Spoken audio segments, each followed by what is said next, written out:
A Question of Torture. CIA Interrogation, From the Cold War to the War on Terror. Alfred W. McCoy. For my mother, Margarita Peel McCoy. And all that she tried to teach us. Contents. Introduction. 1. 2000 years of torture. 2. Mind control. 3. Propagating torture. 4. War on terror. 5. Impunity in America. 6. The question of torture. Notes. Bibliography. Acronyms. Acknowledgements. Index. A Question of Torture. Introduction. My work on this book began in another country, in another time, in another lifetime. In the summer of 1933, a Grand Pierce Aero touring car sped past Switzerland's historic Schaffhausen Castle and crossed into Germany. The powerful steel-cast, straight-eight engine pumped out an unmatched 125 horsepower, as the sedan swept north to the medieval market city of Nuremberg. With its chromed grille, massive front bumper, crouching archer ornament, and trumpet-shaped headlamps, this automobile seemed a glistening herald of triumphal American engineering, plowing across the Bavarian countryside. At the wheel, pushing the car to its limit of 85 miles an hour, was a German-American brewer, Rudolf Peel, touring his father's homeland in search of the latest technology for the family's famed Brooklyn brewery. In the passenger seat, his wife, Margarita, watched the usual daredevil driving with a practiced forbearance.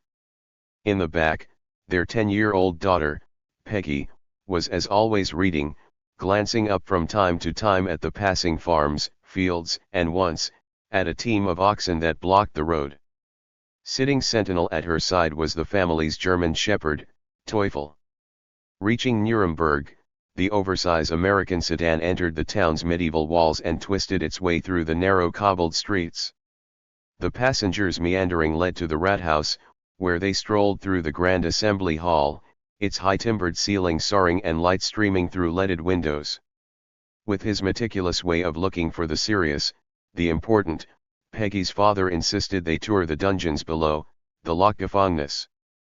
This small family, their little girl in tow, followed a guide as he descended a narrow staircase into the stone foundations of the Rathaus and next through the dungeons, even then famed as exemplars of medieval justice. First they squeezed their way through a series of tiny cells, small wooden rooms built into the stonework, each with a narrow plank bed and low ceiling that made even a minute's visit seem oppressive. Inside this dark world, Peggy discovered a new, disturbing feeling akin to despair. The stonework seemed covered with the black grime of centuries, unscrubbed. Without any windows, the air was still and heavy. The utter darkness, broken only by a few faint electric bulbs, was frightening. Moving on, they entered a high-ceilinged interrogation chamber with a roped contraption to suspend bound prisoners painfully for questioning beneath a slit window where medieval magistrates had once observed. Near the winch were heavy, hewn stones that could be attached to the feet for increased pain. With her child's imagination, Peggy knew what must have happened. The next room held an infinite variety of iron implements for physical torture, countless thumbscrews, calipers, chains, and spiked pressure devices. In their heavy, burnished iron, so perfectly preserved, these all seemed terribly cruel. Then, as the family walked through the tunnels and twisting lanes to a nearby tower, she came face to face with the famed Iron Maiden of Nuremberg, an iron-girded wooden box shaped like a bloated giant that crushed its victim between two beds of sharp, elongated iron spikes. Watching from her protected world, the girl thought this was all unimaginably monstrous. Then, the tour done, she emerged into the sunlight stunned and shaken by this visit to what she would later call the Torture Museum. The Pierce Arrow swept north, by stages, to relatives in Dusseldorf, to the old family farm near Dortmund, and then east to the capital, where the family settled for a year. Berlin of 1933 to 1934 was in the throes of a vivid, traumatic time, making Peggy Peel witness to events so monumental, so powerful that they would remain in her memory for a lifetime. Yet nothing she would see in Berlin's troubled present could rival her taste of Nuremberg's past, not seeing the rapture on the faces of street-side crowds as Hitler passed in an open car.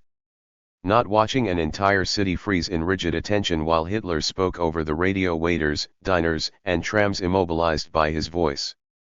Not observing the concierge's son, a Hitler youth leader, terrorize their apartment building with random raids at all hours in search of subversion. Not even being chased through the streets by a mob of teenage toughs who pelted her with mud and stones, screaming over and over, "American Jew! American Jew!" When the year was over, Peggy Peel came home to America, grew up, married a soldier during World War II, and raised 2 children, telling them of the things she had seen as a girl in Germany. Later, when she became a university professor and gained the habit of speaking with nuance, choosing her words with care, she would still say, "Torture is evil, pure and simple." That little girl was, and is, my mother. If I have learned but a fraction of what she tried to teach us, every page that follows bears, in some way, the imprint of her experience. But I cannot, of course, start from her assumption of evil. I must, as an analyst of U.S. policy, begin with an open question, asking whether there might not be, in desperate times, some circumstances in which torture is effective, even justified. In short, this is a book about policy, not a study of morality, and it is written largely from a pragmatic perspective, probing the hidden history of torture inside the U.S. intelligence community over the past half-century. 1. 2,000 Years of Torture.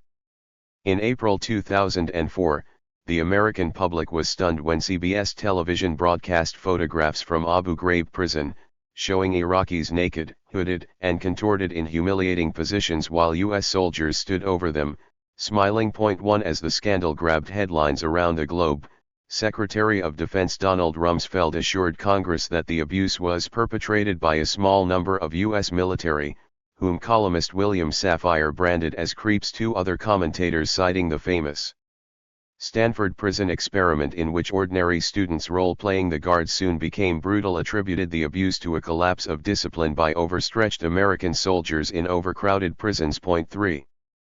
But these photos are not, in fact, snapshots of simple sadism or a breakdown in military discipline. Rather, they show CIA torture methods that have metastasized like an undetected cancer inside the U.S. intelligence community over the past half-century. If we look closely at these grainy images, we can see the genealogy of CIA torture techniques, from their origins in 1950 to their present-day perfection. Indeed, the photographs from Iraq illustrate standard interrogation practice inside the global gulag of secret CIA prisons that have operated, on executive authority, since the start of the War on Terror. These photos, and the later investigations they prompted, offer telltale signs that the CIA was both the lead agency at Abu Ghraib and the source of systematic tortures practiced in Guantanamo, Afghanistan, and Iraq. In this light, the 9 soldiers court-martialed for the abuse at Abu Ghraib were simply following orders. Responsibility for their actions lies higher, much higher, up the chain of command. In this heated controversy, all of us, proponents and opponents of torture alike, have been acting out a script written over 50 years ago during the depths of the Cold War. Indeed, a search for the roots of Abu Ghraib in the development and propagation of a distinctive American form of torture will, in some way, implicate almost all of our society: the brilliant scholars who did the psychological research, the distinguished professors who advocated its use, the great universities that hosted them, the august legislators who voted funds, and the good Americans who acquiesced, by their silence, whenever media or congressional critics risked their careers for exposés that found little citizen support, allowing the process to continue. What began as an isolated incident of abuse by a few bad apples, sadistic soldiers on the night shift, or some recycled hillbillies from Cumberland, Maryland, would grow, in just 6 months, into a great political scandal that diminished the majesty of the American state, the world's preeminent power. As the U.S. press probed and Washington's bureaucracy hemorrhaged documents, revelations of abuse spread from Abu Ghraib to American military prisons worldwide.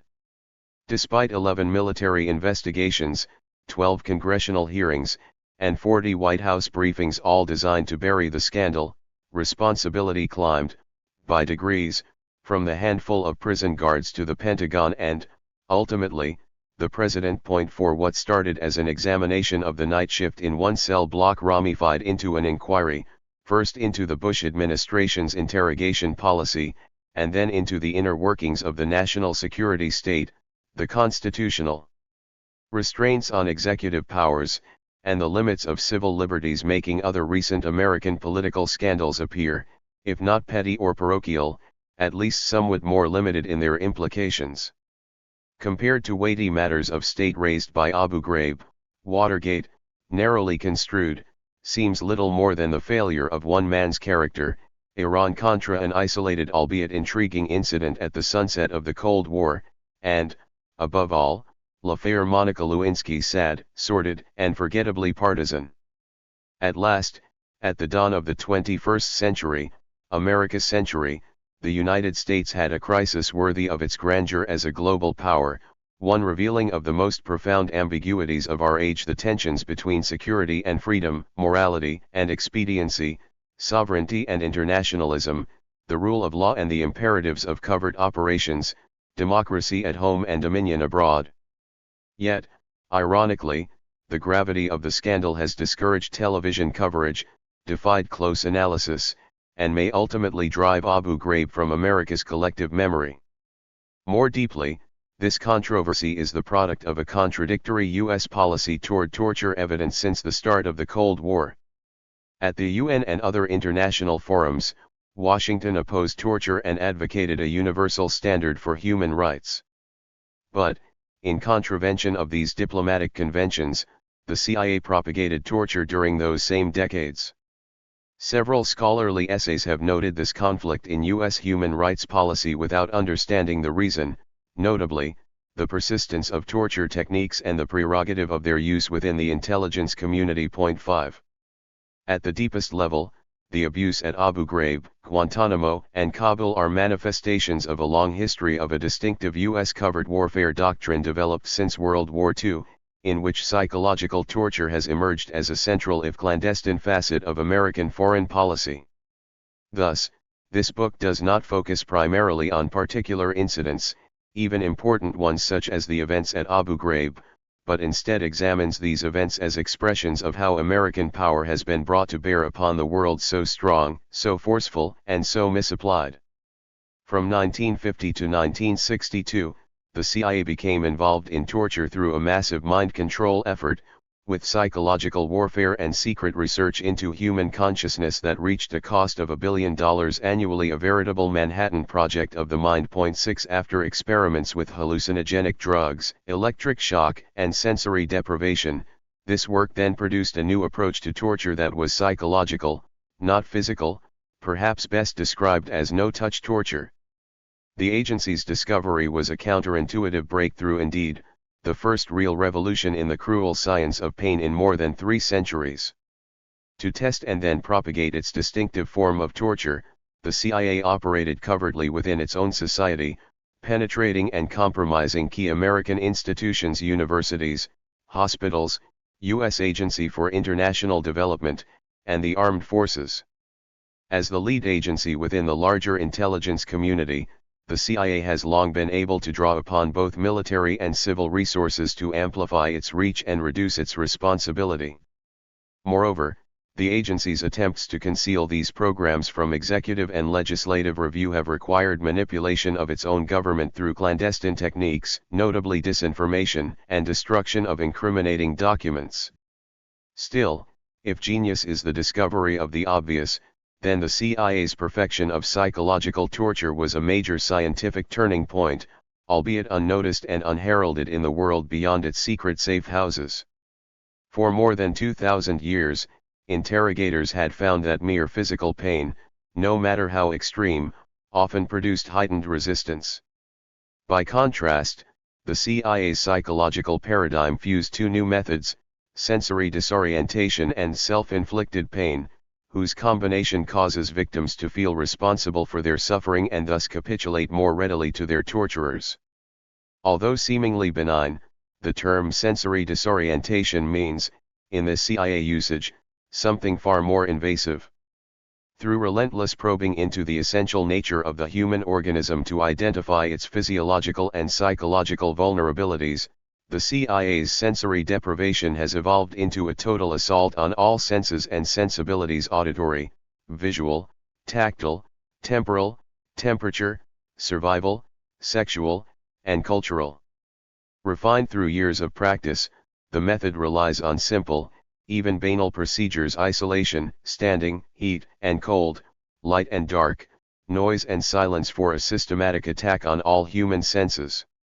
The fusion of these two techniques, sensory disorientation and self-inflicted pain, creates a synergy of physical and psychological trauma whose sum is a hammer blow to the fundamentals of personal identity.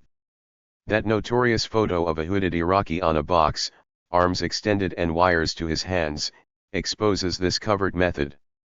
The hood is for sensory deprivation, and the arms are extended for self-inflicted pain. A week after the scandal broke, the U.S. prison chief in Iraq summarized this two-phase torture.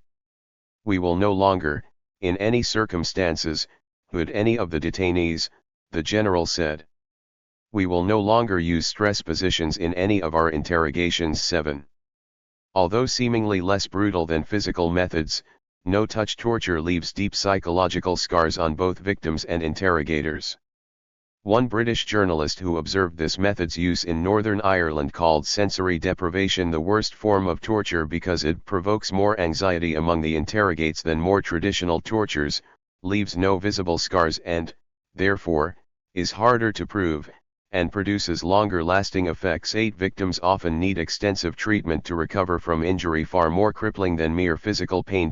9. Perpetrators can suffer a dangerous expansion of ego, leading to escalating cruelty and lasting emotional disorders.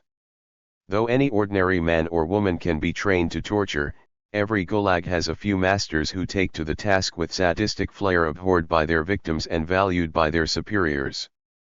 Applied under the pressure of actual field operations after 1963, psychological methods soon gave way to unimaginable cruelties, physical and sexual, by individual perpetrators whose improvisations, plumbing the human capacity for brutality, are often horrifying.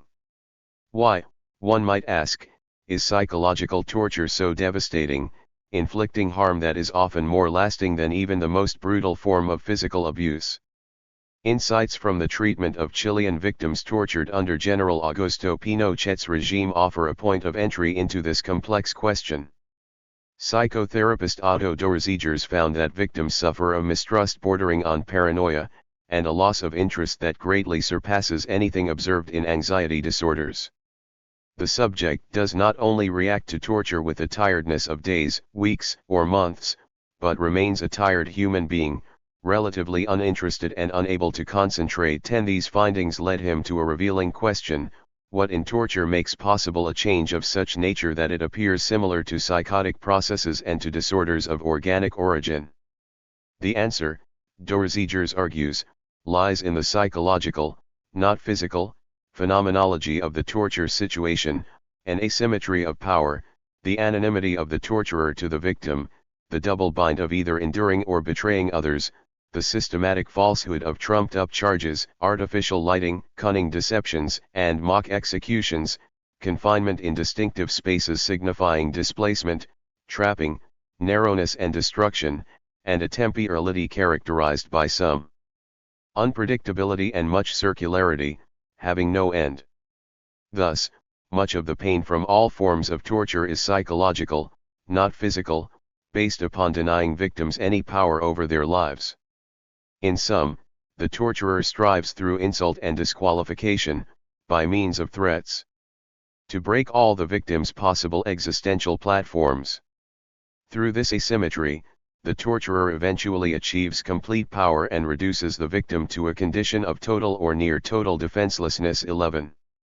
As Dorzegers describes it, the psychological component of torture becomes a kind of total theater, a constructed unreality of lies and inversion, in a plot that ends inexorably with the victim's self-betrayal and destruction. To make their artifice of false charges, fabricated news, and mock executions convincing, interrogators often become inspired thespians. The torture chamber itself thus has the theatricality of a set with special lighting, sound effects, props, and backdrop, all designed with a perverse stagecraft to evoke an aura of fear. Both stage and cell construct their own kind of temporality.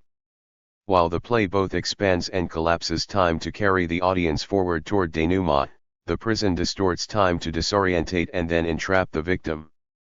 As the torturer manipulates circumstances to maximize confusion, the victim feels prior schemas of the self and the world shattered and becomes receptive to the torturer's construction of reality. Under the peculiar conditions of psychological torture, victims, isolated from others, form emotional ties to their tormentors that make them responsive to a perverse play in which they are both audience and actor, subject and object in a script that often leaves them not just disoriented but emotionally and psychologically damaged, in some cases for the rest of their lives. 12. Once the CIA completed its research into no-touch torture, application of the method was codified in the curiously named Kubark Counterintelligence Interrogation Manual in 1963. The agency then set about disseminating the new practices worldwide, first through USAID's Office of Public Safety to police departments in Asia and Latin America, and later, after 1975, through U.S. Army mobile training teams active in Central America during the 1980s. In battling communism, the United States thus adopted some of its most objectionable practices: subversion abroad, repression at home, and torture. Though torture seems so simple, so banally obvious in its brutality, it does have a lineage that allows us to track distinctive methods across time and continents, through agencies and bureaucracies.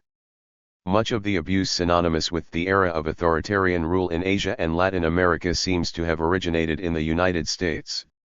While dictatorships in those regions would no doubt have tortured on their own, U.S. training programs provided sophisticated techniques, up-to-date equipment, and moral legitimacy for the practice, producing a clear correspondence between U.S. Cold War policy and the extreme state violence of the authoritarian age. Significantly, torture spread around the Third World with the proliferation of these training programs and then receded when America turned resolutely against the practice at the end of the Cold War. In its pursuit of torturers across the globe for the past 40 years, Amnesty International has thus been, in a certain sense, following the trail of CIA programs. In these same troubled decades, U.S. leadership in the global fight against torture and inhumanity has waxed and waned. After World War II, American diplomats played a central role in drafting the UN's Universal Declaration of Human Rights and the Geneva Conventions on Treatment of Prisoners, documents that ban torture in both principle and practice. During the Cold War, however, Washington withdrew from active support of international human rights, ignoring or rejecting several major conventions. Then, at the Cold War's close, Washington resumed its advocacy of universal principles, participating in the World Conference on Human Rights in Vienna in 1993 and, a year later, ratifying the UN Convention Against Torture. 13. At the same time, CIA counterinsurgency efforts declined, and the agency carried out its comparatively limited interrogations by sending occasional targets overseas to Allied agencies still notorious for torture. On the surface, therefore, the United States had, at the end of the Cold War, resolved the tension between its principles and its practices. But by failing to repudiate the CIA's propagation of torture, while adopting a UN convention that condemned its practice, the United States left this contradiction buried like a political landmine to detonate with phenomenal force, less than 10 years later, in the Abu Ghraib prison scandal. Since the start of the War on Terror, the intelligence community, led by the CIA, has revived the use of torture, making it Washington's weapon of choice. In effect, the development of the agency's techniques at the height of the Cold War, through a confused, even chaotic process, created a covert interrogation capacity that the White House could deploy at times of extraordinary crisis, whether in South Vietnam in 1968 or Iraq in 2003. Indeed, the pervasive influence of the agency's torture paradigm can be seen in the recurrence of the same techniques used by American and Allied security agencies in Vietnam during the 1960s, Central America in the 1980s, and Afghanistan and Iraq since 2001. Across the span of 3 continents and 4 decades, there is a striking similarity in U.S. torture techniques from the CIA's original Cubark Interrogation Manual, to the agency's 1983 Honduras Training Handbook, all the way to General Ricardo Sanchez's 2003 Orders for Interrogation in Iraq. As we will see, these 3 key documents are almost identical in both conceptual design and specific techniques. Yet, the American public has only a vague understanding of the scale of the CIA's massive mind control project. Almost every adult American carries fragments of this past LSD drug experiments, the Vietnam Phoenix program, and, of course, the Abu Ghraib photographs. But few are willing to fit these fragments together. There is a willful blindness, a studied avoidance of this deeply troubling topic, similar to the silence that shrouds this sensitive subject in post-authoritarian societies. With the controversy over Abu Ghraib, however, incidents that once seemed isolated gain renewed significance. They form a clear mosaic of a clandestine agency manipulating its government and deceiving its citizens to propagate a new form of torture throughout the Third World. Among the practices of the modern state, torture is the least understood, one that lures its practitioners, high and low, with fantasies of power and dominion. As we use the historian's tools to trace the hidden history of torture in America over the past half-century, 5 intertwined aspects of its perverse psychology will emerge. First, torture plumbs the recesses of human consciousness, unleashing an unfathomable capacity for cruelty as well as seductive illusions of omnipotence. Once torture begins, its perpetrators reaching into that remote terrain where pain and pleasure, procreation and destruction all converge are often swept away by dark reveries, by frenzies of potency, mastery, and control.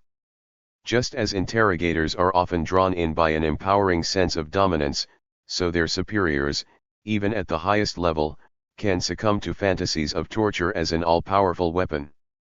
The contemporary view of torture as aberrant and its practitioners as abhorrent ignores its pervasiveness as a Western practice and its appeal, both to perpetrators and the powerful, particularly in times of crisis.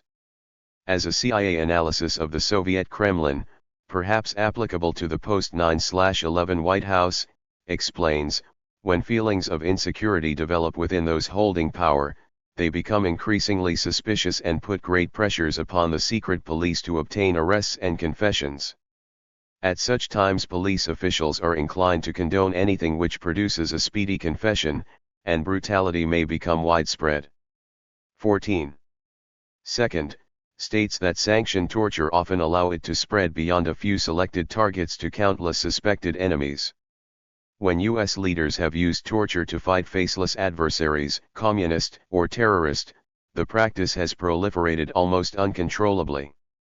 Just 4 years after the CIA compiled its 1963 manual for use against a handful of counterintelligence targets, its agents were operating 40 interrogation centers in South Vietnam that killed more than 20,000 suspects and tortured thousands more.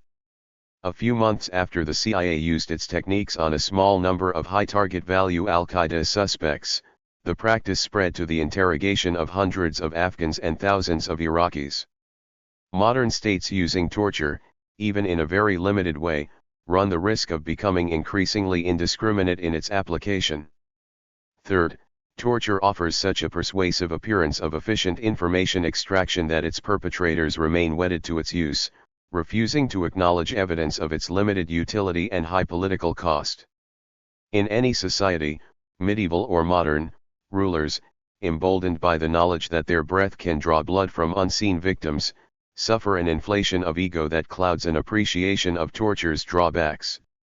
At least twice during the Cold War, the CIA's torture training contributed to destabilization and delegitimation of key American allies, President Ferdinand Marcos in the Philippines and the Shah of Shahs in Iran. Yet the agency could not see that its doctrine was destroying the very regimes it was designed to defend.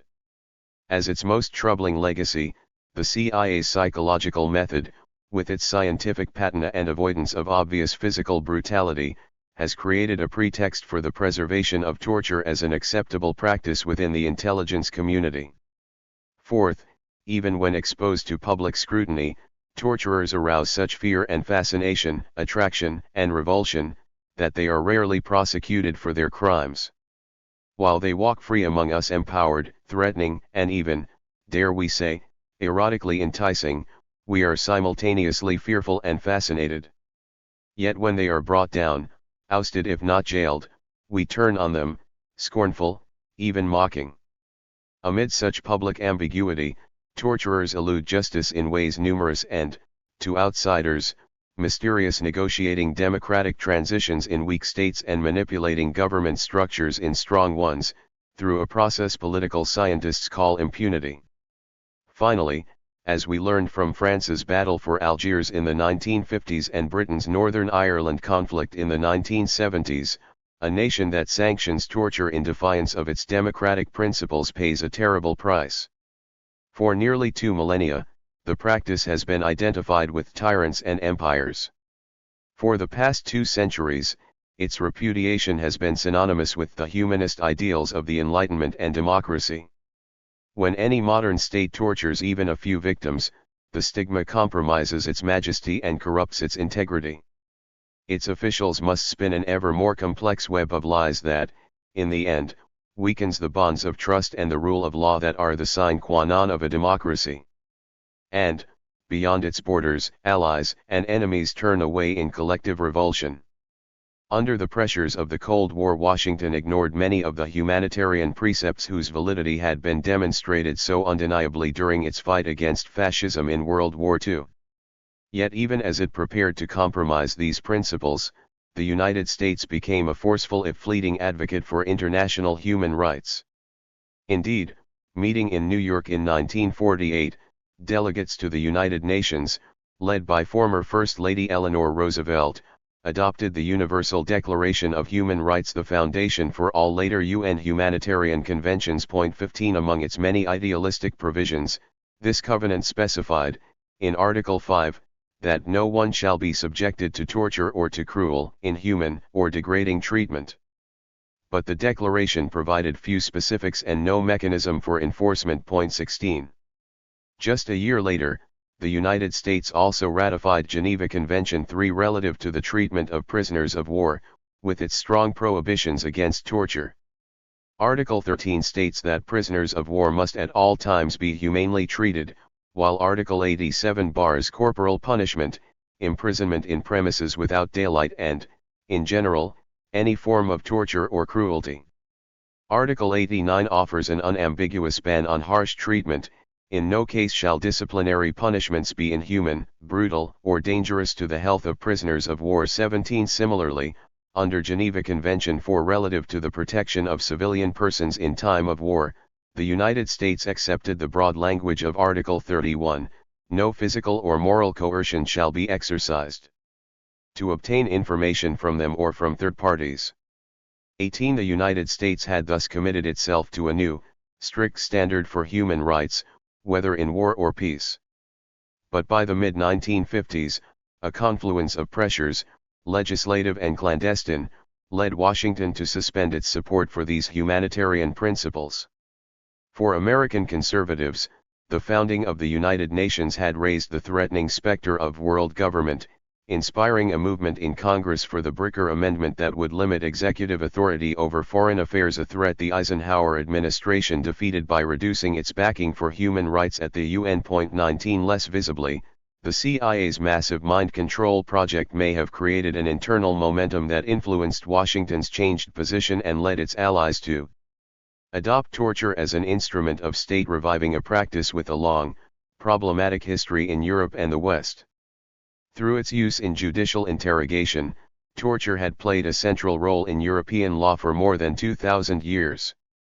While ancient Athens had limited torture to extraction of evidence from slaves, Imperial Rome extended the practice to freemen, for both proof and punishment. By quaestio we are to understand the torment and suffering of the body in order to elicit the truth, wrote the imperial jurist Ulpian in the 3rd century AD.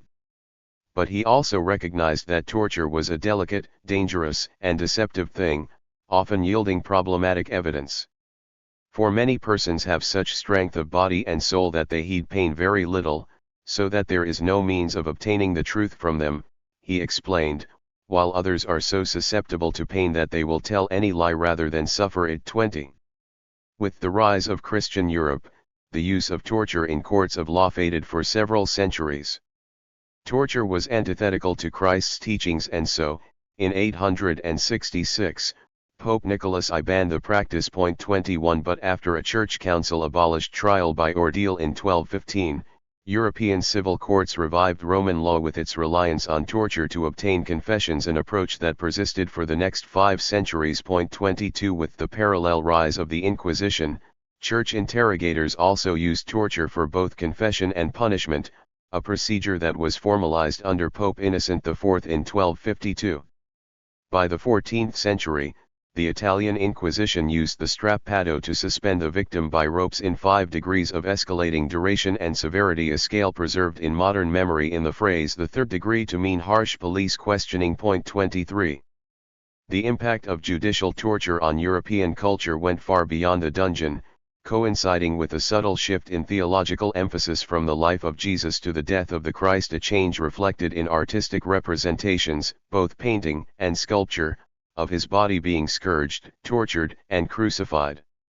From limited details of Christ's agonies in the Gospels, medieval artists, in the words of one scholar, approximated these grisly violations with the unerring eye of a forensic pathologist, creating an image of the pain inflicted on his battered body that mimed, and may have legitimated, the increasingly gruesome legal spectacle of torture and public execution. 24 Later, in the 16th and 17th centuries, the absolutist regimes elaborated on this embrace of torture. Military torture was prodigious, wrote Alec Meller of the 16th century states, religious torture was regularized, and judicial torture was enriched daily by new varieties. 25. But in the 18th century, evaluation of evidence on its merits replaced forced confessions. For several centuries, there had been a growing disquiet among continental jurists about the accuracy of evidence extracted by torture. As one 16th century criminal handbook observed, those tortured often succumb to the pain and torment and confess things that they never did. Indeed, the burgomaster of Bamberg, Germany, Johannes Julius, wrote his daughter from a dungeon where he awaited execution for witchcraft, "It is all falsehood and invention, so help me God." They never cease to torture until one says something. A slow shift away from these medieval blood sanctions in the 17th century to a lesser penal servitude, akin to modern imprisonment, laid the foundation for torture's abolition. After his coronation in 1740, Frederick II of Prussia banned ordinary torture and wrote a dissertation calling the practice as cruel as it is useless. His friend Voltaire famously condemned the practice in polemics denouncing judicial torture, both the question ordinaire and question extraordinaire, sparking a movement that led to its abolition across Enlightenment Europe by the early 1800s. With its jury system and common law precedents, England had no judicial foundation for torture. Its sole experience came from 81 torture warrants for treason under Tudor Stuart rule, which derived from the doctrine of sovereign immunity and soon faded, leaving no legal basis for torture in British common law. 26. During the 19th century, European states gradually replaced the symbols of torture, the Tower of London, the Bastille, and public execution, with the apparatus of a scientific criminology that included police, courts, and prisons. By 1874, Victor Hugo could claim torture has ceased to exist.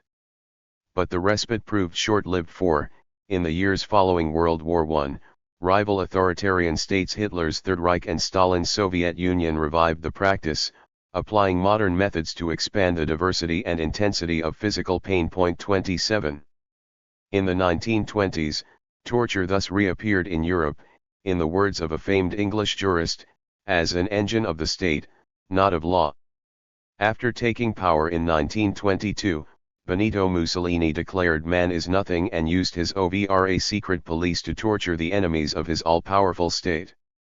Similarly, Hitler's Gestapo engaged in limited, largely concealed torture during the regime's first years, relying on protracted isolation, crude beatings, and humiliation to break political opponents, whether communist or gypsy, Catholic or Jew. Then, in June 1942, SS Chief Heinrich Himmler ordered interrogators to use the third degree of beatings, close confinement, and sleep deprivation. At the Dachau concentration camp in the late 1930s, SS doctors under Kurt Plotner tested mescaline on Jews and gypsies, finding that it caused some to reveal their most intimate secrets. But the Gestapo was not ready to accept mescaline as a substitute for their more physical methods of interrogation. 28 At war's end, the United States prosecuted the Nazi doctors at Nuremberg, producing principles known as the Nuremberg Code prescribing, under Article 4, that medical experiments should be so conducted as to avoid all unnecessary physical and mental suffering. 29. Despite the Third Reich's defeat in 1945, its legacy persisted in the former occupied territories, particularly among French officers in colonial Algeria. As partisans who fought the German occupation during World War II, some of these officers had suffered Nazi torture and now, ironically, used the experience to inflict this cruelty on others. In a vain attempt to crush a national revolution with repression, France launched a massive pacification that, from 1954 to 1962, resulted in the forcible relocation of 2 million Algerians, the deaths of 300,000 more, and the brutal torture of several 100,000 suspected rebels and their sympathizers. By branding the guerrillas outlaws and denying them the Geneva protections due lawful combatants, the French kept such brutality within the bounds of formal legality through the 7 years of war. To contain the political damage from these excesses, the government's Vuillaume report excused the army's systematic torture of the rebels. The water and electricity methods, provided they are carefully used, are said to produce a shock which is more psychological than physical and therefore do not constitute excessive cruelty. Forcing water down a victim's throat to simulate drowning, a technique then favored by the French army and later used by the CIA, was, the report insisted, perfectly acceptable. According to certain medical opinion, the water pipe method, Vuillaume wrote, involves no risk to the health of the victim. 30. When the Front de Libération Nationale launched an urban uprising in Algiers in 1956-57, the 10th Paratroop Division under Colonel Jacques Massou employed such tortures to break the resistance infrastructure in the old Casbah. Knowing well the inevitability of interrogation, the FLN command asked only that its fighters stay silent for the first 24 hours after capture.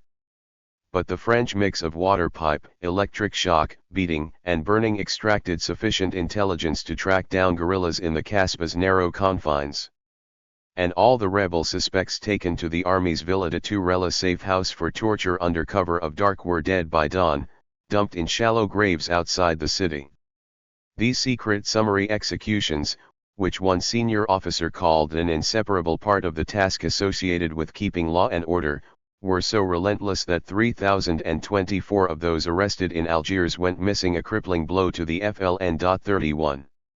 Although the French army won the battle for Algiers, its campaign proved counterproductive as the revolt spread, transforming the FLN from small cells into a mass party, and France itself recoiled against the costs of counterinsurgency, moral and material.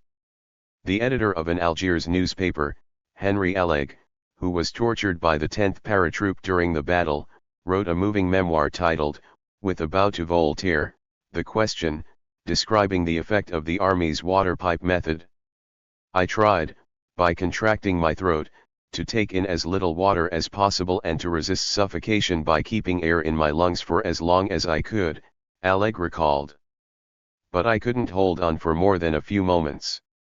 I had the impression of drowning, and a terrible agony, that of death itself, took possession of me. With an angry introduction by Jean-Paul Sartre, the book, published in 1958, became a cause célèbre when the French government banned it, making it an underground bestseller in Paris and prompting well-publicized translations in both English and German. 32.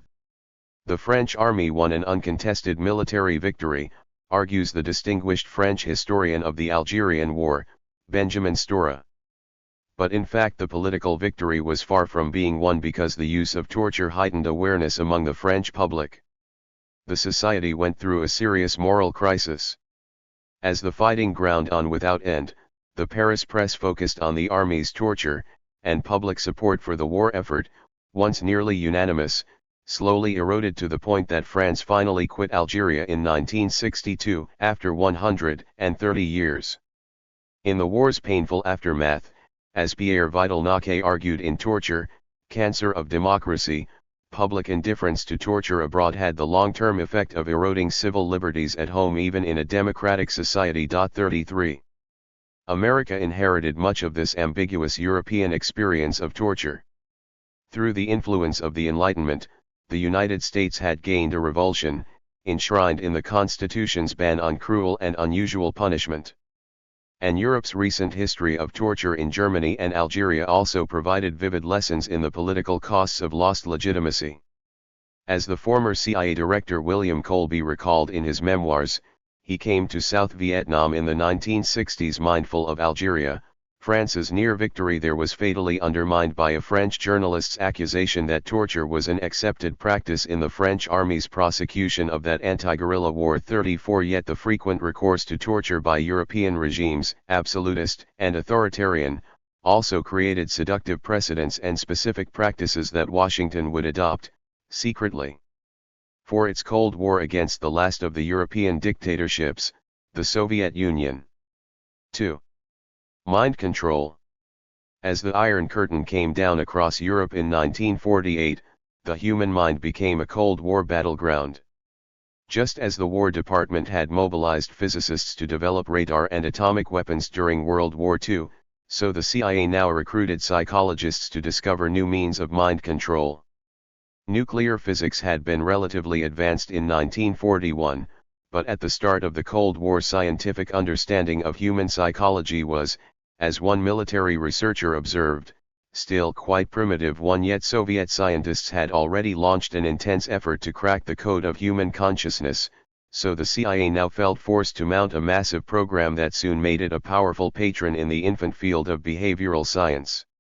Ironically, America's initial contact with torture came in conflicts with its proponents, against two regimes now synonymous with systematic brutality.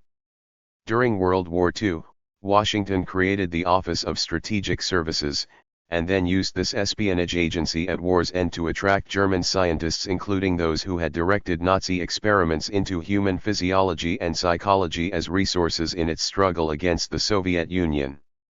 Under Operation Paperclip, American agent Boris Pash recruited Nazi scientists, including Dr. Kurt Plotner, who had tested mescaline on Jewish prisoners during the war. After the OSS was reborn as the CIA in 1947, the agency revived these Nazi-inspired drug experiments, now testing LSD and THC for interrogation of suspected spies and double agents. 2. From its founding in 1947, the CIA was disturbed by the Soviet ability to extract public confessions in ways that hinted at secret mind control methods. The prominent Yale psychologist Irving L. Janis was one of the first to warn the intelligence community of this war being waged on the frontiers of cognitive science. Since 1923, he reported in his 1949 study for the Air Force, Moscow State Institute of Experimental Psychology had been doing research into ways that hypnosis could be used to elicit false confessions in a public trial. At recent show trials for many different personalities, ranging from old Bolsheviks in Moscow to a Catholic cardinal in Budapest and Protestant pastors in Sofia, Bulgaria, communist police had shown consistent success in extracting false confessions, making it probable, Janis argued, that some special psychological technique is being used.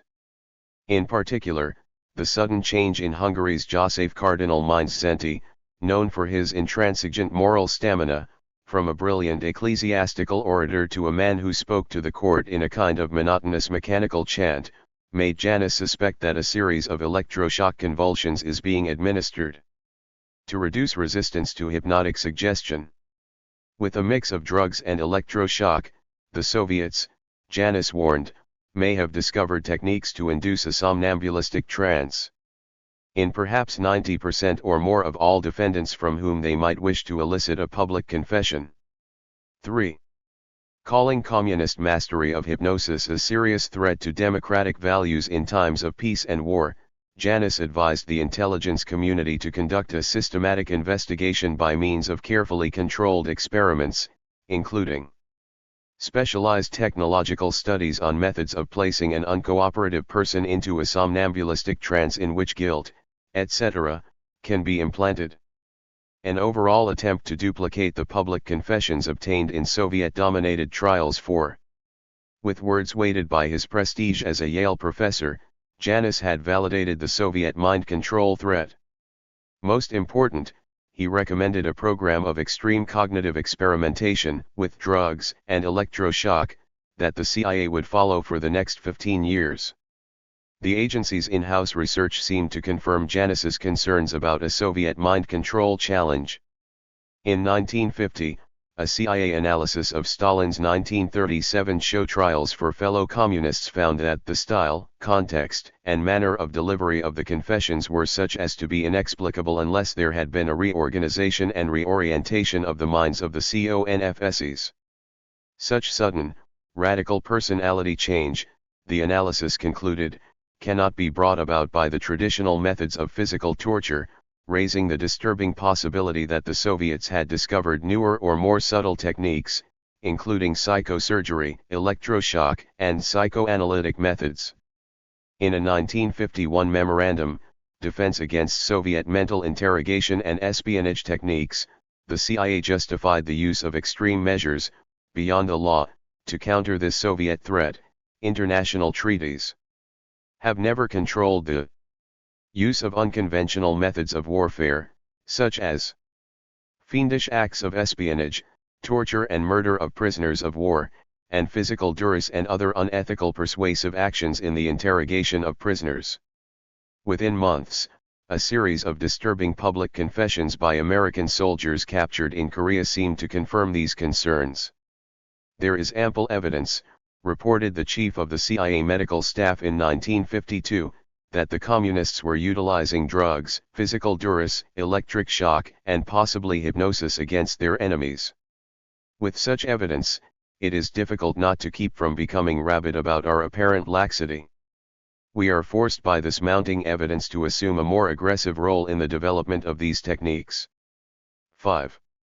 Announcing the CIA's battle against communist brain warfare, the agency's director, Alan Dulles, made a rare public statement before a Princeton alumni reunion in 1953, warning that the Soviet Union was engaged in secret work with drugs and electroshock aimed at the perversion of the minds of selected individuals who are subjected to such treatment that they are deprived of the ability to state their own thoughts.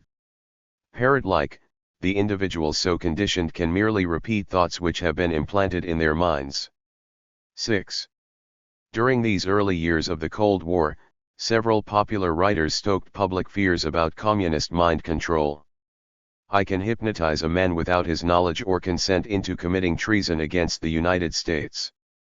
If I can do it, so could psychologists of other nations in the event of another war, warned Dr. George Estabrooks, a Colgate University psychologist and America's leading expert on hypnosis, in a 1950 article for the popular men's magazine Argosy.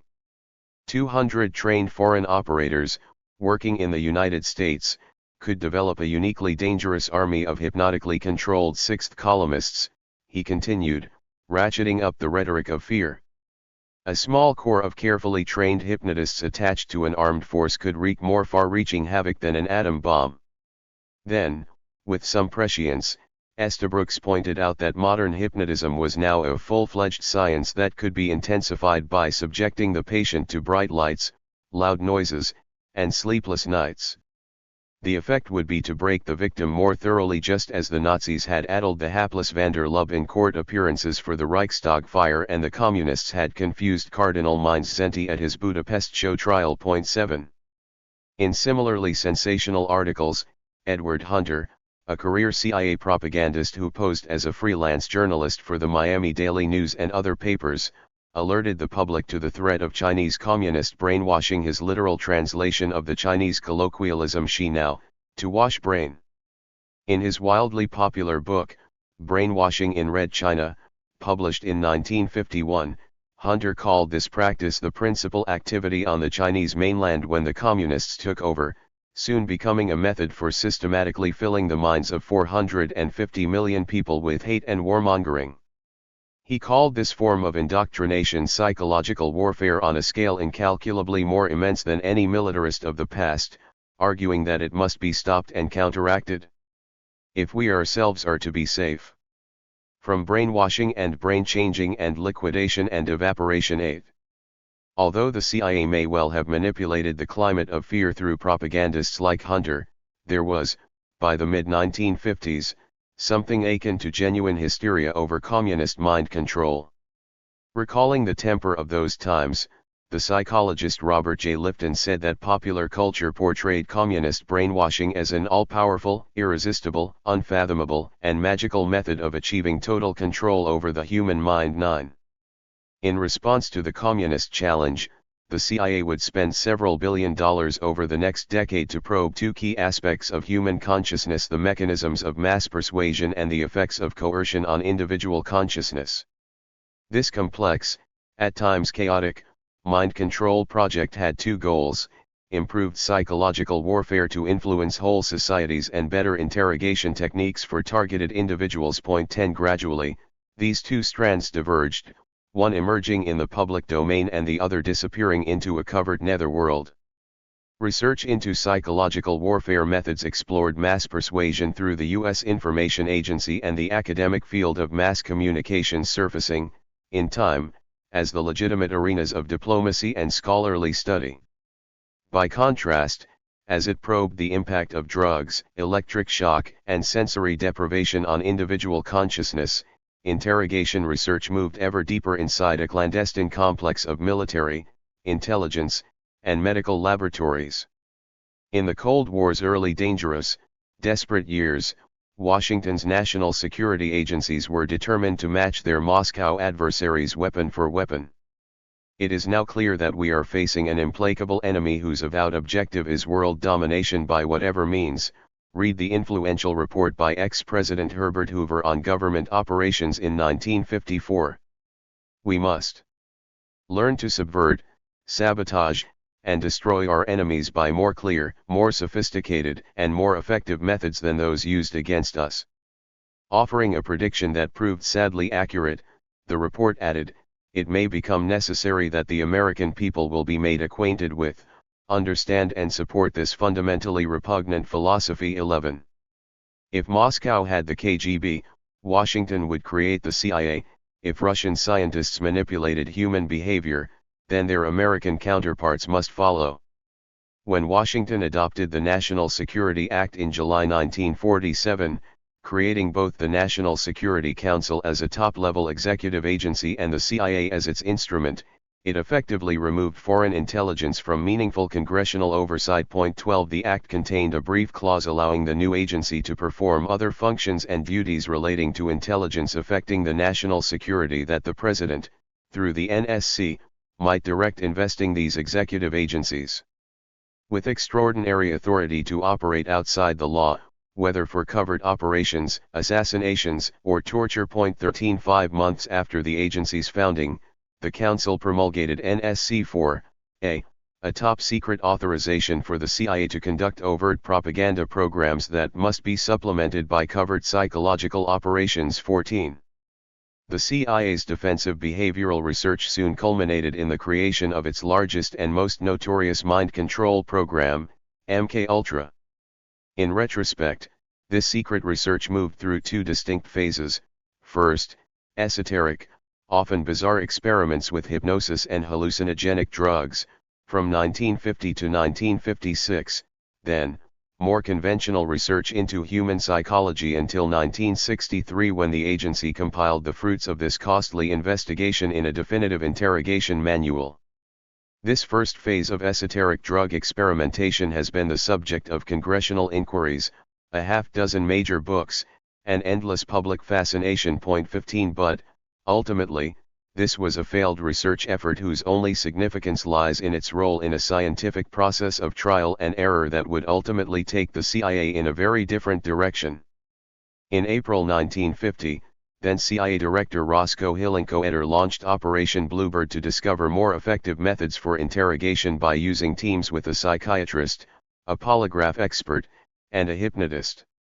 Under this project, Boris Pash, formerly employed in Operation Paperclip, reviewed Nazi interrogation techniques, including drugs, electroshock, hypnosis and psychosurgery. Operation Bluebird also conducted the first CIA experiments with the newly discovered hallucinogenic drug LSD, testing doses on 12 subjects before expanding the program to thousands of unwitting U.S. soldiers at Maryland's Edgewood Chemical Arsenal. 16 Even at this early stage, Bluebird's aim was to explore the possibility of control of an individual by application of special interrogation techniques. Reflecting the agency's initial fascination with exotic methods, Bluebird was also directed to examine offensive uses of unconventional interrogation techniques, including hypnosis and drugs. 17. 2 years later, the CIA's Office of Scientific Intelligence started Project Artichoke to look at interrogation through the application of tested psychiatric and psychological techniques, including the use of hypnosis in conjunction with drugs. For the most part, Artichoke used American subjects, notably 7 patients at the drug treatment facility in Lexington, Kentucky, who were kept on dangerous doses of LSD for 77 days straight. 18 In July 1952, Artichoke notified the CIA director about testing of its techniques on 2 suspected Soviet double agents, with light dosages of drugs coupled with hypnosis, to induce a complete hypnotic trance. This trance was held for approximately 1 hour and 40 minutes of interrogation, with a subsequent total amnesia produced by post-hypnotic suggestion. Commenting on this successful application of sodium pentothal, a supposed truth serum, the report waxed euphoric. For a matter of record, the case officers involved in both cases expressed themselves to the effect that the Artichoke operations were entirely successful, and team members felt that the tests demonstrated conclusively the effectiveness of the combined chemical hypnotic technique in such cases. 19 Inside the agency's headquarters, Artichoke conducted several hundred hypnotic experiments, apparently utilizing the staff employee volunteers as subjects. 20. Although Project Artichoke used both willing and unwitting subjects, the agency imposed nominal medical and security controls which would ensure that no damage would be done to individuals volunteering. 21 Moreover, to discourage any duplication of effort, the CIA director also instructed Artichoke's principals to collaborate closely with Army and Navy researchers and exchange information with British and Canadian scientists. From surviving documents, it seems this coordination developed a loose division of labor, with the Army doing much of the drug testing through its chemical warfare laboratories and the Navy directing behavioral experiments through its Office of Naval Research. 22. Finally, in April 1953, the CIA gathered its sprawling array of mind control research under the umbrella of a unified project, MK-Ultra, placing it under a single scientist, Dr. Sidney Gottlieb of its Technical Services Division, and making him, in turn, responsible to a single superior, Spymaster Richard Helms. As the Assistant Deputy Director of Plans, a euphemism for covert operations, Helms would play a key role in the mind control effort for the next 20 years, protecting behavior modification research from both internal review and external attack. Until its funding, totaling some $25 million, was curtailed in 1963, MK-Ultra supervised 149 projects and 33 more sub-projects, all focused, in diverse ways, on the control of human consciousness. The work continued at a reduced level until 1973, when Helms, now director of the CIA and fearful of a damaging expose, terminated the project and destroyed its files. 23. The MK-Ultra researchers were given extraordinary powers. At the program's outset, Helms proposed, and Director Dulles agreed, that 6% of the budget for the agency's TSD could be spent without the establishment of formal contractual relations. Helms noted that talented academic and medical researchers are most reluctant to enter into signed agreements of any sort which connect them with this activity, since such a connection would jeopardize their professional reputations. 24 In effect, Helms ran the program covertly within the agency, avoiding oversight even by the CIA's director, because he felt it necessary to keep details of the project restricted to an absolute minimum number of people, 25.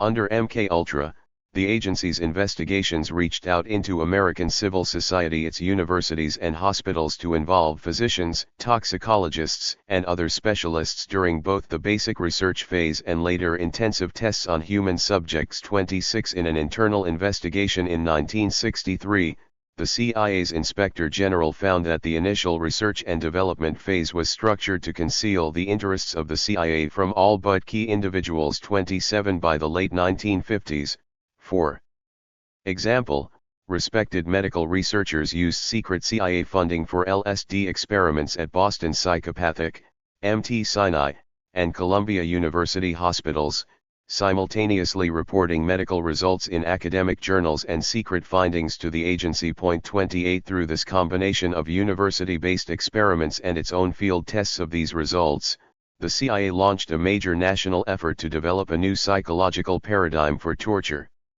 From 1953 to 1963, MKUltra and allied projects dispensed $25 million for human experiments by 185 non-governmental researchers at 80 institutions, including 44 universities and 12 hospitals. 29. At first, Director Dulles complained that we have no human guinea pigs to try these extraordinary techniques. 30. To overcome this critical shortage, the agency adopted testing methods marked by cruelty, illegality, and, with surprising frequency, failure.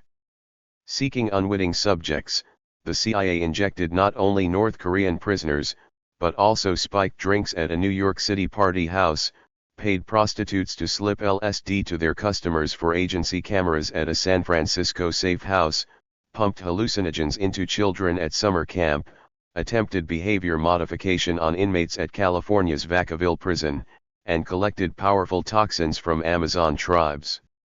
For terminal experiments, those that were pushed to possibly fatal limits, agents trolled Europe for dubious defectors or double agents deemed expendable. 31. To a surprising degree, experiments with LSD dominated the CIA's early mind control research. In later testimony before the Senate, one CIA officer recalled that we were literally terrified by reports of Soviet use of LSD because this was the one material that we had ever been able to locate that really had potential fantastic possibilities if used wrongly. 32. MKUltra's chief scientist, Sidney Gottlieb, said the impetus for going into the LSD project specifically rested in a report, never verified, that the Russians had bought the world supply. 33. The drug had first been synthesized in 1943 at Sandoz Pharmaceuticals in Switzerland by Dr. Albert Hofmann, a staff chemist who took a small dose and soon thought I was dying or going crazy, a terrifying effect that attracted immediate interest from espionage agencies when his research was published 4 years later. At the start of the CIA's drug program, the Army, Hoffman recalled, sent a representative to speak to me about the procedure for producing large quantities of LSD to test its military use as an incapacitating agent or, more colloquially, a weapon without death. Though these plans proved impractical, Sandoz sent LSD to the Food and Drug Administration, which, Hoffman believed, distributed it to the CIA. Simultaneously, the Soviets, probably supplied by Czech chemists, studied LSD, Hoffman said, in military and parapsychological investigations, searching for an antidote. 34. Gottlieb also devised his own LSD tests on unsuspecting subjects, once spiking the drinks of colleagues during a meeting at a Maryland lodge, in November 1953. One of the other CIA scientists, Dr. Frank R. Olson, suffered an immediate mental breakdown and, several days after taking the drug, jumped or was pushed from the 10th floor of New York's Statler Hotel, where the agency had confined him for observation, a crime that the CIA covered up for the next 20 years by reporting the death to his family as suicide. After telling an internal agency inquiry that the fatality was just one of the risks running with scientific experimentation, Gottlieb received a mild reprimand for poor judgment and continued to play a prominent role in drug experiments. In 1975, an investigation of the CIA headed by Vice President Nelson Rockefeller finally revealed that Olson's death was drug-induced, though the report exculpated the agency by alleging that this individual may have had a history of emotional instability. His family called a press conference to announce it would sue the government, to inscribe the truth into American memory. Within weeks, President Gerald Ford apologized formally to the Olson family in the Oval Office and authorized a parsimonious hush payment of $750,000.35. By this time, all the early enthusiasm for exotic techniques had long faded in the cold light of more sober, independent analysis. In 1958, for example, a staff psychologist at the National Institute of Mental Health had dismissed the hyperbole over hypnosis, saying, "Unless knowledge of the art is more elaborate in the secret publications or lore of intelligence agencies than it is in the open sources of science, it is unlikely that present techniques of hypnosis can figure in any significant way in interrogation." Though there was no similarly succinct rejection of drugs, funding for this research tapered off during the 1960s. 36. Gradually, as drugs failed to deliver useful results, the agency's mind control project shifted to more mundane behavioral research, which has generally been ignored by scholars and journalists entranced by the red herring, or public bogey, of esoteric LSD testing. Yet it was this process of academic trial and error through countless psychological experiments, all dutifully and dully reported in scholarly journals, that produced the real breakthroughs in the CIA's search for effective interrogation techniques. 37. As early as 1950, after just a few months of investigation, the CIA decided to transfer the psychological part of the program to an outside agency, where more adequate facilities and volunteers could be utilized as subjects. One of the first of these contracts was for $300,000, through the Navy, to a Department of Psychology at an unnamed university, launching a close collaboration of the CIA, the Office of Naval Research, and Experimental Psychology. Within 2 years, the ONR would become an influential patron in this still infant scientific field, with 117 contracts at 58 universities under its Psychological Sciences Research Program. 38. In retrospect, the agency's alliance with behavioral science seems marvelously synergistic, placing mind control research at the apex of the academic agenda and providing patronage that elevated cooperative scientists, particularly psychologists, to the first rank of their profession. Indeed, of the billions expended on mind control research in the 1950s, the intelligence community allocated $7 million to $13 million annually for behavioral studies at major universities by channeling funds through private foundations, some legitimate and others fronts including the Ford and Rockefeller foundations. One of the main conduits was the Bureau of Social Science Research, which was established at the American University in 1950 and employed, during the next decade, eminent social scientists such as Robert Bauer, Albert Biederman, and Louis Gottschalk. 39. Emerging from World War II as the most militarized among the social or biological sciences, psychology already had a professional mindset that made it a natural CIA ally in the search for new interrogation techniques.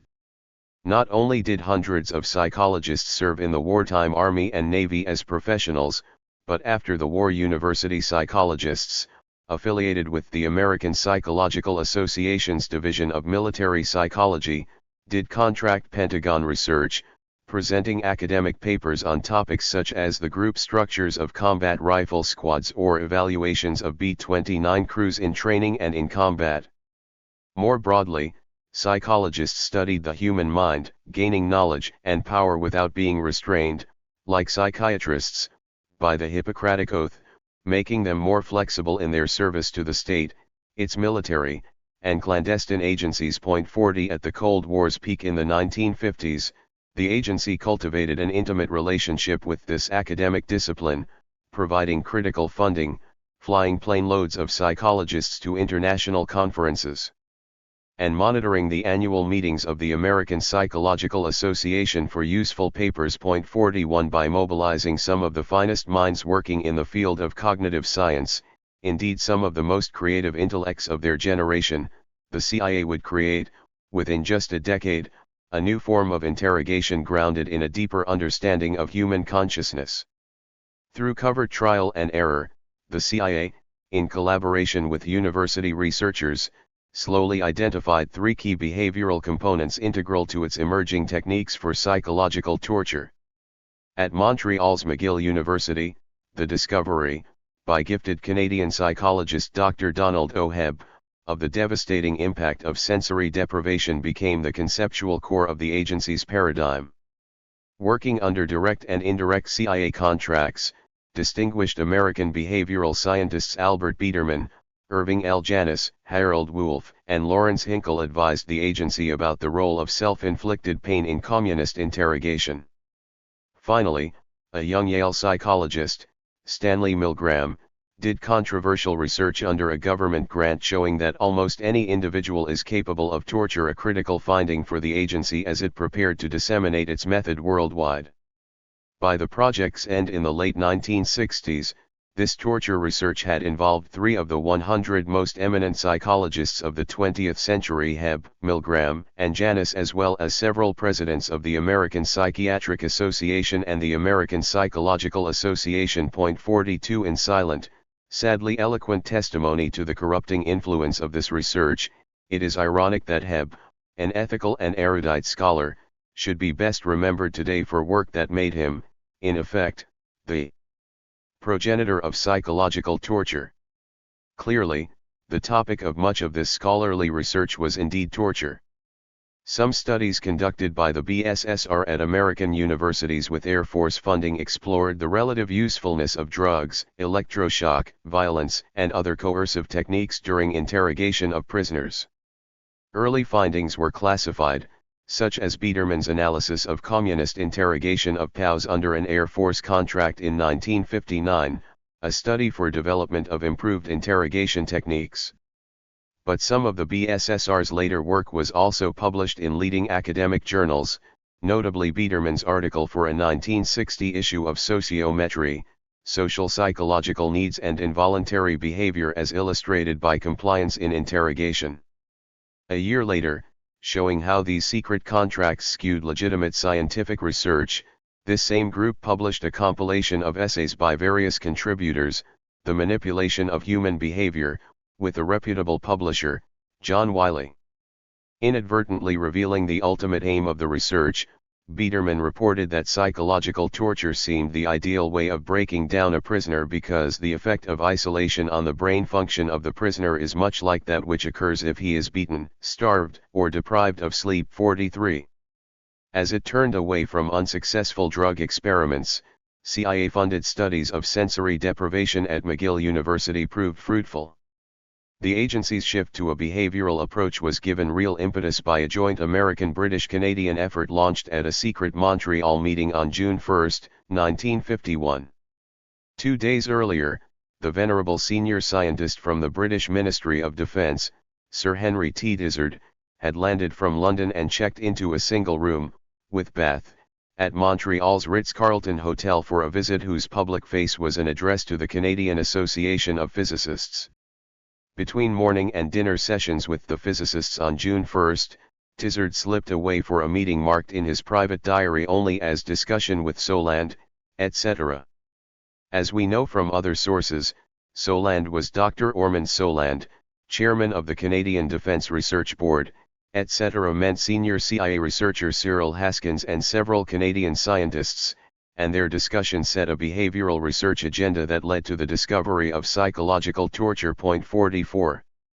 Many years before, in August 1940, during a historic scientific mission to North America, Sir Henry had transformed the face of applied physics, making radar a powerful allied weapon in the fight against fascism and, more broadly, the physical sciences a servant of the state.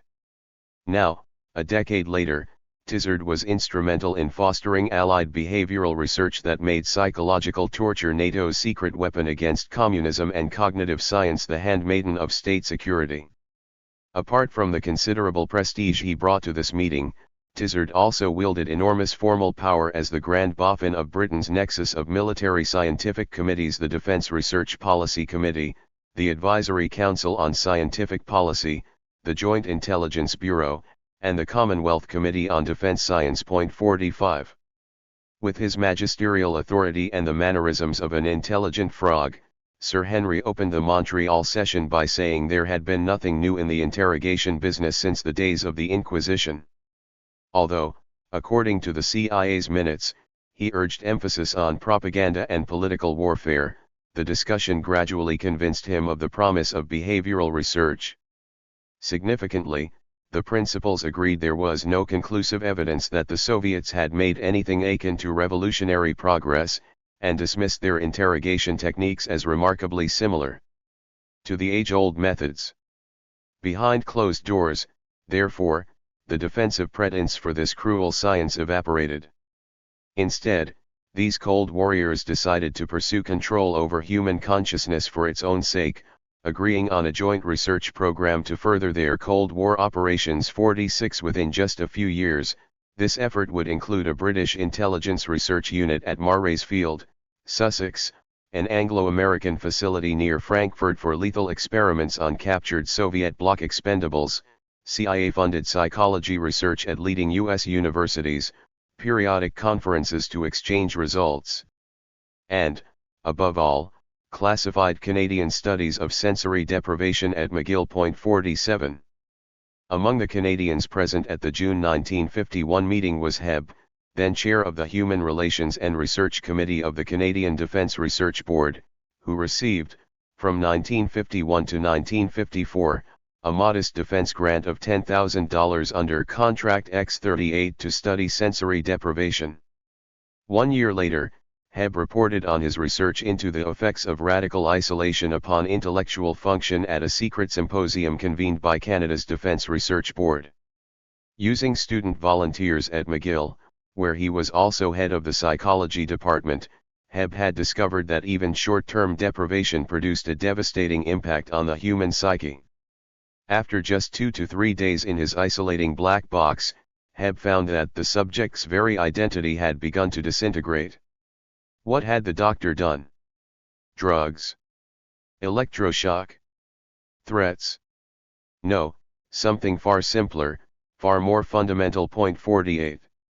Masking the project as an attempt to prevent railroad and highway accidents, several of Hebb's graduate students published the experiment's first summary in a 1954 issue of the Canadian Journal of Psychology, explaining the simple means used to achieve this dramatic impact on human consciousness.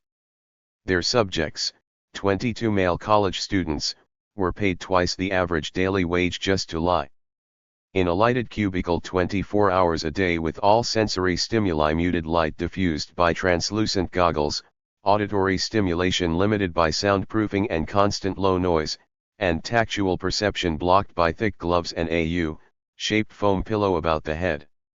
According to a later report in The Guardian, early photographs show volunteers, goggled and muffled, looking eerily similar to prisoners arriving at Guantanamo. Most students quit after 2 or 3 days. Many refused to finish the experiment. All suffered eerie hallucinations akin to mescaline use as well as deterioration in the capacity to think systematically. Claiming a major scientific discovery, Hebb's team concluded that the extreme effects from such brief loss of stimuli provide direct evidence of a kind of dependence on the environment that has not been previously recognized. In his own publications, Hebb expressed surprise that mere perceptual isolation under otherwise cheerful and happy conditions should produce such a rapid breakdown in thought processes, with problem-solving and intelligence test performance significantly impaired. After just 4 hours of isolation, he found that subjects could not follow a connected train of thought, and even 24 hours after their release motivation for study or the like was seriously disturbed. 49. Writing in Scientific American a few years later, one of Hebb's students offered a fuller explanation of the extraordinary impact of something so simple as sensory deprivation. After just 48 hours of isolation, most subjects experienced hallucinations similar to the effect of the powerful drug mescaline. Some subjects saw rows of little yellow men with black caps on and their mouths open. One saw a procession of squirrels with sacks over their shoulders marching purposefully. Another heard a choir singing in full stereophonic sound. A third felt pellets fired from a miniature rocket ship. By monitoring brain waves of subjects throughout the isolations, Hebb's researchers concluded that a changing sensory environment seems essential for human beings. Through the monotony of isolation, the activity of the cortex may be impaired so that the brain behaves abnormally. 50.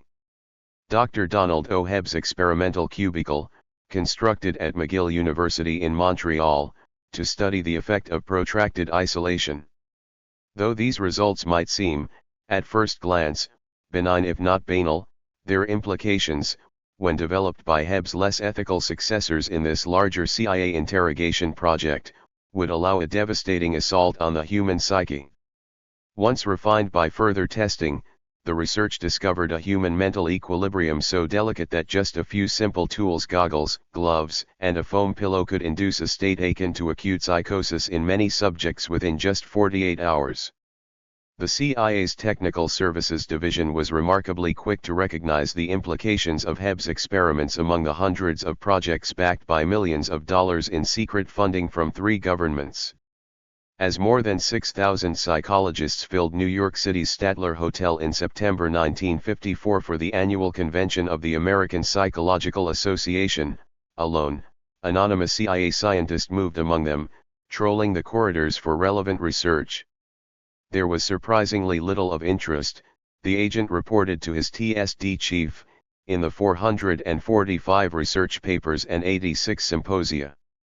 Even the papers at the Symposium on Drugs and Behavior were generally humdrum if not ho-hum. Dr. G.R. Wendt's discussion of mescaline experiments was evasive. Conan Kornitsky on drug tests at Lexington Hospital had nothing of interest to our program, and Daniel Wilner on juvenile addiction had no pertinent information for our purposes. But among the good many papers in clinical psychology, there was, in fact, one of considerable interest, a presidential address by D.O. Hebb of McGill on drives and the C.N.S., describing a promising project carried out by the Canadian Army. In a private meeting, one Dr. Webster of McGill University told this CIA representative that the experiment was an attempt to eliminate as much as possible all sensations. In his report, the agent meticulously noted all the important details. Student volunteers were blindfolded and their ears covered with foam rubber and their feet and hands were covered with large mitts, and they were placed in soundproof rooms, where they were read childish rhymes. Significantly, the subjects tended to lose their sense of time and became very irritable and requested time after time to hear the simple childish rhymes. None held out longer than a week. Highlighting the importance of these findings for the agency, the report concluded that this experiment gets at some of the psychological factors found in prisoner of war treatment where the individual is completely isolated in solitary confinement. 51. The implications of this small experiment, for both cognitive science and CIA interrogation, were, in fact, profound. 7 years after the McGill team's first publications, over 230 articles on sensory deprivation appeared in the world's leading scientific journals. For Hebb himself, the experiments allowed timely testing of his neurological theories, winning him a Nobel Prize nomination by McGill, the presidency of the American Psychological Association, and, in the words of a professional encyclopedia, a distinctive place in the history of 20th-century psychology. But back home in Canada, Parliament began grumbling about this wasteful research in 1954, and the country's Defence Research Board, fearing a security breach, suddenly cancelled the project's funding. Hebb soon found his data was, as he put it, snatched immediately to some organization in the States. 52. The CIA, following Hebb's lead, moved quickly to explore the implications of sensory deprivation for interrogation. As early as March 1955, for example, the agency's Office of Security had already done a research paper describing total isolation techniques as an operational tool of potential. 53. That same year, Morse Allen, a militant anti-communist who headed the CIA's Artichoke Project, met with a brain surgeon at the National Institute of Mental Health, Dr. Maitland Baldwin, about his recent, rather promising experiment. After 40 hours inside a specially constructed sensory deprivation box, an army volunteer began an hour of crying loudly and sobbing in a most hair-trending fashion before kicking his way out. This dramatic denouement persuaded Baldwin that the isolation technique could break any man, no matter how intelligent or strong-willed.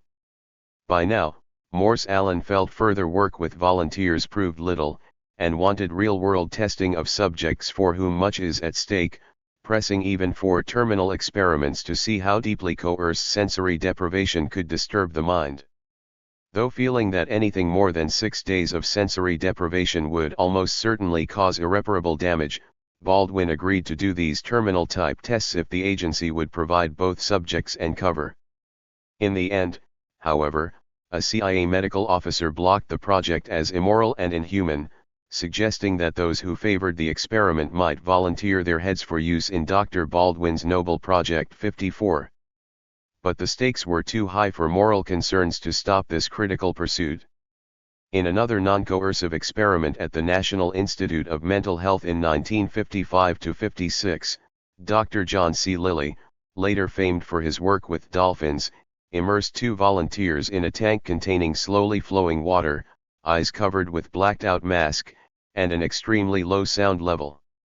After just 3 hours with sensory stimuli limited to some faint sounds of water from the piping, both subjects went from normally directed type of thinking about problems, to consciousness of residual stimuli, to an almost unbearable degree, and finally to reveries and fantasies of a highly personal and emotionally charged nature with powerful visual hallucinations. Learning of his work, intelligence officials, as author John Marks put it, swooped down on Lilly. Interested in the use of his tank as an interrogation tool, pressing him to immerse involuntary subjects until they were broken down to the point where their belief systems could be altered. Lilly evidently did some of this work, but, under his own strict ethical guidelines, made himself and a colleague the sole subjects until 1958 when, realizing that intelligence agencies had no interest in sensory deprivation for its positive benefits, he resigned from the NIMH. 55. A team of 4 Harvard University psychiatrists conducted a similar but larger experiment in 1957 that the CIA found promising, though still limited. Although these researchers cited concern for polio patients as the project's justification, their experiment, like many, was funded by the ONR's Covert Behavioral Program. And even they admitted the findings were relevant to brainwashing. Instead of immersion in water, this test 17 paid volunteers were placed in a tank-type respirator with a specially built mattress arranged to inhibit movement and tactile contact. To create an atmosphere of sensory monotony, the respirator's motor ran constantly for a dull, repetitive auditory stimulus and low artificial light was minimal and constant. After 17 hours, one subject, a 25-year-old dental student, began to punch and shake the respirator, his eyes full of tears, and his voice shaking, as he struggled in vain to break out of the iron lung until an attendant released him. At least 4 volunteers terminated from anxiety and panic, and only 5 subjects remained for the experiment's full 36 hours. Among the 17 subjects, half had hallucinations and all suffered degrees of anxiety. Apparently addressing their covered patrons, the Harvard psychiatrists concluded that sensory deprivation can produce major mental and behavioral changes in man, and recommended its capacity to induce psychosis as more natural than the pharmacological and physical methods currently used, not, of course, in polio treatment but, if we can finish their sentence, in CIA torture. In the words of the agency's later interrogation manual, this Harvard study confirmed earlier findings that 1. The deprivation of sensory stimuli induces stress. 2. The stress becomes unbearable for most subjects.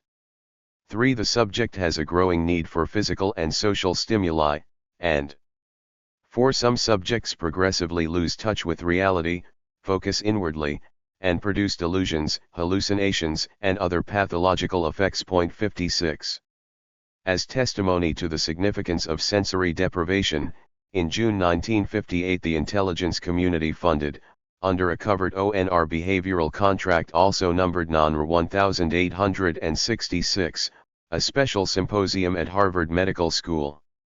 This remarkable gathering attracted leading cognitive scientists such as Jerome S. Bruner, a pioneer in the application of behavioral science to education, and Norbert Wiener, the father of cybernetics, several CIA contract researchers, and Hebb himself.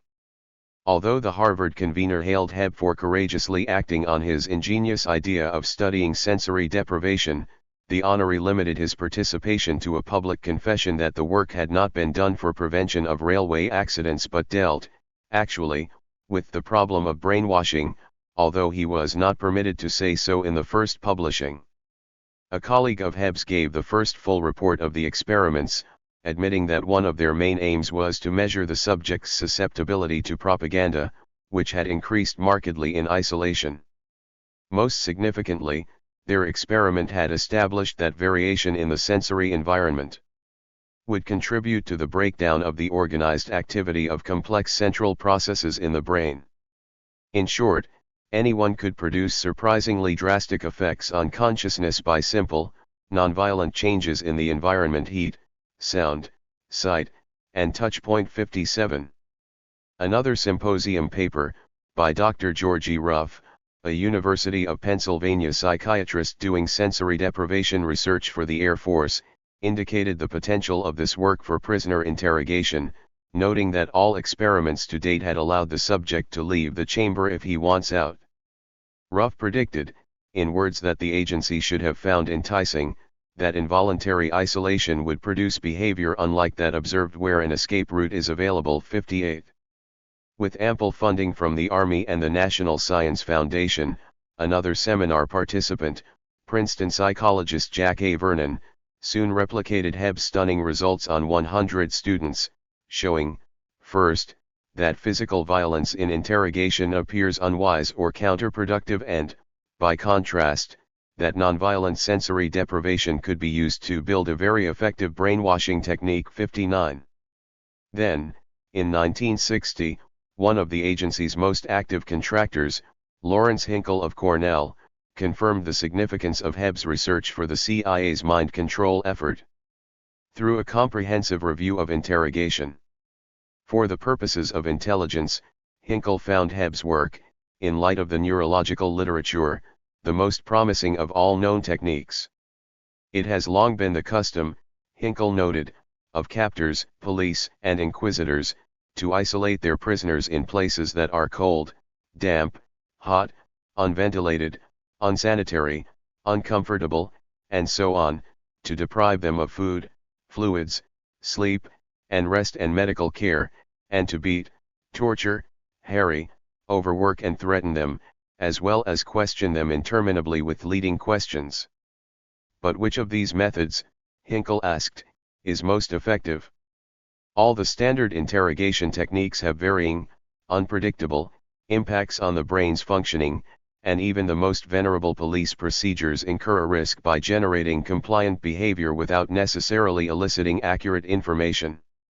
For example, the enforced standing used by Soviet interrogators can induce fainting or circulatory impairment, leading to delirium that renders the subject's information dubious. Similarly, since sleep deprivation induces the brain's special vulnerabilities, the subject's performance quickly deteriorates. Of all the possible techniques, isolation seems, from the interrogator's point of view, the ideal way of breaking down a prisoner, because, to the unsophisticated, it seems to create precisely the state that the interrogator desires, malleability and the desire to talk, with the added advantage that one can delude himself that he is using no force or coercion. Even the prisoner may be deceived, saying the interrogator never laid a hand on me. Yet, as Hebb's work had found, the effect of isolation on the brain function of the prisoner is much like that which occurs if he is beaten, starved, or deprived of sleep. 60. All this research, though intriguing, did not answer the question of paramount importance to Morse Allen and others at the CIA: what would happen if the subjects were prisoners, not volunteers, and there were no escape route? One of Hebb's colleagues in psychiatry at McGill, Dr. D. Ewan Cameron, was working on parallel studies that soon captured the CIA's interest. A respected researcher and past president of the American Psychiatric Association, Cameron claimed, in scientific papers, that he had duplicated the extraordinary political conversions in the Iron Curtain countries, in one case using sleeplessness, disinhibiting agents, and hypnosis 61. One of the CIA's staff psychologists, John Gittinger, noticed Cameron's 1956 article in which he had described an extreme form of sensory deprivation called psychic driving and notified his agency superiors. As Cameron explained in the American Journal of Psychiatry, he had used an adaptation of Hebb's psychological isolation by bombarding patients with endless repetitions of taped messages about parental rejection or incestuous longings while they were in a drug-induced clinical coma, or in hypnosis under stimulus drugs such as LSD. The combined effect produced a state analogous to the breakdown of the individual under continuous interrogation. Consequently, the CIA sent its close collaborator from the National Institute of Mental Health, Maitland Baldwin, to Montreal for an informal chat with Cameron, powerfully entrenched after 15 years as head of McGill's psychiatric treatment facility, the Allen Memorial Institute. 3 months after Baldwin's informal chat, Allen Memorial, at Cameron's behest, applied to the Society for the Investigation of Human Ecology, one of the agency's main fronts for mind control research, for support to study the effects upon human behavior of the repetition of verbal signals. Cameron proposed to use his patients at Allen Memorial as unwitting subjects in a brutal research regimen that would intensify Hebb's sensory isolation by electroshocks and incessant repetition of audio tapes. Specifically, Cameron would study 1. The breaking down of ongoing patterns of the patient's behavior by means of particularly intensive electroshocks. 2. The intensive repetition of the prearranged verbal signal. 3. During the period of intensive repetition the patient is kept in partial sensory isolation. 4. Repression of the driving period is carried out by putting the patient, after the conclusion of the period, into continuous sleep for 7 to 10 days. 62. At last, the CIA had a scientist eager to conduct terminal experiments in sensory deprivation, and one with his own ready supply of human subjects. As soon as Cameron's grant application arrived at Human Ecology's New York office on January 23, 1957, the CIA's local mole forwarded it to agency headquarters where Dulles, who knew the doctor well from their wartime work on Nazi psychology, personally approved the project on February 25. Within days, the CIA designated Cameron's promising research as MK Ultra Subproject 68, placed it under Gottlieb's direct supervision, and laundered generous annual payments of $20,000 through Human Ecology.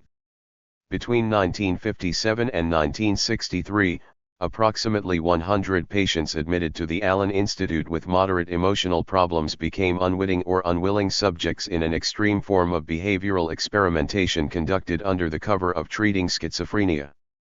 To cite one of the tragic examples, a recently qualified psychiatrist, Dr. Mary Morrow, agreed to routine psychological testing when she applied for a staff position but soon found herself drugged and subjected to weeks of involuntary electroshocks and sensory deprivation.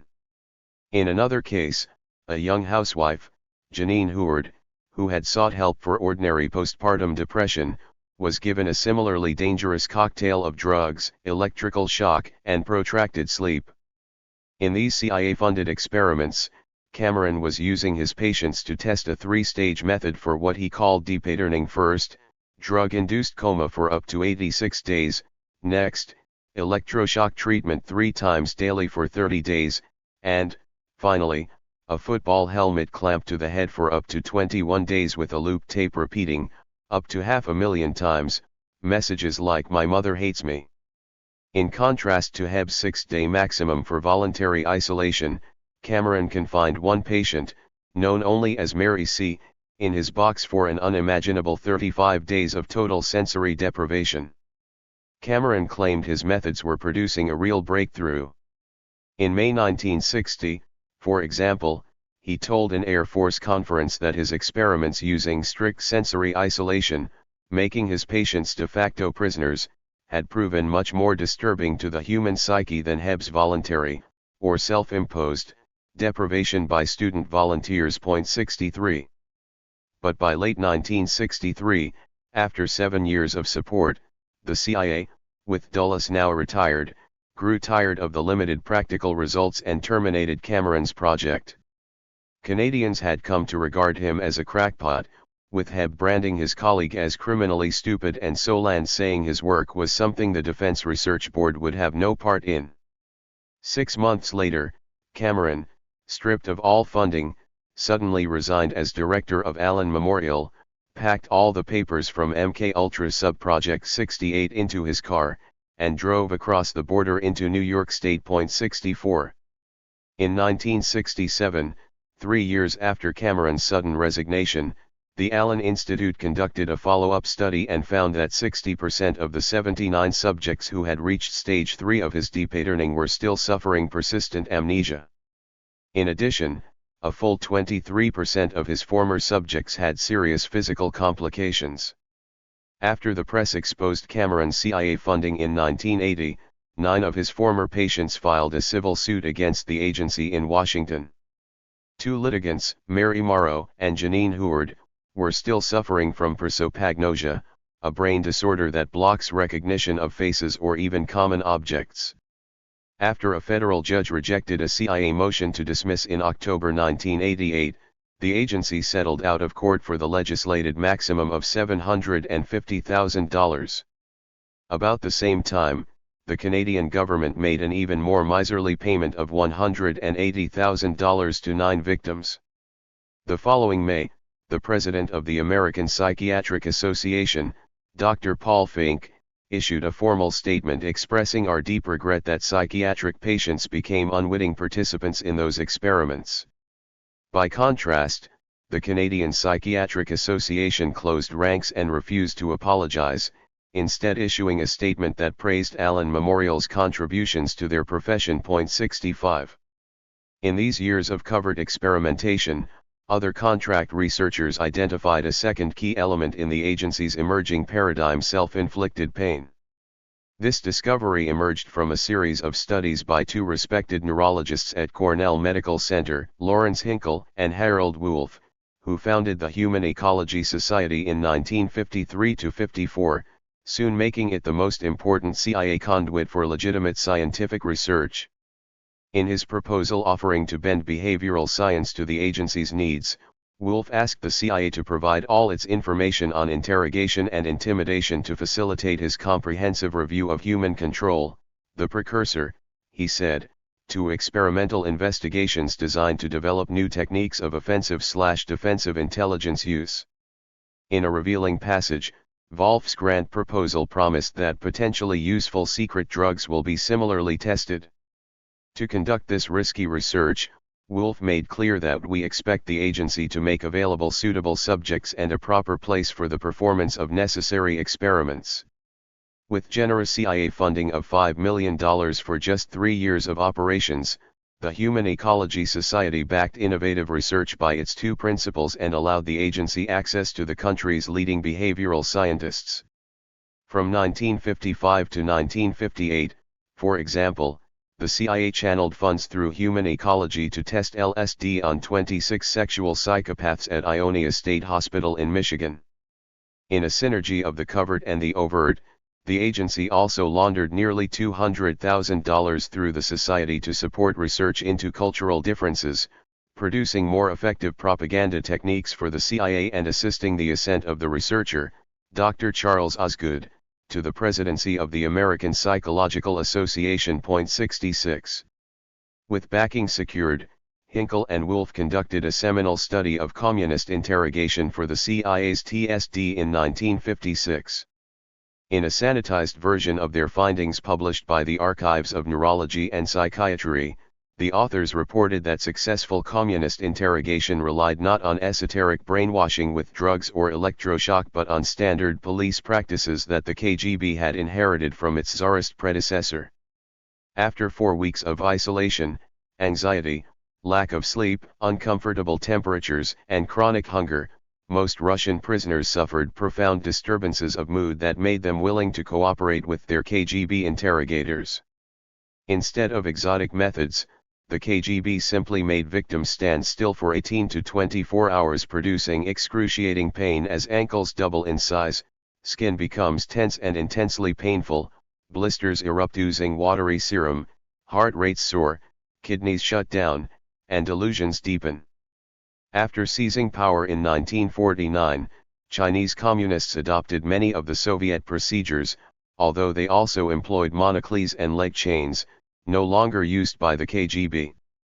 Significantly, the authors found no reason to differentiate the nonviolent KGB methods from any other form of torture. 67. This Cornell report may have contributed to the agency's shift from the search for a miracle mind control drug to the more mundane exploration of human psychology. Indeed, when the agency's two-phase method was finalized 7 years later, it would follow many of the KGB's distinctive techniques. By their sophisticated analysis of Soviet torture, Hinkle and Wolf had, in effect, identified another critical facet of the CIA's emerging model for interrogation: self-inflicted pain. In searching for other university research that contributed to the CIA's evolving torture paradigm, the famed Yale obedience experiments by a young psychologist, Stanley Milgram, seem a likely candidate.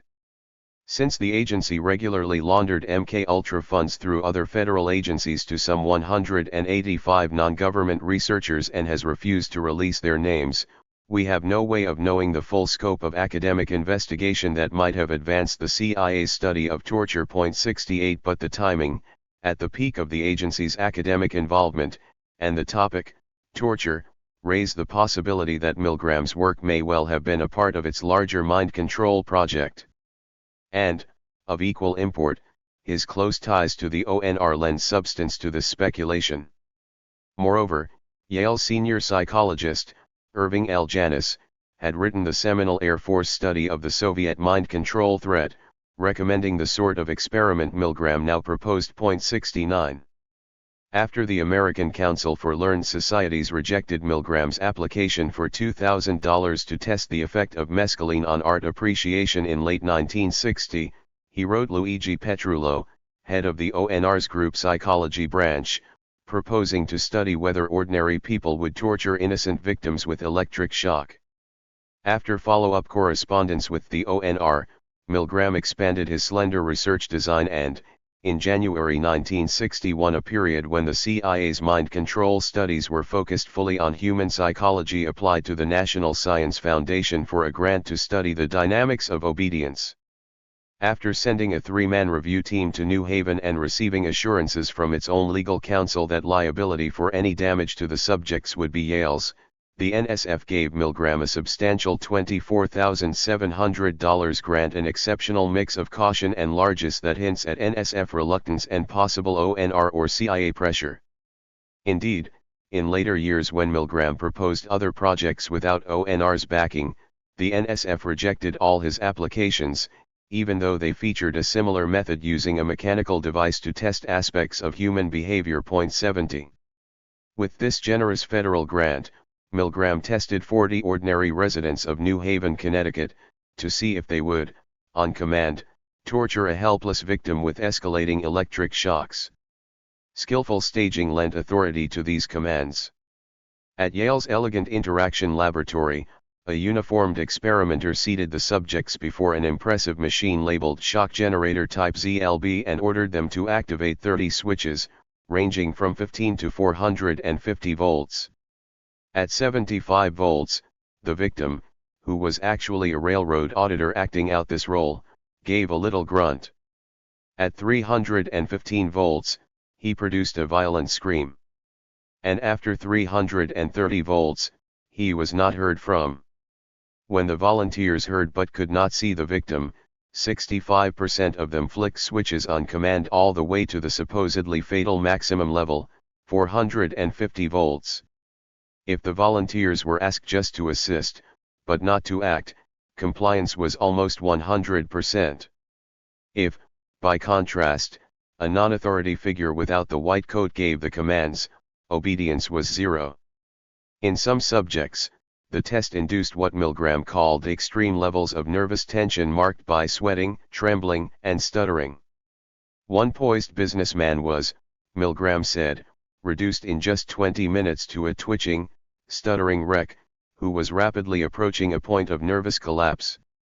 Rejecting the idea that those who delivered maximum voltage were monsters, the sadistic fringe of society, Milgram concluded that social convention led normal individuals to accept authority and ignore the victim's pain. Whether his analysis was valid or not, one result of this research was clear: at the end of each simulated torture session, ordinary New Haven citizens walked out of the Yale laboratory with a check for $4.50 and the disturbing knowledge that they, like Gestapo interrogators, could inflict pain and even death on an innocent victim. Indeed, one subject, a military veteran named William Minold, recalled feeling like an emotional wreck, a basket case, from the realization that somebody could get me to do that stuff. 71. When first published, Milgram's results were controversial and his many professional critics concentrated their fire on his lack of ethics in the handling of human subjects. Milgram himself secretly shared this view, telling his diary it was ethically questionable to lure people into the laboratory and ensnare them into a situation that is stressful. A critic writing in American Psychologist charged that this traumatic experiment was potentially harmful to its subjects. One Yale colleague complained about this aspect to the American Psychological Association, which then denied Milgram membership for a year. After finishing his contract at Yale, he moved on to Harvard, where he was later denied tenure, largely for the same reason. However, Milgram's intelligence connections apparently saved his career. He was soon hired, with a promotion to full professor, by the new graduate dean at the City University of New York, Mina Rees, who had recently retired as deputy director of the Office of Naval Research. 72. Nobody has asked, even decades later, why the ONR would have been so solicitous of Milgram's career and why the NSF would have funded an experiment of so little scientific value. Although Milgram himself said he was testing theories about Nazi torturers, World War II was long over and his ONR patrons, like their intelligence conf at the CIA, were now obsessed with winning the Cold War. 73. In retrospect, the timing, topic, military ties, conflicted NSF funding, and NSF rejection of all his later projects, if taken together, provide indications, albeit circumstantial, that Milgram's experiment was a byproduct of the larger CIA mind control project. Whatever his ultimate funding source, Milgram's published results answered the key question the agency faced as it began global dissemination of its interrogation method: if trained in the new torture techniques, would ordinary police officers in Asia and Latin America be willing to practice what they had been taught? In time, the CIA's field experience confirmed Milgram's laboratory results: any ordinary soldier or police officer could be taught to torture.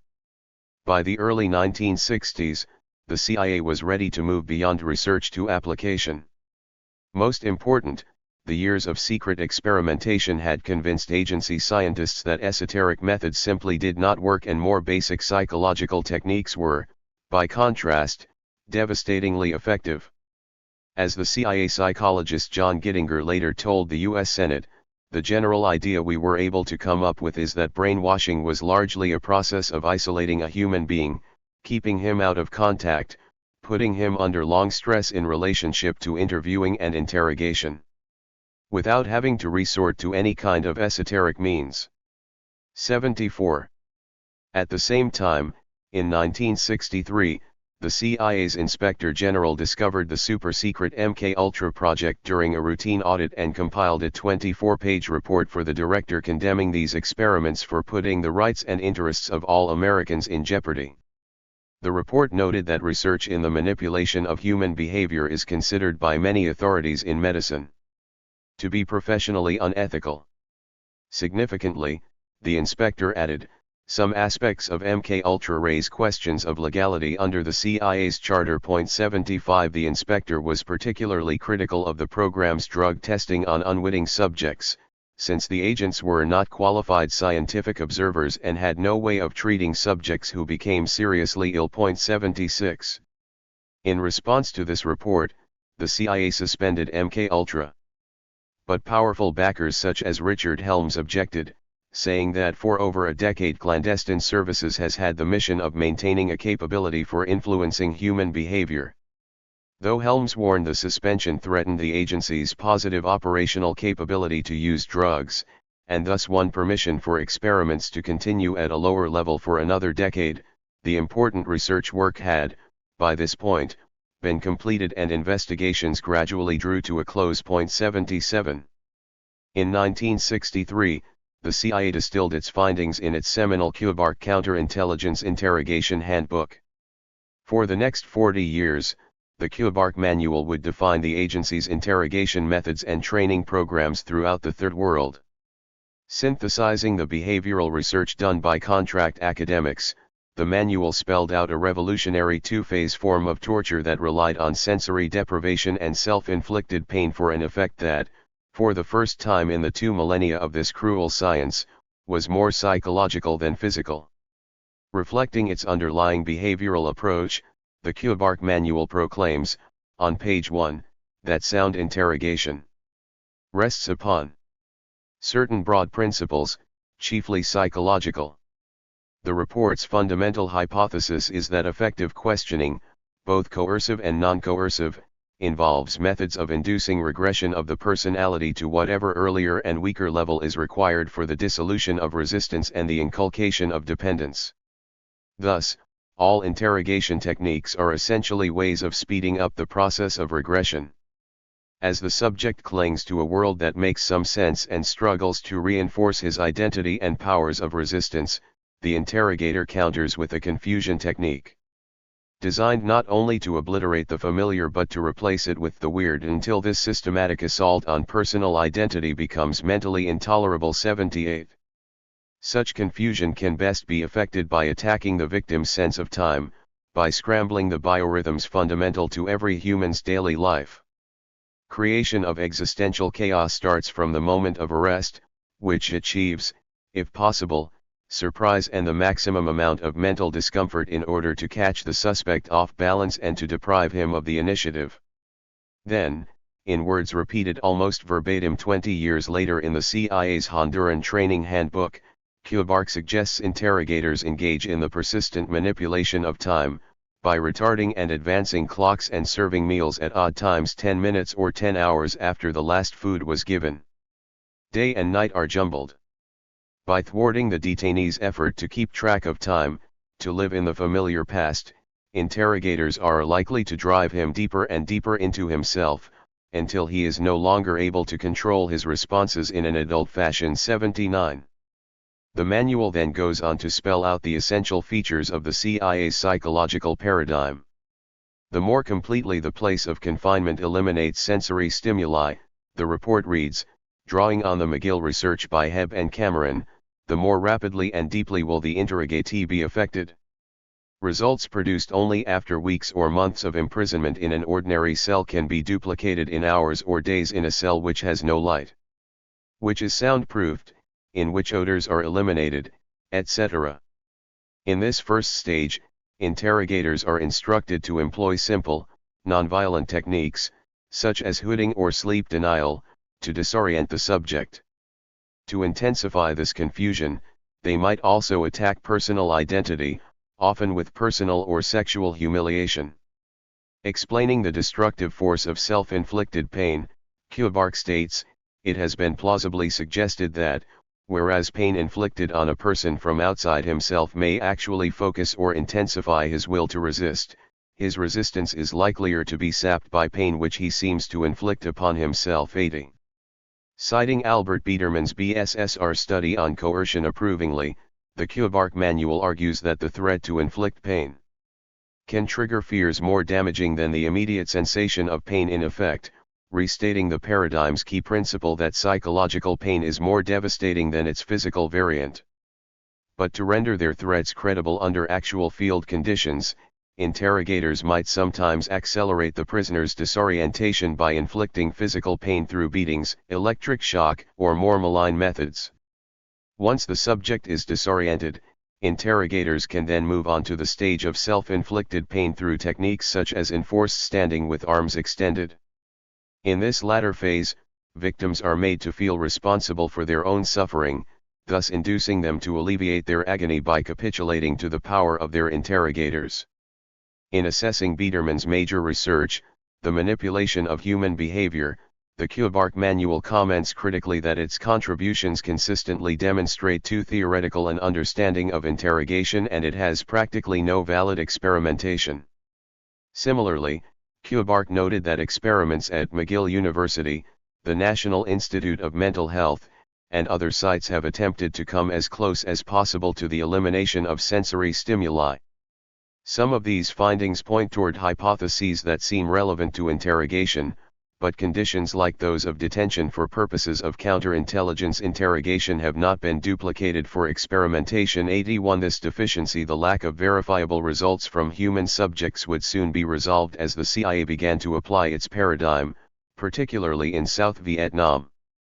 The Kubark Manual was by no means a dead document, filed away for future reference, but instead became the basis of a major agency training program that ran for about a decade. Calling it the CIA's premier course, one former agent, Bill Wagner, attended the 3-week interrogation program at the Farm, the agency's celebrated training center near Williamsburg, Virginia, in 1970. Competition for admission was so strong among ambitious young agents that many secured slots by first volunteering for the role of captives.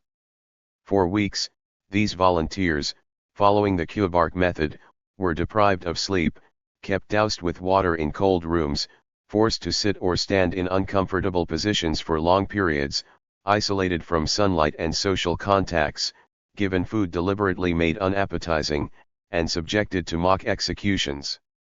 Even for hardened agents participating in a controlled training exercise inside their own agency, Kubark's prescriptions were so devastating that at least 10% of the volunteers dropped out and many later refused to take the course when their turn came. They lost their stomach for it, Wagner explains.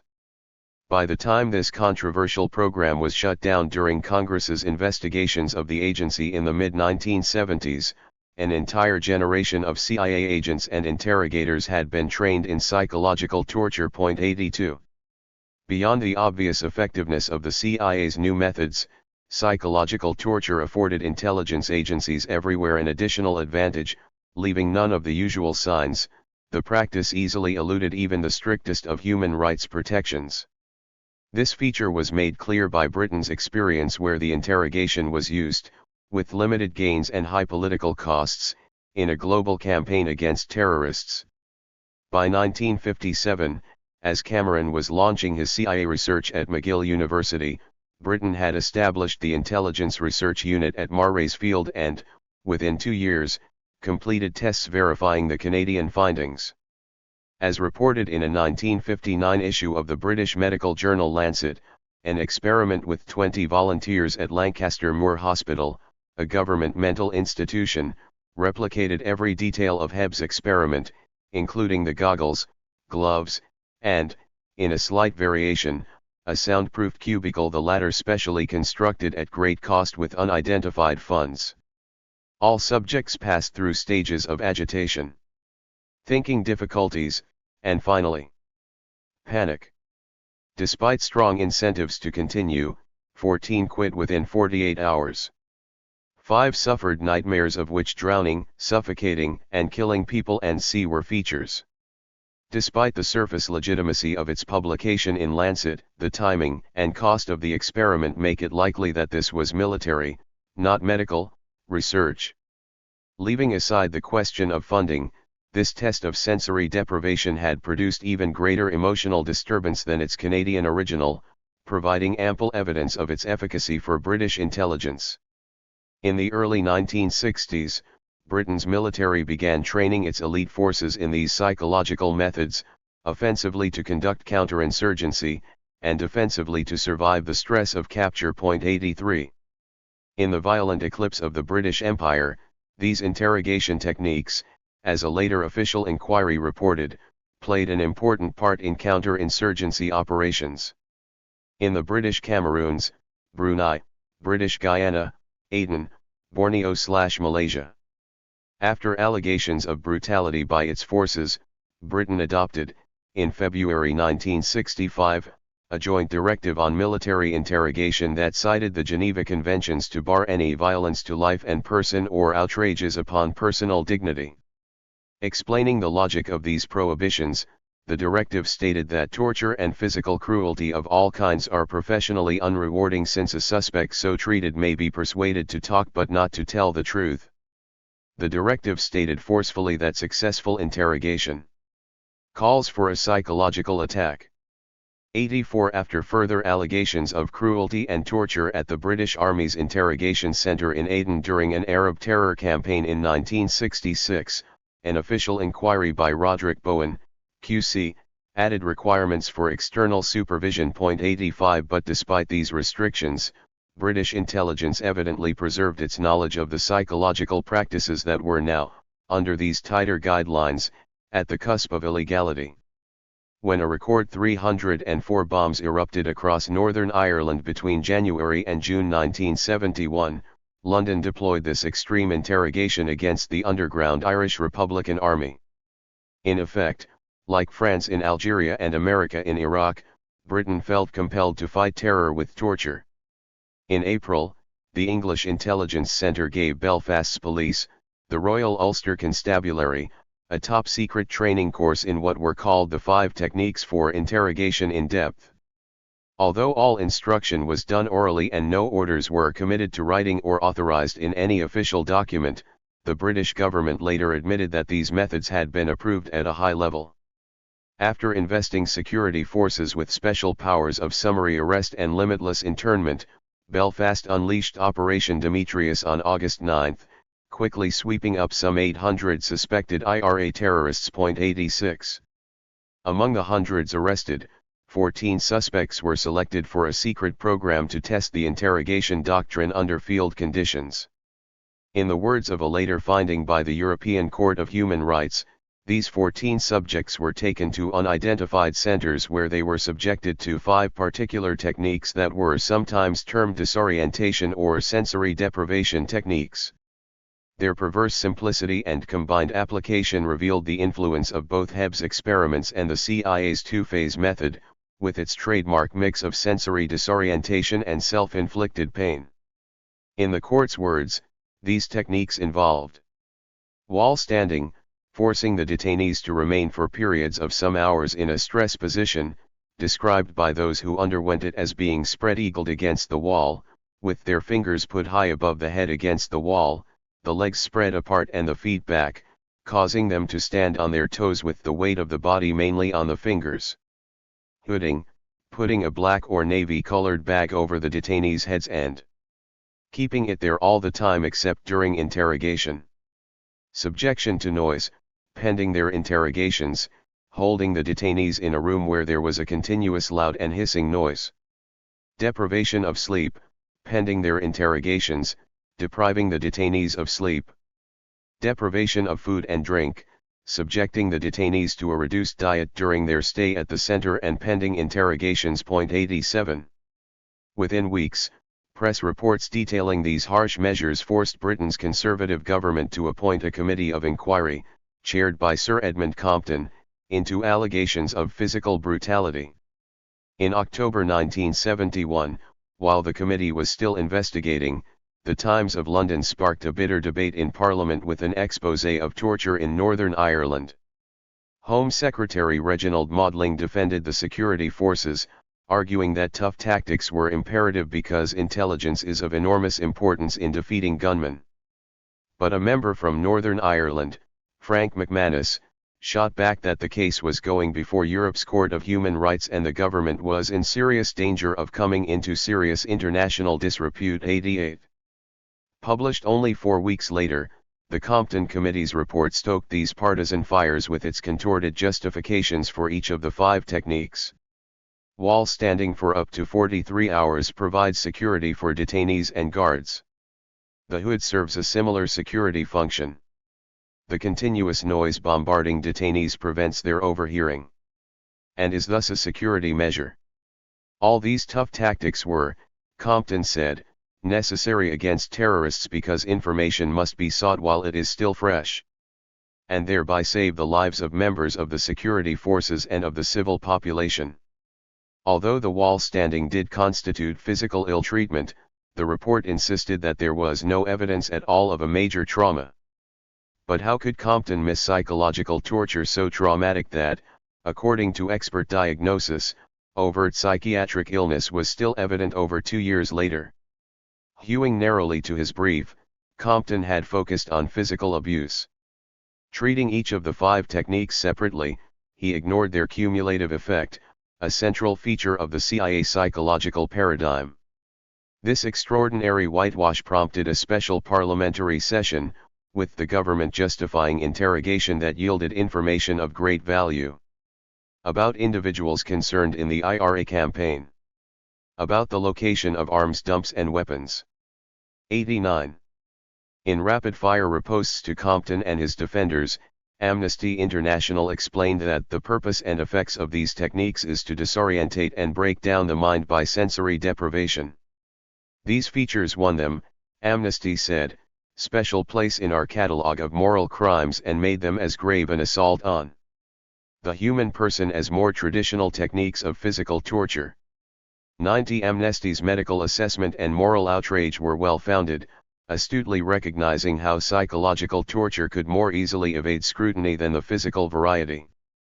Indeed, a later committee into interrogation headed by Hubert Lister Parker, Baron of Waddington, that was formed midst the firestorm over Compton's report, soon discovered the difficulties in restraining psychological torture when state security was determined to use it.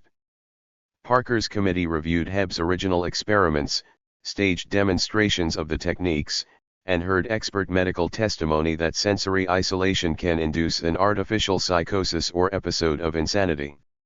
Despite all this detailed evidence, committee members agreed unanimously that they could not measure scientifically either the degree or the duration of these psychological effects, the determining factors that would distinguish aggressive interrogation from either cruelty or torture. Where, Lord Parker asked in his final report, does hardship and discomfort end and for instance humiliating treatment begin, and where does the latter end and torture begin? The answer, he said, turns on words of definition and thus opinions will inevitably differ over where a particular action might lie. On the slippery slope of psychological techniques, there were no easy definitional footholds. 91. Reports and committees notwithstanding, the Irish Republic complained formally to the European Human Rights Commission, which, in 1976, submitted an 8,400-page report finding that the combined use of the 5 techniques shows a clear resemblance to those methods of systematic torture which have been known over the ages. Setting aside the physical to focus on the psychological, the Commission ruled unanimously that these 5 techniques were, in fact, a modern system of torture. Consequently, in February 1977, the case advanced to the European Court of Human Rights where Britain's Attorney General appeared, chastened, to give this unqualified undertaking that the 5 techniques will not in any circumstances be reintroduced as an aid to interrogation. Again showing the definitional elusiveness of psychological torture, the court later found Britain guilty of inhuman and degrading treatment but not torture, a distinction, the judges said, that derived principally from a difference in the intensity of the suffering inflicted. In sum, the complexities of psychological torture had eluded even this Human Rights Court. 92. It is worth noting that, alone among the 17 justices ruling on this case, Judge Demetrius Evragiannis of Greece grasped the character of psychological torture. In his dissenting opinion, he argued that this court's conception of torture has already been overtaken by the ingenuity of modern techniques. Through subtle techniques developed in multidisciplinary laboratories which claim to be scientific, there are now new forms of suffering that have little in common with the physical pain caused by conventional torture. In effect, torture no longer presupposes violence. These modern methods can, without any physical violence, bring about the disintegration of an individual's personality, the shattering of his mental and psychological equilibrium and the crushing of his will. In assessing Britain's combined use of the 5 techniques from the factual point of view, the judge was sure that the use of these carefully chosen and measured techniques must have caused extremely intense physical, mental, and psychological suffering, inevitably covered by the strictest definition of torture. 93. Indeed, independent medical examination of these victims found that the British Army had developed a particularly lethal mix of physical and psychological methods. A British psychologist, Tim Schulleis, reported that 12 of the Irish prisoners had been subjected to a hybrid technique with sensory deprivation by hooding, sleep deprivation, self-inflicted pain by protracted wall standing, and crude physical beatings for any who moved from the wall. So devastating was the combination that 3 of the men, in the opinion of a university psychiatrist, had become psychotic after just 24 hours of this interrogation, with symptoms marked by loss of the sense of time, hallucinations, profound apprehension and depression, and delusional beliefs. 94. Under actual field conditions, the CIA's psychological paradigm, of which this British interrogation is a textbook example, was often supplemented by conventional physical tactics, whether from simple cruelty or a need to accelerate psychological breakdown. With the physical thus compounding, the psychological, medieval, and modern methods sometimes seemed indistinguishable. Inside the CIA's interrogation center at Bagram Air Base near Kabul in 2002, for example, American guards would force prisoners to stand with their hands chained to the ceiling and their feet shackled, creating an effect similar to the Italian Inquisition's strappado. At Iraq's Abu Ghraib prison in 2003, U.S. military police would parade Iraqi prisoners naked with plastic sandbags over their heads, combining psychological humiliation with the pain of restricted breathing, just as medieval victims were once displayed in town squares with iron masks clamped on their heads, suffering both imagined ridiculousness and physical torture through obstruction of the mouth or the nose. 95. Yet there are also subtle, significant differences in the CIA's techniques, which dispensed with crude physical implements to make the pain seem self-inflicted. In place of the Inquisition's crippling stork that twisted the victim's body to fit into an iron frame, CIA interrogators made their victims assume stress positions without any external mechanism. Similarly, both the Paris Inquisition's water question and the CIA's waterboarding forced fluids down the victim's throat to simulate a sense of drowning. The Church, of course, sought to purge evil with physical punishment, while the agency aims to induce the survival reflex of a near-death experience and thus break the victim psychologically. 96. These modern innovations, while absent from the research first codified in the CIA's Kubark manual, would evolve, over time, as the agency set about propagating its new torture techniques worldwide. Like many important discoveries, the CIA's psychological paradigm, once a complex problem that had challenged brilliant behavioral scientists, soon became, through this global journey, a simple technique easily mastered by any police sergeant with a secondary education. It would prove, moreover, a surprisingly supple procedure, readily refined by any officer or operative with taste for torture. 3.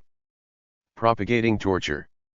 In the global dissemination of its new interrogation doctrine during the Cold War, the CIA moved through 2 distinct phases, first operating undercover through police training programs in Asia and Latin America, and later collaborating with Army teams that advised local counterinsurgency forces, largely in Central America.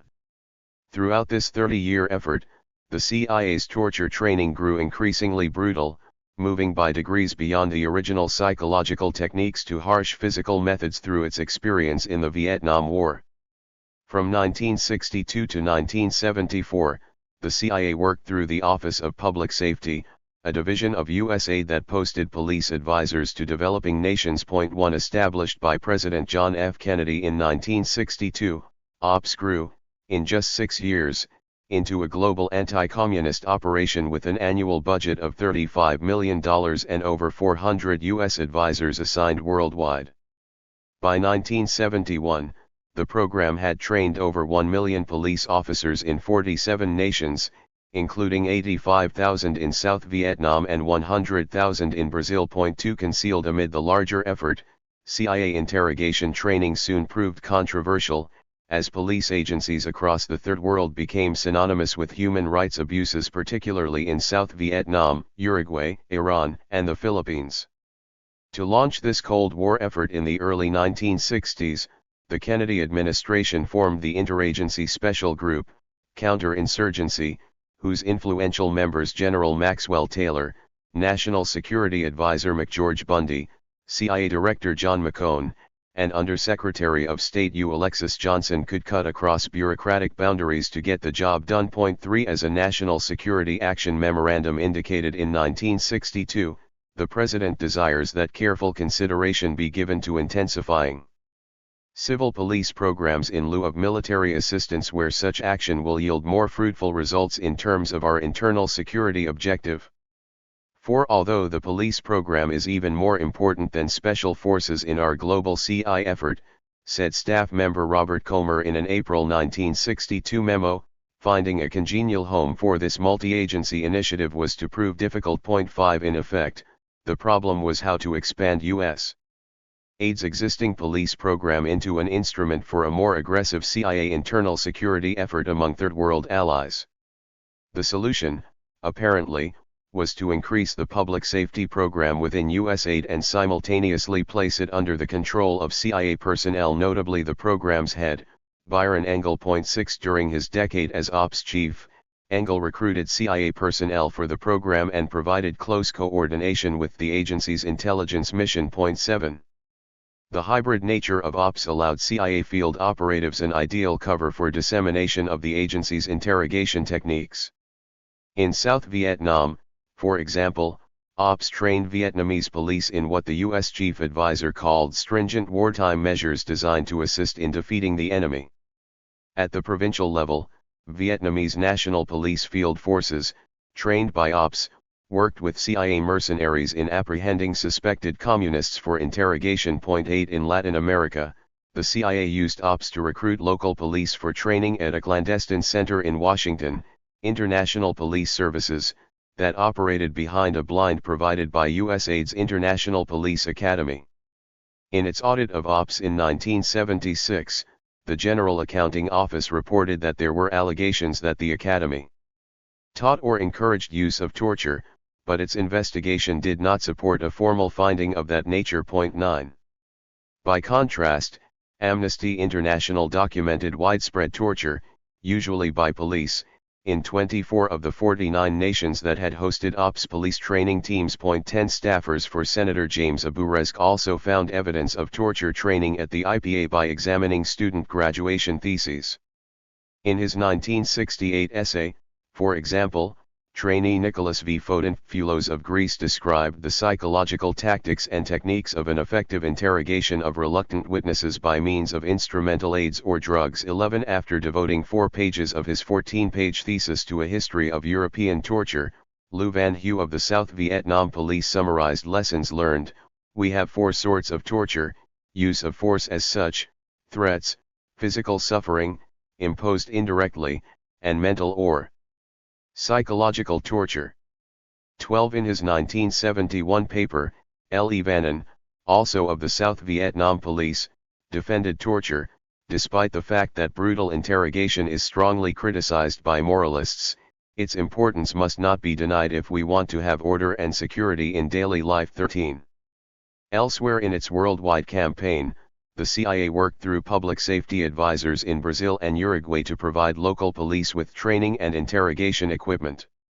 Through its field offices in Panama and Buenos Aires, the agency's Technical Services Division, the unit responsible for psychological research, shipped polygraph and electroshock machines in diplomatic pouches to public safety offices across the continent. 14 For all its global reach, however, OPS's operations were, as the Vietnam War heated up during the 1960s, increasingly concentrated in South Vietnam. Although early ops advisors tried to transform the Vietnamese police into an effective counterinsurgency force, the clear failure of this effort by 1963 created pressure for a new approach. Arriving at the South Vietnamese capital, Saigon, in December of that year, CIA Station Chief Pierre de Silva soon learned that the Viet Cong were monstrous in their application of torture and murder. Inspired by a doctrine of counter-terror, de Silva began a campaign to bring danger and death to the Viet Cong functionaries themselves, especially in the areas where they felt secure. 15. The CIA thus set about simultaneously expanding and centralizing South Vietnam's scattered intelligence operations, which all fell, at least nominally, under Saigon's Central Intelligence Organization housed at the National Interrogation Center. There, 4 agency advisors were assigned to train the Vietnamese hands-on by interrogating the hundreds of prisoners locked up within its concrete walls. After a year of de Silva's leadership, each of the 40-plus provinces in South Vietnam had an intelligence coordination committee and its own concrete prison compound called the Provincial Interrogation Center. In these same years, the CIA sent many more experts, most of whom had worked on Russian defectors, from its Technical Services Division to train the Vietnamese interrogators. Instead of the old French methods of crude physical torture, most evident among the Saigon police, the Vietnamese, in the words of one CIA trainer, had to be retaught with more sophisticated techniques. At the provincial centers, however, physical methods continued to prevail, including electric shock, beatings, and rape. 16. Taking this covert war to the countryside in 1965, CIA careerist William Colby launched the agency's counter-terror program. CIA representatives, wrote agency analyst Victor Marchetti, recruited, organized, supplied, and directly paid CT teams, whose function was to use techniques of terror assassination, abuses, kidnappings, and intimidation against the Viet Cong leadership. A year later, the CIA became wary of adverse publicity surrounding the use of the word terror and changed the name of the CT teams to the Provincial Reconnaissance Units. Colby also supervised construction of the provincial interrogation centers, each headed by a CIA employee who, Marchetti tells us, directed each center's operations, much of which consisted of torture tactics against suspected Viet Cong, such torture usually carried out by Vietnamese nationals. 17. By 1965-66, the CIA had thus developed a nationwide intelligence collection system that reached from the National Interrogation Center in Saigon down to the Society's rice roots via the provincial interrogation centers and the PRU counter-terror operations. The program expanded in 1967 when the CIA, working with other agencies, established a centralized pacification bureaucracy, civil operations, and rural development support. Under this umbrella, the CIA drew all the scattered counterinsurgency operations, ops, police training, military intelligence, the CIO, and its own interrogation units into cords, and then used this labyrinthine bureaucracy as cover for a murderous covert operation called the Phoenix Program. With limitless funding and unrestrained powers, Phoenix represented an application of the most advanced interrogation techniques to the task of destroying the Viet Cong's revolutionary underground. From its overall strategy to its specific interrogation techniques, Phoenix was the culmination of the CIA's mind control project. As conventional counterinsurgency failed to defeat the enemy, the U.S. mission created Phoenix to correct a major contradiction in its complex, collaborative relationship with South Vietnam's weak government. The Vietnamese National Police, despite a doubling of its strength to 120,000 between 1966 and 1972, suffered poor leadership and pervasive corruption that blunted its effectiveness against the Viet Cong's underground government. And the South Vietnamese Army, as one of its officers explained, felt that this unarmed enemy was not their proper adversary. With the police unable and the army unwilling to engage in effective counterinsurgency, the Viet Cong's control of the countryside grew unchecked, creating a pressing need, the CIA felt, for a new kind of clandestine operation to attack this invisible communist infrastructure. 18. In Saigon, Phoenix used sophisticated computer information banks to centralize data on the Viet Cong infrastructure, identifying key communist cadres for interrogation or elimination. In the countryside, the program made use of this intelligence through specially trained counter-guerrilla teams, the PRUs, attached to the CIA's 40 provincial interrogation centers. Miming the clandestine cell structure of the Viet Cong units, each PRU began as a 6-man team that elaborated, through a pyramid structure, into a provincial unit of 146.19. Notwithstanding later CIA rhetoric designed to give Phoenix a sanitized, professional patina, it soon devolved into a brutality that produced many casualties but few verifiable results. For all its technological gloss, the program's strategy remained grounded in De Silva's vision of physical and psychological counter-terror. After a PRU had brought in suspected communists, interrogators from the Provincial Interrogation Center, often under CIA supervision, tortured the prisoners and summarily executed many without trial or due process. Some PRUs degenerated into petty protection rackets, extracting bribes from accused communists and eliminating suspects on the basis of unsubstantiated gossip. Although early recruits were often well motivated, as the PRUs spread, the units began to attract social outcasts, including convicted criminals, who embraced their basic task, murder, by tattooing themselves Sat Cong. According to a 1970 report in the New York Times, each PRU consists of a dozen or more South Vietnamese mercenaries, originally recruited and paid handsomely by the CIA, who were usually local hoodlums, soldiers of fortune, draft dodgers, defectors 20. At the same time, Phoenix and allied programs allowed the CIA to continue its research into the effects of coercion on human consciousness. No longer restricted to isolated drug trials or simulated psychology experiments, the agency was now operating a nationwide network of interrogation centers that used torture to generate intelligence, providing a limitless supply of human subjects.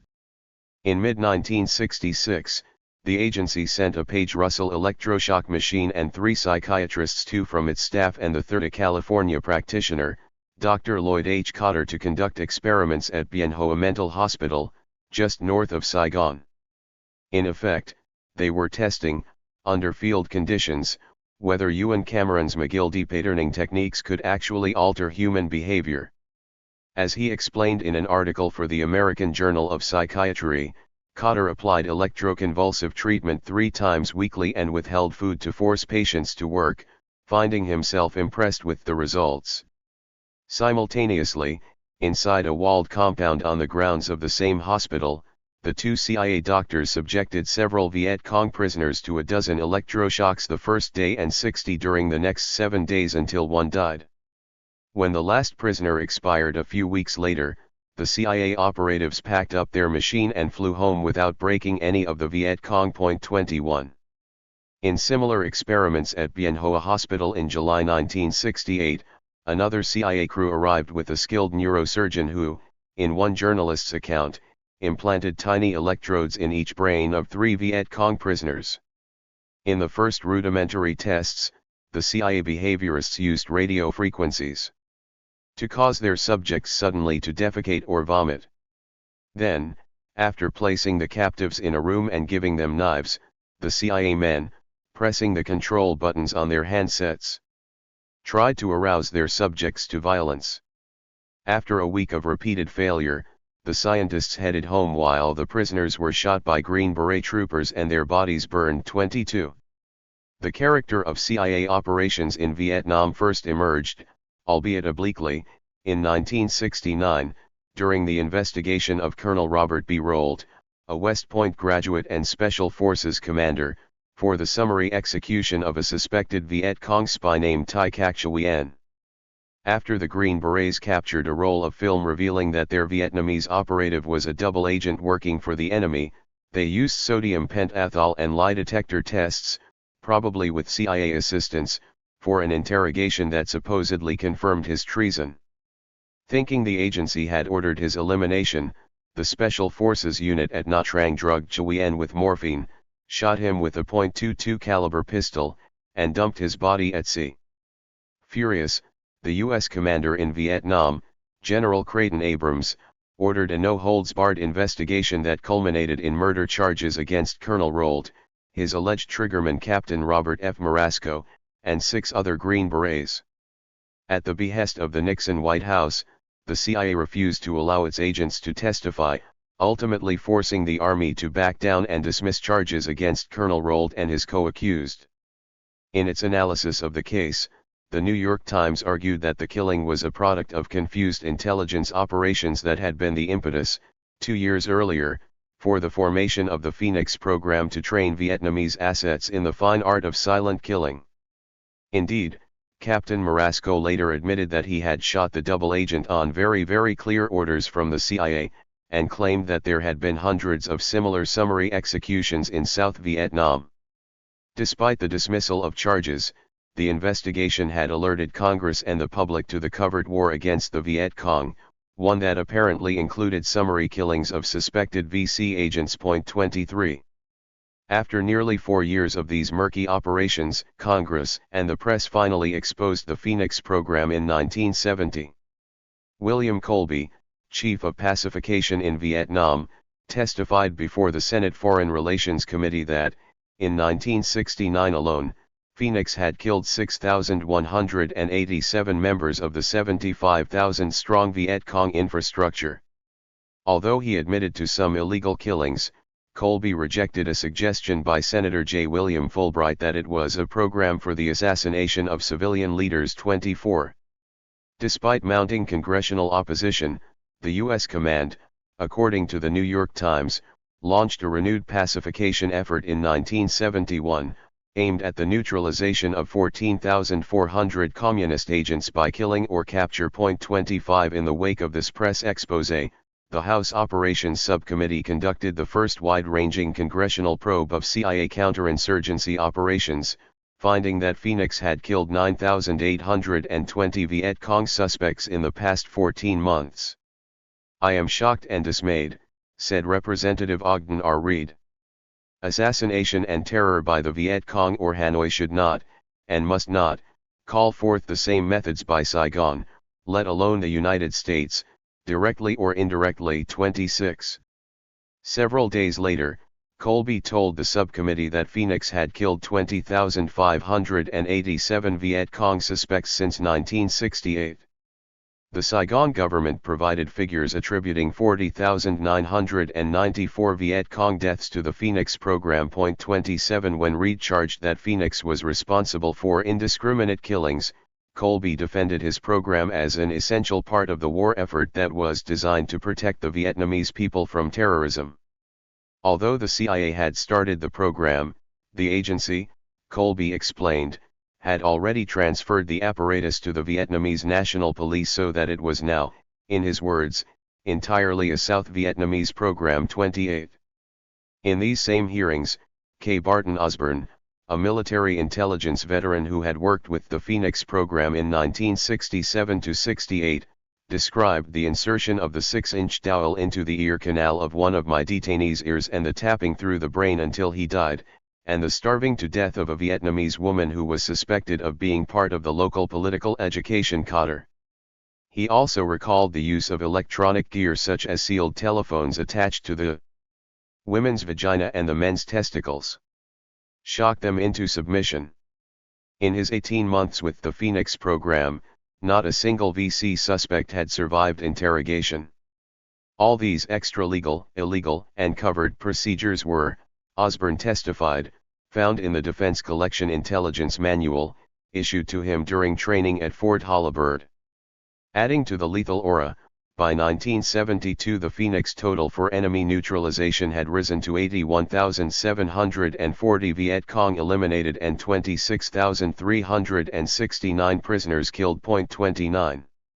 To discredit such damaging testimony, the U.S. Army Intelligence Command conducted a thorough investigation of Osborne's charges which Colby released, in a declassified summary, during his 1973 confirmation hearings as CIA Director.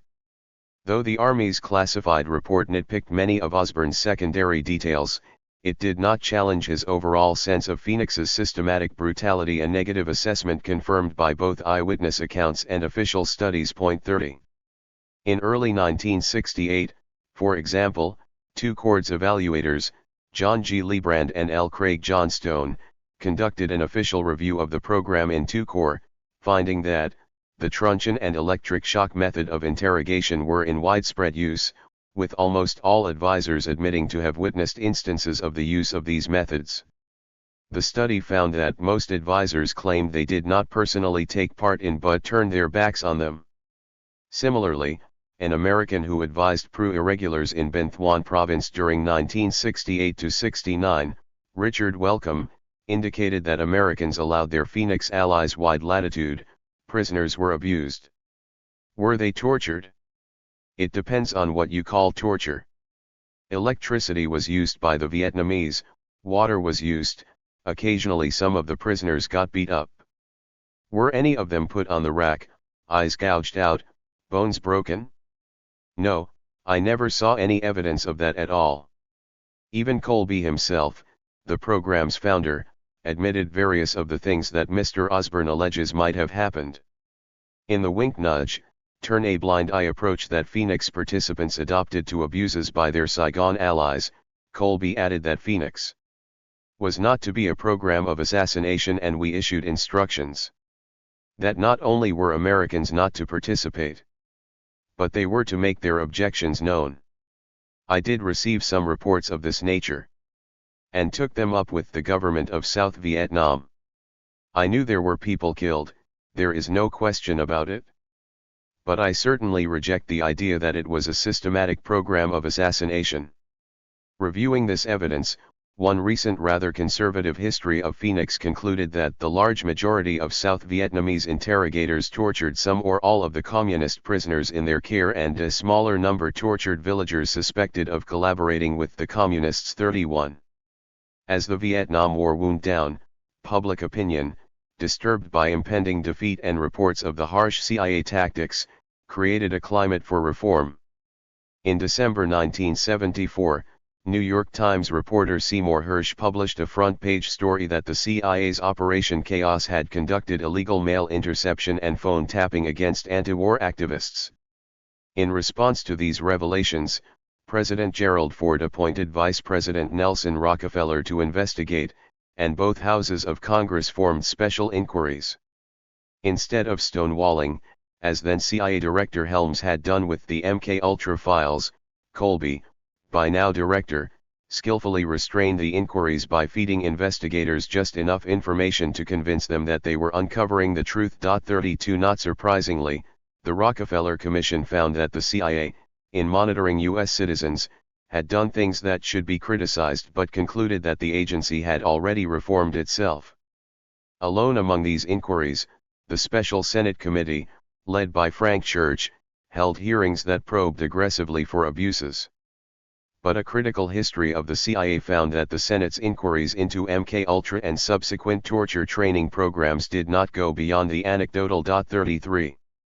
Although the Senate hearings inspired 4 well-documented books on the CIA's drug and behavioral experiments, there was no internal investigation or criminal prosecution of culpable officials. I thought in 1978, when our books were appearing, when we were doing media work all over the world, recalled Alan Shefflin, author of The Mind Manipulators, that we would finally get the story out, the vaults would be cleansed, the victims would learn their identities, the story would become part of history, and the people who had been injured could seek recompense. Instead, what happened was the Great Void. 34. Seeking to explain why the CIA's accomplices in torture had escaped closer examination, author A.J. Langguth concluded, Senator Frank Church tried to force some admissions, but his witnesses sidestepped his staff's sketchy allegations. Given the willingness of Congress to accept the C.I.A.'s alibis about national security, I don't think any other public hearing would fare better. 35. Even after revelations about the Phoenix program, there was still a deep, almost inexplicable silence in Congress and the press over the issue of torture. In 1977, for example, former CIA agent Frank Snepp published a best-selling memoir of his Vietnam experience. With graphic detail reminiscent of George Orwell's 1984, Snepp's first chapter described the months he spent torturing a captured North Vietnamese cotter, Nguyen Van Thai. Just as Orwell's fictional interrogator broke the antihero Wilson by discovering his greatest fear, rats, So CIA and Vietnamese interrogators found that this dedicated communist had one psychic physical flaw: a dread of the cold. For over 4 years, the CIA, using its technique of sensory deprivation, kept Thai in solitary confinement inside an all-white, windowless room with just one feature: heavy-duty air conditioners. Even so, the Vietnamese inquisitors failed. Next, an American specialist made little progress. Finally, Snep himself, assigned to the case as lead interrogator, maintained the frigid air conditioning and probed, through 2 or 3 sessions daily, to discover only 2 discernibly exploitable flaws in Thai's personality: most important, a longing to return to his wife and child. Playing on this weakness to drive the wedge deeper, Snep varied Thai's interview times randomly so as to throw off his internal clock and tantalized him with the hope of reunion with his family. These techniques finally worked, and the dossier began to grow as Thai, enticed by Snep's hints of release, started talking. Just before Saigon fell, however, a senior CIA official suggested that Thai should be disappeared, and he was loaded onto an airplane and thrown out over the South China Sea. 36. By his references to an American specialist in interrogation, the elaborate sensory deprivation, and psychological probing to produce personality regression, Snep provided unmistakable clues that the CIA was, by this point, applying sophisticated techniques. But the media focused on his tales of political intrigue and ignored these revelations that the agency was engaged in torture. 37. In retrospect, Phoenix proved a seminal experience for the U.S. intelligence community, combining both physical and psychological techniques in an extreme method that would serve as a model for later counterinsurgency training in South and Central America. In 1965-66, Army intelligence launched Project X, which was designed, according to a confidential Pentagon memo, to develop an exportable foreign intelligence package to provide counterinsurgency techniques learned in Vietnam to Latin American countries. 38. According to a Pentagon counterintelligence staffer, Linda Matthews, the team of Army officers drafting one of the project's training manuals, Intelligence for Stability Operations, in 1967-68, was in contact with the resident instruction course in the Phoenix program at the Army Intelligence School, and thus some offending material from the Phoenix program may have found its way into the Project X materials. 39. One of these manuals, in the Pentagon's words, provided training regarding use of sodiopentathol compound in interrogation, abduction of adversary family members to influence the adversary, prioritization of adversary personalities for abduction, exile, physical beatings, and execution. In short, the trademark Phoenix techniques. 40. For the next quarter of a century, the Army would transmit these extreme tactics, by both direct training and mailings of manuals, to the armies of at least 10 Latin American nations. By the mid-1980s, counter-guerrilla operations in Colombia and Central America would thus bear an eerie but explicable resemblance to South Vietnam. Although the Phoenix program was the largest and bloodiest CIA interrogation effort, it was the Ops Police training in Latin America that prompted a Senate attempt to end torture training altogether. Ironically, it was the murder of an American police advisor in Uruguay that exposed public safety's involvement in torture and precipitated the program's abolition. The story broke in August 1970 when the New York Times reported that an American police advisor, Dan A. Mitrian, had been kidnapped by Tupamaro guerrillas in Montevideo. The first dispatches described him as an ordinary family man from Indiana who was heading the public safety program in Uruguay to encourage responsible and humane police administration. In an inadvertent hint of Mitrian's actual mission, the account added that he unquestionably knew more about the Tupamaro operations than any other United States official. 41. 10 days later, in its story of his point-blank execution, the Times noted that he was considered to have contributed materially to the government's anti-guerrilla campaign.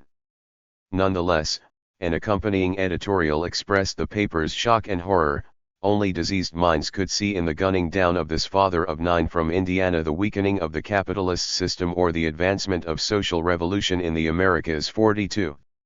Mitrian's burial, in Richmond, Indiana, was an emotional tribute to an American hero. 9,000 people paid their respects. A cavalcade of 125 cars moved through a city decorated with black-bowed roses to the cemetery. Their Secretary of State William Rogers and President Nixon's son-in-law David Eisenhower listened as the Uruguayan ambassador, Hector Luzzi, promised that the masterminds of this crime would reap the wrath of civilized people everywhere. Only days after the funeral, the truth of Mitrian's role began to emerge. A senior Uruguayan police official, Alejandro Otero, told the Jornal do Brasil that Mitrian had used violent techniques of torture and repression. On August 15, a U.S. Embassy spokesman in Montevideo called the charge absolutely false. 43.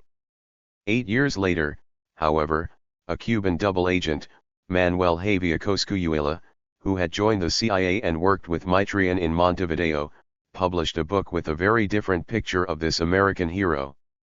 In the Cuban's account, Mitrian had tortured 4 beggars to death with electric shocks at a 1970 seminar to demonstrate his techniques for Uruguayan police trainees. The special horror of the course, Javier added, was its academic, almost clinical atmosphere. Mitrian's motto was, "The right pain in the right place at the right time." A premature death, he would say, meant that the technique had failed. Over drinks at his home, Mitrian had given Javier a summary of his methods that showed the influence of the CIA's psychological paradigm. He said he considered interrogation to be a complex art. The objective was to humiliate the victim, separating him from reality, making him feel defenseless. No questions, just blows and insults. Then silent blows. Significantly, the Cuban charged that Mitrian's deputy in the Public Safety Office was William Cantrell, a CIA agent. 44. Only 3 months before Mitrian's death in Uruguay, the unsettling coincidence of U.S. police training in Brazil and evidence of torture finally raised questions in the U.S. Congress. In May 1971, the Senate Foreign Relations Committee summoned the Chief Public Safety Advisor for Brazil, Theodore D. Brown, and scrutinized his program. Brown's statement that ops taught minimum use of force, humane methods sparked a dialogue that led to an affirmation by all, senators and police advisor alike, that America would not, could not, train torturers. In his questioning of Brown, Senator Claiborne Pell had the uncommon insight to recognize the delegitimizing impact of torture on the regimes it was designed to defend. Why is it the Brazilians use torture as a police method when it will alienate their friends and allies around the world? Yet Pell followed up with a question revealing the mistaken assumption that psychological torture was not really torture, but from a police viewpoint, you would agree that psychological, non-physical methods of interrogation can be just as effective as the physical, as torture. 45. It took another 4 years for Congress to curtail the OPS's operations. Led by Senator Aburesk of South Dakota, congressional investigators found widespread allegations that the program was training Latin American police to torture. 46. Concerned about these persistent, disturbing charges, Congress finally cut all funds effective July 1975 for training or advice to police, prisons, or other law enforcement, in effect, abolishing the Office of Public Safety. Many of the USAID public safety officers soon found themselves disavowed, discredited, and unemployed. 47. Although these reforms were well-intentioned, Congress had failed to probe for the source of the training. The investigations had exposed some elements of the CIA's mind control project, but there was no public pressure to restrain the agency's propagation of psychological torture. Furthermore, by the time Congress began investigating the ops, the CIA had already stopped using it as a cover for its foreign operations, shifting its torture training to the Army's Military Advisor Program. 48. Among Washington's torture training programs, few were as disastrous as the CIA effort in Iran. In the turmoil of the late 1970s, Iran showed the long-term instability fostered by U.S. tolerance of an ally's torture and human rights abuse. After launching a coup in 1953 that restored the Shah to direct rule, the CIA, in the decades that followed, helped consolidate his control. By 1959, American and Israeli advisors were involved in the reorganization of the Iranian secret police. Most important, the agency helped establish the most lethal of the Shah's secret police units, the Savak, and even trained its interrogators. 49. In 1962, for example, the Kennedy administration's top-level special group, Counterinsurgency, which included CIA Director John McCoy, approved $500,000 for riot control equipment to expand the Iranian capital's contingent from 350 to 500 men. 50. Consequently, in early 1964, the State Department reported that with the arrival of most of the aid-programmed riot control equipment for the Tehran police, training was now starting that would allow the gendarmerie to deal with any likely and foreseeable civil disturbance in Tehran. 51. According to a former CIA analyst, Jesse Leaf, senior agency officials were training Savak in interrogation methods based on German torture techniques from World War II. Although no Americans participated in the actual torture, Leaf recalled people who were there seeing the rooms and being told of torture. And I know that the torture rooms were toured and it was all paid for by the U.S.A. 52.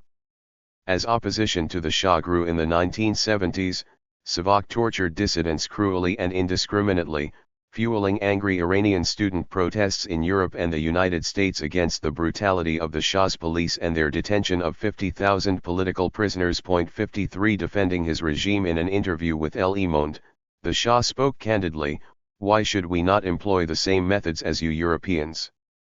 We have learned sophisticated methods of torture from you. You use psychological methods to extract the truth, we do the same." 54. After the Shah fell from power in 1979, Savak's torture and the CIA's role were heavily publicized, both in Iran and in the United States. One former CIA analyst told the New York Times matter-of-factly that the agency had sanctioned the torture. 55. Writing in The Nation, the Iranian poet Reza Baraheni claimed that at least 500,000 people have been beaten, whipped, or tortured by Savak, a cruelty that he illustrated with gruesome autopsy photos of mangled bodies, scabbed and scarred. 56. The Islamic Revolutionary Government's prosecution of former Savak agents for torture and murder also received extensive international coverage, including several reports in the New York Times. At his trial in June 1979, a former Savak interrogator, Bahman Nadaripur, confessed in excruciating detail to years of interrogation, torture, and killing. While his story was gripping, Nadaripur was just number 300 among the Shah's secret police tried by the Islamic Revolutionary Courts. 57. Despite such sordid detail, there was little public reaction in the United States to revelations about the CIA's ties to the Shah's secret police. Yet Iran provided an important cautionary tale. By buttressing the Shah's rule with riot police and ruthless interrogation, the CIA unwittingly contributed to the rising opposition that eventually toppled his regime. After training his police, Washington underestimated the stigma attached to torture and stood by, confused, while its key Persian Gulf ally slowly lost legitimacy. The lesson was clear: torture introduced to defend the Shah had instead destroyed the Shah. The Philippines provides the most poignant lesson about the consequences of CIA psychological torture, particularly its violent post-Phoenix variant.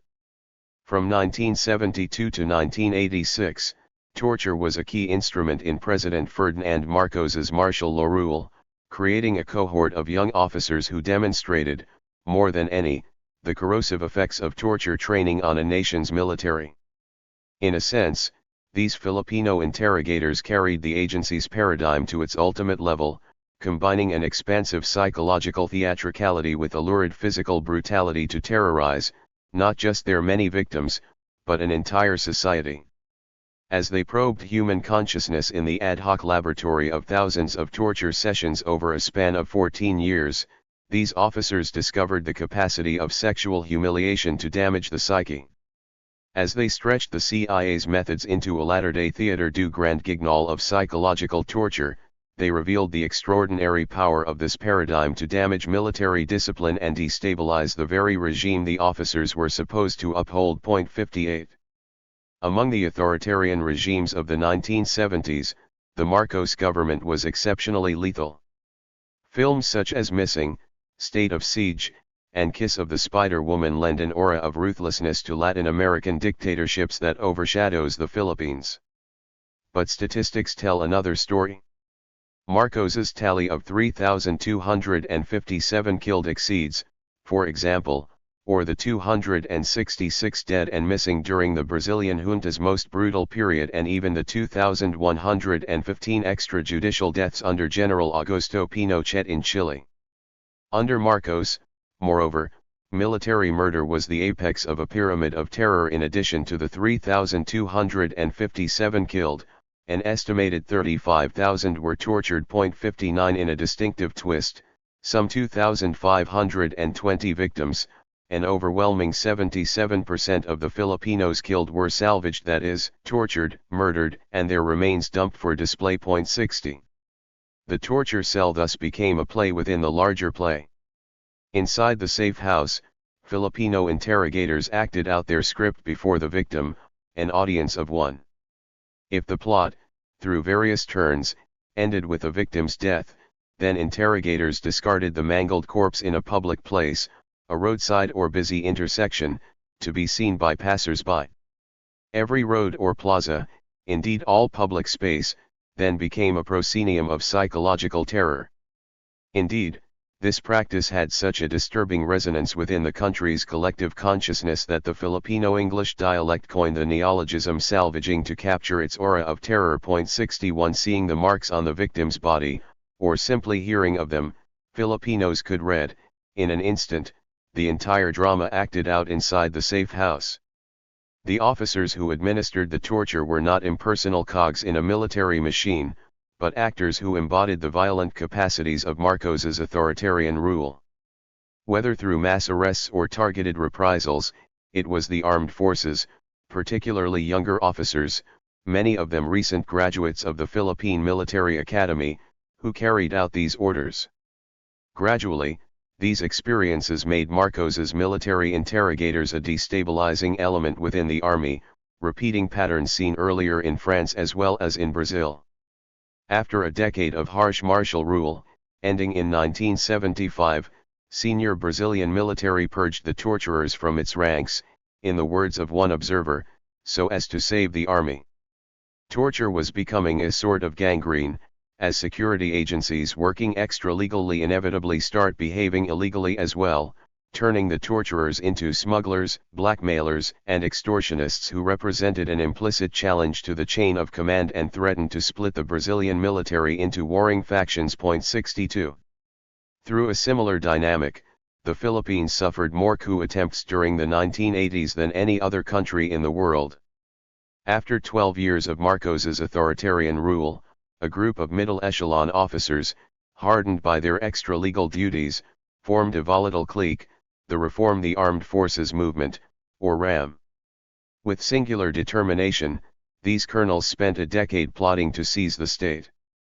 Led largely by officers experienced in torture, RAM attempted its first coup d'état against Marcos in 1986 and, failing to take power, launched 5 more against his successor, President Corazon Aquino.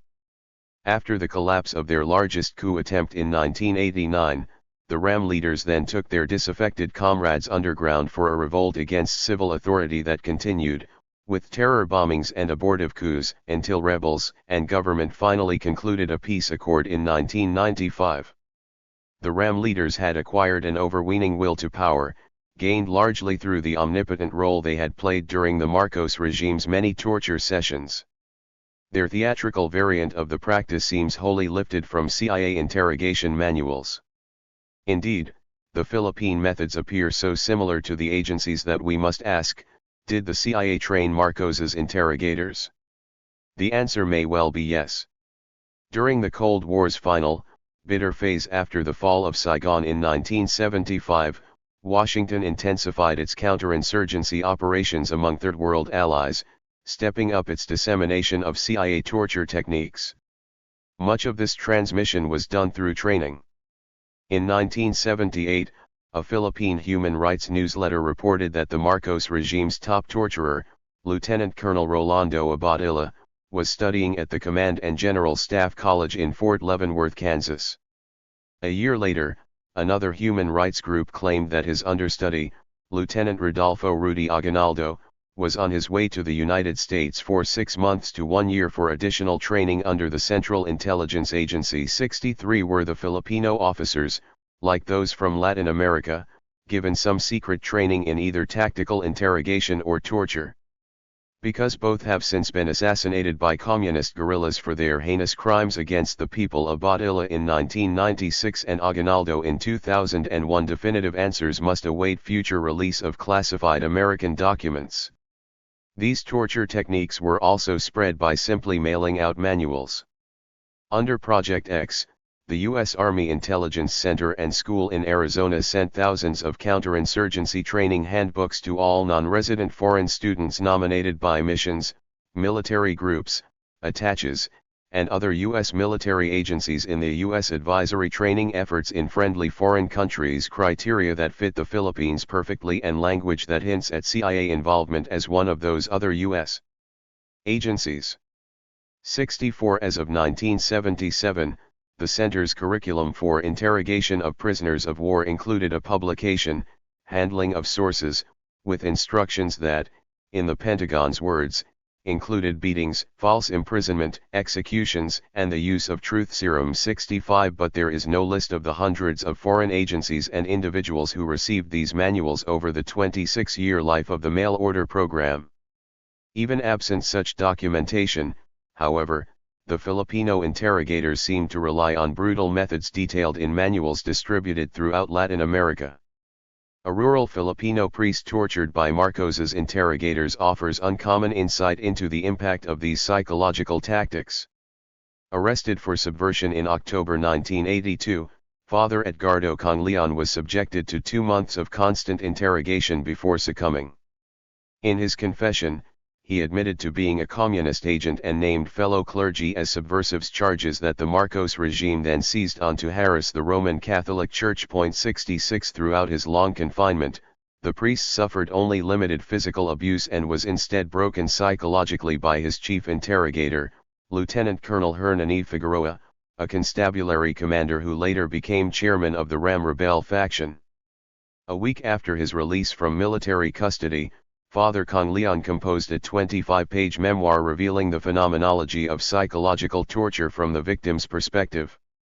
Although he reviles himself as a stinking coward and traitor who broke under interrogation, his letter provides an astute analysis of the theatricality of psychological torture. The cell becomes a studio, the inquisitors actors, and the detainees their audience. Most significantly, Conglian's interrogation echoes techniques in the CIA's Human Resource Exploitation Training Manual 1983, then being used to train Honduran officers on the other side of the Pacific. As prescribed in the manual, discussed in detail below, the Filipino colonel entered Father Conglian's cell with bulging files and maintained a controlling calm. 67. The entry of the dreaded chief intelligence officer, who came in with a thick pile of documents, dashed to the ground the last bit of my hopes to get out of there unscathed. His initial declaration, "Father, the general has decided that we start interrogating you tonight," was enough to unleash that fear that was building up inside me for these past 2 months. I felt cold sweat broke all over my body and I thought I was going to faint. For several hours, predator and prey fenced around verbally, one sizing up the other. Questions were posed and answers of innocence were given. Suddenly the chairman changed his approach. He said that since I would not answer his questions without my lawyer's presence, it would suffice if I would just give my biodata. And readily I fall for it. I had fallen into a trap. I was already talking. Hastily, I tried to correct it by sticking to innocent or safe answers. Sensing that I had caught up to what he was up to and, irritated with the futility of that encounter, LTC. Figueroa finally said, "Since you refuse to cooperate, Father, we will be forced to use other means. We cannot allow ourselves to be taken for fools." 68. At the colonel's command, the priest was blindfolded and taken to the nearby offices of the military intelligence group, where his new interrogators added physical abuse to compound the effect of sensory disorientation and sexual humiliation. Inside, I was made to sit on a stool. I felt a small table being placed in front of me. Then, I heard voices, new voices. 3 or 4 of these voices, the more commanding ones, took their places around me. And with actors in their places, the most crucial stage of my detention started to unfold. Now, Father, you are going to answer our questions. As the NPA utilizes terrorism, we are also willing to use counter-terror. Every time you preached against us, I wished at that time to just shoot you there at the altar.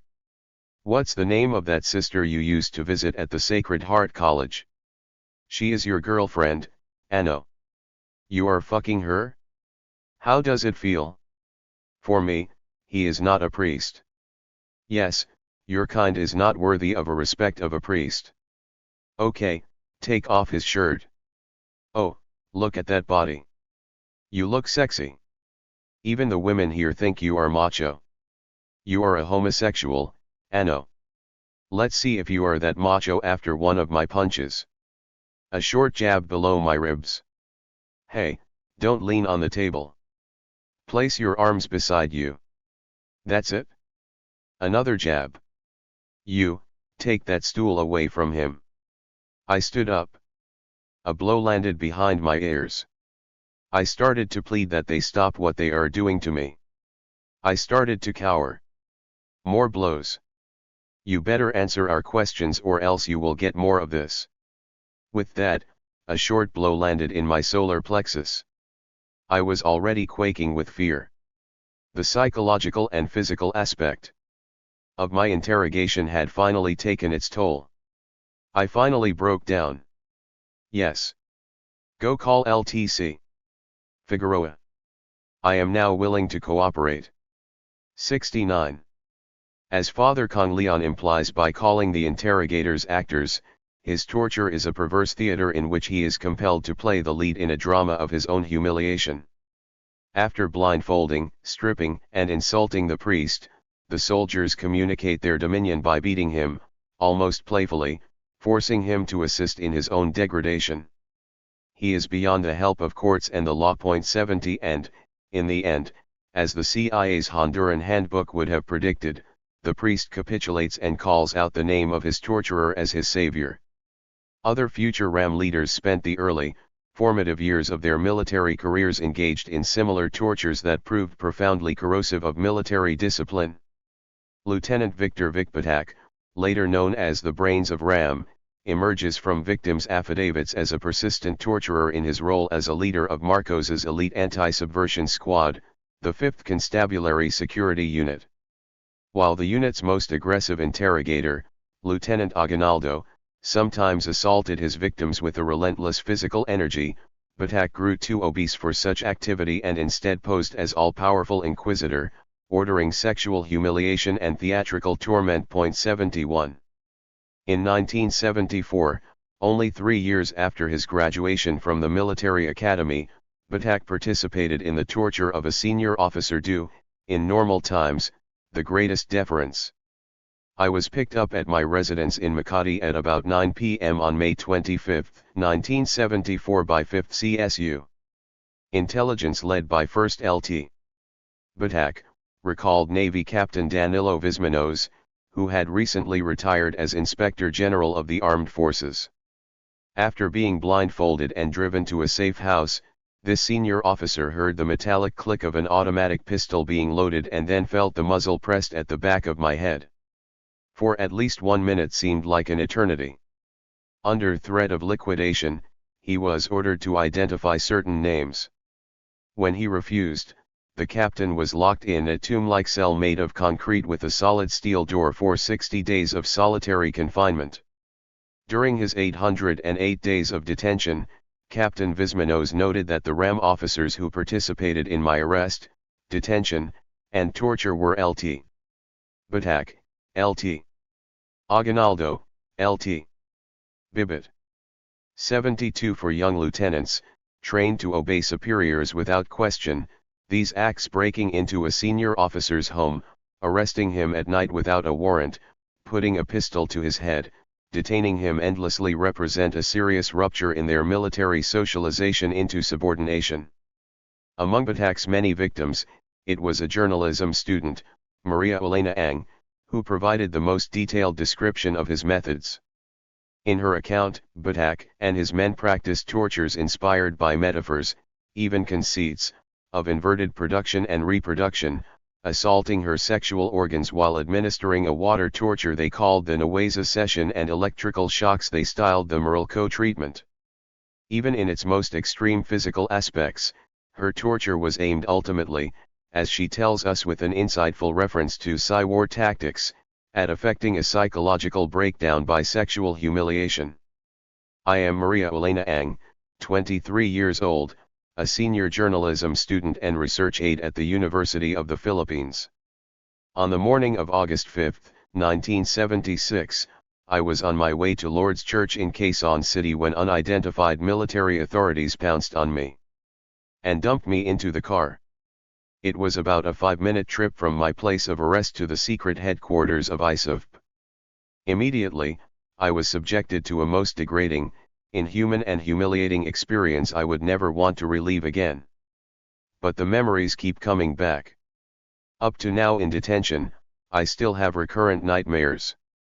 I remember that while being restrained in a high-backed chair, several men, about 10 to 20, swelled the ranks of those already in the room. Immediately, they swamped me with a battery of questions and Psy-war tactics. They threatened to kill me, get my relatives and friends and torture them in front of me. They kept telling me nobody saw them taking me in.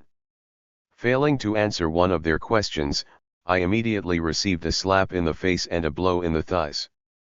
By this time, I was able to remove my blindfold and identify two of the officers in the rooms as Lazaro Castillo of the National Intelligence Security Authority and Lt. Victor Batak of the 5th CSU or Constabulary Security Unit. Then, several agents began clamoring that I be given what they called the Morelco treatment, Morelco being the supplier of electricity in Manila. An agent then forcibly removed my blouse and bra and unzipped my fly. Another brought in a hand-cranked electric generator used in military telephone. 2 exposed wires were then tied around my right-hand foot. Castillo, with a sneer on his face, started cranking the generator and fired another barrage of questions. Suddenly, the current shot painfully through my body. I could do nothing but scream and plead and scream, but he only turned the crank until I was screaming continuously. The electric shock session lasted for nearly 2 hours and was repeated in the evening. After the electric shock session, the military authorities still were not satisfied. This time I was stripped naked and forced to lie on a short table. At this instance, Major Arsenio Esquerra of the 5th MiG ISAF entered the room and signaled the start of the water cure, which they laughingly called the Naweza session, Naweza being the supplier of water in Manila. This time, besides 4 men restraining my hands and feet, another formed my hair into a bun and pulled my head down so that it kept hanging the air until I felt that the water was racing through my brains. I passed out twice, but they kept pouring water until I thought I would die. Besides pouring water, several agents mashed my breasts while another contented himself by inserting his fingers in my vagina after failing to make me masturbate. 73.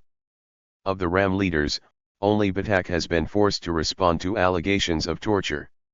While speaking at the University of Wisconsin, Madison in October 1986, he was confronted by the local Amnesty chapter with the 5th CSU's record of torture.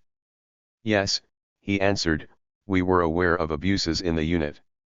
Admitting that his comrades may have been guilty, Batak explained that torture arose from individual initiatives to get information in a short time. Although he denied any role in Maria Elena Ang's torture, claiming that he was asleep at the time, Batak insisted, like other defenders of these practices, on the state's sovereign right to do anything necessary to protect itself. 74. Maria Elena Ang nonetheless insists it was Lieutenant Batak who directed her torture. Batak ordered me stripped naked and tied to a chair, she stated in a 1989 interview. As soldiers gave her electrical shocks with a crank radio, Batak sat there, leaning back in his chair with his feet on the table facing me with a smirk on his face. At one point I can recall him saying, "Give her the Nawaiza treatment." And they filled me up with water. As she sank into a sea of water and vomit, Batak was leaning back with arms behind his head with that smirk on his face. 75. Many of these torture sessions share a similar plot. The interrogator begins with a few questions, meets resistance, and next applies coercion, psychological then physical, to elicit cooperation. Thespians all, the torturers assume the role of omnipotent inquisitor, using the theatricality of the torture chamber to heighten the victim's pain and disorientation. Within this script, there is ample room for improvisation. Each interrogator seems to extemporize around a guiding image that becomes embedded in the victim's recollection of the event.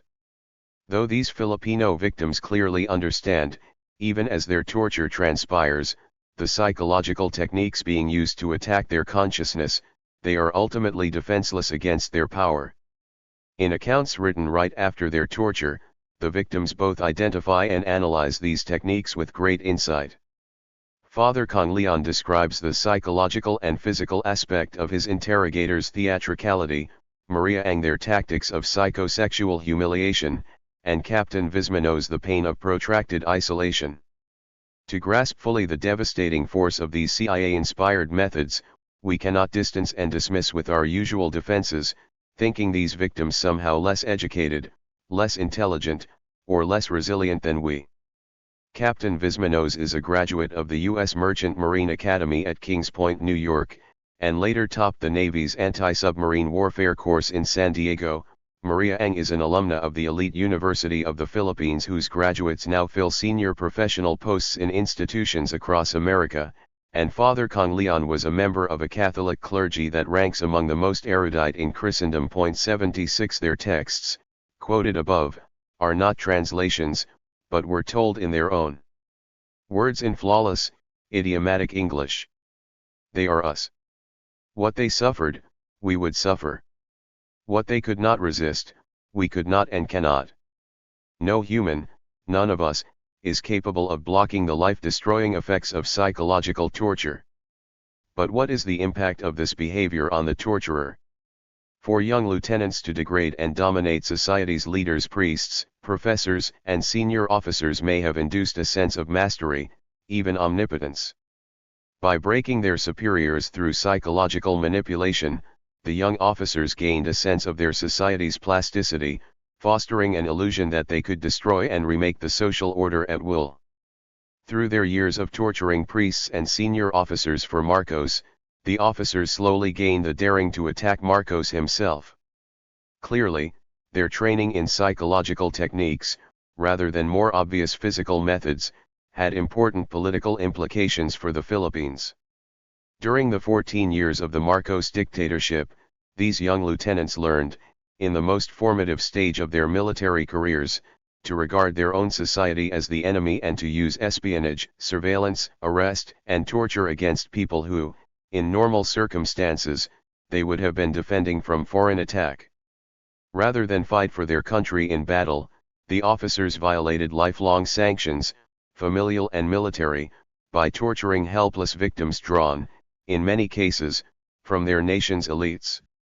Such experience armed the RAM leaders for future political warfare. Through their extraordinary duties in the service of dictatorship, they acquired an almost unimaginable arrogance, a sense of themselves as supermen who could capture the state. Instead of rejecting their experiences in the safe houses, these rebel officers invested the violence with a romantic power, making them the main force in a protracted military revolt against the Philippine state. In retrospect, psychological torture played a catalytic role in the rupture of military socialization, investing the RAM leaders with a self-image as protean creators/destroyers, lords of life and death, creation and destruction. Instead of the self-effacing manner of the modern soldier, they embraced a warrior ethos of limitless violence and untrammeled will profoundly disruptive of military discipline. In July 1986, 4 months after Marcos's ouster, I visited RAM's overall leader, Colonel Gregorio Gringo Honasan, at his security compound inside the Philippine Defense Department, there finding an atmosphere akin to Q's laboratory in a James Bond film. A tank of pet piranhas greeted visitors to his office. A personal statement was plastered to the door: "My wife yes, my dog maybe, but my gun never." He wore custom-tailored combat fatigues, and his military name patch read Gringo. Instead of standard-issue weapons, his officers were toying with crossbows, Israeli assault rifles, and rapid-fire pistols. Instead of dress uniforms for headquarters duty, the Ram boys marched down air-conditioned corridors in jungle camouflage. In place of short haircuts, they sported manis, beards, and mustaches. It was as if these rebel officers had erupted out of their regulation uniforms into costumes of lethal masculinity, a seductive aura that inspired a 10-year military revolt against the Philippine state. As in Brazil, torture's complex pathology had led to its uncontrolled spread among the Philippine armed forces, weakening discipline and threatening the chain of command. As in France after Algeria, this long experience of torture, of an empowering illegality, encouraged a key military echelon to rise in revolt against the state it was supposed to defend. And like his friend the Shah of Iran, Marcos, through his tolerance of torture, gradually eroded the legitimacy of his regime. If the Philippine experience is any guide, CIA psychological torture can do long-term damage to any army that practices it, corroding military discipline and fostering protracted political instability. During the last decade of the Cold War, in the 1980s, media probes and congressional pressure led to surprising revelations about the extent of CIA torture training in Latin America. While the Senate's inquiries in the 1970s had been inconclusive, the later investigations established unequivocally that the agency had coached military interrogators throughout the region, propagating the systematic tortures that became the hallmark of its military dictatorships. As we have seen, denied access to Latin American police after the abolition of OPS in 1975, the CIA worked primarily through U.S. military advisors to train Allied armies. At a deeper level, the year 1975 is doubly significant, marking not only the dissolution of OPS but the defeat of the United States in Vietnam.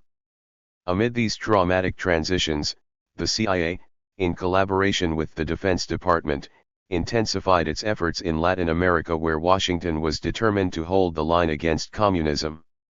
Thanks to freedom of information, we can now track the paper trail of these changes through once classified Pentagon memos about Project X, the Army's top-secret program for transmitting Vietnam's lessons to South America. 77.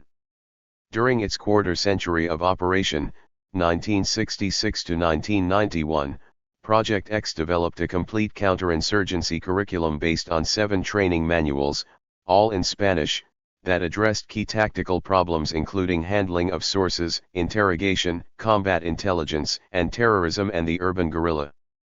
Among these 7 handbooks, at least 5 contained violent counter-terror tactics far beyond anything in the CIA's 1963 Cubark manual.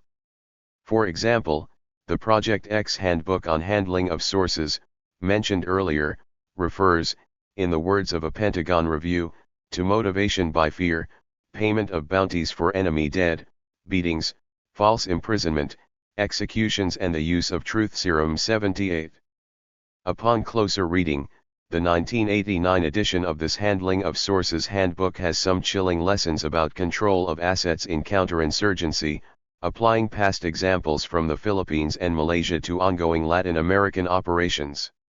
By appealing to mercenary motivations or using fear as a weapon, the counterintelligence agent should recruit an employee for infiltration into a guerrilla zone, taking care to psychologically manipulate the employee's every emotion and thus maintain the necessary control.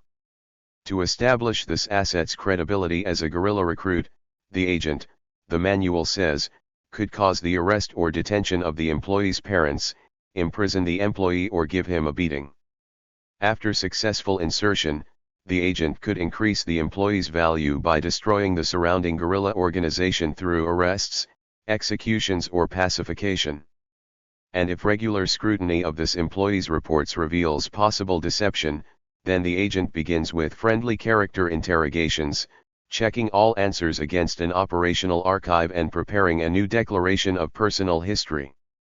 In one case, says the manual's anonymous author, this latter method elicited the innocent admission that an employee, while a POW in the Soviet Union in 1944, had been moved to Tallinn where the Soviets transferred.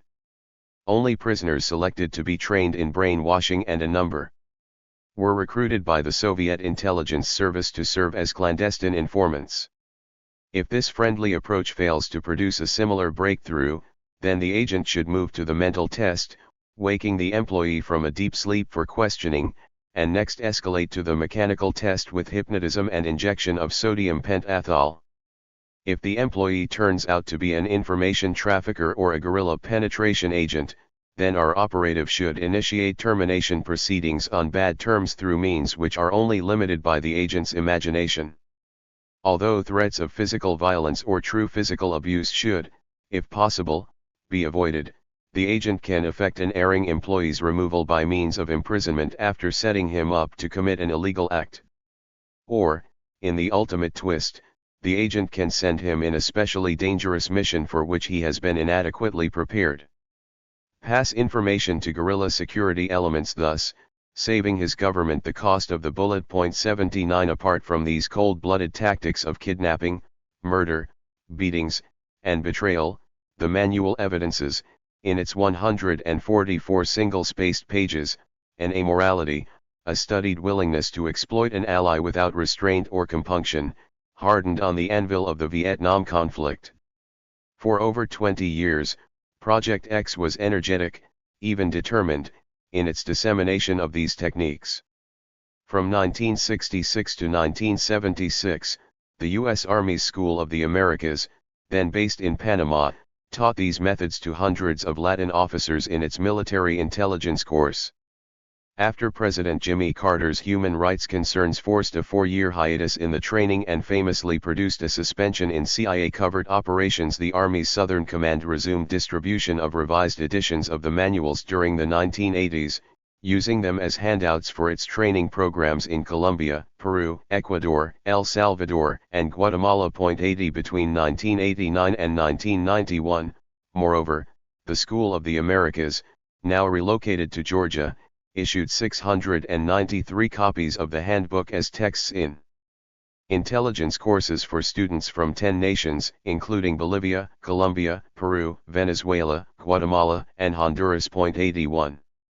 Simultaneously, the Army Intelligence Center at Fort Huachuca, Arizona, ran a mail-order operation under the rubric of Project X, sending complete training packets to foreign officers nominated by their U.S. counterparts. Interrogation was central to this curriculum. In the annual list of instructional material for 1977, there were 8 basic academic subjects, divided into some 240 units, including a course on interrogation of prisoners of war with a 3-tier structure of escalating sophistication. First, Introduction of the Art of Interrogation and Introduction to Counterintelligence. Next, the Process of Interrogation and Document Exploitation Center, and, finally, Interrogation Practical Exercise I and Interrogation Practical Exercise 2. 82. Although the intelligence community operated in this way across Latin America, our detailed knowledge of the actual training comes from a single surviving document, from the agency's Honduras Human Resource Exploitation Training Manual 1983. In comparison to the Army's Project X handbooks, with their lurid, post-Phoenix methods of kidnapping and murder, this CIA manual emphasizes the nonviolent psychological techniques defined in the original Kubark Doctrine, a reason, perhaps, that it survived the Pentagon's later destruction of almost all Project X documents. After completing a training session for Honduran interrogators in early 1983, an anonymous CIA instructor evidently combined his field experience with the agency's psychological doctrine to produce a full statement of its methods. 83. At the outset of the Honduran training session, the anonymous instructor emphasizes that he will explain 2 types of psychological approaches, the coercive and the non-coercive. While we do not stress the use of coercive techniques, The agent tells his students, "We do want to make you aware of them and the proper way to use them." 84. In his review of non-coercive methods, the agent says that they are based on the principle of generating pressure inside the subject without application of outside force. This is accomplished by manipulating the victim psychologically until resistance is broken and an urge to yield is fortified. 85. When a questioner uses threats, it should always be implied that the subject himself is to blame by using words such as, "You leave me no other choice but to." He should never be told to comply or else. 86. To establish control from the start, the questioner should, the instructor notes, manipulate the subject's environment, to create unpleasant or intolerable situations, to disrupt patterns of time, space, and sensory perception. The subject is very much aware that the questioner controls his ultimate disposition. In these manipulations, the number of variations in techniques is limited only by the experience and imagination of the questioner. 87. Among many possible techniques, the subject can be arrested at a time selected to achieve surprise and the maximum amount of mental discomfort, particularly in the early morning when most subjects experience intense feelings of shock, insecurity, and psychological stress. 88. Once in custody, a subject should be immediately placed in isolation, both physical and psychological, completely stripped and told to take a shower while blindfolded before a guard, and provided with ill-fitting clothing. 89. To convince the subject that much is already known and resistance is futile, the questioner should enter with a thick dossier, padded with extra paper, if necessary, to give the illusion that it contains more data than is actually there. 90. If the subject proves resistant, then an interrogator can employ a few non-coercive techniques which can be used to induce regression practices that would reappear 20 years later at Abu Ghraib and Guantanamo, including a. Persistent manipulation of time. b. Retarding and advancing clocks. c. Serving meals at odd times. d. Disrupting sleep schedules. e. Disorientation regarding day and night. f. Unpatterned questioning sessions. g. Nonsensical questioning. h. Ignoring half-hearted attempts to cooperate. I. Rewarding non-cooperation. 91. Although the manual's overall approach is psychological, the trainer points out that coercion still plays an important role in effective interrogation. The purpose of all coercive techniques, he explains, is to induce psychological regression in the subject by bringing a superior outside force to bear on his will to resist. As coercion is applied, the subject suffers a loss of autonomy, a reversion to an earlier behavioral level. 92. There are, the manual states, 3 basic coercive techniques: debility, disorientation, and dread. For centuries, according to the trainer, questioners have employed various methods of inducing physical weakness. Assumption that lowering the subject's physiological resistance will lower his psychological capacity for resistance. 93. While disorientation can destroy his capacity to resist, sustained dread also induces regression. 94. Thus, the trainer explains, in words that emphasize the primacy of the psychological over the physical, the threat of coercion usually weakens or destroys resistance more effectively than coercion itself. For example, the threat to inflict pain can trigger fears more damaging than the immediate sensation of pain. 95. But even within the CIA's psychological paradigm, there are times when threats of physical pain are necessary. Threat is basically a means for establishing a bargaining position by inducing fear in the subject, the trainer says. A threat should never be made unless it is part of the plan and the questioner has the approval to carry out the threat. 96. In his conclusion, however, the trainer reiterates his emphasis on the psychological. The torture situation is an external conflict, a contest between the subject and his tormentor, he explains. Pain inflicted on the victim from outside himself may actually intensify his will to resist, but pain that he feels he is inflicting upon himself is more likely to sap his resistance. 97. The success of these techniques relies ultimately on the psychological empowerment of the interrogator. Remember, the trainer writes, the questioner always has the advantage in a questioning. He creates, modifies, amplifies, and terminates the subject's environment. He selects the emotional keys upon which the questioning will proceed. 98. Restating the defining tenet of CIA doctrine, the manual warns that crude physical torture weakens the moral caliber of the organization and corrupts those that rely on it. But the agency missed an important point evident from its experience in Iran and the Philippines. Psychological torture has a far more corrupting impact on perpetrators than its physical variant. 99. Comparing the 1983 Honduran handbook with the CIA's original 1963 Kubark manual reveals, in 10 key passages, almost verbatim language for both conceptual design and technical detail. After describing psychological techniques to induce regression in the subject, both documents emphasize the elimination of sensory stimuli through solitary confinement. Both warn that pain inflicted externally, by an interrogator, can actually strengthen a subject's resistance, and both itemize the particular methods that will effect a devastating assault on individual identity: disorienting arrest, isolation, manipulation of time, threats of physical pain or drug injection, and careful staging of the interrogation room. Table 1. Comparison of CIA interrogation manuals, 1963 and 1983. Kubark Interrogation, 1963, Langley, Virginia. Human Resources Manual, 1983, Honduras. Psychological Design.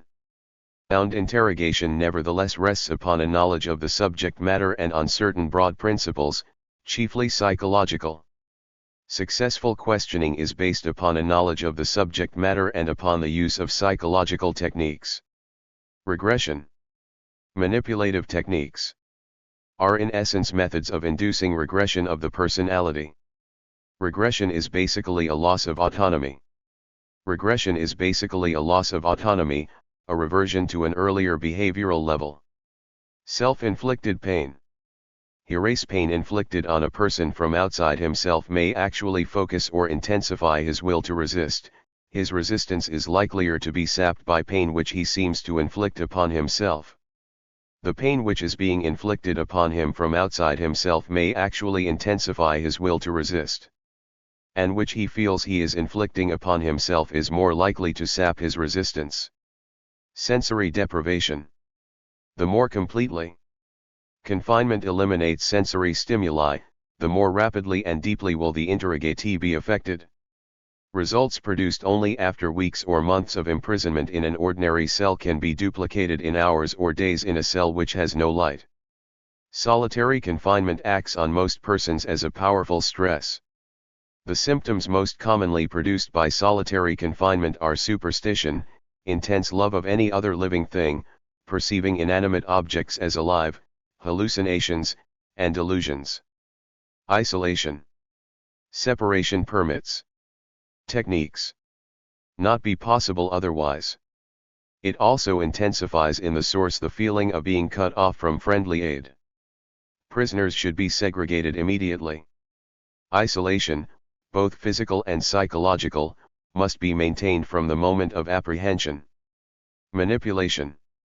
Some interrogates can be regressed by persistent manipulation of time, by retarding and advancing clocks and serving meals at odd times. Is likely to drive him deeper and deeper into himself, until he is no longer able to control his responses in adult fashion. The questioner should be careful to manipulate the subject's environment to disrupt patterns, not to create them.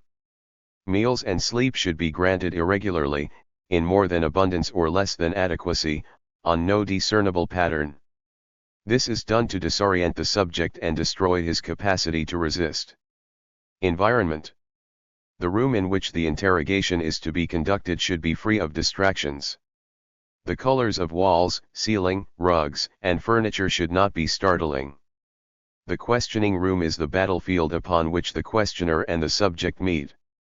However, the questioner has the advantage in that he has total control over the subject and his environment. Arrest. What we aim to do is to ensure that the manner of arrest achieves, if possible, surprise, and the maximum amount of mental discomfort in order to catch the suspect off balance and to deprive him of the initiative.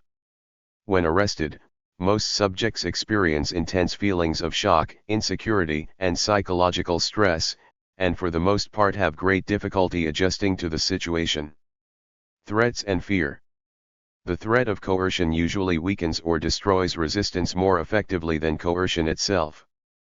The threat to inflict pain, for example, can trigger fears more damaging than the immediate sensation of pain.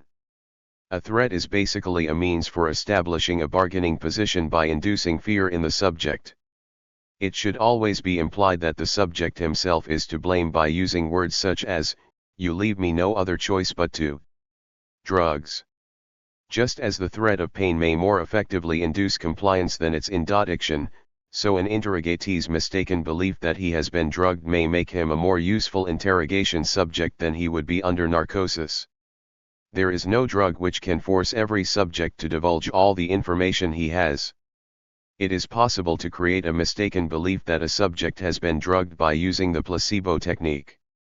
Sources: Kubark Counterintelligence Interrogation, File, Kubark, Box 1, CIA Training Manuals, National Security Archive, Washington, Human Resources Exploitation Training Manual 1983, Box 1, CIA Training Manuals, National Security Archive, Washington, D.C. In 1988, only 5 years after the Honduran manual was produced, reporter James Lemoyne, writing in the New York Times Magazine, uncovered the CIA's role in the country's brutal counterinsurgency, producing another cycle of public shock and official indifference. Most important, the Times revealed both the extent of agency torture training and its impact on military operations. As civil war had intensified in Honduras during the late 1970s, the CIA imported Argentine officers, veterans of that nation's dirty war, to train local interrogators, and also sent Honduran soldiers to the United States for instruction by its own experts. I was taken to Texas with 24 others for 6 months between 1979 and 1980, Sergeant Florencio Caballero told the Times reporter. There was an American Army captain there and men from the CIA. The sergeant knew the chief agency instructor only as a Mr. Bill who had served in Vietnam. As Caballero recalled, the officers taught me interrogation in order to end physical torture in Honduras. They taught us psychological methods to study the fears and weaknesses of a prisoner. Make him stand up, don't let him sleep, keep him naked and isolated, put rats and cockroaches in his cell, give him bad food, serve him dead animals, throw cold water on him, change the temperature. 100. After their training, these soldiers joined Battalion 316, a special Honduran Army intelligence unit supported by the CIA and organized by Colonel Gustavo Alvarez Martinez, a vitriolic, anti-communist. Trained in Argentina who commanded both the national police and a private death squad. One person tortured by Caballero's unit, Inés Murillo, a young Marxist, described her 80 days of torture in an interview with the Times from exile in Mexico. Following her capture in 1983, she was taken to an army safe house in the town of San Pedro Sula where she was stripped naked and subjected to electrical shocks for 35 days. Then, she was moved to a second, secret prison near Tegucigalpa where her questioners, following the CIA's more refined methods, gave her raw dead birds and rats for dinner, threw freezing water on her naked body every half hour for extended periods, and made her stand for hours without sleep and without being allowed to urinate. Although CIA agents visited both prisons and interrogated the prisoners, it is not clear whether they knew of these abusive practices and tolerated them as an acceptable level of coercion.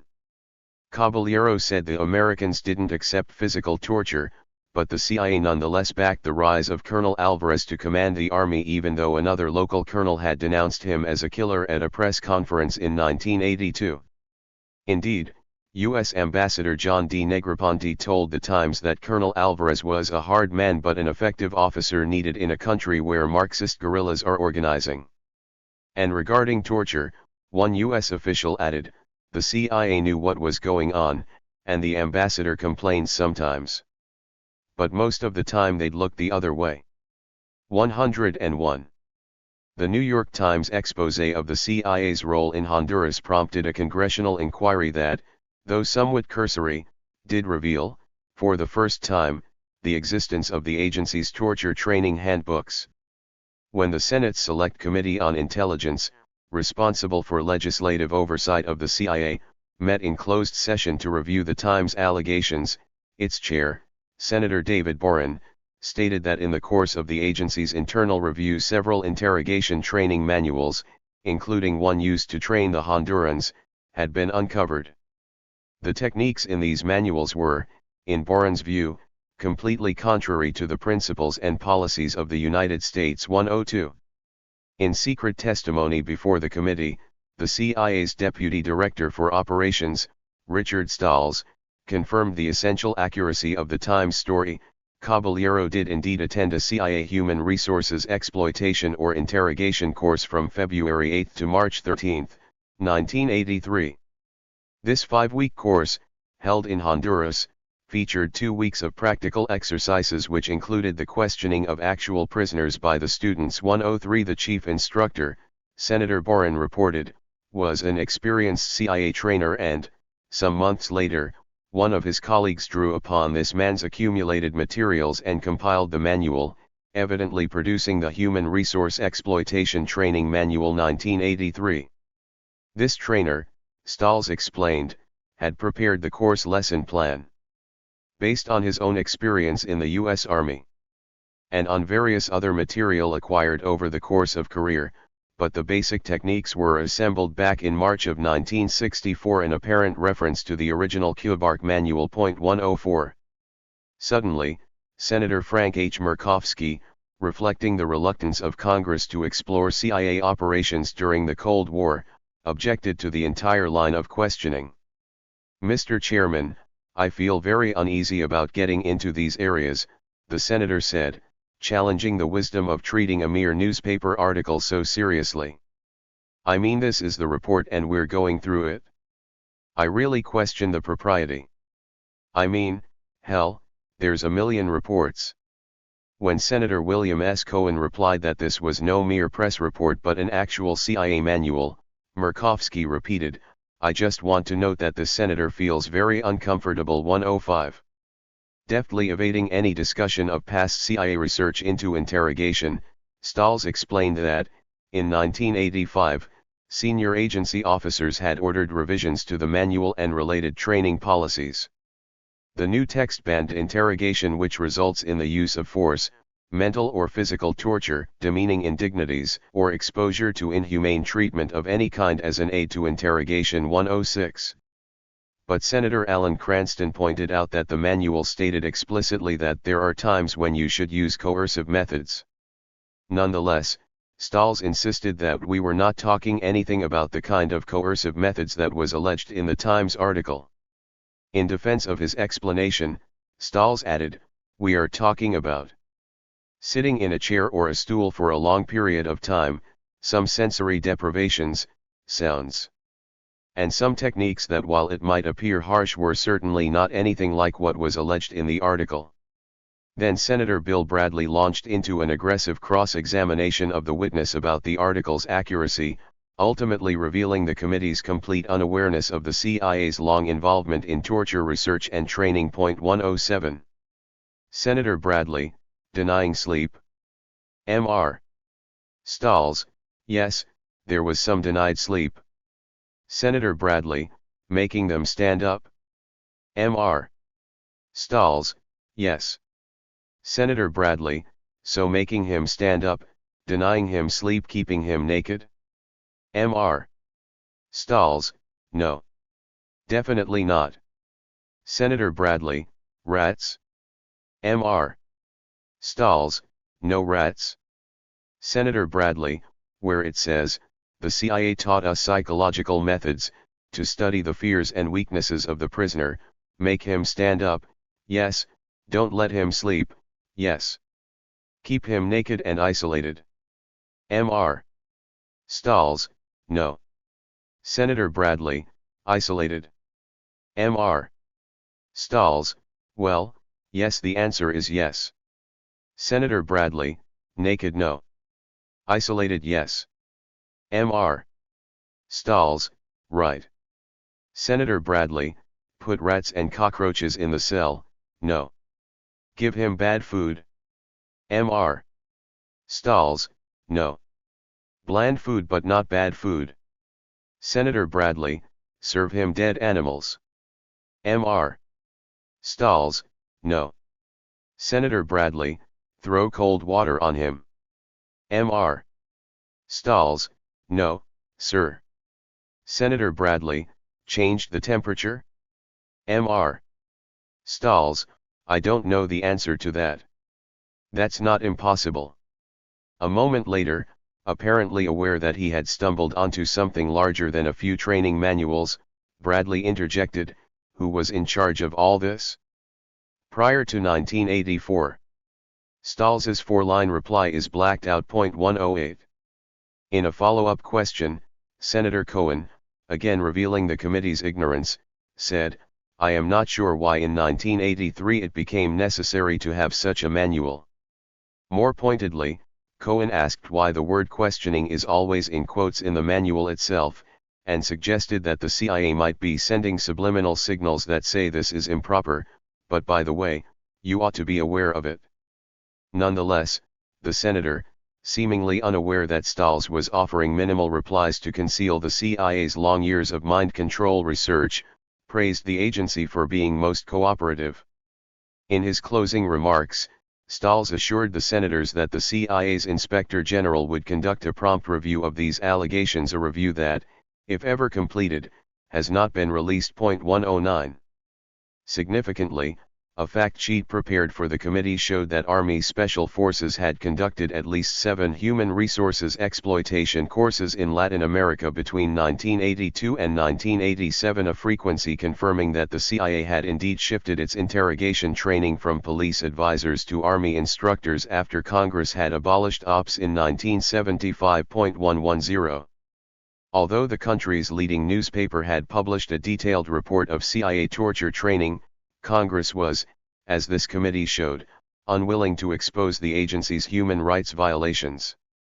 Under the pressures of the Cold War, torture training had again eluded serious reform. While Washington tacitly tolerated torture by its Third World allies, several European civil society groups launched a global movement to check the epidemic of human rights abuse.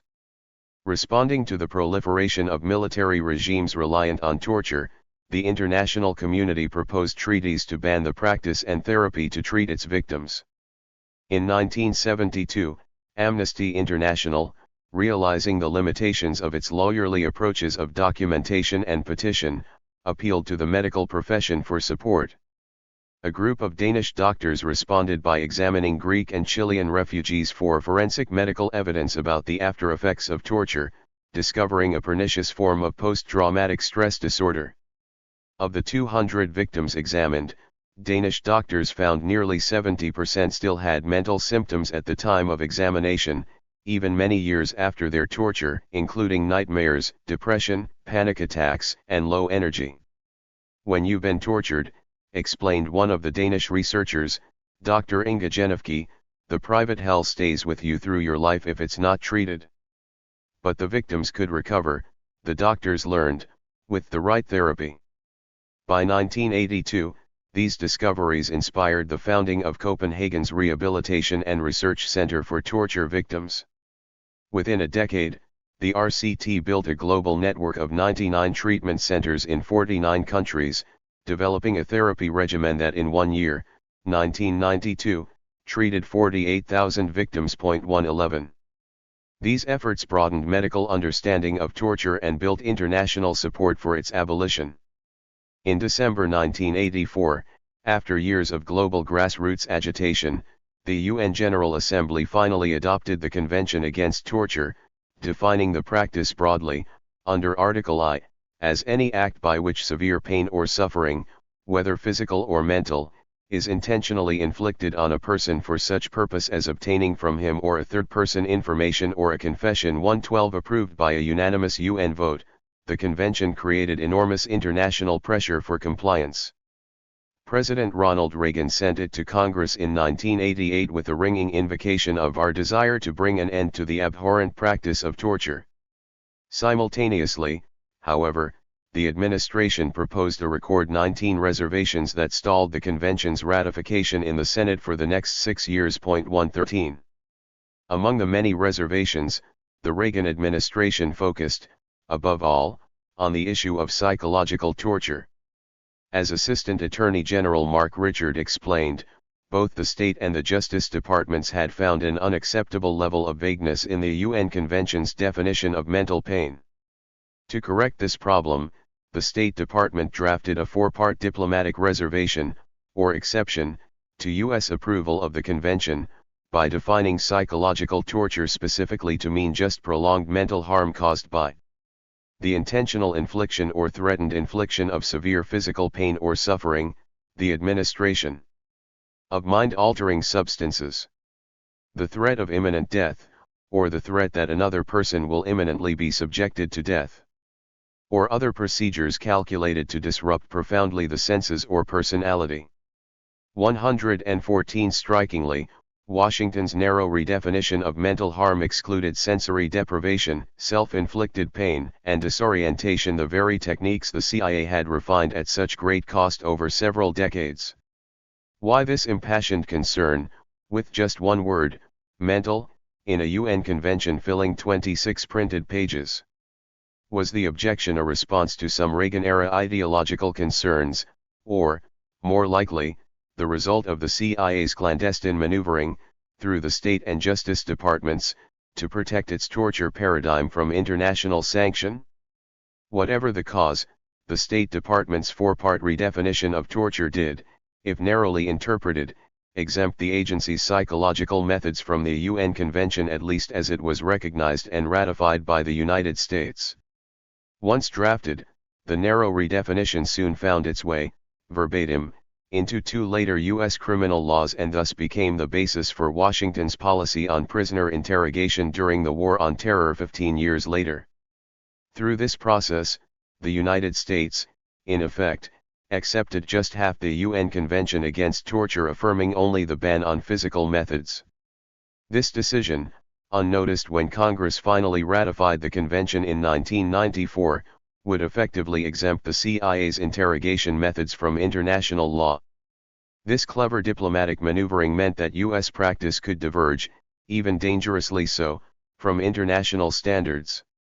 At the same time, with the end of the Cold War, the United States also resumed its active participation in the global human rights movement through both diplomacy and domestic legislation. In 1991, Congress passed the Protection for Victims of Torture Act, to allow civil suits in U.S. courts against foreign perpetrators who enter American jurisdiction using the same narrow definition of mental pain that the State and Justice Departments had drafted for the Reagan administration back in 1988.115, and at the 1993 Vienna Human Rights Conference, Washington revived its vigorous advocacy of a universal humanitarian standard, opposing the idea of exceptions for regional peculiarities. Advocated by dictatorships of the left and the right, China and Indonesia. 116. A year later, while responding to President Clinton's appeal for ratification of the UN Anti-Torture Convention, Congress also amended the U.S. Criminal Code, under Section 2340, 2340A, to make torture, again as narrowly redefined by the Reagan administration in 1988, a crime punishable by 20 years imprisonment. 117. Ironically, it was the liberal Clinton administration that, in approving the UN Convention, acceded to the conservative language of Reagan-era reservations, in essence legitimating torture as an open, accepted practice in the U.S. intelligence community. Through their ignorance of CIA-covered practices, Congress and the Clinton White House had granted psychological torture a qualified legality in the very legislation designed to ban its practice. Capping the process, President Bill Clinton announced that he was pleased to sign into law the War Crimes Act of 1996 as an important reaffirmation of American leadership in the development of law for the protection of victims of war. Indeed, this law provides that any American, civilian or military, who commits a grave breach of the Geneva Conventions, including all later protocols ratified by the United States, shall be punished by imprisonment or even death if death results to the victim. 118. Ironically, amid this ambiguous legislative process, the military moved decisively to make its interrogation doctrine fully compliant with the Geneva Conventions. In September 1992, the Army Intelligence Center at Fort Huachuca issued a revised field manual, FM 34-52, Intelligence Interrogation, using its recent experience in the Gulf War to move interrogation into the 21st century. Taking full cognizance of international law, the manual cited the Geneva Conventions on both prisoners and civilians to state, categorically, that physical or mental torture and coercion revolve around eliminating the source's free will, and are expressly prohibited. Not only was torture illegal, but it was, the Army advised, both impractical and immoral. As interrogators had learned since the days of Imperial Rome, the U.S. Army had found that torture yields unreliable results, may damage subsequent collection efforts, and can induce the source to say what he thinks the interrogator wants to hear. Not only is the yield low, but the consequences are grave. Revelation of use of torture by U.S. personnel will, the Army manual warns, bring discredit upon the U.S. and its armed forces while undermining domestic and international support for the war effort. So serious are the ramifications that even knowing the enemy has abused U.S. and allied PWS does not justify using methods of interrogation specifically prohibited. 119. Defining torture broadly as the infliction of intense pain to body or mind to extract a confession or information, the Army's field manual barred the most common forms of physical abuse, including electric shock, food deprivation, beating of any kind, infliction of pain through chemicals or bondage, and, significantly, forcing an individual to stand, sit, or kneel in abnormal positions for prolonged periods of time. In marked contrast to the sanctioning of psychological torture under U.S. criminal law, the military guidelines banned mental torture, including such specific practices as mock executions, chemically induced psychosis, and importantly, abnormal sleep deprivation. In a broad-brush prohibition, the Army warned that the psychological techniques in this manual should neither be confused with, nor construed to be synonymous with, unauthorized techniques such as brainwashing, physical or mental torture, or any other form of mental coercion. 120. Although strict in its ban on any sort of torture, the Army's new guidelines did allow for interrogation procedures that were essentially psychological and thus showed clear traces of the CIA's influence. Yet these methods were, at the same time, restrained by clear warnings against crossing an invisible line. Just as the agency's 1983 Honduran Torture Training Handbook said subjects experience intense feelings of shock, insecurity, and psychological stress at the time of their arrest, so the Army manual states most prisoners indicated extreme disorientation immediately after capture that increases their susceptibility to interrogation. Coordinating closely with the military police to determine what types of behavior will facilitate the screenings, Army interrogators are advised to set the physical stage carefully and then assess all available information for indicators of psychological or physical weakness that might make the source susceptible to one or more approaches. Recognizing that every detainee does possess weakness which can be exploited, the interrogator should combine 17 basic psychological techniques including the direct approach for those deemed cooperative, emotional love and emotional hate for those passionately patriotic or deeply embittered, and fear up or fear down to exploit pre-existing fear during the period of capture. 121.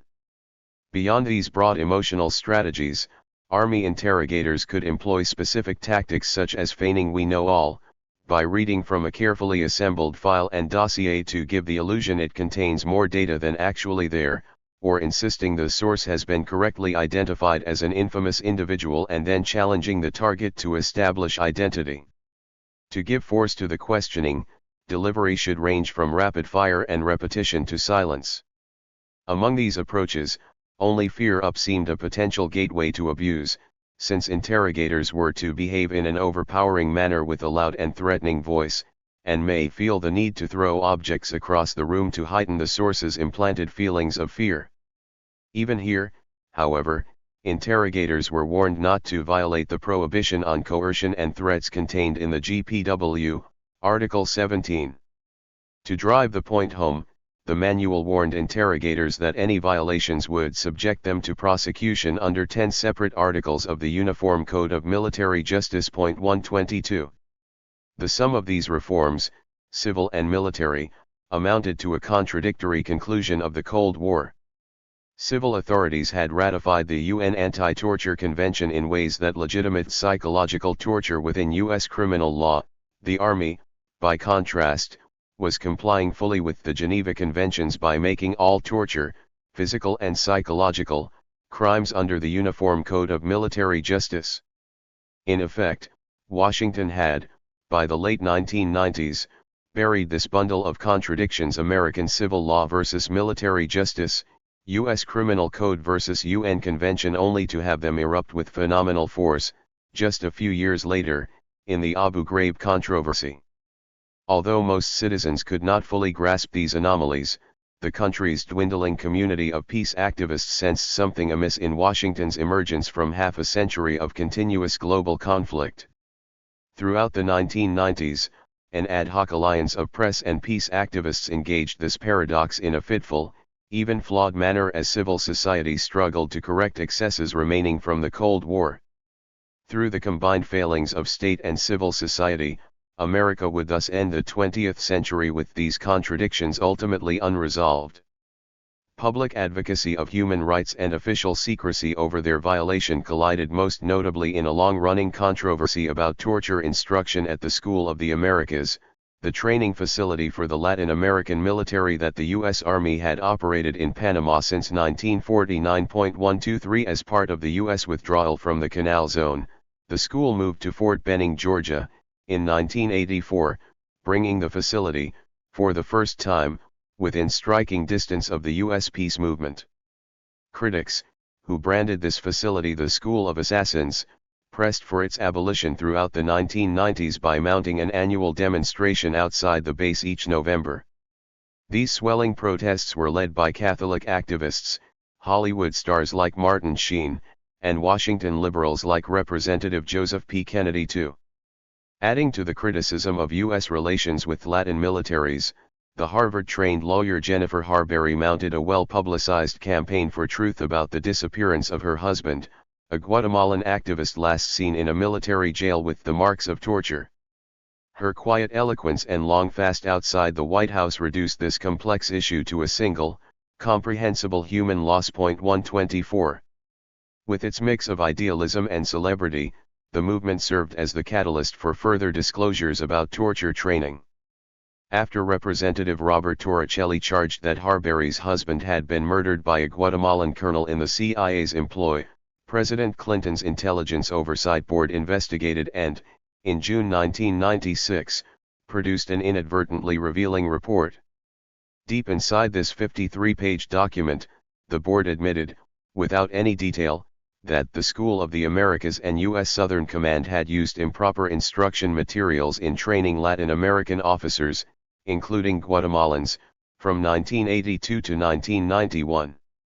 The training materials, the board said, had passages that condoned executions of guerrillas, extortion, physical abuse, coercion, and false imprisonment. 125. As both the media and the activists seized on this brief passage to file Freedom of Information lawsuits, the national security bureaucracy gradually declassified more detailed documentation. The released papers showed that the CIA's methods had spread beyond the intelligence community and been transmitted, through Army training teams, to military forces throughout Latin America.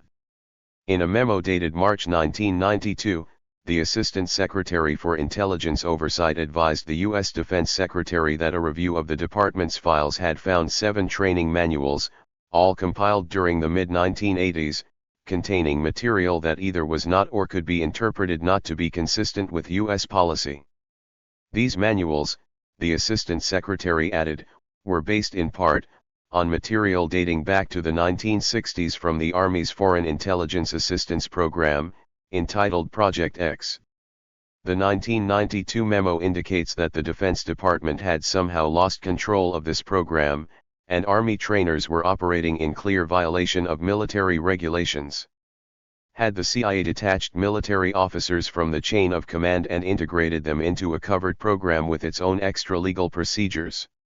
Significantly, the Assistant Defense Secretary noted, "It is incredible that the use of the lesson plans since 1982, and the manuals since 1987, evaded the established system of doctrinal controls." Interviews with Army intelligence personnel who had used the manuals found they operated under the false impression that regulations on legal and proper interrogation were applicable only to U.S. persons and thus did not apply to the training of foreign personnel. As a corrective, the Assistant Secretary's office had tried to recover all copies of these manuals from Latin American governments and recommended that, with the exception of a single file copy, the rest should be destroyed. 126. The explicitness of the CIA's torture training was finally exposed to public scrutiny 8 years after the Cold War's end. In January 1997, the Baltimore Sun, Washington Post, and New York Times published extracts from the agency's Honduran Handbook, the Human Resource Exploitation Training Manual 1983, describing it as the latest edition of a 1,000-page manual distributed to Latin American armies for 20 years.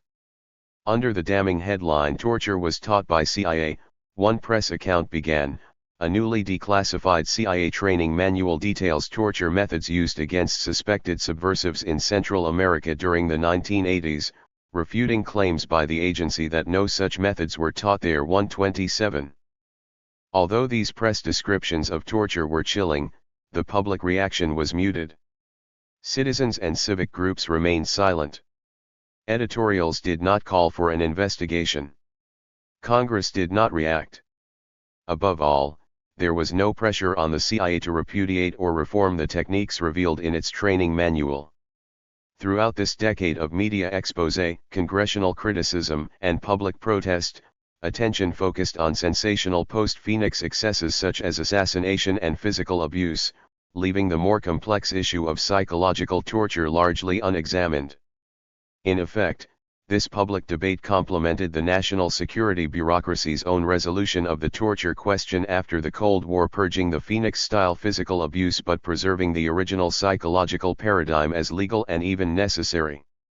Indeed, at its 50th anniversary, in 1997, the agency's central role in national security was affirmed and its budget has since continued to grow. While other covert agencies synonymous with the Cold War, such as the Securitate, Stasi, and KGB, had disappeared, the CIA survived, its archives sealed, its officers decorated, its crimes forgotten, and its torture techniques effectively legalized. As victors in the Cold War, Americans in the 1990s seemed to view the New World Order that followed in its wake with a certain self-satisfaction, reaching out into troubled regions beyond their borders to support the global transition to democracy with funds for electoral reform, press freedom, and human rights. Although they applauded these efforts abroad, Americans proved reluctant to examine their own excesses. They did not, perhaps could not, ask if fighting the Cold War abroad might not have damaged democracy at home. Absent any searching examination, absent any reforms to restrain the intelligence community, the torture doctrines developed during the Cold War lay fallow in this decade of peace, ready to be revived in any future crisis, as indeed they would be in the traumatic aftermath of 9/11. 4. War on Terror. After the attacks on September 11, 2001, the White House made torture its secret weapon in the War on Terror.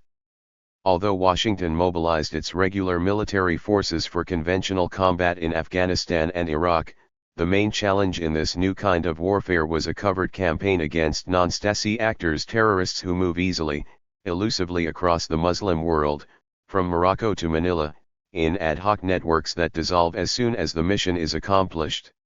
With its countless Cold War victories, overthrowing enemies on 4 continents by coups and covert operations, the CIA had an aura of invincibility and soon became Washington's chosen instrument for the fight against Al-Qaeda.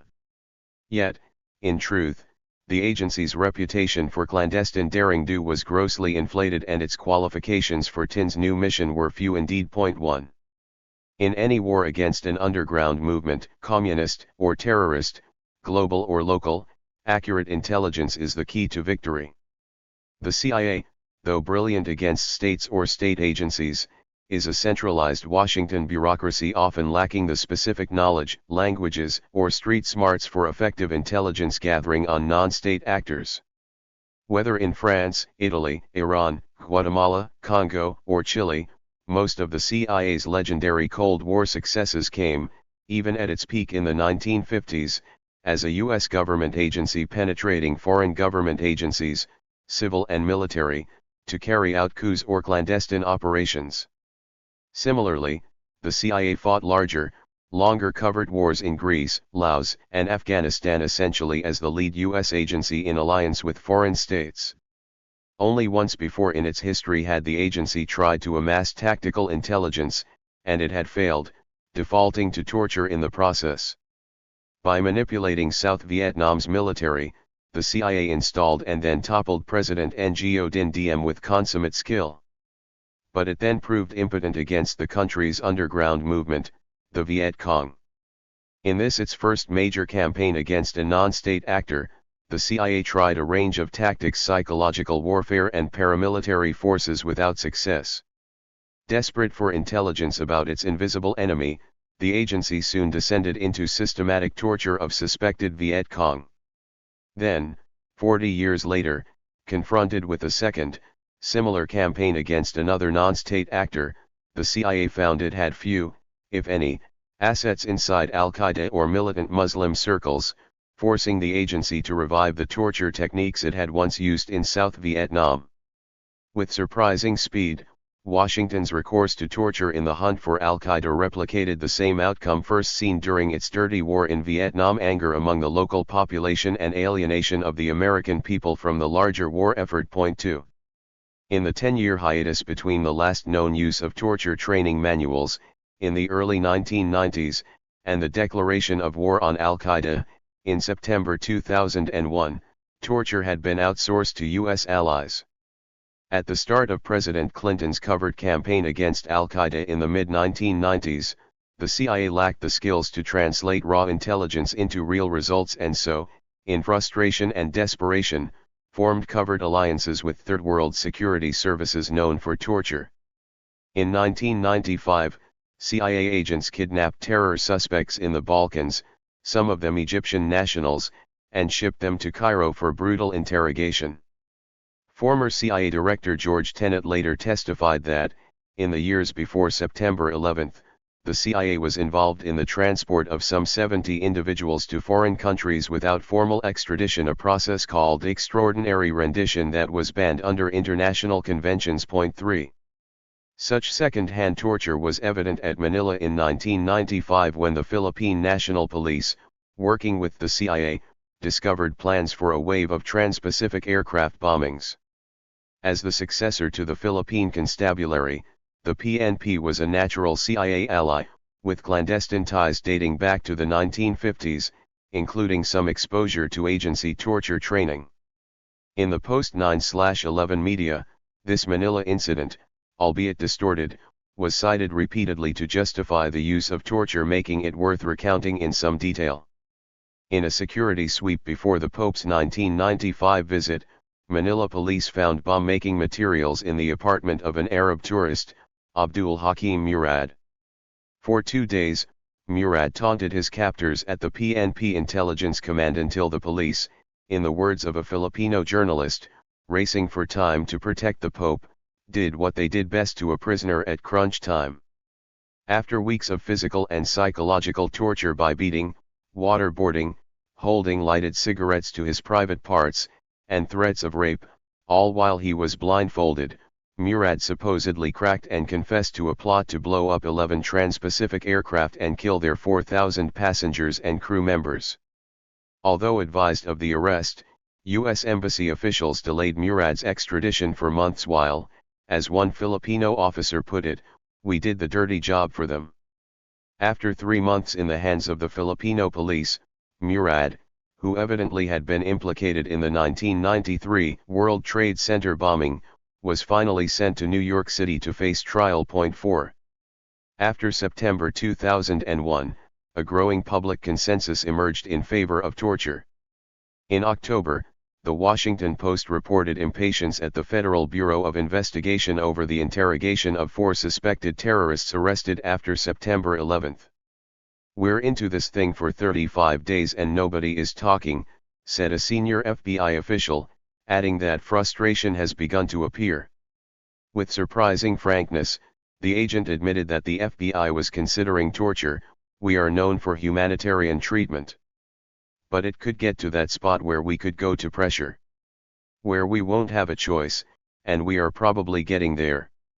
One law enforcement official suggested that suspects be extradited to Morocco, where, as everyone knew, the King's CIA-trained interrogators were notorious. 5 A week later, the Los Angeles Times reported serious discussion of torture in intelligence circles. "A lot of people are saying we need someone at the agency who can pull fingernails out," said one 30-year CIA veteran. "Others are saying, let others use interrogation methods that we don't use. The only question then is, do you want to have CIA people in the room?" 6. These musings inspired support for torture by media commentators spanning the political spectrum. Writing in the Wall Street Journal, the historian Jay Winnick, twisting the facts of Hakeem Murad's Manila torture to portray the results as timely and valuable, asked, what would have happened if Murad had been in American custody? 7 In Newsweek, the columnist Jonathan Alter wrote, "In this autumn of anger, even a liberal can find his thoughts turning to torture." Citing the Filipino success with Murad, he added, "Some torture clearly works." Alter advocated psychological techniques or the transfer of suspects to our less squeamish allies. 8 When a panelist on PBS television's McLaughlin Group asked fellow columnists where they would send Al-Qaeda suspects for torture, the National Review editor Rich Lowry bellowed, "The Turks." Host John McLaughlin shouted out, "The Filipinos." 9. Adding academic gravitas to the media swagger, Harvard law professor Alan M. Dershowitz told CBS television's popular 60 Minutes that torture was inevitable. "If you've got the ticking bomb case, the case of the terrorist who knew precisely where and when the bomb would go off, and it was the only way of saving 500 or 1,000 lives, every democratic society would, have, and will use torture." Writing in the Los Angeles Times, Dershowitz argued that judges should be allowed to issue torture warrants for non-lethal pressure in a ticking bomb case when a captured terrorist who knows of an imminent large-scale threat refuses to disclose it. Elaborating on these views in a book several months later, Dershowitz cited the life-saving information that Manila police beat out of Murad to argue that torture can sometimes prevent harm to civilians. 10 Reviewing the book for the New Republic, Federal Judge Richard A. Posner cited this telling example from Manila to argue that civil liberties are no more than a point of balance between public safety and personal liberty. When the balance is tipped by a ticking nuclear bomb in Times Square, then, the judge ruled, torture should be used. 11 But Dershowitz's Harvard colleague Philip B. Hayman, a former deputy attorney general, challenged the chimera of limited, judicially controlled torture, saying judges would prove indiscriminate and torture will spread, compromising international support of our beliefs. 12 In retrospect, the public silence greeting this media chatter suggests that the American people were willing to consider and then quietly condone torture as a weapon in the war on terror. Yet this enthusiasm for harsh methods seems founded on misinformation and, more deeply, on an ignorance of torture's complex trajectory. In fact, as the Washington Post reported in the midst of the media debate, the Manila police got all the important information from Murad in the first few minutes, when they seized his laptop with the bomb plot and evidence that led the FBI to World Trade Center bomber Ramzi Ahmed Youssef in Pakistan. Most of the supposed details gained from the 67 days of torture that followed were, as one Filipino officer testified in New York, police fabrications that Murad mimed to end the pain. 13 In weighing personal liberty versus public safety, the pro-pain pundits were also ignorant of torture's perverse pathology, which leads to both the uncontrolled proliferation of the practice and long-term damage to the perpetrator society. In advocating torture, moreover, These American commentators seemed utterly unaware of the CIA's long history of torture and thus had no inkling that they were reactivating a ruthless apparatus that had only recently been restrained. Even while the pundits and professors fantasized about limited, surgical torture, the administration of George W. Bush was secretly sanctioning harsh interrogation that would spread, in just months, from a few top al-Qaeda suspects in CIA custody to hundreds of ordinary Afghans and thousands of innocent Iraqis. More significantly, this very public discussion and its consensus for tough methods was taking place at the same time the White House was quietly rescinding legal restraints on brutal interrogation, and may well have contributed to a climate conducive to covert, yet officially sanctioned, torture. On September 11, 2001, right after his evening address to a shaken nation, President Bush gave his White House counterterrorism staff wide latitude for retribution, saying any barriers in your way, they are gone. When Defense Secretary Donald Rumsfeld interjected that there were legal restraints on such action, the president shouted back, "I don't care what the international lawyers say, we are going to kick some ass." 14. Within 6 days, Bush gave the CIA broad powers to attack terrorists, including transfer of suspects to nations notorious for torture. 2 months later, on November 13, he issued a sweeping order, drafted by the Vice President's counsel, David S. Addington, for detention of al-Qaeda suspects under such other conditions as the Secretary of Defense may prescribe, thus denying these detainees access to any court, whether U.S. or international, and instead relegating their cases to military tribunals which, he said, would be full and fair. Finally, on January 8, 2002, the President decided to suspend the Geneva Conventions for his war on terror. 15 Just as Soviet leaders turned to torture in times of crisis, as the CIA had once reported, so President Bush, on that fateful day of 9/11, moved from fear in the morning, to flight in the afternoon, to tough talk and torture orders in the evening. Conservative administration lawyers quickly translated the president's directive into policy. In late 2001, the Justice Department gave the CIA a narrow interpretation of the UN Anti-Torture Convention that sanctioned use of sleep deprivation and deployment of stress factors for interrogating al-Qaeda suspects as long as they did not reach severe physical or mental pain. On January 9, 2002, John Yoo of the Justice Department's Office of Legal Counsel wrote a 42-page memo asserting that the Geneva Conventions and the U.S. War Crimes Act did not apply to the Afghanistan conflict. Arguing Afghanistan was a failed state, Yoo's memo swept al-Qaeda and the entire Taliban regime into a new category, beyond soldier and civilian, called illegal enemy combatants, thus placing them outside the Geneva Conventions.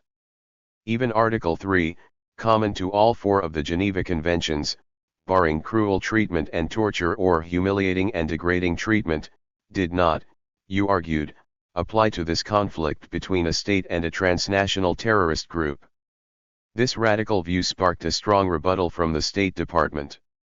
In previous conflicts, wrote State's legal advisor William H. Taft IV, the United States has dealt with tens of thousands of detainees without repudiating its obligations under the conventions. Specifically, Taft insisted that Yoo's argument about Afghanistan contravened national policy, and his contention that the president could ignore Geneva was incorrect and confused. 16. Significantly, on January 11, 2002, when the first Afghan captives started arriving at the Pentagon's prison in Guantanamo Bay, Cuba, Rumsfeld denied them legal status as prisoners of war. Unlawful combatants do not have any rights under the Geneva Convention. As one of the few U.S. bases not officially on American territory, Guantanamo was, in the Pentagon's view, beyond the reach of the courts and their requirements of due process. Rumsfeld called it the least worst place we could have selected to house rising numbers of captives packed into the brigs of Navy ships. 17 Indeed, just 2 weeks before this decision, the Justice Department had sent Rumsfeld's general counsel a detailed memo, again drafted by John Yoo, arguing that a federal district court could not properly exercise habeas jurisdiction over an alien detained at Guantanamo. But, hinting at the litigation that would indeed follow, you warned that because the issue has not yet been definitively resolved by the courts, there is some possibility that a district court would entertain such an application. 18. Then, on January 18, 2002, White House legal counsel Alberto R. Gonzalez informed President Bush that the Justice Department had issued a formal legal opinion concluding that the Geneva Convention 3 on the treatment of prisoners of war does not apply to the conflict with Al-Qaeda. That same day, the President decided that the war against terrorism is a new kind of war that places a high premium on the ability to quickly obtain information from captured terrorists, to avoid further atrocities against American civilians. Accordingly, the President ordered that the Geneva Convention does not apply to Al-Qaeda and the Taliban, and their members are not prisoners of war under the Convention. 19. Consequently, the next day, January 19, Defense Secretary Rumsfeld advised all his combat commanders that Al-Qaeda and Taliban individuals under the control of the Department of Defense are not entitled to prisoner of war status for purposes of the Geneva Conventions of 1949-20. 4 days later, on January 22, Assistant Attorney General J.S. Bybee sent Gonzalez a detailed, 37-page legal roadmap for practicing coercive interrogation without legal complications, arguing that neither the Federal War Crimes Act nor the Geneva Conventions would apply to the detention conditions of Al-Qaeda prisoners. More important, Bybee added that the President has the plenary constitutional power to suspend our treaty obligations toward Afghanistan during the period of the conflict. On February 2, 2002, the administration's top lawyers, with the exception of those at State and the Pentagon, approved Justice's position that the Geneva Conventions did not apply to the Afghan war. This same memo noted, said the New York Times, the CIA asked for assurances that the administration's public pledge to abide by the spirit of the conventions did not apply to its operatives, and it was allowed 10 enhanced interrogation methods, including waterboarding designed by agency psychologists. 21.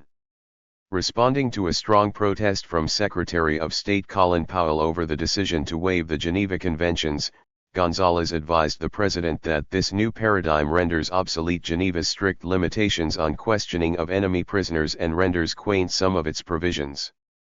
The President's formal waiver of the Convention, Gonzalez continued, substantially reduces the threat of criminal prosecution under the War Crimes Act, particularly for violations of Geneva's ban on outrages against personal dignity and inhuman treatment. 22. But on February 7, Secretary Powell, after warning that setting the conventions aside would have a high cost in terms of negative international reaction and undermine public support among critical allies, won a very limited victory.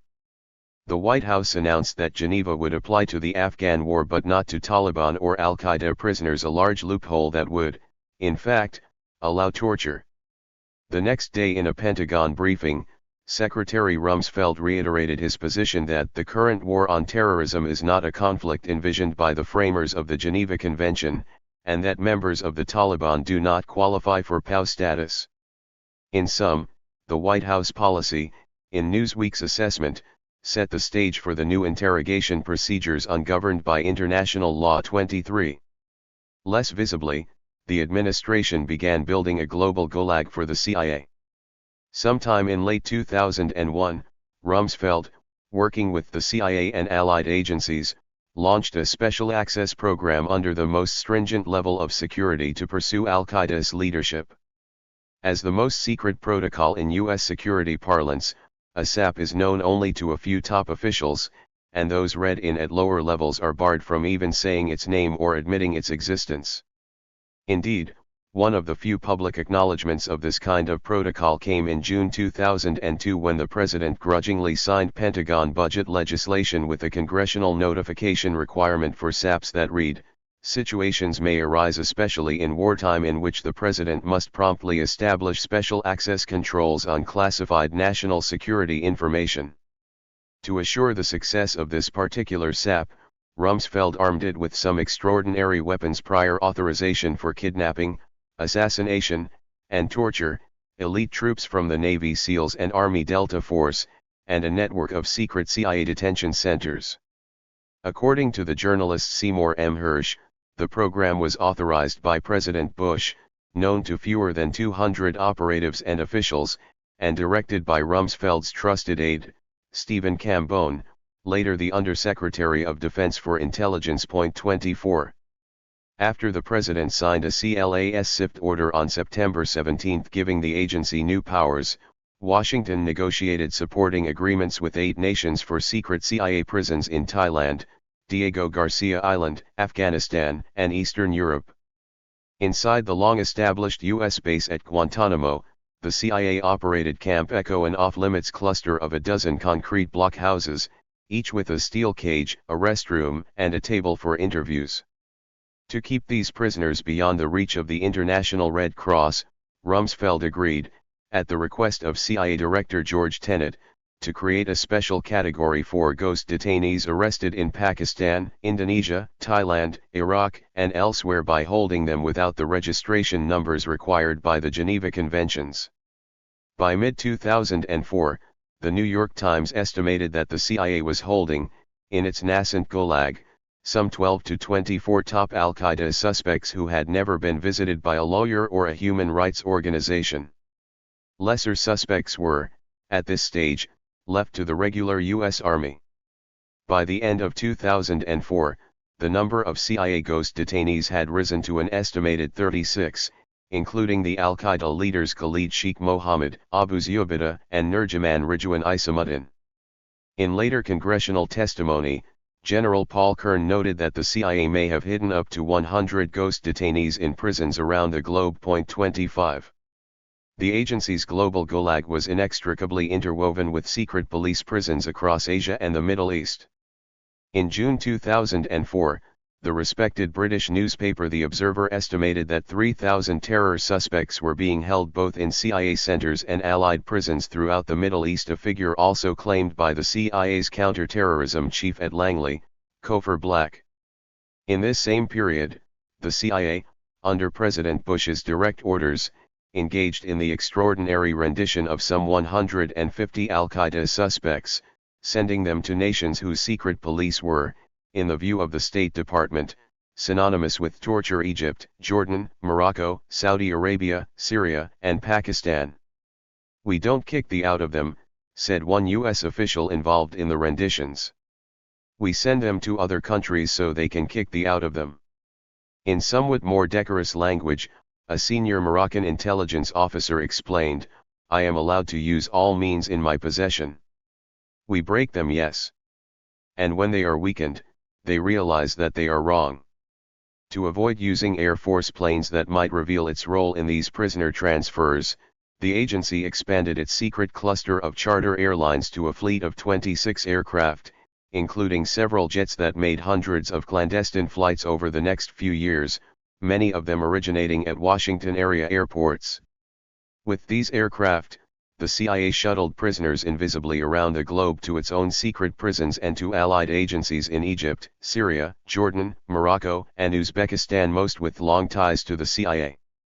In early 2005, after nearly 4 years of such rendition, American reporters began documenting moving accounts of individual victimization within this web.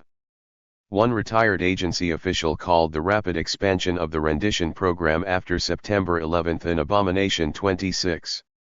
The sum of these actions, overt and covert, soon invested the CIA with operational command over the war on terror and ensured the use of its more extreme methods, effectively marginalizing the FBI, Army, and Navy, whose rigid guidelines required humane interrogation within the bounds of law.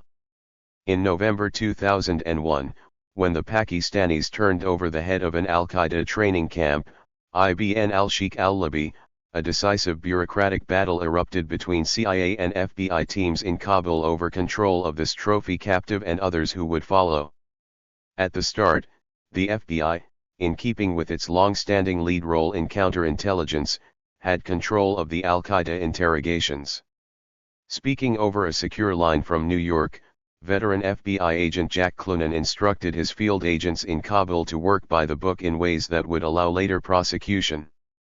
"Do yourself a favor," Clunan said, "read the guy his rights.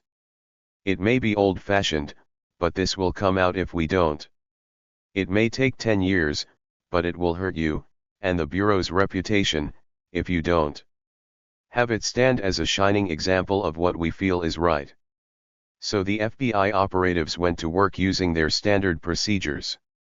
And they start building rapport, Clunan continued. And he starts talking about Reed and Moussaoui. They're getting good stuff, and everyone's getting the raw 302s, the agency, the military, the director. But for some reason, the CIA chief of station in Kabul is taking issue with our approach. In fact, the Kabul station head was firing off complaints to Kofor Black at Langley, sending Director Tenet to the White House, where the CIA won control. Back in Kabul, Clunan recalled, CIA officers come in, start shackling al-Libi up. Right before they duct tape his mouth, he tells our guys, I know this isn't your fault. Shackled and gagged, al-Libi was taken to Kabul's airport where a CIA case officer put him on a charter jet, saying, as one FBI man recalled, you're going to Cairo, you know. Before you get there I'm going to find your mother and I'm going to F her. 27. The problematic nature of intelligence gained by the CIA's methods was evident from the start. Addressing the UN in February 2003, Secretary of State Powell famously cited a terrorist source, who was responsible for one of al-Qaeda's training camps in Afghanistan, to charge that Saddam Hussein had offered terrorists instruction in chemical or biological weapons, an embarrassingly erroneous assertion that Powell later retracted. In mid-2004, Newsweek reported that al-Libi was the source of this false intelligence. It was ridiculous for interrogators to think Libi would have known anything about Iraq, said retired FBI agent Dan Coleman, Clunan's longtime colleague in counterterrorism. The reason they got bad information is that they beat it out of him. You never get good information from someone that way. Another FBI agent told Newsweek that the CIA, used to dealing with a handful of spies or Russian defectors, were unfamiliar with routine interrogation, and so, once they won this mission, were searching for effective techniques. And in their inexperience were floundering for a while. In effect, the FBI's slow but sure method of gaining trust had now lost out to the CIA's extra-legal methods, which matched the mindset of Bush's war on terror. All you need to know about very highly classified. Operational flexibility, Kofor Black told Congress in September 2002, in words powerfully evocative of the agency's covert ethos, is that there was a before 9/11 and there was an after 9/11. After September 11, the gloves came off. 28. From a pragmatic perspective, the choice of the CIA as lead agency was ill-advised. The war on terror was a hybrid mission, spanning domestic and international jurisdictions, legal and extra-legal methods. As members of an undercover agency long exempted from U.S. law, the CIA's agents, unlike the FBI's, had little legal training and less experience in taking custody of suspects with procedures that would allow their later prosecution. Indeed, the agency's institutional cloak-and-dagger culture was antithetical to the bureaucratic systems needed in collecting evidence that could stand scrutiny in an open court. In the Vietnam War, the CIA had solved this problem by keeping its Phoenix program under wraps and avoiding the formalities of prosecution with pump and dump, pumping suspects for information by torture and then dumping the bodies, more than 20,000 of them between 1968 and 1971.29. Before September 11, during President Clinton's early campaign against al-Qaeda, CIA operatives had mediated the boundary between the overt and covert by shipping a few dozen captives to allied foreign agencies. They loved that these guys would just disappear off the books, and never be heard of again, said FBI agent Coleman, who collaborated with CIA operatives in this period. They were proud of it. 30. Compounding the CIA's post-9/11 problems, detainee numbers soon soared beyond dozens into the hundreds. In Germany and the United States, moreover, trials of terrorists were complicated by CIA refusal to deliver detainees when their evidence, incriminating or exculpatory, was required. In 2003, a Virginia court dismissed some charges against the alleged 9/11 plotter Zacarias Moussaoui on the grounds that the White House had refused to provide information from a CIA captive, Ramzi bin al-Shivite. And in early 2004, German courts released two alleged confederates of the lead 9/11 hijacker Mohammed Atta, Hamburg residents Monir el-Motassadegh and Abdel Ghanimzadeh, on the same grounds, though one of the accused, el-Motassadegh, was later convicted on reduced charges. 31 observers have noted that once interrogations are done and information extracted, the CIA, no longer able to pump and dump, has found itself stuck with hundreds of detainees, who will remain in legal limbo for the rest of their lives. Are we going to hold these people forever? Asked a retired CIA agent, Michael Scheurer. After a detainee's rights have been violated, he explained, you cannot put him on trial and you can't kill him, creating a nightmare. 32. Initially, only top Al-Qaeda leaders were subject to this legal limbo. In Pakistan in April 2002, the agency captured one of its first targets, Abu Zubaydah, chief recruiter for Al-Qaeda, and flew him to its secret base in Thailand for interrogation. Although he had been shot in the groin during his capture, the CIA denied him painkillers during interrogation. In general, the Bush administration was pleased with the yield from Zubaydah's torture, since he helped identify Khalid Sheikh Mohammed as a principal in the 9/11 attacks, and also served as the main source for the discovery of a supposed dirty bomb plot in Chicago manned by Jose Padilla. In June, moreover, Indonesian agents, working with the CIA, caught Al-Qaeda's foremost Southeast Asian operative, Omar al-Faruq, and the agency flew him to its Bagram base for interrogation. In the words of the New York Times, Faruq was, for 3 full months, left naked most of the time, his hands and feet bound, while subjected to sleep and light deprivation, prolonged isolation, and room temperatures that varied from 100 degrees to 10 degrees. One Western intelligence official called this treatment not quite torture, but about as close as you can get. In the end, Faruq gave some information about Al-Qaeda members and their projected operations in Southeast Asia. But CIA agents, frustrated at this limited yield, wanted tougher techniques to extract more information from, for example, Zubaydah, who refused to bend to CIA interrogation. These early efforts sparked a serious debate among counter-terror officials, with some wanting to go further and others worried they had already gone too far. Such concerns about the limits of anti-torture laws prompted a correspondence between the agency and the Justice Department over the legality of specific techniques. 33. In response to the CIA request for clarification, the Justice Department launched what the Washington Post called the first ever government review of just how much pain and suffering U.S. interrogators could inflict. White House counsel Gonzalez chaired these meetings, which included detailed discussions of methods such as open-handed slapping, the threat of live burial and waterboarding. 34. In August 2002, as a way to legalize such questionable techniques, Assistant Attorney General Bybee, aided by his deputy UN Vice Presidential Counsel Addington, delivered a 50-page memo to Gonzalez providing sweeping legal authority for harsh interrogation. By carefully interpreting key words in the UN Anti-Torture Convention and its parallel congressional legislation, USC 2340, 2340A, Bybee concluded that federal law limited the crime of torture to acts inflicting, and specifically intended to inflict, severe pain or suffering, whether mental or physical. To constitute torture under U.S. statute, the physical pain must, he said, be equivalent in intensity to the pain accompanying serious physical injury, such as organ failure, impairment of bodily function, or even death. Invoking both President Reagan's original 4-part reservation to the UN Anti-Torture Convention from 1988 and the Clinton administration's ratification and enabling legislation 6 years later, Bybee found his primary grounds for exculpating CIA practices in a clause that emphasized the agent's intention. Thus, an interrogator who tortured but later claimed that his aim was to gain information rather than inflict pain, was not, in Bybee's twisted logic, guilty of abuse. Further limiting the ambit of CIA culpability, Bybee observed that psychological torture could become a crime only if there were three tightly linked conditions: the specific intent to cause prolonged mental harm, such as post-traumatic stress disorder, solely by committing one of the four forms of mental torture specified in the 1994 law.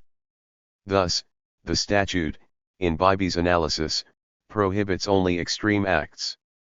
In particular, the sensory deprivation techniques central to the CIA's paradigm did not, in his view, produce pain or suffering of the necessary intensity to meet the definition of torture. More broadly, he concluded that any limitation on Commander-in-Chief powers to order interrogations would represent an unconstitutional infringement of the President's authority to conduct war. 35. By emphasizing specific intent as a necessary condition for criminal torture, Bybee narrowed the definition of psychological torture as stated in the 1994 legislation, which had already muddled the clear prohibition on physical and psychological abuse in the UN's original language. Through this linguistic legerdemain, the Justice Department granted the CIA de facto authority to use torture techniques, excepting only the most heinous acts that brought maiming or death. When the White House released the text of the August 2002 memo 2 years later, prominent legal scholars mocked its transparently tendentious reading of the law. If the President has Commander-in-Chief power to commit torture, said the Yale Law Dean, Harold Hungju Koh, he has the power to commit genocide, to sanction slavery, to promote apartheid, to license summary execution. But, back in the summer of 2002, there was no such criticism inside the Bush administration. Bybee's logic, although clearly flawed, became national policy. 36. At the same time that Bybee's memo began circulating in August 2002, the Justice Department issued a set of instructions, still classified, for permissible CIA behavior. According to the New York Times, the directive allowed specific interrogation techniques more coercive than those permitted for use by the military. Among these methods was waterboarding, which, as we know, inflicts intense physical and psychological pain by pouring water down the victim's throat to simulate, with terrifying reality, the sensation of drowning. 37. Both the implications and the impact of Bybee's memo were profound. By misinterpreting U.S. law, Bybee issued a virtual license for torture that would remain in effect during 2 years of the most aggressive counter-terror operations, August 2002 to June 2004. By inventing a new defense for torture, the memo encouraged the CIA to sanction extreme measures by its agents, who had been nervous about possible prosecution since Congress had enacted anti-torture laws in the 1990s. If a defense based on a looser definition did not work, then, in Bybee's view, an interrogator charged with torture could walk free by claiming that the intent was information and not pain. Moreover, by raising the bar of acceptable physical pain to the level of organ failure and broadening the bounds of psychological methods, Bybee had expanded the range of U.S. interrogation techniques. Above all, he had exposed CIA and military interrogators to possible criminal charges and certain international opprobrium. Washington's original ratification of the UN Anti-Torture Convention, by exempting most forms of psychological torture, had already placed American interrogators, even when following the letter of U.S. law, at or beyond the bounds of international law. But now, by reaching his extraordinary definition of severe pain, Bybee had, remarkably, breached many of the relevant military regulations, the Army Field Manual and the Uniform Code of Military Justice. 38. As executive directives percolated from the Pentagon to prisons in Guantanamo and Iraq, American soldiers were, by orders derived from Bybee's memo, encouraged to use interrogation techniques that would lead, almost automatically, to their military prosecution and imprisonment. In effect, the White House had passed the word quietly down the chain of command that torture was an acceptable weapon in the war on terror, even though military courts insisted that it was still a crime under the UCMJ, a contradiction that some soldiers, sadly, did not discover until they were charged. But beyond these legal implications, Bybee's memo claimed that the President, as Commander-in-Chief, could defy Congress and criminal law to order whatever interrogation techniques he deemed necessary. In making this sweeping assertion for executive power, Bybee overlooked the landmark 1952 Supreme Court case Youngstown Sheet and Tube Co. et.al.v. Sawyer, which had barred President Harry Truman from seizing the steel industry, and established, in the words of Justice Robert Jackson, that it is obvious from the Constitution and from elementary American history the President's military powers do not supersede the law. 39. In March 2003, 9 months after Bybee's memo and the Justice Department's directives were distributed, the agency apprehended Khalid Sheikh Mohammed in Pakistan, where he was carrying a letter from Osama bin Laden, and shipped him to an undisclosed location for coercive interrogation. According to the New York Times, Mohammed was waterboarded, strapped to a board and immersed in water, to make the subject believe that he might be drowned. Frustrated that Mohammed was not forthcoming about bin Laden's location, CIA officials then authorized even harsher techniques. 40. The Justice Department memos, and the administration consensus they reflected, would lead, in the coming months, to widespread use of more brutal methods by both CIA and military interrogators.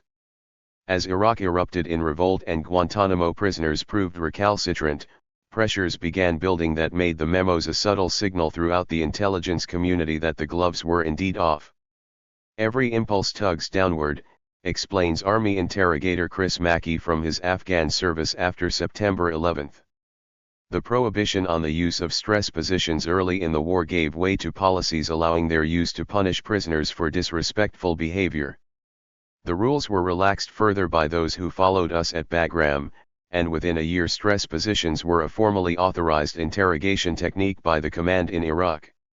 And he added, rules regarding sleep deprivation, isolation, meal manipulation, and sensory deprivation followed similar trajectories. 41.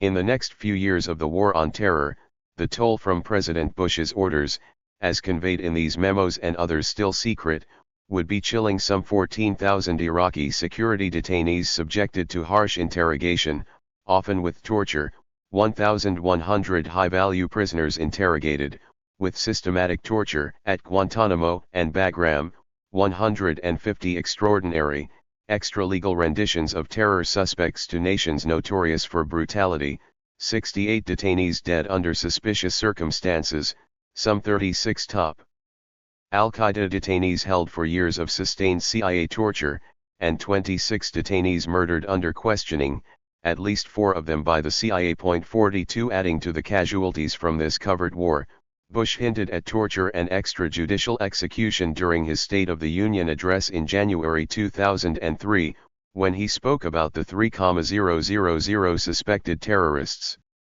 arrested in many countries. And many others have met a different fate. They are no longer a problem for the United States.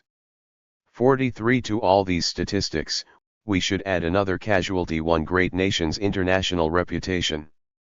As its clandestine gulag grew, the CIA's Cold War torture techniques resurfaced first at the agency's Bagram collection point, near Kabul, in December 2002.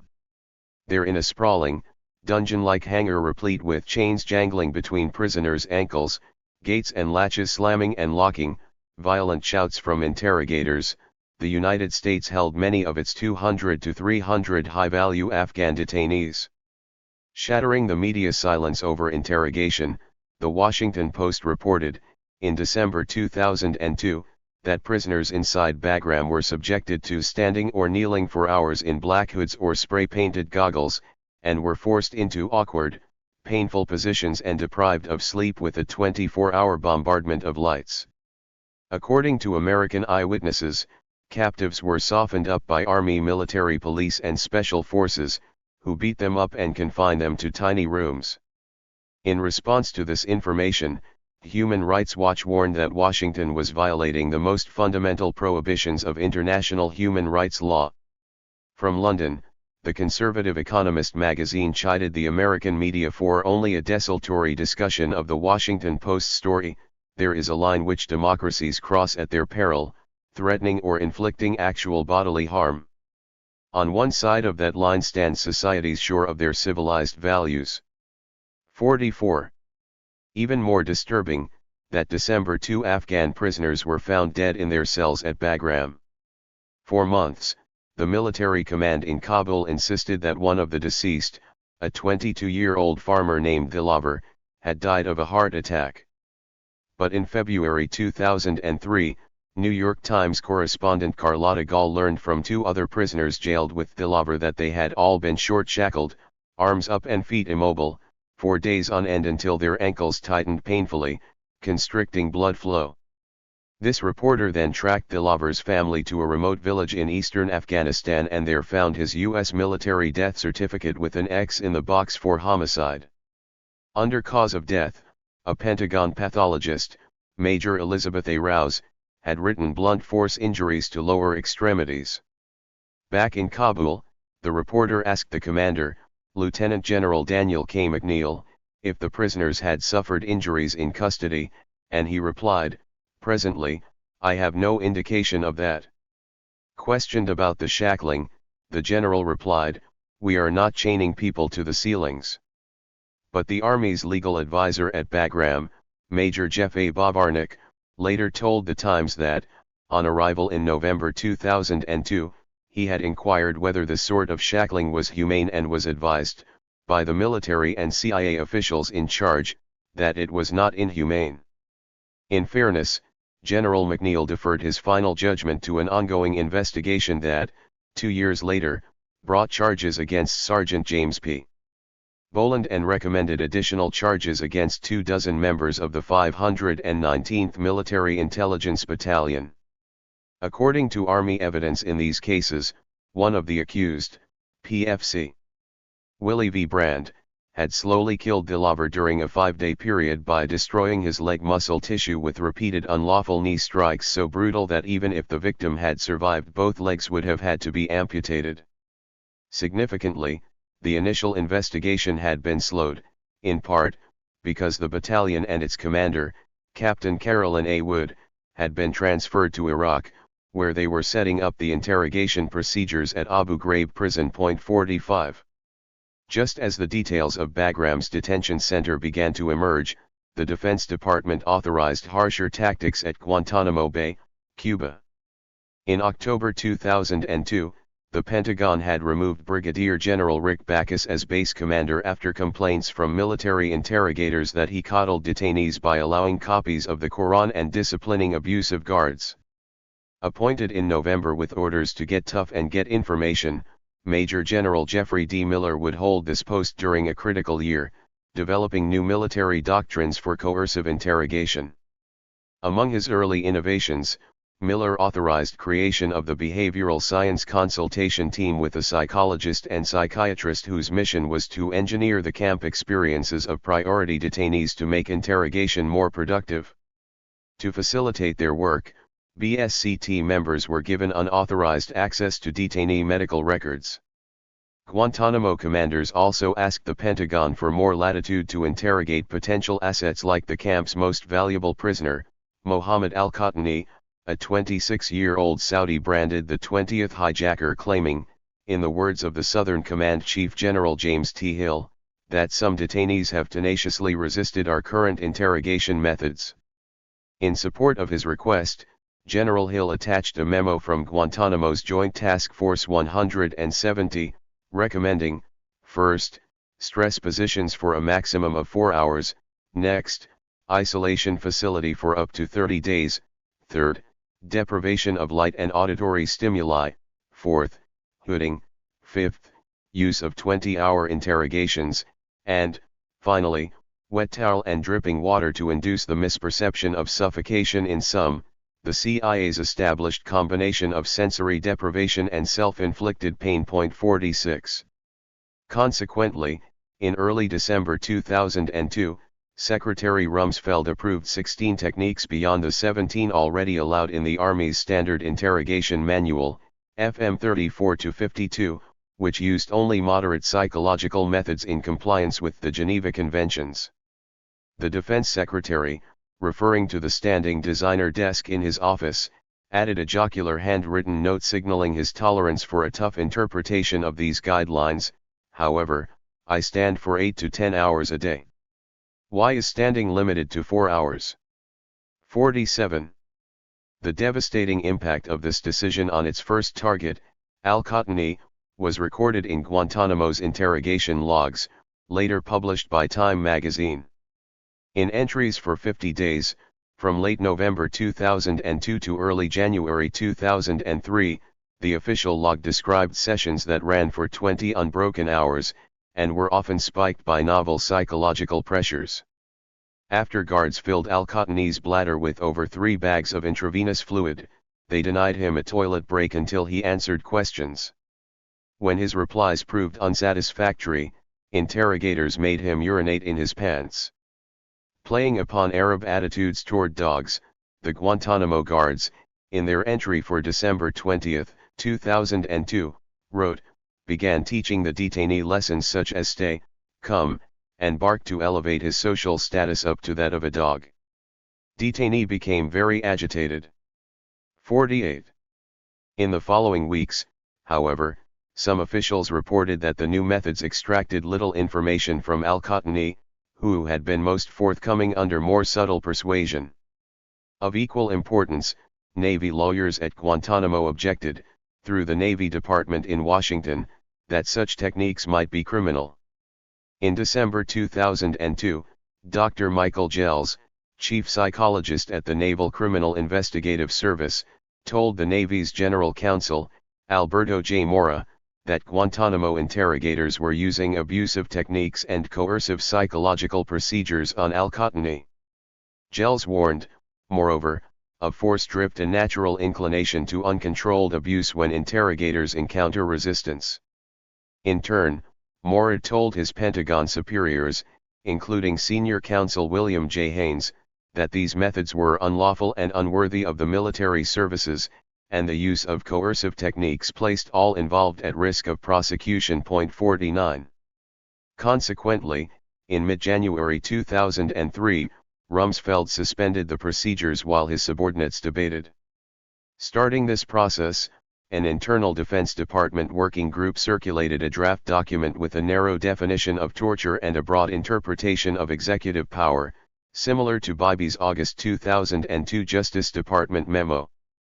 In response, senior military lawyers were unanimous in advocating strict adherence to law and treaty.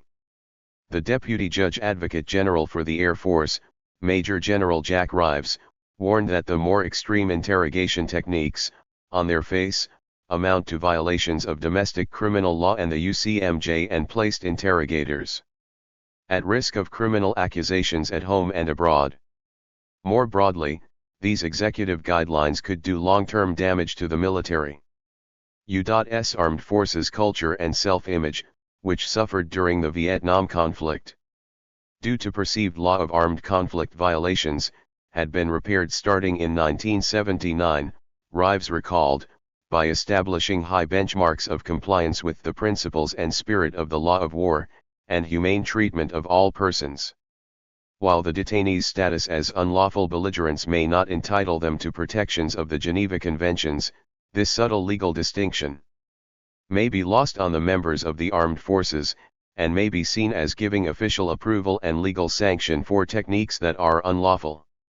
Of equal concern, should information about the more extreme interrogation techniques become public, it will, the general predicted, attract press coverage that could have a negative impact on international, and perhaps even domestic, support for the war on terrorism. 50. The other top Judge Advocate General seconded these views.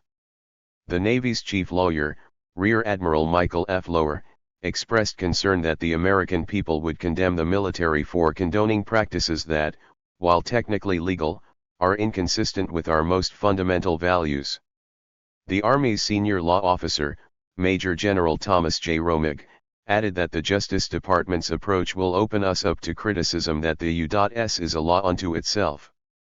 Since Bybee's view that the President's powers as Commander-in-Chief override any existing federal statutory provision or international obligation would not convince the courts, then, the General warned, soldiers ordered to use otherwise illegal techniques run a substantial risk of criminal prosecution. 51. All these warnings by senior service lawyers were informed by decades of military experience. All would prove unerringly prescient. All were ignored. Setting aside the many objections, the Defense Working Group produced a final memo, in early March, that affirmed the White House decision to use extreme interrogation. In April, therefore, Rumsfeld restored the wide latitude, albeit with a few new restrictions, for Guantanamo interrogators, sanctioning 7 methods beyond the basic 16 techniques in the Army's interrogation manual, including environmental manipulation, reversing sleep cycles from night to day, and isolation for up to 30 days. Under General Miller, military intelligence units at Guantanamo adopted a 72-point matrix for stress and duress strikingly similar to the CIA's original paradigm, using harsh heat or cold, withholding food, hooding for days at a time, naked isolation in cold, dark cells for more than 30 days, and stress positions designed to subject detainees to rising levels of pain. 52. Beyond the matrix, Guantanamo's command began to probe Muslim cultural and sexual sensitivities, using women interrogators to humiliate Arab males. Just as the Phoenix program had added the physical violence of extrajudicial executions to U.S. interrogation doctrine, so the War on Terror would develop a conscious strategy of sexual humiliation as an adjunct to the CIA's paradigm. According to a sergeant who served under General Miller, female interrogators regularly removed their shirts and one wiped red ink on a detainee's face saying she was menstruating, leaving him to cry like a baby. Singled out for tough treatment, Al-Qatani was subjected to a special interrogation plan that mixed old and new techniques. He was given a particularly rigorous form of sensory deprivation including 160 days of isolation, temperature reduction so extreme heat twice required hospitalization for a slowed heart, exposure to a working dog directed to growl, bark, and show his teeth, water poured over his head 17 times in 1 month, being blasted with loud music during interrogation, and being required to stand in forced positions. These methods were buttressed with novel applications of psychological tactics called ego down, futility, and gender coercion via some domination. During 48 days of interrogation, often with only 4 hours of sleep, Al-Qatani was told his mother and sister were whores, taunted over his homosexual tendencies. That other detainees knew about, forced to dance with a male interrogator, forced to wear a bra and a thong on his head, led around by a leash tied to chains, forced to stand naked in front of a female interrogator, and held down while a female interrogator straddled his groin. By mid-2004, over 700 detainees from 44 nations, some as young as 13, would pass through Guantanamo, with still uncounted numbers subjected to variations of such illegal interrogation. 53. When the Pentagon Working Group's March 2003 memo became military policy, a delegation of very senior uniformed military lawyers from the Judge Advocate General's Corps paid an unofficial visit to Scott Horton, then head of the Human Rights Committee of the New York City Bar Association. Concerned that their exemplary, 50-year history with the Geneva Conventions was ending, the JAG officers warned that important policy decisions had been taken in the Office of Secretary of Defense, which would lead to the abuse of detainees held in the global war on terror, specifically, what they called the disengagement of military lawyers from a watchdog role in the interrogation facilities, a new procedure, they said, that served no legitimate policy purpose. As the interrogation techniques were implemented, military lawyers found themselves being continuously circumvented in the process of policy analysis, presumably because they had consistently raised objection to initiatives of Rumsfeld on grounds that they would violate the law of armed conflict. These military lawyers urged Horton's committee to challenge the Bush administration about its standards for detentions and interrogation. Others outside the military also felt that the March document constituted a turning point. "We believe that this memo," said Jamie Fellner of Human Rights Watch, "shows that at the highest levels of the Pentagon, there was an interest in using torture as well as a desire to evade the criminal consequences of doing so." 54. Under the pressure of the Iraq occupation, these brutal interrogation policies quickly proliferated. In August 2003, Iraq suffered a wave of terror bombings that rocked the Jordanian embassy with 19 deaths and blasted UN headquarters, leaving 23 dead, including its head, the Brazilian diplomat Sergio Vieira de Mello. According to a U.S. military study, the lethal bombings were the result of painstaking surveillance and reconnaissance, and the rebels were drawing their intelligence from sympathizers in both the Iraqi police and inside the Green Zone, the heavily guarded American compound in downtown Baghdad. In striking contrast to the rebels, the U.S. command realized, in this study's words, that its own human intelligence is poor or lacking, due to the dearth of competence and expertise.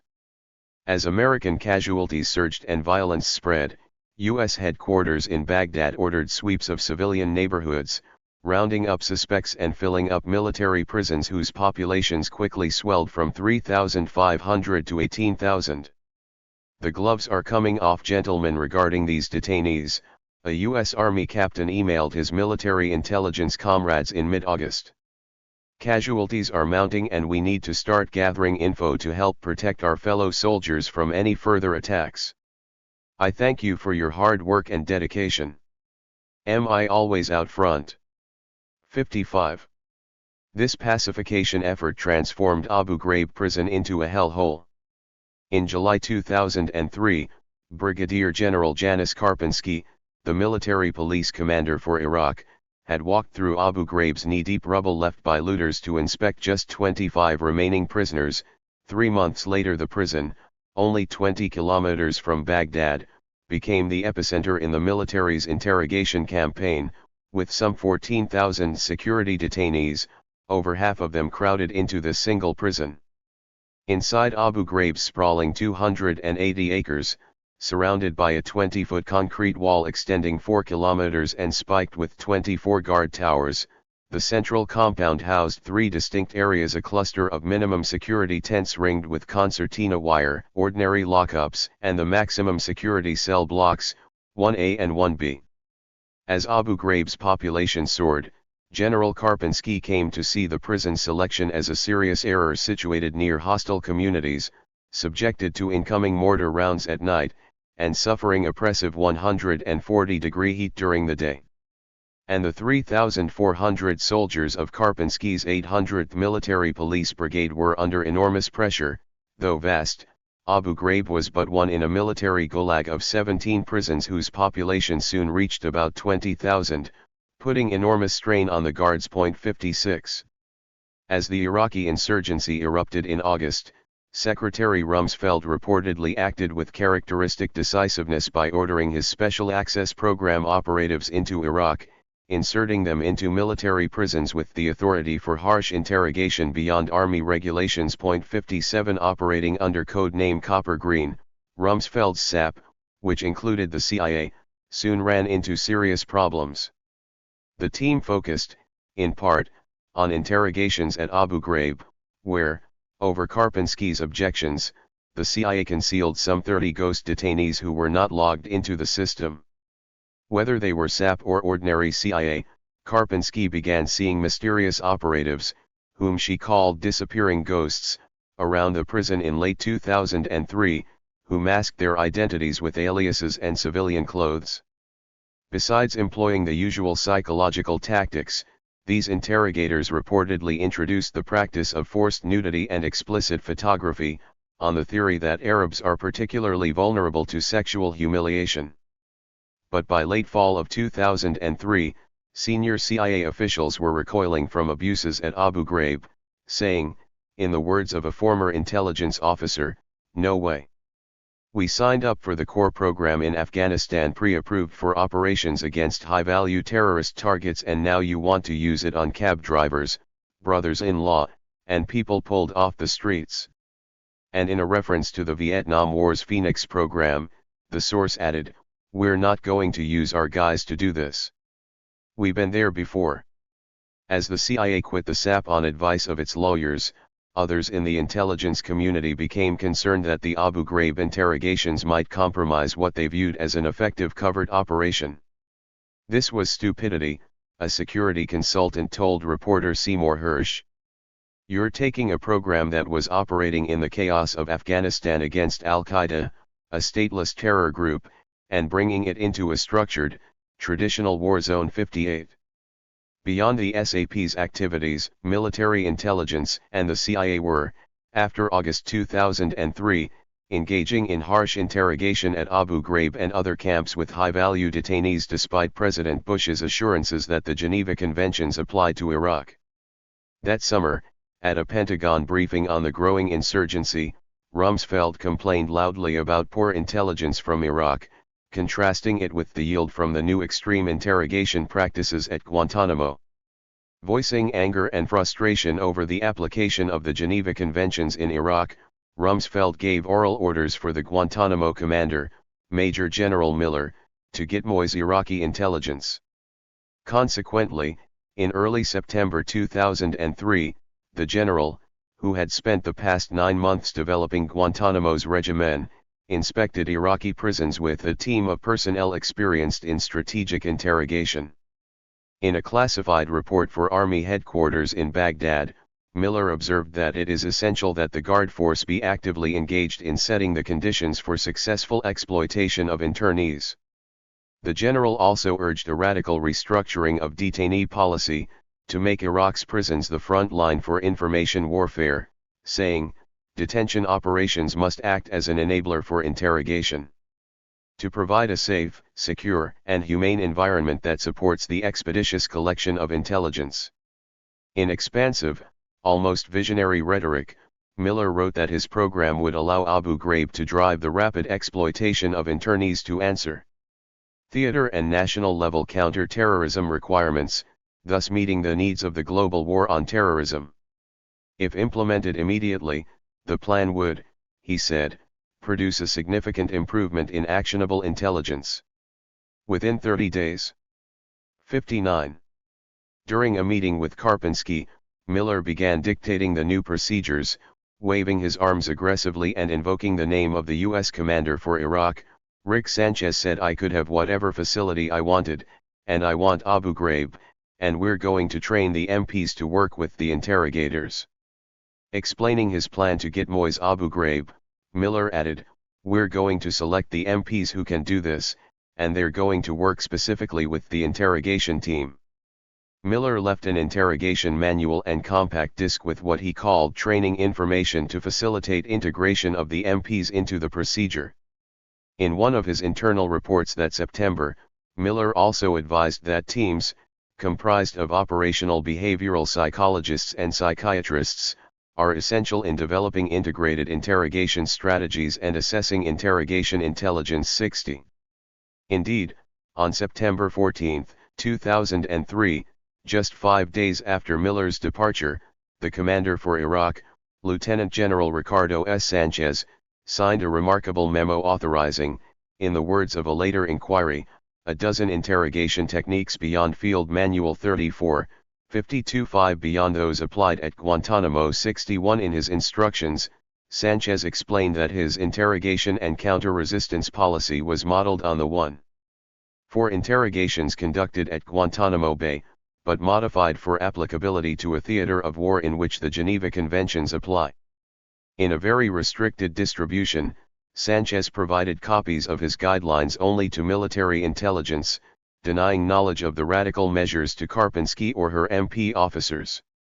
This memo, which remained in effect for a month, ordered sophisticated psychological torture, derived from the CIA's basic methods of sensory disorientation and self-inflicted pain, and exemplified by 10 techniques. T. Dietary manipulation, changing the diet of a detainee. U. Environmental manipulation, altering the environment to create moderate discomfort. V. Sleep adjustment, adjusting the sleeping times of the detainee. This technique is not sleep deprivation. W. False flag, convincing the detainee that individuals from a country other than the United States are interrogating him. X. Isolation, isolating the detainee from other detainees while still complying with basic standards of treatment. Use of this technique for more than 30 days. Must be briefed to 205th MIBDE commander prior to implementation. Y. Presence of military working dogs, exploits Arab fear of dogs while maintaining security during interrogations. Z. Sleep management, Detainee provided minimum 4 hours of sleep per 24-hour period, not to exceed 72 continuous hours. A. Yelling, loud music, and light control, used to create fear, disorient detainee, and prolong capture shock. Volume controlled to prevent injury. BB. Deception, use of falsified representations, including documents and reports. CC. Stress positions, use of physical posturing for no more than 1 hour per use. Use of technique will not exceed 4 hours and adequate rest between use of each position will be provided. So extreme was the sum of these methods that military lawyers objected and, a month later, Sanchez rescinded some of the harshest techniques. Nonetheless, the force of these memos was soon felt at remote army outposts and inside Abu Ghraib prison. On October 15, 2003, one prisoner told investigators, "They started punishing me in all sorts of ways. And they cuffed me high for 7 or 8 hours. And that caused a rupture to my right hand. And in the following days, they also put a bag over my head, and of course, this whole time I was without clothes and without anything to sleep on." That September as well, the 82nd Airborne Division started torturing Iraqi captives with beatings, exposure to extremes of heat and cold, and sleep deprivation. Of particular note, the New York Times reported the soldiers had learned these stress techniques in Afghanistan watching Central Intelligence Agency operatives interrogating prisoners. 62. Significantly, General Sanchez, although trained as an ordinary combat commander, had issued orders for a multifaceted assault on the human psyche. The synergy of the techniques produced, in sum, a systematic attack on all human receptors, psychological and biological, similar to the practices outlined in the CIA's 1983 Honduran Training Manual. Indeed, a line-by-line comparison of Sanchez's memo with the CIA's Honduran Handbook reveals 6 key points of correspondence, both in broad principles and in particular methods. The Honduran Handbook says successful questioning is based upon psychological techniques. In similar language, General Sanchez advises that interrogation approaches are designed to manipulate the detainee's emotions and weaknesses to gain his willing cooperation. Just as the 1963 Cubark Manual and the 1983 Honduran Handbook emphasized that isolation, both physical and psychological, must be maintained to effect sensory disorientation, so Sanchez orders isolating the detainee from other detainees, reversing the sleeping cycles from night to day, and dietary manipulation. Moreover, the Honduran Handbook teaches that pain which he feels he is inflicting upon himself is more likely to sap his resistance. Sanchez gives comparable instructions by authorizing stress positions, use of physical postures. In their lists of specific techniques, the 2 documents, as well as the CIA's Cubark Manual, create an environment that elevates the interrogator, by making him, as Sanchez puts it, appear to be the one who controls all aspects of the interrogation, while simultaneously breaking down the detainee by significantly increasing the fear level.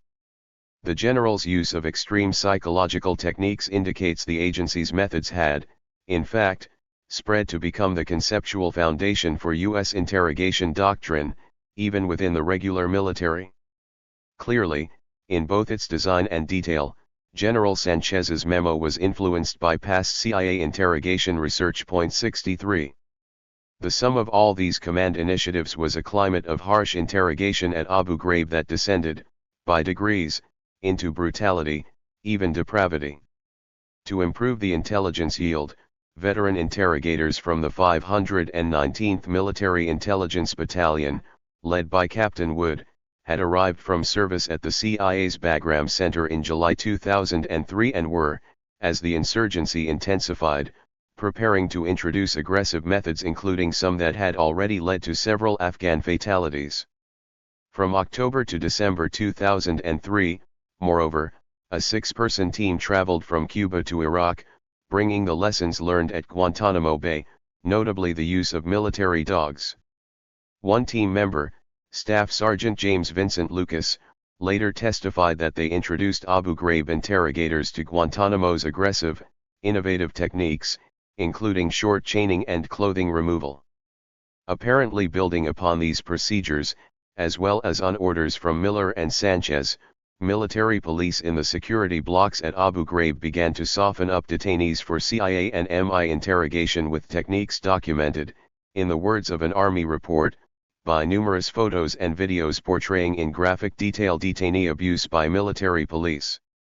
One of the MPs later convicted of abuse, Private Ivan L. Frederick, recalled that an interrogator gave him lists of prisoners he wanted dog handlers to visit, and guards then used the animals to intimidate inmates. Significantly, cell blocks 1A and 1B, the sites of the notorious Abu Ghraib photographs, had been informally removed from Karpinski's command and were now controlled by two intelligence officers who reported directly to Sanchez's headquarters in Baghdad, Colonel Thomas M. Pappas and Lieutenant Colonel Steve Jordan. 64. Then, on November 19, 2003, Sanchez issued orders removing all of Abu Ghraib prison from Karpinski's command and assigning it, along with the top-secret facility near Baghdad airport known as Camp Cropper, to the 205th Military Intelligence Brigade under Pappas, a division of authority that Army investigators later called not doctrinally sound, since it exacerbated an ambiguous command relationship. As a by-the-book MP chief, Karpinski had told Sanchez that she opposed any restrictions on Red Cross access to cell blocks 1A and 1B during interrogation. After she was ousted from Abu Ghraib, Karpinski met with Sanchez's intelligence chief, General Barbara Fast, who told her, "We're going to run interrogations the way we want them run." In the period of most intense abuse, in late 2003, Sanchez summoned Pappas for periodic grillings and pressed him, forcefully, to deliver more intelligence. 65. Under Pappas, the military police at Abu Ghraib were responsible for an initial phase of intensive disorientation to prepare detainees for interrogation by the CIA, military intelligence, and private contractors. The result was what the Army's investigation would call numerous incidents of sadistic, blatant, and wanton criminal abuses on several detainees. In the words of Major General Antonio Taguba's investigation, the abuse involved punching, slapping, and kicking detainees and keeping them naked for several days at a time. In the escalation that often comes with psychological torture, this treatment soon moved beyond sleep and sensory deprivation to sexual humiliation marked by photographing naked male and female detainees, forcibly arranging detainees in various sexually explicit positions, forcing groups of male detainees to masturbate while being photographed. Dismissing the idea of such behavior as simply aberrant, Taguba's inquiry found that military intelligence interrogators and other U.S. government agencies actively requested that MP guards set physical and mental conditions for favorable interrogation. 66. In making the latter charge, Taguba cited a revealing statement by one of the MPs later accused of abuse, Sabrina Harmon. She was, she said, ordered to stop prisoners from sleeping, including one famously photographed on a box with wires to his hands and feet.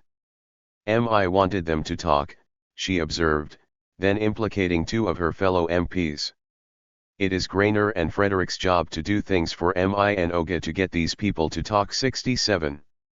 As part of Taguba's investigation, the MI chief at Abu Ghraib, Colonel Pappas, drew up a memo, Interrogation and Counter-Resistance Policy, in January 2004 outlining the procedures he had been using in cell blocks 1A and 1B. His orders required MI interrogators, in cooperation with physicians and the military police, to employ a method whose design seems derived from the CIA's trademark fusion of sensory deprivation and self-inflicted pain. Typically, Pappas wrote, interrogators give MP guards a copy of the interrogation plan and a written note as to how to execute. The doctor and psychiatrist also look at the files to see what the interrogation plan recommends.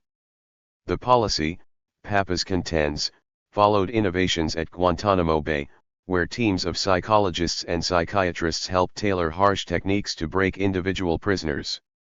At Abu Ghraib, Pappas's interrogators used 7 sensory disorientation techniques to soften up the prisoners. 1. Dietary manipulation: minimum bread and water, monitored by medics.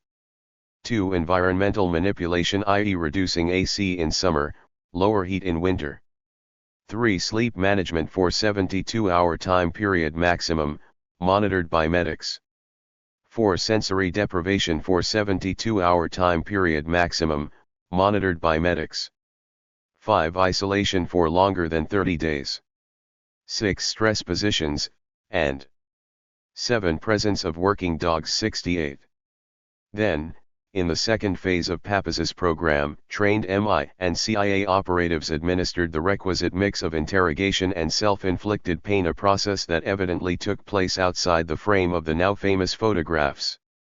Under the 205th Military Intelligence Brigade, forced nudity became a standard procedure to humiliate and break prisoners at Abu Ghraib, in a search for answers to 7 key questions, among them, who and where are the mid-level Baathists? Which organizations or groups will conduct high-payoff attacks? What organizations are Baathist surrogates, and who are the saboteurs against infrastructure? Amidst this harsh regimen, there were, moreover, increasing incidents of capricious cruelty. In November 2003, for example, 5 Iraqi generals suspected of instigating a small prison riot were manacled, blindfolded, and beaten by guards until they were covered in blood. Although the prison's detainee assessment branch filed at least 20 reports of serious abuse with Sanchez and Fast, headquarters did not intervene. Taguba later found that Papaz and his deputy, Lieutenant Colonel Jordan, chief of the Joint Interrogation and Debriefing Center, were directly or indirectly responsible for the abuse at Abu Ghraib. 69. In contrast to Taguba's succinct, dispassionate descriptions, a February 2004 Red Cross report offers explicit, even chilling details of interrogation techniques. By late 2003, the International Committee of the Red Cross had made 29 visits to U.S. detention facilities across Iraq, exercising its right to arrive unannounced for unrestricted inspections. While conditions for most detainees were, the Red Cross found, satisfactory, those under supervision of military intelligence were at high risk of being subjected to a variety of harsh treatments ranging from insults, threats, and humiliation to both physical and psychological coercion, which in some cases was tantamount to torture. Some military intelligence officers from allied nations told the ICRC that between 70% and 90% of detainees in Iraq, totaling over 41,000 by mid-2004, had been arrested by mistake. In their visits to Abu Ghraib's military intelligence section, several U.S. officers told the ICRC that it was part of the military intelligence process to hold a person naked in a completely dark and empty cell for a prolonged period to use inhumane and degrading treatment, including physical and psychological coercion. In words that could have been lifted almost verbatim from CIA interrogation manuals, the ICRC detailed the forms of ill treatment that military intelligence used in a systematic way to extract information from detainees. Hooding, used to prevent people from seeing and to disorient them, and also to prevent them from breathing freely. Beatings with hard objects. Threats.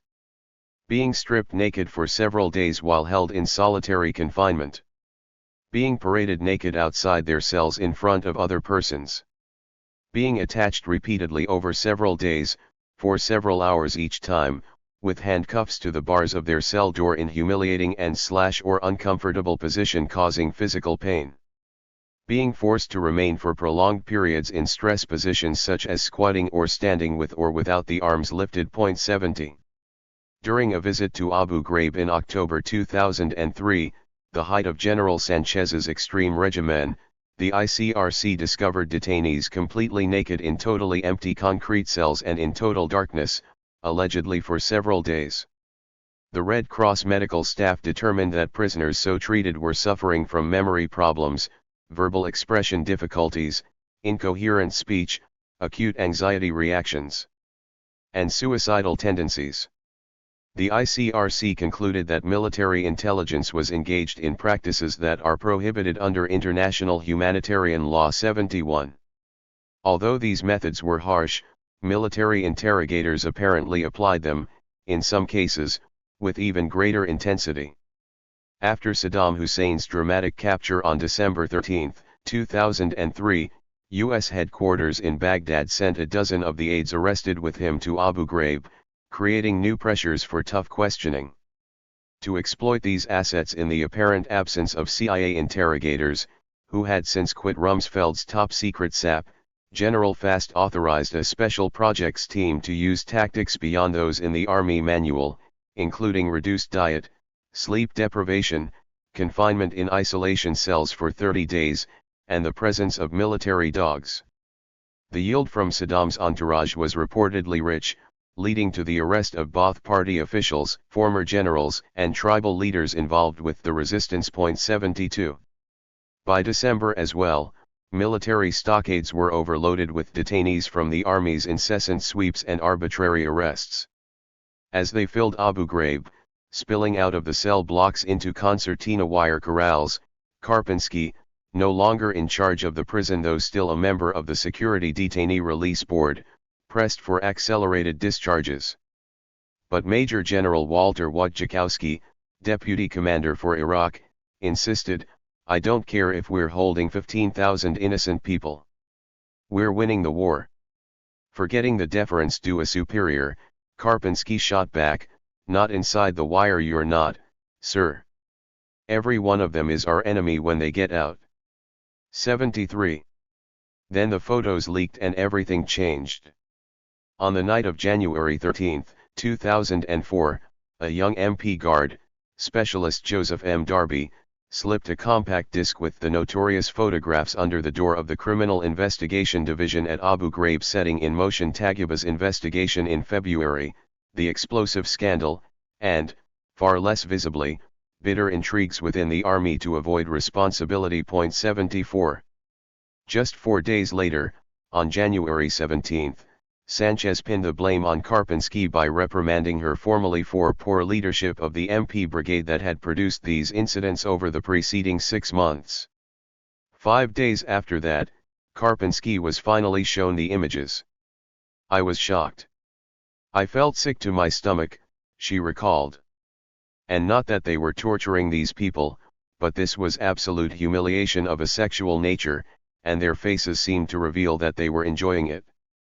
As she studied the photos, Karpinski concluded they were staged and set up to be used to show to a detainee, allowing interrogation teams to get information quickly, and more efficiently, from a new detainee. She did not see 6 or 7 bad apples among her MPs but 6 or 7 individuals who may have been specifically selected. Indeed, one former intelligence official could not believe that these reserve MPs, these recycled hillbillies from Cumberland, Maryland, were capable of such sophisticated psychocultural techniques, instead attributing them to top-secret SAP operatives inside that cell block. And from her 6 years in the United Arab Emirates as a training officer, Karpinski was appalled at the impact that the photos might have in the Middle East. In an imaginary dialogue with the MI interrogators she said, "Do you know what this does in an Arab culture? Do you know what you are doing? This is the equivalent of castrating them in public." 75. When Taghiba's team arrived in Baghdad on February 8, 2004, with Pentagon orders to investigate the 800th Military Police Brigade, Karpinski's command, Sanchez was sharply critical of her work in closed-door meetings with investigators. Sanchez blamed her even though he had given control of Abu Ghraib cell blocks 1A and 1B to military intelligence in September, before the abuse began, and personally ordered brutal, possibly illegal interrogation methods. Accordingly, in his report dated February 26, Taghiba stated, as he assigned responsibility, "I totally concur with LTG Sanchez's opinion regarding the performance of BG Karpinski." In the weeks before this investigation made her the scapegoat, Karpinski could sense, as she intruded into the last masculine, male domain of combat command, strong hostility from her superior officer.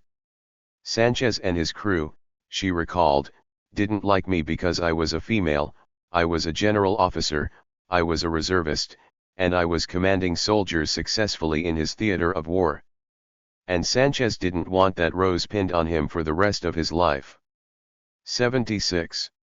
As investigations into Abu Ghraib continued, the CIA apparently maneuvered to minimize its exposure to prosecution. On March 19, 2004, the Justice Department's Office of Legal Counsel drew up a memo, at the CIA's behest, enabling the agency to remove prisoners from Iraq for facilitating interrogation. Although Article 49 of the Fourth Geneva Convention bars all such transfers regardless of their motive, the memo parsed the convention's language to allow such extraordinary rendition. During the 11 months prior to this memo, the CIA had already flown a dozen of its ghost detainees out of Iraq. One of these prisoners, Hiwa Abdul Rahman Rashal, had been captured in Iraq in mid-2003 and flown to Afghanistan for interrogation. Following the Justice Department's objections in October, the CIA was forced to return him to Iraq and hide him, with Rumsfeld's permission, in the military prison system for 7 months. After this incident, the agency extracted the March memo from the Justice Department to legalize the renditions retroactively. From his investigation of the incident, Senator Edward Kennedy concluded that the CIA had sought the memo to protect their agents from being prosecuted. 77. On April 28, 2004, the CBS television news program 60 Minutes 2 scored a major media coup by broadcasting the Abu Ghraib prison photos showing Iraqis stripped naked and subjected to humiliation by American soldiers. When Brigadier General Mark Kimmitt, speaking for Sanchez, appeared on camera to blame leadership, supervision for the failings of the military police, he pointed an accusing finger at just one officer, Janis Karpinski. 78. With the Iraq War going badly and a burst of color-coded terror warnings fostering a sense of fear across America, the political climate was not conducive to such an expose. Public response to the CBS broadcast was, at best, muted. 79. Nonetheless, the Abu Ghraib scandal intensified over the following weeks and months, as the undeniable power of these photos unleashed a complex interplay among autonomous American institutions that drove the controversy relentlessly forward. Just hours before the CBS expose aired on April 28, the Supreme Court had assembled for oral arguments in the detainee rights cases and had heard solemn assurances by the U.S. Solicitor General that the government could be trusted not to torture, a coincidence that would soon have far-reaching consequences. 80. Following the broadcast, the press also published leaked copies of secret Bush administration documents, including Biby's August 2002 memo. And, above all, those indelible images and horrific stories from Abu Ghraib began circulating worldwide over the Internet. Among the most gruesome of these revelations was the murder of Major General Abed Hamid Mohaush, the former Iraqi air defense chief, whose demise the Pentagon had long attributed to natural causes. But when the Denver Post published the findings of a U.S. military autopsy just weeks after the CBS expose, the Pentagon admitted that he had, in fact, died from suffocation and blunt force trauma wounds whose real cause would only be revealed by a long criminal prosecution. After months of delays, moreover, the Pentagon suddenly issued death certificates for 20 former Iraqi prisoners, 12 of them cases of homicide or unexplained death, including one for Mohaush stating that he had suffocated during interrogation by military intelligence, after having been interrogated by C.I.A. Of even greater import, General Mohaush's death also produced the first major revelations about the agency's Iraqi operations when the Denver Post won a court order to break the national security seal on pre-trial hearings for soldiers charged with his murder. According to these records, Mohaush had walked into forward base Tiger at Al-Qaim in the Iraqi desert on November 10, 2003, asking to see U.S. officers about the release of his son. Instead, troops detained him as well. When he ended up in the interrogation room, the general at first cooperated, telling interrogators he was commander of the Al-Quds Golden Division, a network of Saddam loyalists supplying the insurgents. After soldiers tried tough tactics to get more information and the general grew silent, he was transferred to the nearby Blacksmith Hotel, a ramshackle desert prison where CIA and special forces were doing tactical interrogation. There he was worked over by an agency operative named Brian, a special forces veteran, and his four-man squad of scorpions, Iraqi mercenaries the CIA had formed for sabotage but were now using for counter-guerrilla operations, just as the Phoenix program had once used similar units, called PRUs, in South Vietnam. When he didn't answer or provided an answer that they didn't like, at first would slap Mohaush, and then after a few slaps, it turned into punches, Army investigator Curtis Ryan told the military court. And then from punches, it turned into using a piece of hose. When the CIA team was done, 2 military interrogators used a claustrophobic technique, zipping the general into a sleeping bag and beating the bundled body in this case, until the victim was dead. The former commander, Colonel David A. Teeples, told the court that this technique was approved and effective, used both before and after Mohaush's death. 81. Responding to the deepening scandal in May and June 2004, the Bush White House issued pro forma apologies while still insisting that events at Abu Ghraib involved abuse, not systematic torture. At a Pentagon press conference on May 4, Rumsfeld stated that what has been charged thus far is abuse, which I believe technically is different from torture. When pressed, the secretary said, "I'm not going to address the torture word." And in a curious ritual, the Pentagon held closed-door screenings for Congress, with hundreds of classified Abu Ghraib photos flashing by. Legislators emerged grim and shaken. "I saw cruel, sadistic torture," said Senate Majority Leader Bill Frist. "It felt like you were descending into one of the rings of hell," stated Senator Richard J. Durbin, "and sadly it was our own creation."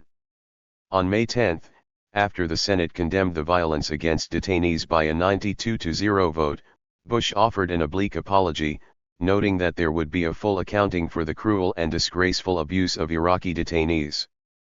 4 days later, Sanchez announced an end to all coercive interrogation in Iraq, although, on questioning by reporters, his spokesman admitted that the general reserved the right to hold prisoners in isolation cells for more than 30 days. Speaking to the Army War College on May 24, Bush promised to demolish Abu Ghraib as a symbol of disgraceful conduct by a few American troops who dishonored our country and dishonored our values, and replace it with a modern, maximum security prison, as a fitting symbol of Iraq's new beginning. But the move was soon blocked by an army judge, who ordered the prison preserved as a crime scene for prosecution of accused MPs, and the White House quickly dropped this gesture. 82.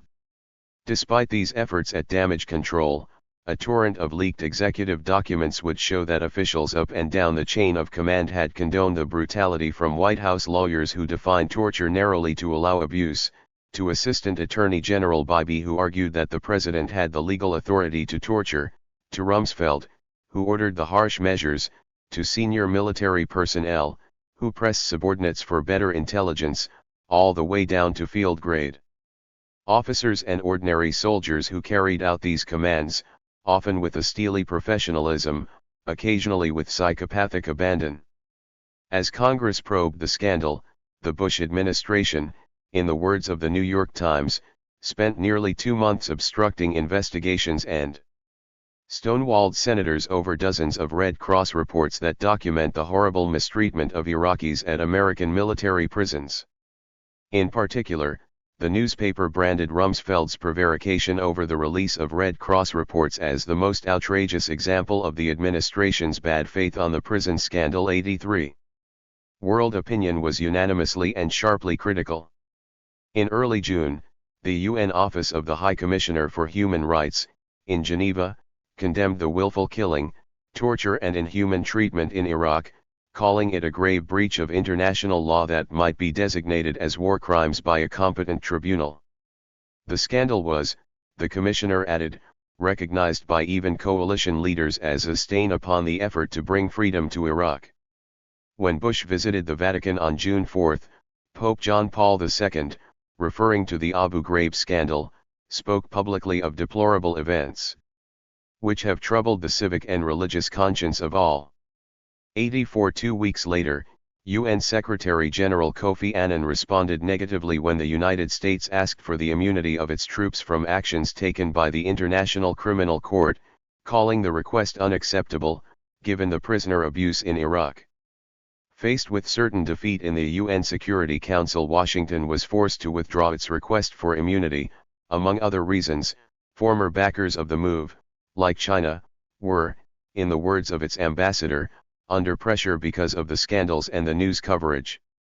As international outrage mounted, Attorney General John Ashcroft, long a strong supporter of more severe interrogation, announced the indictment of a CIA contract employee, David A. Passaro, who had brutally beaten an Afghan detainee to death with his hands, feet, and flashlight for 2 days in June 2003.85. At the same time, the Bush administration repudiated the August 2002 memo, prepared by J. Bybee, that had allowed wide latitude for interrogations, leaving the military and the CIA politically exposed to take the fall for the administration's own decisions. 86. Closing a month of rapid-fire criticism of White House policy toward detainees, the Supreme Court affirmed, in a landmark decision handed down on June 28, 2004, the right of enemy combatants held at Guantanamo to due process under law, flatly rejecting the White House's insistence on unchecked, unlimited detention of all prisoners in the War on Terror, whether aliens or citizens. Abu Ghraib, although not mentioned explicitly, cast a heavy shadow over the court's deliberations. In oral arguments for Rumsfeld v. Padilla on April 28, Justice Ruth Bader Ginsburg had challenged the executive's claim to exemption from judicial oversight. So what is it that would be a check against torture? When the Deputy Solicitor General, Paul D. Clement, tried to evade the question with a bland assurance that military violators would be prosecuted, the justice pressed harder. Suppose the executive says mild torture, we think, will help get this information. To quiet her concern, the Deputy Solicitor General insisted that our executive would never tolerate torture. In wartime, he added, you have to trust the executive to make the kind of quintessential military judgments that are involved in things like that. 87. Now, in handing down its decisions about the rights of enemy combatants, the court ruled, in sum, that war is not a blank check when it comes to the rights of the nation's citizens. Writing for the plurality in a 6-3 decision that Yasser Isam Hamdi, a Saudi American arrested in Afghanistan, was entitled to due process, Justice Sandra Day O'Connor said that indefinite detention for the purpose of interrogation is not authorized. And, extending these concerns to foreigners held at Guantanamo, she warned that an unchecked system of detention carries the potential to become a means for oppression and abuse of others. Dissenting from the court's finding that it had no jurisdiction over José Padilla, a U.S. citizen then confined in a Navy brig on suspicion of plotting to detonate a nuclear dirty bomb in Chicago, Justice John Paul Stevens argued that it was of no consequence whether information extracted from indefinite detention is more or less reliable than that acquired by more extreme forms of torture. In a minority opinion joined by 3 justices, Justice Stevens added pointedly, for if this nation is to remain true to the ideals symbolized by its flag, it must not wield the tools of tyrants even to resist an assault by the forces of tyranny.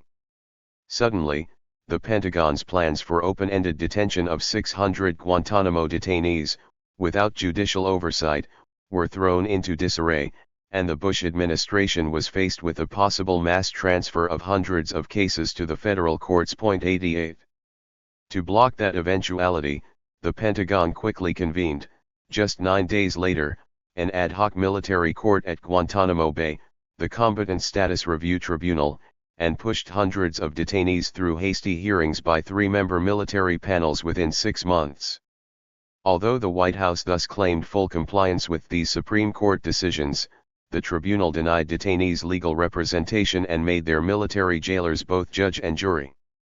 In this Star Chamber setting, prisoners were not given access to the evidence against them, an imbalance that would lead to the release, as of March 2005, of just 33 of the 558 detainees. These procedures, which mocked the usual meaning of due process and opened a new legal battleground, were suddenly stopped when U.S. District Judge James Robertson ruled, in a suit filed by a Guantanamo detainee, that the military courts had violated defendants' rights and failed to handle the prisoners in compliance with the Geneva Conventions. In effect, Robertson's decision rejected the legality of the president's original order denying POW status to al-Qaeda detainees. In another challenge to the military panels, nearly 100 prisoners, most of them represented by lawyers working pro bono, began papering the federal courts with habeas corpus petitions. In January 2005, District Judge Joyce Hens Green, reviewing petitions from 50 of the detainees, affirmed the right of federal courts to issue habeas corpus writs for Guantanamo prisoners, ruling that the evidence in the military tribunals might well be tainted by torture. 89. With each twist in this confrontation, the battle between the Bush White House and civil society over issues of human rights and civil liberties deepened. Though the Court of Appeals reversed Judge Robertson's decision in July 2005, allowing the Special Military Tribunal to resume detainee trials, New York's leading law firms had by then made Guantanamo Bay their preferred pro bono destination. As top lawyers from corporate powerhouses like Clifford Chance and Allen and Overy began shuttling to Cuba for regular meetings with their clients, the isolation and lack of publicity, once the military's most powerful psychological weapons, were shattered. Indicative of this shifting balance of power, volunteer lawyers from Allen and Overy even filed an ethics complaint with the California Medical Licensing Board, asking that the head of Guantanamo's hospital, Captain John S. Edmondson, be disciplined for allegedly withholding medication from detainees deemed uncooperative with their interrogators. 90 Clearly, after 3 years of the War on Terror, the struggle over civil liberties and executive power was just beginning. In its first months, the Abu Ghraib scandal was thus a serious blow to U.S. prestige, sparking strong domestic and international pressures for both reform and punishment. Even in the face of mounting evidence of systematic abuse, the Pentagon and the White House continued to reject any suggestion that the low-ranking soldiers involved were following orders, or that their cruelties sprang from standard interrogation procedures. Yet instead of dissolving into the typical media-free zone quickly superseded by the next sensation, the issue of torture and treatment of detainees became the subject of a serious nationwide political debate. The White House, with the support of its allies in Congress and in the conservative movement, maneuvered, with desperate determination, to preserve executive prerogatives of arbitrary arrest, unrestrained interrogation, and endless incarceration. Concerned, by contrast, about the implications of these practices for the rule of law, an ad hoc coalition of the federal courts, the legal profession, the human rights community, and the national press mounted a sustained campaign to end prisoner abuse in Afghanistan, Iraq, and, above all, Guantanamo Bay. Rather reluctantly, the Senate also joined this campaign. The result was an epic political struggle and a substantive public discussion over the Constitution, civil liberties, and international law, a discussion marked by nuance, passion, and even, at times, erudition, and one with profound significance for the future of the Republic. 5. Impunity in America. The landmark political struggle sparked by the broadcast of photos from Abu Ghraib prison moved through 2 distinct phases marked by high political drama. During the first phase, from June to November 2004, the White House slowly ground down critics with its formidable powers of persuasion, moving the country, by degrees, toward a blanket impunity for all implicated in the torture scandal. Indeed, 2 months after release of the Abu Ghraib images, an ABC News/Washington Post poll found that 35% of Americans felt that torture was acceptable in some circumstances. 1 But in the second, more intense phase that followed the November presidential elections, an ad hoc civil society coalition of courts, press, civil libertarians, and the Senate redoubled its efforts, scoring some surprising successes in slowing the country's inexorable slide into impunity. Deployed with characteristic skill, the White House's Stonewall strategy combined cosmetic gestures to placate critics, official investigations that assigned blame to a few low-ranking soldiers, and, less directly, a defense of torture as necessary to save American lives. In this damage control effort, the administration made full use of its vast resources, particularly congressional allies, command over the military, and a cooperative silence from the television networks. While there were soon half a dozen Pentagon inquiries into military interrogation, the CIA, as an executive unit subject to direct presidential orders, was spared the spotlight and allowed to conduct a slow-paced internal investigation that was still not complete a full year after release of the first Abu Ghraib photos. In a less visible parallel move, however, the White House seemed to be holding the agency in reserve as a potential scapegoat should the controversy spin out of control. The bitter debate over torture was not without precedent. Strong democracies, far more than post-authoritarian societies, have difficulty dealing with torture. While nations emerging from dictatorship can purge and punish perpetrators as part of a sweeping change of regime, democracies, by their nature, usually decorate the illegality of torture with a nominal legality from the start and have the continuity of governance that protects loyal perpetrators inside the national security apparatus. In the months following release of the prison photos, the United States moved quickly through the same stages, as defined by John Conroy, that the United Kingdom traversed after revelations of its torture in Northern Ireland during the early 1970s. First, minimizing the abuse with euphemisms such as interrogation in depth, next, justifying it on the grounds that it was necessary or effective, and, finally, burying the issue by blaming a few bad apples too. In the aftermath of the scandal, the Bush administration and much of the media studiously avoided the word torture and focused the blame on those bad apples, the 9 military police subsequently accused. In the year after CBS broadcast those chilling Dantean images in April 2004, the Pentagon conducted 6 inquiries into almost every aspect of military culpability in the end, exonerating all save one senior officer and blaming the bad apples, but also producing, buried in the report's back pages, some important revelations. In July, the Army's Inspector General, Paul T. Mikolasek, delivered the first of these findings, a 321-page report attributing 94 incidents of abuse, including 20 homicides, not to system failures but to an individual failure to uphold Army values. The Inspector General concluded that all observed commanders, leaders, and soldiers treated detainees humanely. He even recommended that regulations be loosened to allow commanders to more effectively conduct intelligence exploitation in a nonlinear battle space. 3. These exculpatory conclusions were echoed in an emerging conservative consensus. Interrogation is not a Sunday school class, said Senator Trent Lott. You don't get information that will save American lives by withholding pancakes. Nonetheless, during Mikolasek's appearance before Congress, several senators faulted him for failing to investigate Major General Antonio Taguba's earlier findings of systemic and illegal abuse of detainees, a conclusion corroborated by the Red Cross report that humiliating sex acts at Abu Ghraib were done in a systematic way. The New York Times called Mikolasek's statements comical and his report a whitewash, but his approach proved a fair indicator of the military findings that would follow. 5. In their rush to exonerate everyone except those 9 bad apples, General Mikolasek and most congressional investigators failed to explore an obvious line of inquiry. Between White House decisions allowing torture and the ordinary soldiers who practiced it, there was a chain of command that transmitted the methods, potentially implicating everyone from Defense Secretary Donald Rumsfeld to General Ricardo Sanchez in Iraq and his deputies. Although equally evasive about assigning blame, the two that followed in this procession of official reports, one by the Defense Department and another by the Army, provided information that, when read closely, revealed the links between Rumsfeld and the soldiers at Abu Ghraib.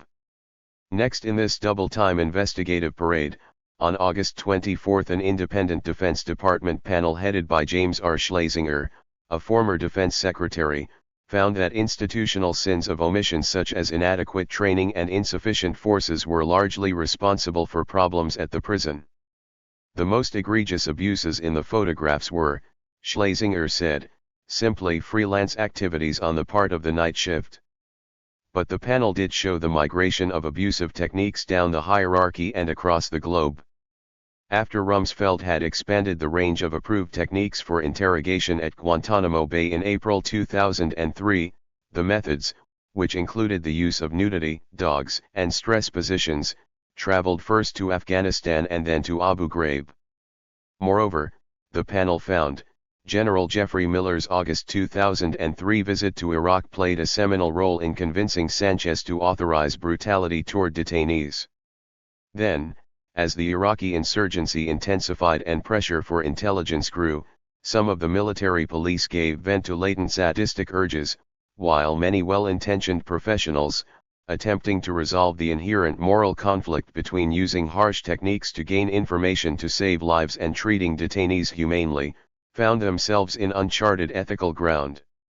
Overall, about one-third of the 66 documented cases of abuse at Guantanamo, Afghanistan, and Iraq were what the panel called interrogation-related.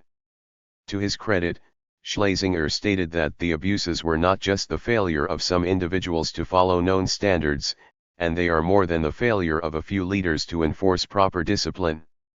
There was, he concluded, both institutional and personal responsibility at higher levels. In addition, his report hinted at a new direction in the overall inquiry by noting a lack of full access to information about the CIA's role and recommending further investigation and review. 6. Also in August, Major General George R. Fay released his report with some stunning revelations, often obscured in opaque bureaucratic prose, on the role of military intelligence. His account blamed not the 9 bad apples but the interrogation procedures at Abu Ghraib. After finding prior Army interrogation doctrine sound, the general was forced to confront a central, uncomfortable question: what, then, was the source of the aberrant practices at Abu Ghraib? In its short answer to this critical question, General Fay's report traced the non-doctrinal interrogation methods back to the CIA. He charged that a flouting of military procedures by agency interrogators eroded the necessity in the minds of soldiers and civilians for them to follow Army rules. Specifically, because the Army allowed CIA to house ghost detainees who were unidentified and unaccounted for in Abu Ghraib, it encouraged violations of reporting requirements under the Geneva Conventions. Freed from military regulations, CIA interrogators moved about the prison with a corrupting mystique and extreme methods that fascinated some Army interrogators. In sum, General Fay seemed to say that the CIA had compromised the integrity and effectiveness of the military. Had he gone further, the general might have noted that the techniques of sensory deprivation, stress positions, and cultural shock, created by the use of dogs and nudity, were plucked from the pages of past CIA torture manuals. 7. Scattered through Fay's report are the dots, politely left unconnected, leading from the White House to that cell block at Abu Ghraib unconnected, and with certain questions unasked and unanswered, in large part because Fay, a reserve officer on active duty for just 5 years, was a political general and former fundraiser, in civilian life, for the Republican Party. Through interviews with soldiers at Hessen and Baden-Württemberg, Germany, in May 2004, Scott Horton of the New York City Bar Association learned that Fay had told a meeting of military intelligence soldiers formerly stationed at Abu Ghraib that any non-commissioned officer who observed the abuse of detainees and who failed to intervene or stop it was guilty of an infraction and could be brought up on charges. Horton inferred that the aim of this announcement was to silence potential witnesses and sustain a preconceived theory that the abuse was the result of a handful of rotten apples rather than systematic instructions. Consequently, Fay's initial draft report lacked credibility. Indeed, even Sanchez reportedly dismissed it as such a whitewash of the role of military intelligence personnel that it stood no chance of gaining acceptance and would only subject the Army to further ridicule.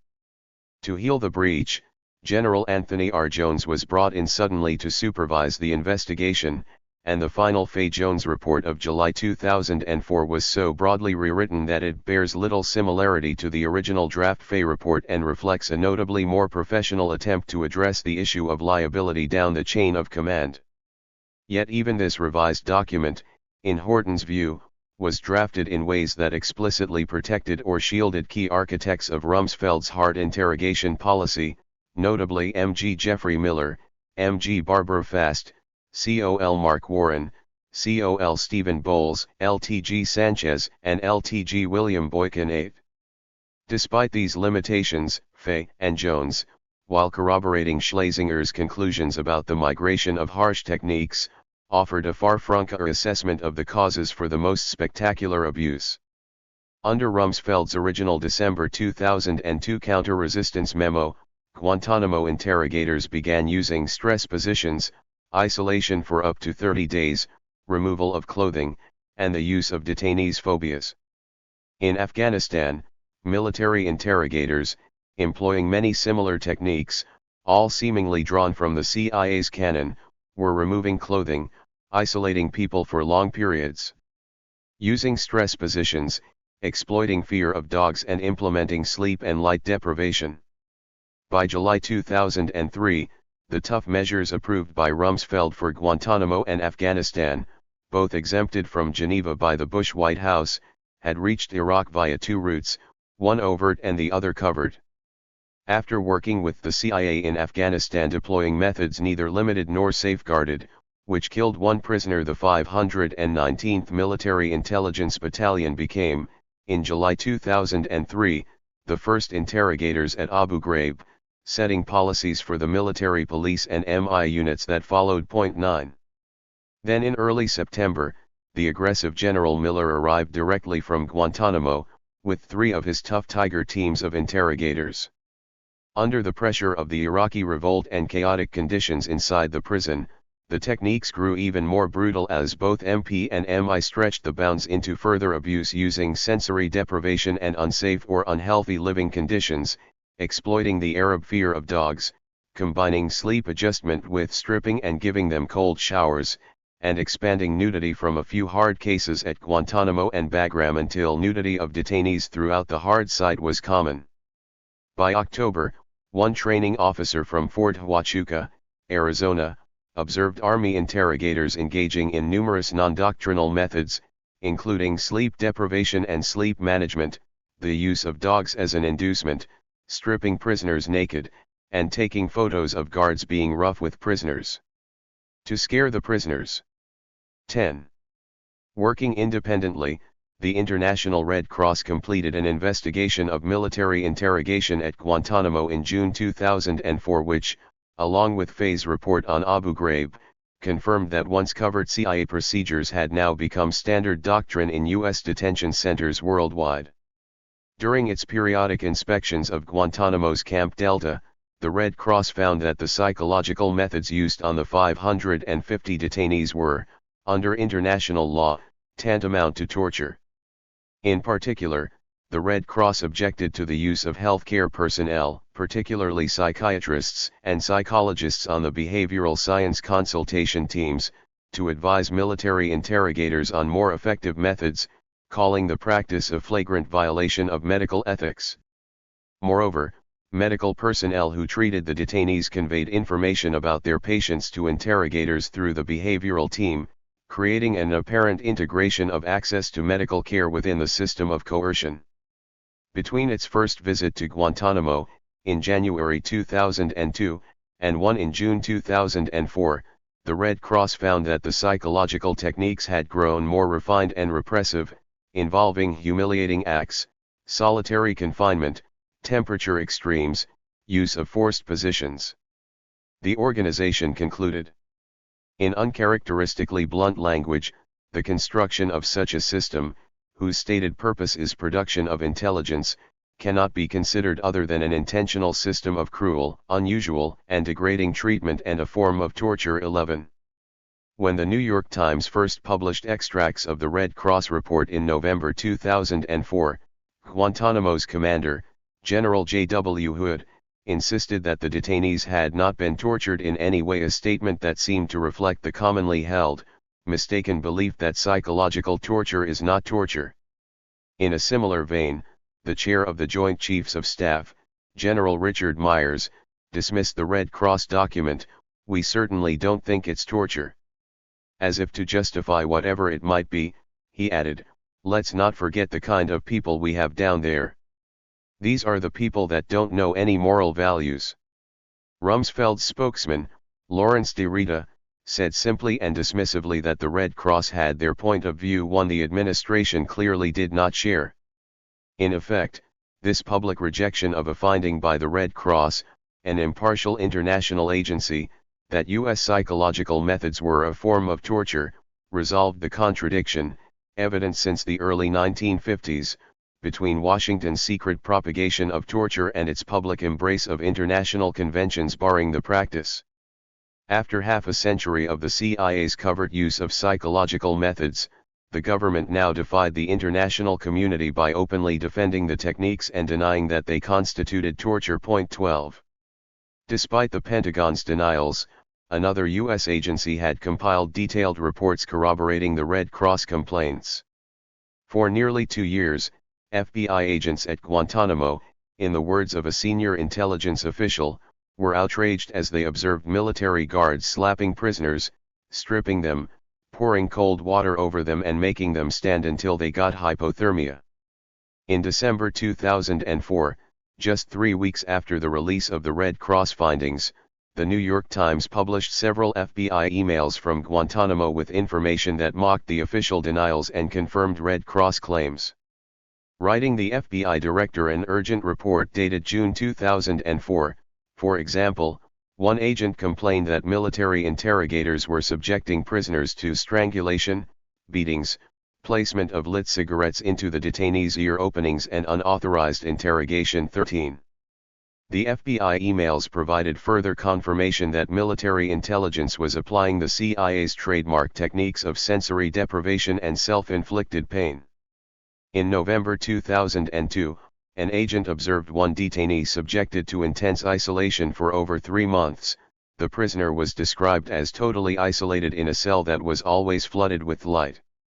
This detainee, the agent added, was evidencing behavior consistent with extreme psychological trauma. In July 2004, describing other traces of CIA practices, an agent wrote, "I entered interview rooms to find a detainee chained hand and foot in a fetal position to the floor with no chair, food, or water.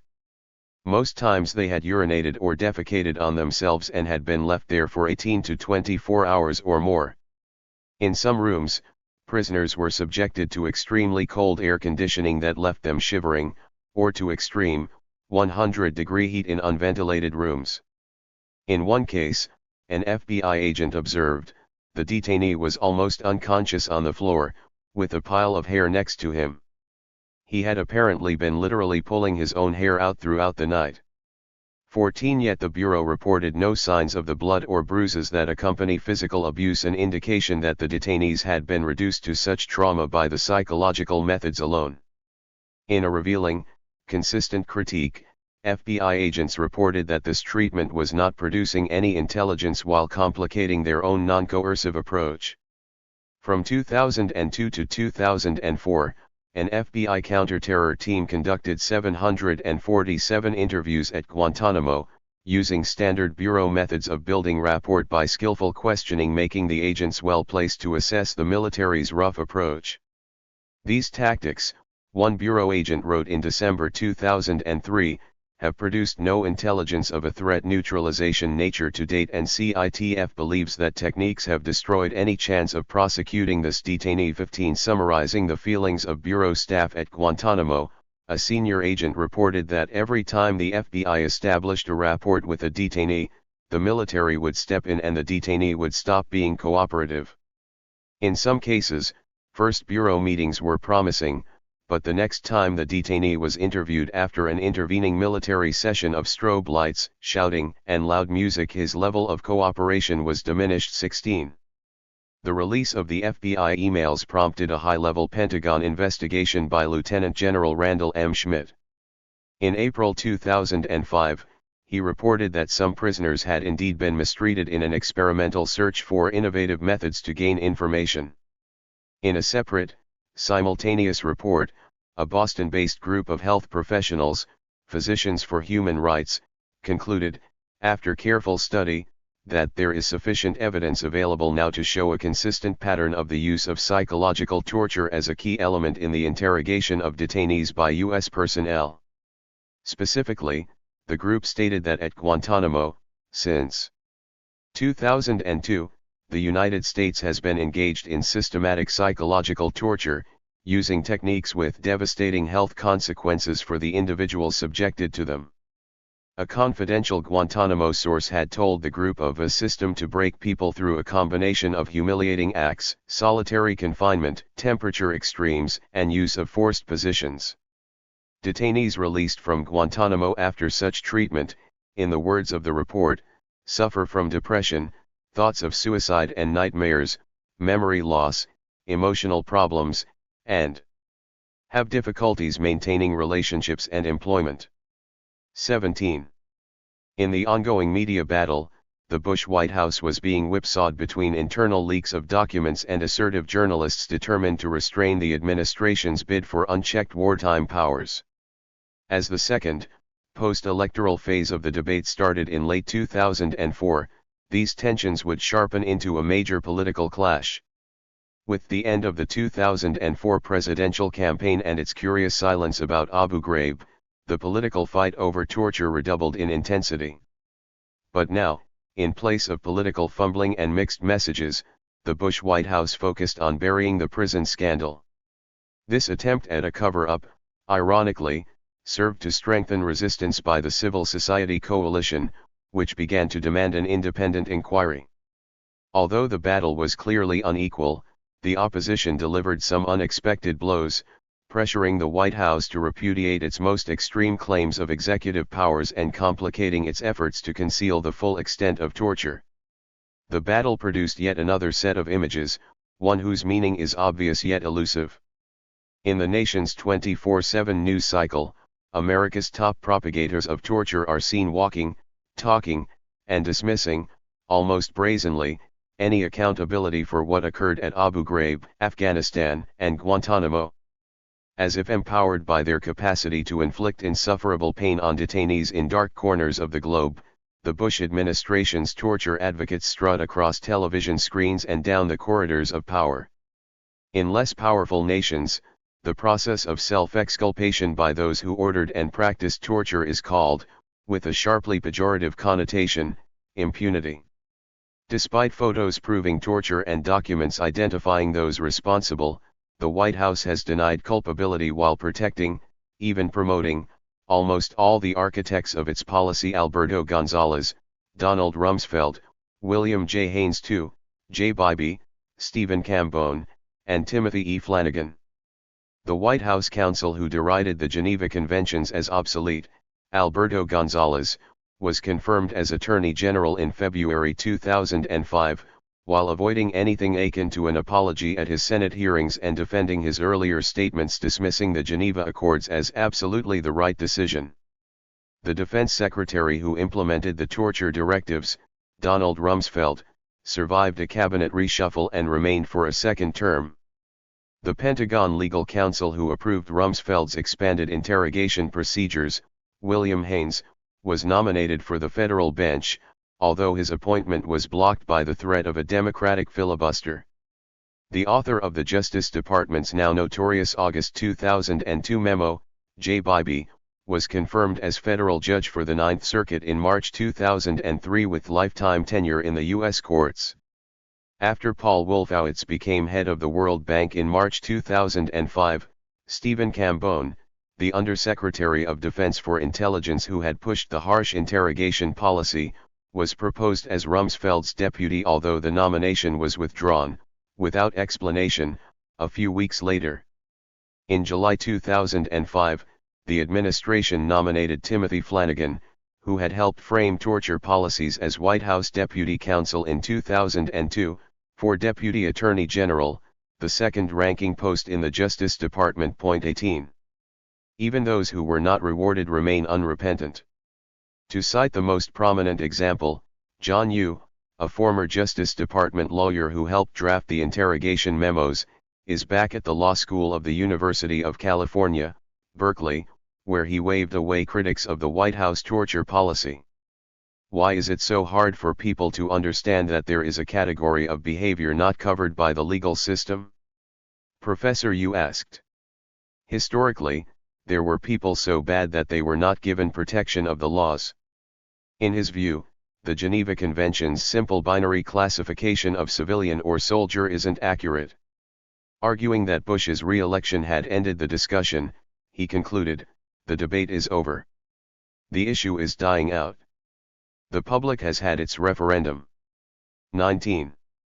Indeed, as you indicated, during the 2004 presidential elections, the Democratic candidate, the media, and the American public ignored the torture scandal. Despite a precise coincidence between the election campaign and media revelations about Abu Ghraib, none of the Democratic Party challengers, including the ultimate candidate, John Kerry, mentioned the issue in the hundreds of hours of speeches and debates. As the liberal soccer mom vote morphed into the conservative security mom constituency in the fearful aftermath of 9/11, there was strong public approval of Bush's hardline stance against terror. And in this climate of fear, toughness seemed a possible code word for tacit acceptance, even admiration, of his use of torture. Faced with the unpleasant political likelihood that a substantial percentage of the American people, although they would never admit it, actually wanted a president who would torture terrorists, the timorous Democrats seemed loath to engage Abu Ghraib. 20. But once the November elections freed them from the campaign's constraints, the Democrats, together with the loose civil society coalition, renewed their criticism of the administration's policy. Under constant attack, the White House beat a quiet retreat from its expansive, post-9/11 claims about executive power. Just 2 months after the elections, the administration finally and formally repudiated Bibi's August 2002 memo. On December 30, 2004, just as Gonzales was heading to Capitol Hill for confirmation hearings as Attorney General, the Justice Department's Office of Legal Counsel replaced its earlier directive with a document that began, "Torture is abhorrent both to American law and values and to international norms." The earlier decision to skirt international conventions was now deemed inconsistent with the President's unequivocal directive that United States personnel not engage in torture. And the assertions of August 2002 that the President could defy law and Congress to handle detainees as he wished were now deemed moot. Although rescinding Bibi's extreme equation of severe pain with organ failure, the new document simply returned to a narrow interpretation of the 4 Reagan-era reservations to the UN Anti-Torture Convention and concomitant federal statutes, which affirmed, by implication, the wide ambit for psychological torture the CIA had long enjoyed. There are, moreover, indications that a secret defense working group report dated April 4, 2003, recapitulating the essence of the torture memorandum by Bibi, remained in effect, allowing the clandestine continuation of extreme interrogation methods. Significantly, however, the December 30 memo denied any justification for torture done either for national security or on the grounds that the victim might have avoided being tortured by cooperation with the perpetrator, language that should have raised alarms at CIA headquarters that the agency could well become a casualty of the administration's hasty retreat from its aggressive interrogation policy. 21. In January 2005, just days after the December 30 memo was released, Gonzales faced a torrent of questions at his confirmation hearing by the Senate Judiciary Committee about Abu Ghraib, producing the first full debate in the United States over the morality of torture.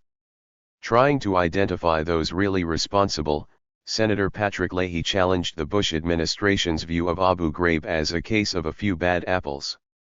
Leahy argued that what had happened at the prison was a part of incidents at U.S. facilities around the world, resulting from decisions made in the upper reaches of the executive branch.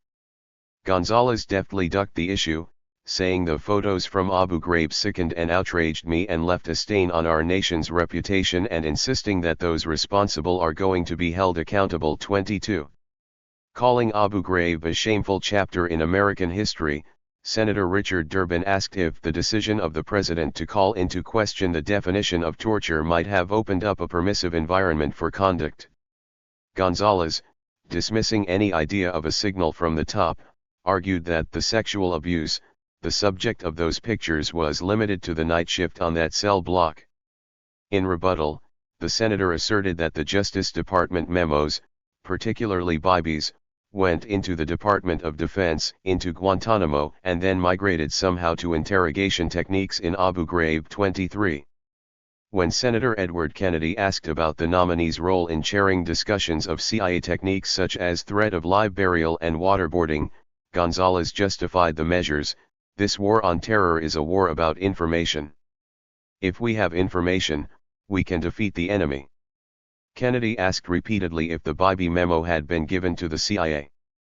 But Gonzalez insisted he could no longer recall, adding that this document had now been rejected and replaced by the Justice Department memo dated December 30.24. Asked by Senator Herb Kohl whether he had considered the impact of suspending Geneva on the hearts and minds of the Arab world, Gonzalez insisted that the application of the conventions to Al-Qaeda would limit our ability to solicit information from detainees. In his written replies to the senators, Gonzalez went even further, stating that the White House had, since 9/11, exempted the CIA from military restrictions on interrogation, in the belief that certain terrorists had information that might save American lives and there was a desire to explore certain methods of questioning these terrorists. And when asked by Durbin why he had solicited Bybee's August 2002 memo if the military was clearly barred from engaging in torture, Gonzalez replied, "In this case, the federal criminal prohibition against torture was one that was not clear, and it appeared appropriate to seek legal advice concerning its meaning." When presented with the list of techniques and asked to comment, Gonzalez admitted that some of the activities might very well be prohibited, either under the torture statute or under other prohibitions, such as, for example, the standards of conduct contained in the Army Field Manual. But he qualified even this response: some might likewise be permissible in specific circumstances, if appropriately limited, depending on the nature of the precise conduct under consideration. He justified the administration's refusal to publicly disclose the rules of interrogation, those techniques either allowed or disallowed, saying such specifics would provide Al-Qaeda with a roadmap concerning the interrogation that captured terrorists can expect to face and would enable Al-Qaeda to improve its counter-interrogation training to match it. From his replies, the former Justice Department lawyer Martin Lederman concluded that it was now clear the administration had granted the CIA an exemption from military restraints, allowing it to use methods abroad that would be deemed illegal at home. It's notable, Lederman explained, that Gonzalez is not willing to tell the senators or anyone else just what techniques the CIA has actually been authorized to use. 25. Throughout these hearings, the senators persisted in a wide-ranging, relentless critique of Bybee's August 2002 memo, exploring both its flawed legal foundations and its disturbing constitutional implications. In a surprisingly sharp attack, Senator Lindsey Graham, also a reserve judge advocate in the Air Force, faulted Bybee's opinion for, first, sacrificing the moral high ground and, second, putting soldiers at risk of prosecution because the techniques being espoused in the memo violated the Uniform Code of Military Justice, which makes it a crime for a member of our uniformed forces to abuse a detainee.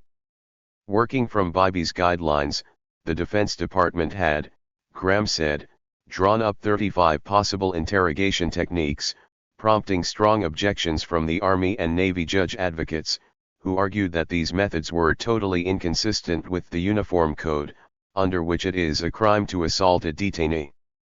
Not only had Bybee ignored military law, he had, as Senator Kennedy pointed out, grounded much of his memo's definitions of pain on federal statutes that define emergency medical conditions for Medicaid, which is completely unrelated to the whole question torture. And in his expansive interpretation of executive power, Bybee had, as Senator Durbin observed, ignored the landmark Youngstown Supreme Court decision that had established, definitively, that the president cannot act in defiance of the law. 26. In answer to these criticisms, Gonzalez could only repeat, over and over, that the Bybee memo had been withdrawn. It has been rejected. I categorically reject it. It is no longer the position of the executive branch, and that analysis has been rejected and I consider it rejected. To this string of denials, Senator Kennedy noted, with withering precision, that for a 2-year period when it was in effect, you didn't object to it. Another lawyer on the committee, Senator Russell Feingold, pointed out that Bybee's assertion that the president, as commander-in-chief, may authorize interrogations that violate the criminal laws had not, in fact, been repudiated in the replacement memo. Beneath his lawyerly circumlocution, Gonzalez had, in essence, defended the right to extreme interrogation techniques in defiance of the Geneva Conventions and, most important, refused to recuse himself from any future investigation of interrogation abuses, opening the possibility that he would, as Attorney General, become a force for impunity. Despite the sharp criticisms and the nominee's many evasions, the Judiciary Committee's Republican majority approved the Gonzalez nomination and sent it to the full Senate, which confirmed him by a party-line vote, 60-36, the closest margin for any Attorney General since 1925.27. Then, 6 months later, the Bush administration nominated Gonzalez's former White House deputy counsel, Timothy Flanagan, to join him at justice in the number 2 slot. In his July 2005 confirmation hearings, the Senate Judiciary Committee zeroed in on the nominee's role in framing the executive's torture policy. Asked his opinion of Biby's August 2002 memo, Flanagan admitted that its assertion of executive power was sort of sophomoric. He stated that the president is never above the law, adding that he viewed torture as abhorrent. Even so, critics were not mollified. The American Civil Liberties Union said that Flanagan's nomination to join Gonzalez would mean the nation's top 2 law enforcement officials, normally responsible for prosecuting any wrongdoing, will be men who are up to their eyeballs in this scandal, a critique shared by senators whose relentless probing finally forced Flanagan to withdraw. 28. More broadly within Congress, administration allies fought hard against an independent inquiry into the abuse of detainees and against legislative restrictions on interrogation. In December 2004, the Senate voted 96-2 to approve a ban on torture and inhumane treatment of detainees by all intelligence agencies. But the White House forced deletion of this torture ban through intense, closed-door negotiations.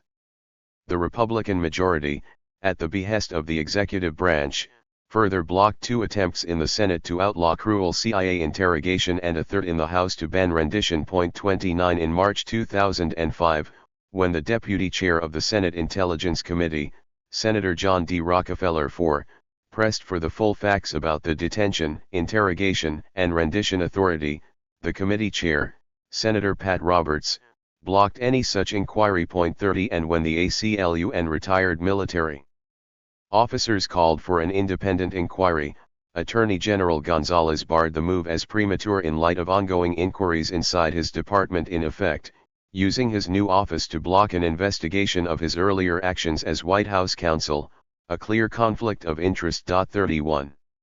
Adding to the administration's attempt at impunity, in February 2005 Vice Admiral Albert T. Church III delivered the 6th and last of the major military inquiries into Abu Ghraib, minimizing abuse and refusing to blame any senior officers.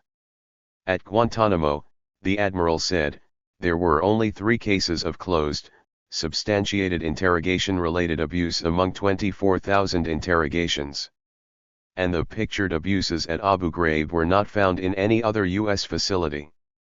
The need for intelligence in the post-9/11 world, and our enemy's ability to resist interrogation, he concluded, have caused our senior policy makers and military commanders to re-evaluate traditional U.S. interrogation methods. His search has always been conducted within the confines of our armed forces' obligation to treat detainees humanely. When the Admiral appeared before Congress, Senator James Talent praised his report and chastised critics for being unduly sensitive to some of the interrogation techniques needed to save American lives from bombings in Iraq. If our guys want to poke somebody in the chest to get the name of a bomb maker so that they can save the lives of Americans, I'm for it.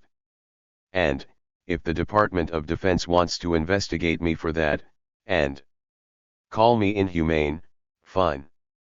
At about the same time, the Army announced that its internal investigation, done at the direction of the Senate, had exonerated General Barbara G. Fast, the intelligence chief for Iraq from July 2003 to June 2004. Affirming the exoneration, Admiral Church explained, she really was not particularly engaged in the interrogation techniques. In a sharply worded editorial, the New York Times called the Admiral's findings a whitewash. typical of the reports issued by the Bush administration and seconded the call by the American Bar Association for an independent, bipartisan commission to investigate the nation's interrogation policies. 32. While General Fast was formally absolved of any responsibility for abuses and murders in Iraq, her low-ranking interrogators were prosecuted within the military justice system. By March 2005, the second anniversary of the occupation of Iraq, 8 ordinary soldiers had been convicted of crimes related to deaths in custody and 13 more were awaiting courts-martial for murder. In addition, after 360 criminal investigations for abusing prisoners in Iraq and Afghanistan, 130 soldiers had been disciplined. 33 in its first official tally, the Army reported that 27 detainees had been killed in U.S. custody in Afghanistan and Iraq, and that 21 soldiers faced charges in connection with those deaths. Another 17 soldiers, the Army said, would not face trial, for want of evidence. Adding the 3 detainee deaths investigated by the Navy and 4 more involving the CIA would bring the official toll for deaths in custody to well over 30.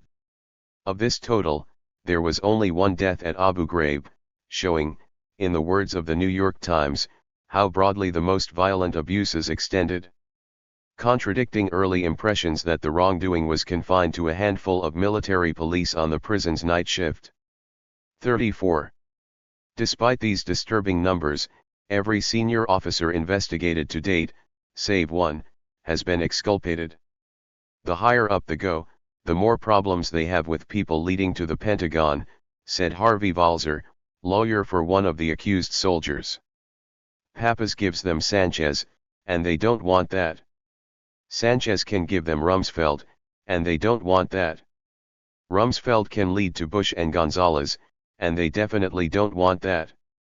Indeed, after interviewing soldiers involved, Scott Horton of the New York City Bar Association concluded that the highest profile cases in which the severest sanctions are sought consistently involve those soldiers who permitted photographic evidence of the crimes at Abu Ghraib to become public knowledge.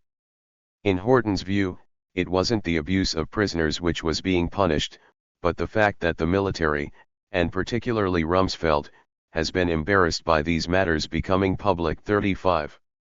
Completing the process of impunity, in April 2005 the Army's Inspector General, Lieutenant General Stanley E. Green, formally exonerated 4 of the 5 senior officers present in Iraq during the Abu Ghraib abuse.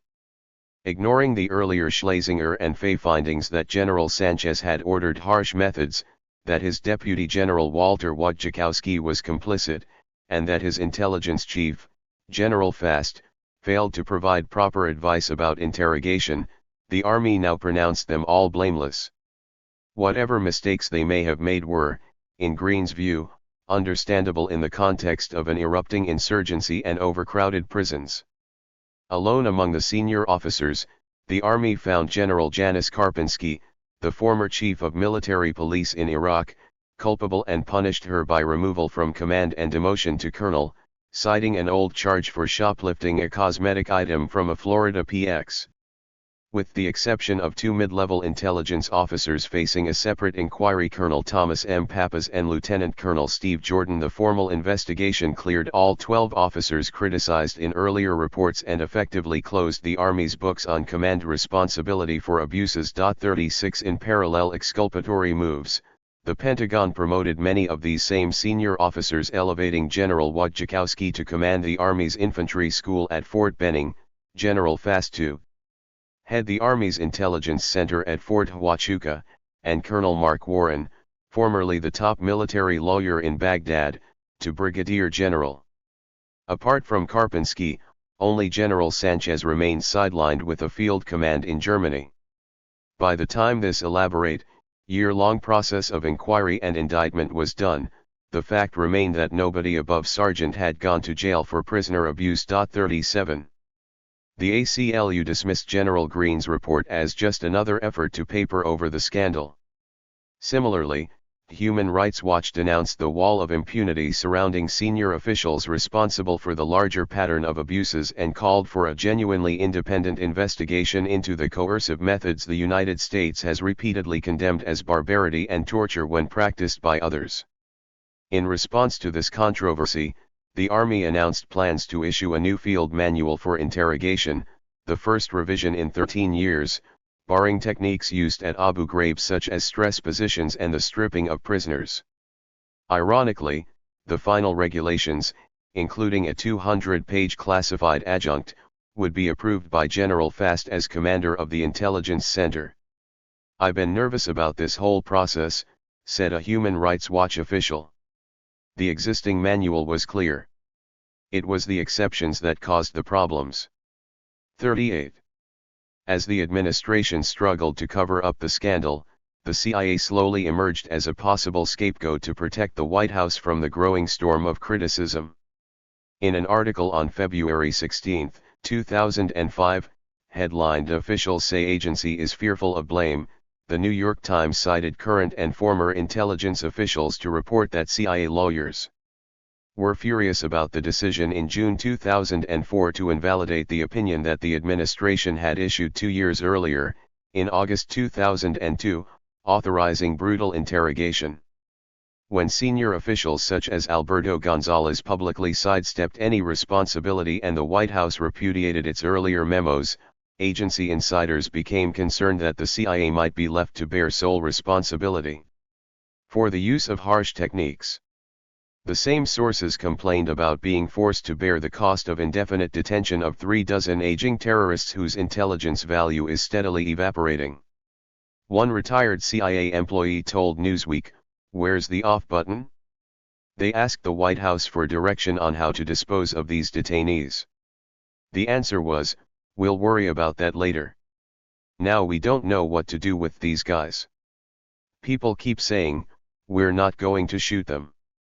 CIA sources seemed almost sentimental about the good old days of pump and dump in Vietnam. Writing in the New York Times, retired CIA employee Michael Scheuer said, "All Americans owe a debt of gratitude to the men and women of the agency who executed these presidentially approved operations," and he expressed regret that these heroic agents now faced being abandoned and prosecuted when the policy makers refused to defend their own decisions. 39. At this sensitive juncture, the CIA Director Porter Goss made an inadvertent admission to Congress that agency bureaucrats scrambled to correct. At this time, Goss told the Senate in March 2005, "There are no techniques that are being employed that are in any way against the law or would be considered torture."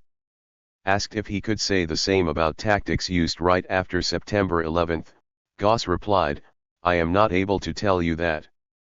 Pressed to elaborate, Goss admitted that in the past there had been some uncertainty among CIA interrogators about what methods were allowed. When Senator John McCain asked about waterboarding, the CIA director would say only that it was an area of what I will call professional interrogation techniques. The New York Times splashed his remarks across page 1, describing them as the agency's admission that at least some of its practices might have crossed the legal limits. The CIA's chief publicist was quick to challenge the paper's claim, "All approved interrogation techniques, both past and present, are lawful and do not constitute torture." Pointing out the contradiction in the CIA position, Human Rights Watch charged that Goss could not deny torture and then describe waterboarding as professional interrogation, since that method, which simulates drowning, is nothing less than torture in violation of United States and international law. 40. In the midst of the administration's push for closure on Abu Ghraib, civil society offered some sustained resistance. No longer intimidated by the trauma of 9/11, federal judges, in particular, were increasingly assertive, citing the Constitution and international treaties to challenge the White House's endless detention of alleged terrorists. In the wake of the Supreme Court's June 2004 decision affirming the right of enemy combatants to due process under law, federal courts began to overturn the administration's extreme measures in the war on terror. In August, a U.S. district judge determined that the Geneva Conventions apply to Guantanamo, making the special military courts the Pentagon had cooked up to comply with earlier presidential directives and the Supreme Court suddenly illegal. With Guantanamo now firmly under U.S. law, the administration made plans to reduce its prison population. However, a federal judge barred the repatriation of 13 Yemeni prisoners in March 2005, accepting pleas from defense lawyers that their clients might face torture at home. In February, moreover, a federal judge in South Carolina, Henry Floyd, had ruled that the dirty bomb suspect Jose Padilla could no longer be held indefinitely under Bush's designation as an illegal enemy combatant. According to the judge, continued detention on executive orders alone would totally eviscerate the limits placed on presidential authority to protect the citizenry's individual liberties. Rather than accept the decision and proceed to trial, Attorney General Gonzalez appealed the district court ruling, postponing Padilla's release. 9 months later, the conservative Fourth Circuit of the U.S. Court of Appeals overturned this lower court decision, and affirmed the president's right to detain Padilla, but by then federal prosecutors had dropped the dirty bomb accusation and were now pressing lesser charges of plotting to blow up residential gas lines in Chicago. In response, the New York Times insisted that there was no legal basis for the White House to detain innocent people or brutalize even those who are guilty, and called for an independent investigation since healing the wounds of the prison camps is vital to American values. 41. In striking contrast to its supine response, before the March 2003 invasion of Iraq, to administration assertions that Baghdad was developing weapons of mass destruction, the national press, led by the Washington Post and the New York Times, simply refused to let the torture issue die. Both papers pressed ahead with independent investigations and probed for incriminating government documents that, when released, were featured in front-page stories beneath banner headlines. In addition to aggressive reportage, editorial opinion became sharply, even stridently critical of the White House attempt to bury the torture scandal with bland assurances and milquetoast military inquiries. The atrocities that occurred in prisons like Abu Ghraib were, the New York Times editorialized on the second anniversary of the Iraq War, the product of decisions that began at the very top, when the Bush administration decided that September 11 had wiped out its responsibility to abide by the rules, including the Geneva Conventions and the American Constitution. 42. Journalists also began investigating the CIA's rendition program, uncovering cases of serious abuse that, in some, showed the human cost of this clandestine process. In these exposés, the press relied frequently upon foreign sources, courts, and prosecutors, who were determined in their defense of civil liberties. In the first of these articles, the New York Times told the story of a Lebanese-born German national, Khalid El-Masri, who had been pulled off a bus at the Macedonia, Serbia border in late 2003. After 3 weeks of interrogation, handcuffed in a Skopje motel, El-Masri, an ordinary German car salesman on holiday, was bundled onto a CIA aircraft and flown to Kabul on January 25, 2004. There he was confined for 4 months in a prison called the Salt Pit and, El-Masri said, beaten, shackled, and photographed naked. Upon learning that he had been mistakenly identified, National Security Advisor Condoleezza Rice personally intervened and he was released, in Albania, on May 29. Confirming his story, Newsweek magazine uncovered flight plans for a Boeing 737 aircraft operated by the CIA's top-secret global charter servicing clandestine interrogation facilities, with movements from Skopje to Kabul that coincided with El-Masri's claims. Moreover, a team of German prosecutors, led by Martin Hoffmann in Munich, interviewed El-Masri for 2 days and concluded that the story of his abduction was credible. When, in April 2005, NBC television news finally revealed Rice's role, El-Masri expressed hope that America will in the future respect the rights of people. 43. In a parallel case that began to reveal a pattern, the New York Times reported, in February 2005, that an Australian national, Mamdouh Habib, had been taken off a bus in Pakistan right after September 11 and beaten by local interrogators, with Americans present, before being shipped to Cairo as part of the CIA's rendition program. There, Egyptian interrogators subjected him to a mix of psychological and physical torture, threatening his family and beating him with sticks while suspending him from the ceiling. He made several confessions, which he later claimed were false. After 6 months in Egypt, he was shipped to Bagram for a week of interrogation with sexual harassment and electric shock. Then he was flown to Guantanamo for more brutal questioning. When the Washington Post published an article about his agony, he was quickly released, without charges or explanation, and in January 2005 rejoined his family in Australia after 3 years of detention. 44.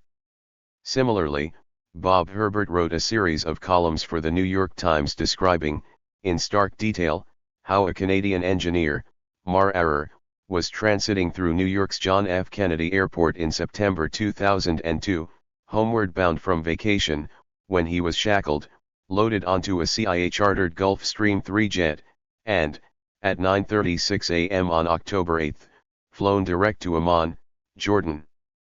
10 hours later, he was in a Syrian prison, locked in an underground cell, where he remained for a year being beaten and whipped so savagely that he confessed to anything his tormentors suggested. At his release in October 2003, through the efforts of the Canadian government, the Syrian ambassador to Washington stated there was no evidence linking him to terrorism. In this rendition, Washington was aware, in the words of the State Department, that Syrian security's torture methods include electrical shocks, pulling out fingernails, the forced insertion of objects into the rectum, beatings. Interviewed back home in Ottawa 2 years after his release, Arar said, "I still have nightmares about being in Syria, being beaten, being in jail. They feel very real. When I wake up, I feel very relieved to find myself in my room." When Arar tried to sue, Washington, in an extraordinary move, blocked the litigation by claiming that a trial would damage the national security interests of the United States. 45. Most of these 100-plus renditions were carried out by local security services, but the CIA conducted several itself with tragicomic results. When Sweden agreed to expel 2 Egyptian terrorism suspects in December 2001, it asked for U.S. assistance in arranging a charter flight. Instead of a pilot in jacket and tie, the agency sent in a full paramilitary team that arrived commando-style, in semi-opaque masks, and, said one former CIA official, went through the standard drill as if they were arresting Khalid Sheikh Mohammed, blowing any semblance of secrecy. At Stockholm's airport, half a dozen agents bundled the 2 Egyptians, Muhammad al-Ziri and Ahmed Ajiza, into orange jumpsuits, locked them in leg irons, and loaded them on a Gulfstream V jet for the flight to Cairo. There both suspects were tortured with electrical charges to their genitals. Reported by local Swedish television, this dismal display forced an official, very hostile, government inquiry. A parliamentary investigation found that the Swedish authorities had secretly invited the CIA to assist in the rendition, angering many citizens and prompting police to swear off any further cooperation with U.S. intelligence. "In the future we will use Swedish laws, Swedish measures of force and Swedish military aviation when deporting terrorists," said the director of the country's security police, Claes Bergenstrand, in March 2005. 46. Of all these renditions, just one case, that of an Egyptian cleric snatched from the streets of Milan, has come before the courts to provide the press with a revealing window into the process. On February 8, 2003, a team of 13 CIA paramilitary operatives from the Special Activities Division assembled in Milan, checking into 5-star hotels like the Hilton and the Gallia, where they racked up credit card bills of $144,984 for the 9-day operation.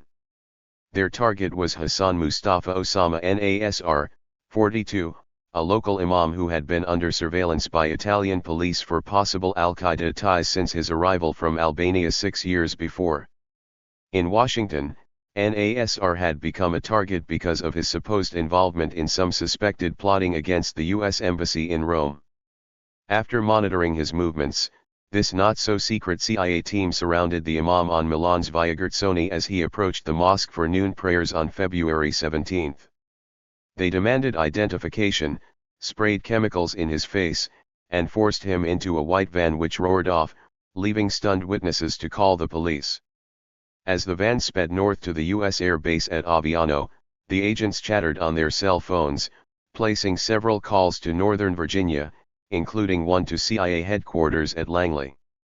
Within hours, NASR was bound for Egypt, first on an Air Force Learjet to Ramstein, Germany, and from there to Cairo on a Gulfstream 4 jet under CIA lease from Boston Red Sox owner Philip H. Morse. 47.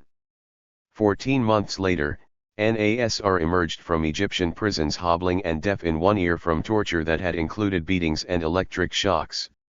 Apparently angered at the unauthorized disruption of their own operations, Italian security cooperated with the Milan courts in an investigation that led to an unprecedented indictment of the 13 CIA men and a diplomatic uproar over infringement of Italian sovereignty.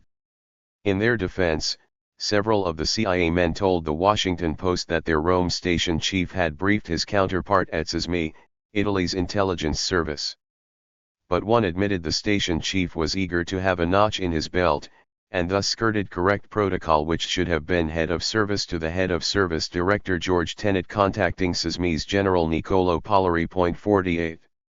Capping this string of disturbing stories, the New York Times reported in early March 2005 that the renditions were carried out by the CIA at the behest of President Bush, who had signed a still classified directive only days after the 9/11 attacks. In an editorial headline "Torture by Proxy," the Times condemned the Bush administration's practice of putting prisoners in the hands of outlaw regimes for the specific purpose of having someone else torture them.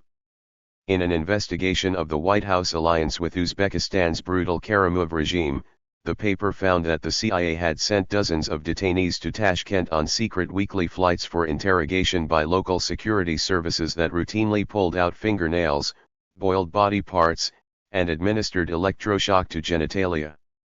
So notorious were these practices that the previous July the British ambassador to Tashkent, Craig Murray, had written his Foreign Office, charging the CIA with violations of the UN ban on torture. He recommended that the UK should cease all cooperation with the Uzbek security services. They are beyond the pale. Under the pressure of the War on Terror, however, London ignored the advice, just as Washington took no notice of a formal State Department finding in February 2005 about Uzbekistan that torture was common in prisons, pretrial facilities, and local police and security service precincts. 49.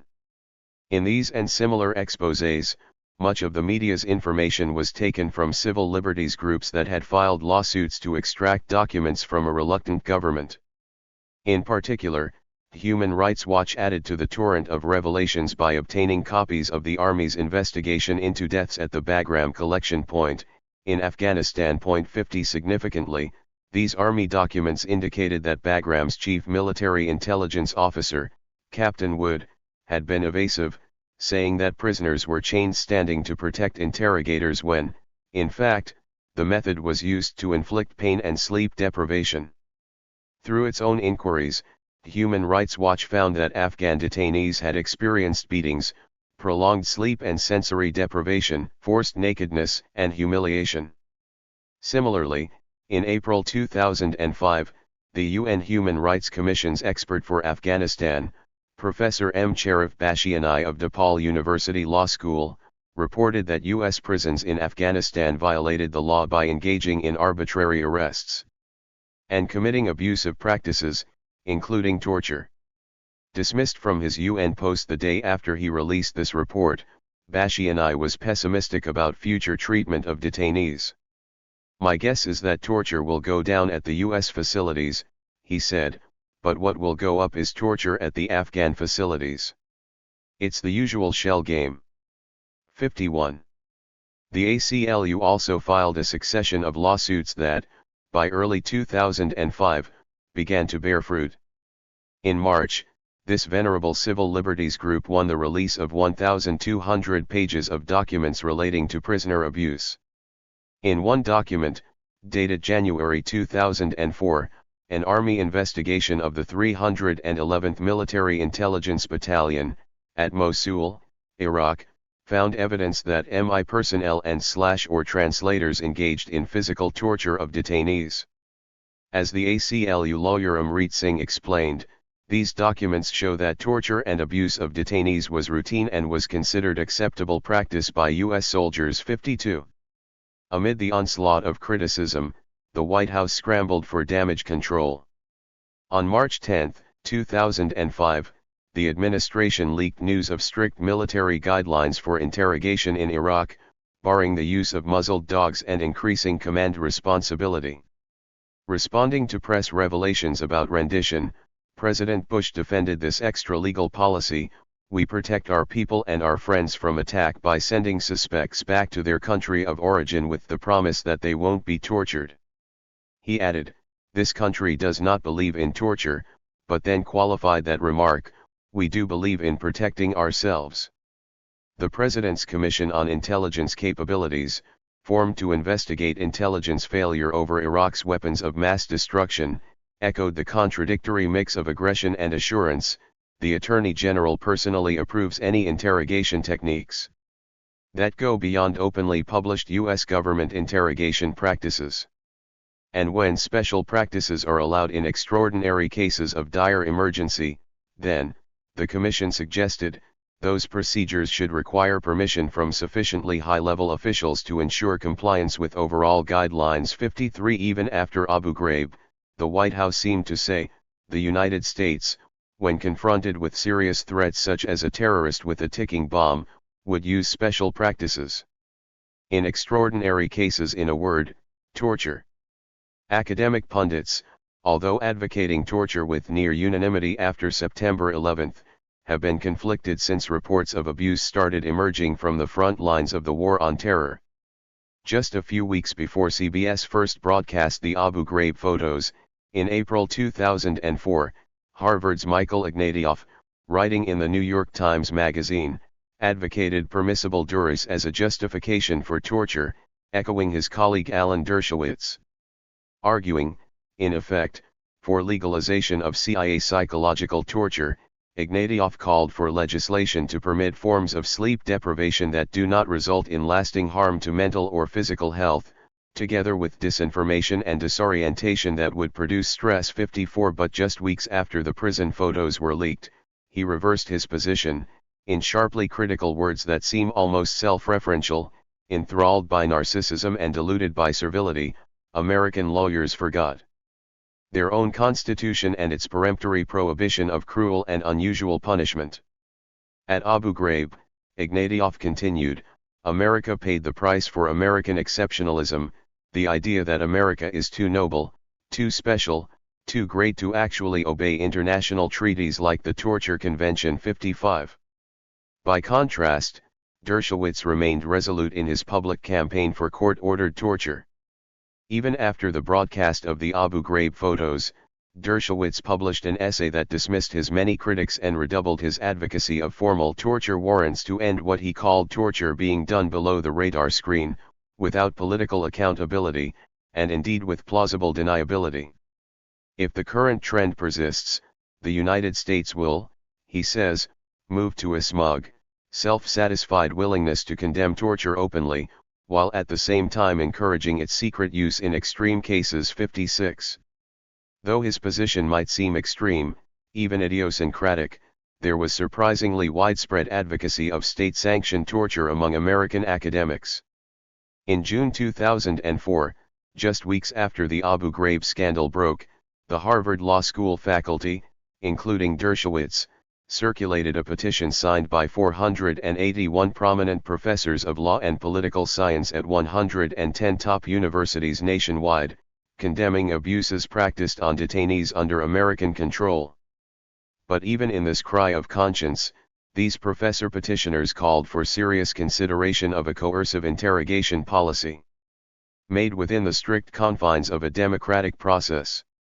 In effect, America's leading academics were asking citizens to set aside 2 centuries of Enlightenment principles and think seriously about legalizing torture. 57. Simultaneously, another group of Harvard faculty lobbied Congress to enact legislation with provisions akin to Dershowitz's torture warrants. With funding from Homeland Security, a joint project by the law school and the Kennedy School of Government drew up a code for coercive interrogation, with rules, oversight, and accountability. The final recommendations, drafted by law professor Philip B. Hayman, went to Congress, where, in early 2005, they attracted support from the ranking Democrat on the House Intelligence Committee, Representative Jane Harman. "If you're serious about trying to get information in advance of an attack," she told a New York Times reporter, "interrogation has to be one of the main tools. I'm okay with it not being pretty." But furious opposition from human rights groups and civil liberties concerns in Congress killed this attempt at legalizing torture. 58. Such advocacy notwithstanding, a surprisingly diverse range of voices now arose to challenge the White House's policy on detainees, breaking the public climate of timid compliance. After the embers of anger over Abu Ghraib were ultimately smothered in official paper, conditions at Guantanamo Bay became the spark for a new firestorm, this time focused not on the physical abuse evident in the Abu Ghraib photos, but on psychological techniques, sometimes called torture light. In May 2005, Newsweek reported that a Guantanamo guard had flushed a Quran down the toilet, setting off fiery demonstrations across the Muslim world that left 17 dead in Afghanistan. Although the magazine was forced to retract the story, later U.S. military investigations confirmed that guards had, in 5 instances, treated the Quran disrespectfully. As the violence finally burned itself out, Afghanistan's Prime Minister, Hamid Karzai, demanded, during a state visit to Washington, return of all Afghan prisoners from Guantanamo, a request President Bush dismissed as impractical. 59. Also in May, the head of Amnesty International in London, Irene Khan, prompted a more considered debate when she released the group's annual report, which said that Guantanamo has become the Gulag of our times. In Washington, the director of Amnesty USA, William F. Schultz, called for President Bush to prove he is not covering up the misdeeds of political cronies who designed and authorized these nefarious interrogation policies. Rumsfeld called Amnesty's comments reprehensible, President Bush branded them absurd, Vice President Cheney was offended. The controversy thrust Amnesty into the national spotlight, making Schultz a media presence everywhere, from conservative Fox Television News to centrist National Public Radio. 60. Speaking with host Neil Conan on NPR's Talk of the Nation, Schultz brought Amnesty's perspective to the attention of ordinary Americans. Conan: "We're discussing the war of words between Amnesty International and the Bush administration." Peter's with us from Phoenix, Arizona. Peter: "Yeah. Hi there. I think my main point is that this is a different kind of war than we've fought in the past, and I really do think that the intelligence information gathering has been very useful.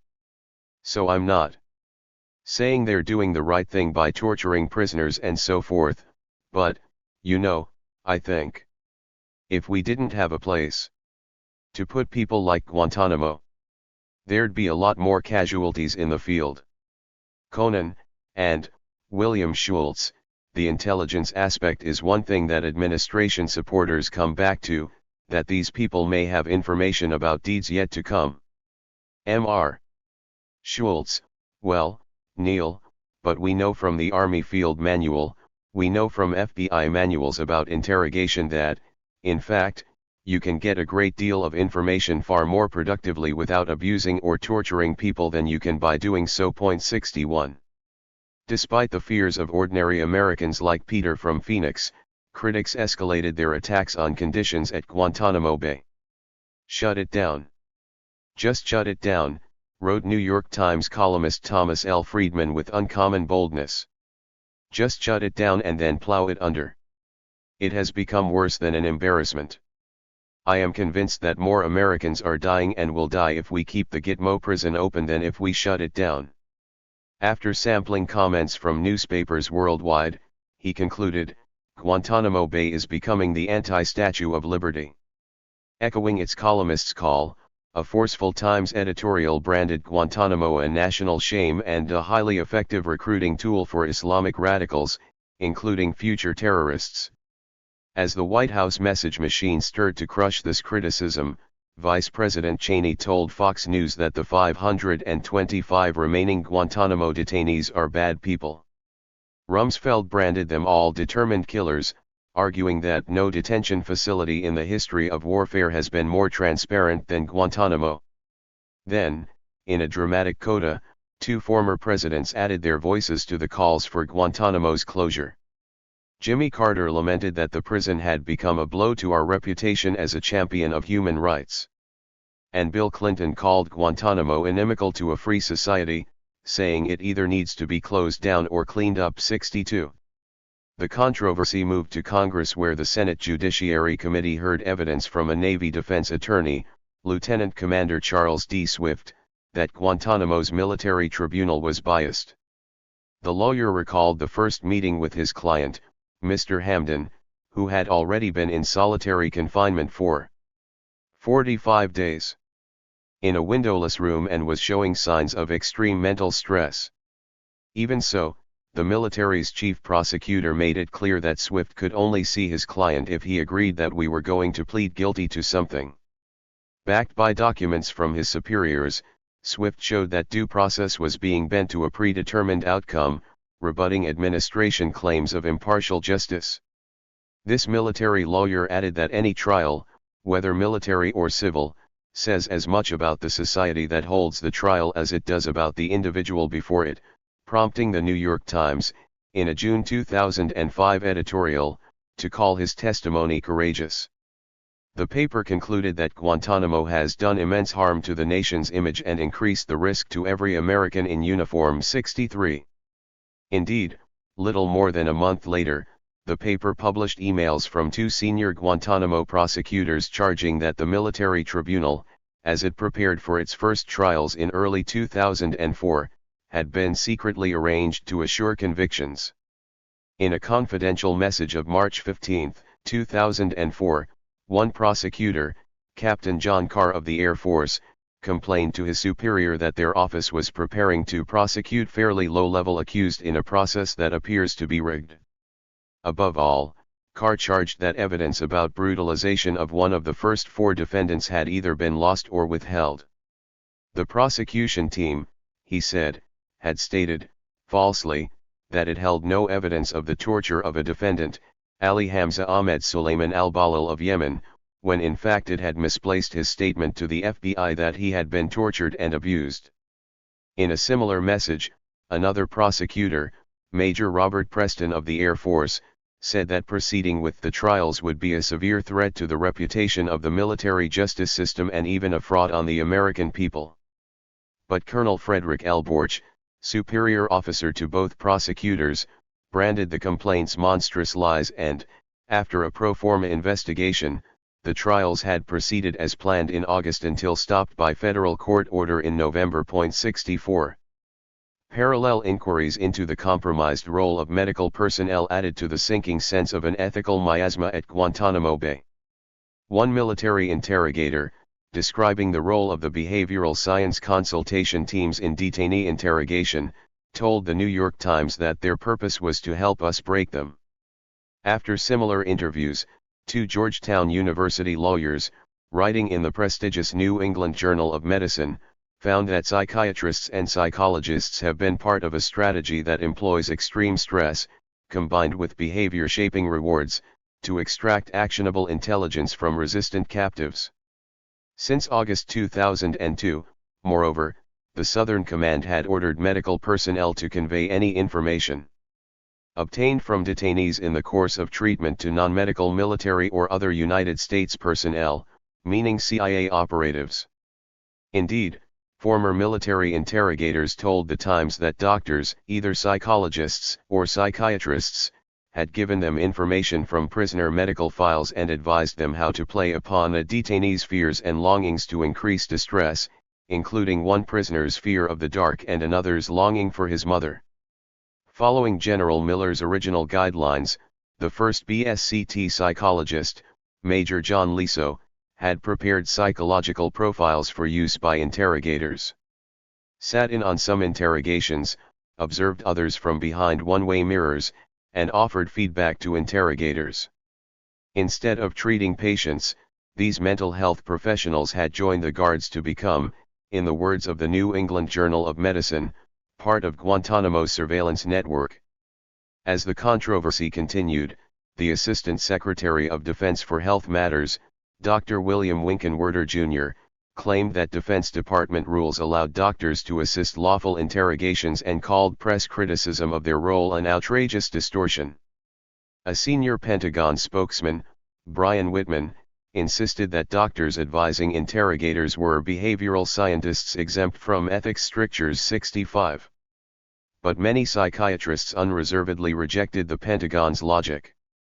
In condemning the practices at Guantanamo as a clear ethical violation, these doctors cited the American Medical Association's advice to diligently guard against exploiting information furnished by the patient, to release confidential information only with the authorization of the patient, and, finally, to avoid evaluating any person charged with criminal acts prior to access to legal counsel. 66. The AMA's guidelines are, of course, applications of broader ethical principles from the ancient Hippocratic Oath to do no harm, all the way to the World Medical Association's 1975 ban on participation in torture or other forms of cruel, inhuman, or degrading procedures, and the UN's 1982 Principles of Medical Ethics prohibiting any physician contact with prisoners which is not solely to evaluate, protect, or improve their physical and mental health. 67. By contrast, the American Psychological Association, reflecting its long involvement in military research and CIA behavioral experiments, claimed that its members were not barred from national security endeavors.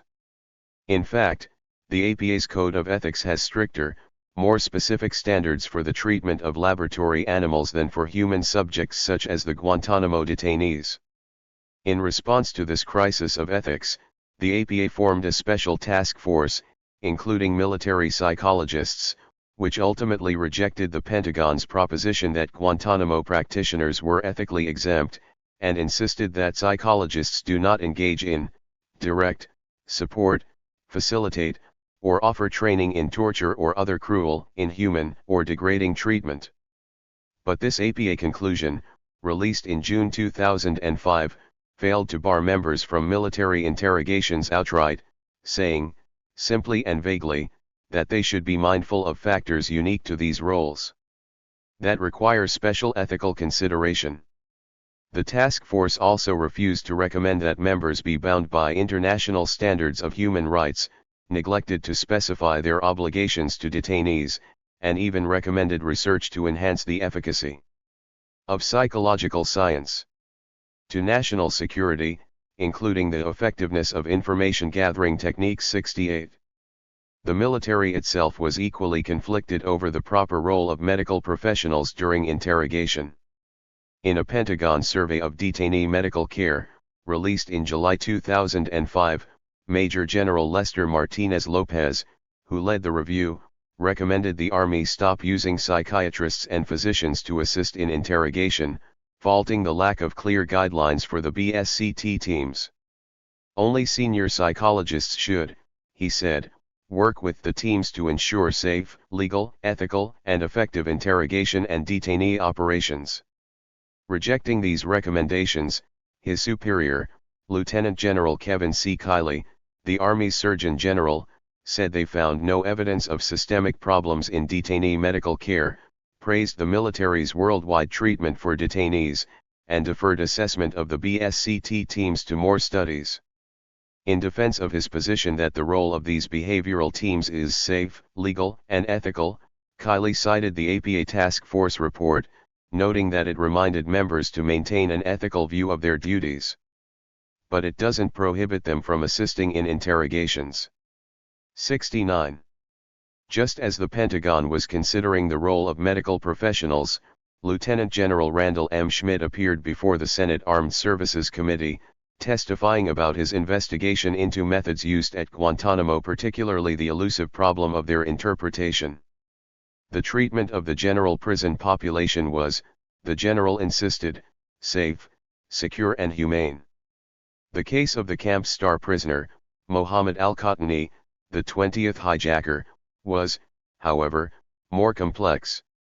Faced with the subjectivity of assessing psychological pain, Schmidt, like Lord Parker, found the lines were hard to define in distinguishing the degrees of abuse. The standards for physical torture were, he said, clear, but anything else beyond that was fairly vague, adding that something might be degrading but not necessarily torture. And it may be humiliating, but it may not be torture. On balance, the general felt that the cumulative effect of simultaneous applications of numerous authorized techniques had an abusive and degrading impact on the detainee. But this treatment did not rise to the level of being inhumane treatment, and certainly no torture occurred.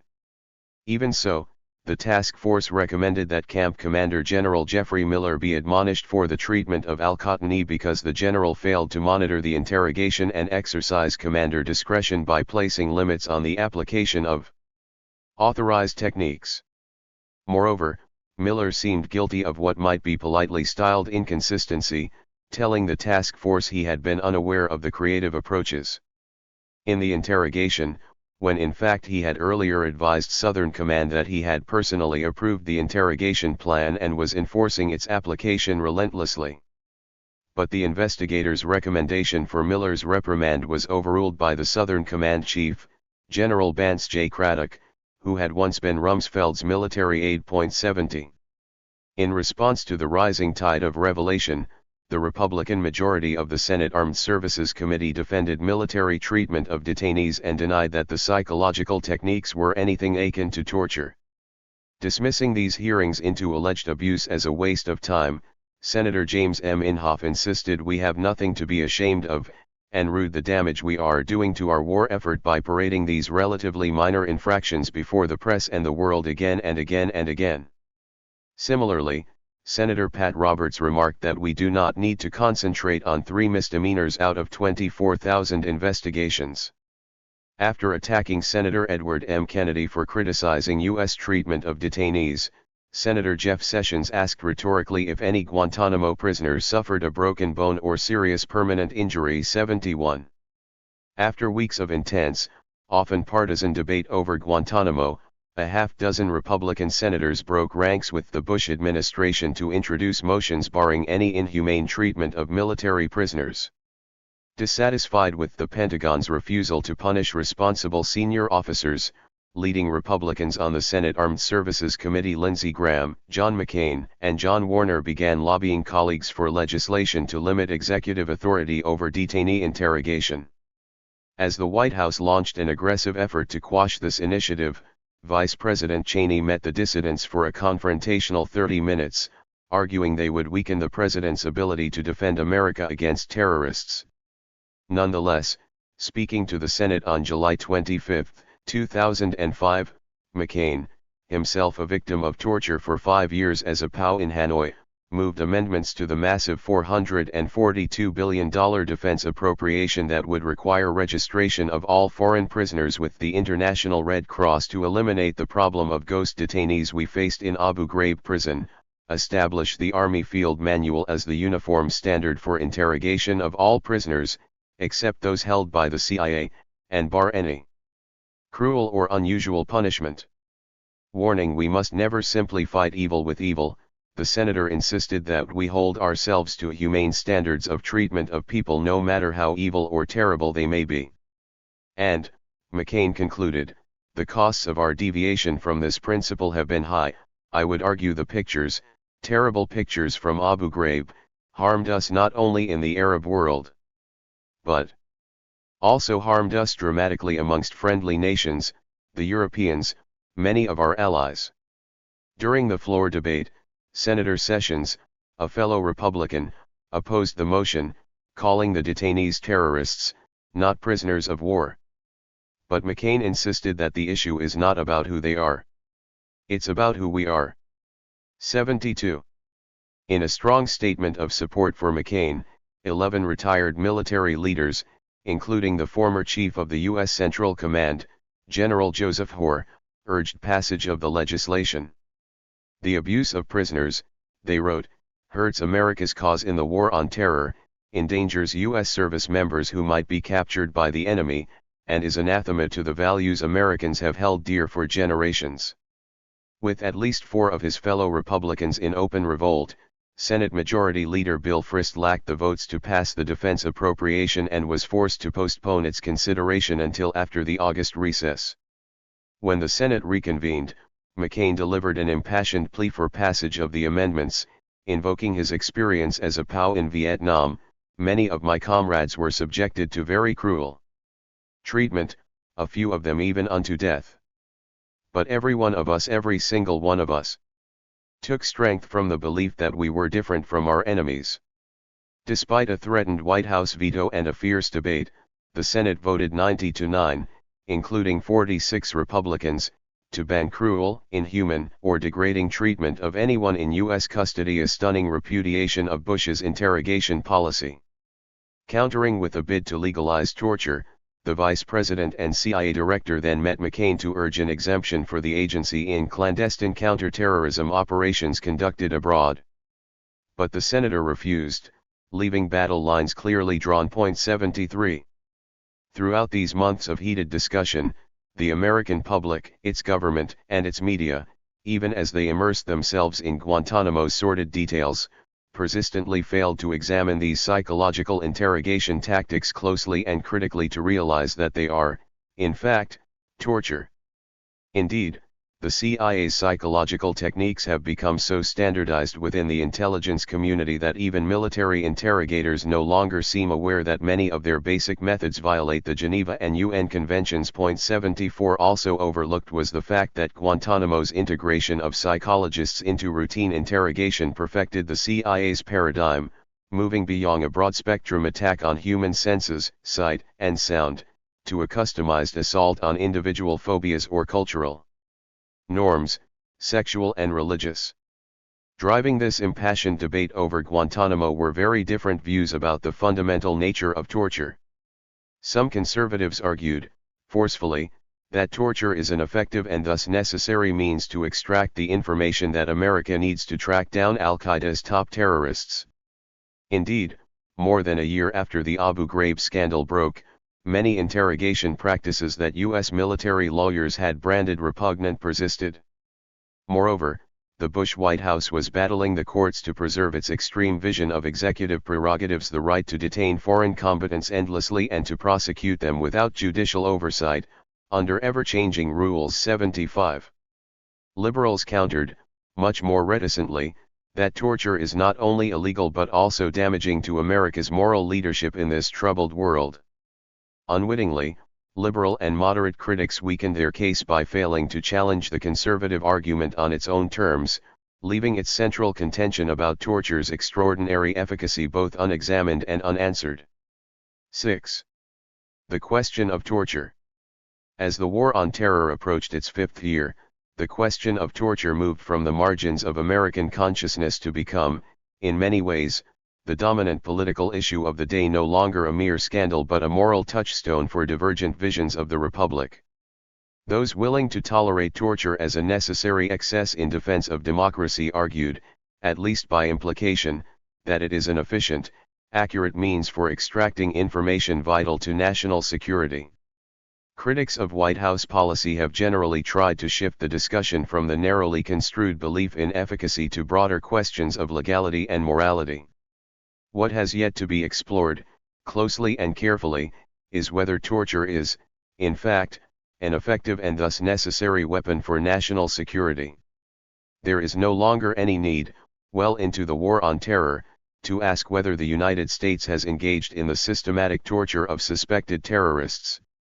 Both the International Red Cross and the FBI have found, from first-hand observations, that U.S. forces have regularly used methods tantamount to torture at both Abu Ghraib and Guantanamo Bay.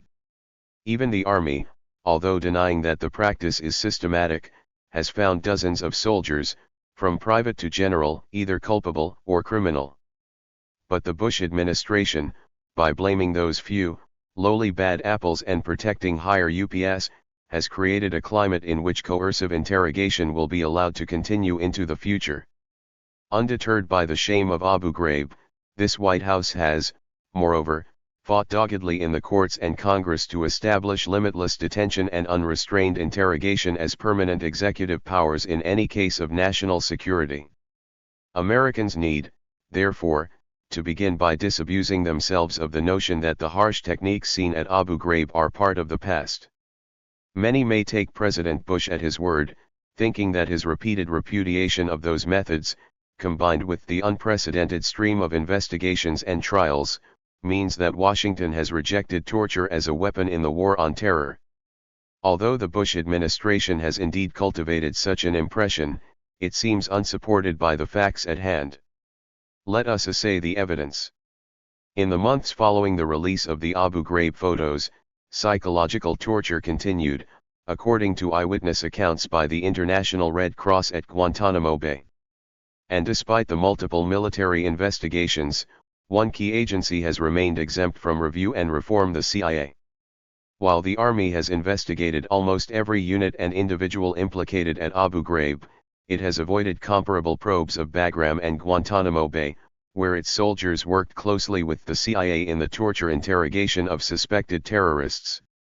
The agency has restricted its own review to an internal investigation and a single criminal prosecution that, more than a year after the scandal, are still in process. While the Army has very publicly rewritten its field manual to bar any repetition of Abu Ghraib, the CIA has announced no changes to its procedures. Administration statements rescinding authorization for extreme measures have avoided mention of a secret Defense Department report of April 4, 2003, which allowed CIA abuse to go on. It thus seems likely that some detainees somewhere in the CIA's global Gulag, Afghanistan, Diego Garcia, Guantanamo, or Iraq are being subjected to interrogation that could only be called torture. And it is equally probable that other detainees continue to be tortured, after rendition by the CIA's charter airlines, in nations notorious for medieval methods, whether Morocco, Egypt, Syria, or Uzbekistan. The question of torture thus remains, for all Americans, an immediate concern, political and moral. With torture incorporated into America's clandestine arsenal for over 50 years and now chosen as the primary weapon in the war on terror, the time has come to interrogate the logic of its use through a succession of hard questions. Is the selective, surgical approach now used by Washington effective? If not, should the United States employ systematic, mass torture, akin to the Vietnam-era Phoenix program, to defeat the Iraqi insurgency? And if it turns out that torture produces limited gains at high political cost, how can any rational American leader condone and continue this practice? Is torture of the few effective? To begin this searching self-examination, we must confront the key question underlying the debate: is torture justified, in these dangerous times, to assure American security? Those who answer yes often harbor the fears that Alan Dershowitz of Harvard Law School conveys so cleverly in his fable of the captured terrorist who knows the precise location of a ticking bomb in, say, Times Square. 1 And they may well secretly share the same moral response to those same fears that Detective Andy Sipowicz of television's NYPD Blue portrays so grippingly in his imaginary Manhattan police station.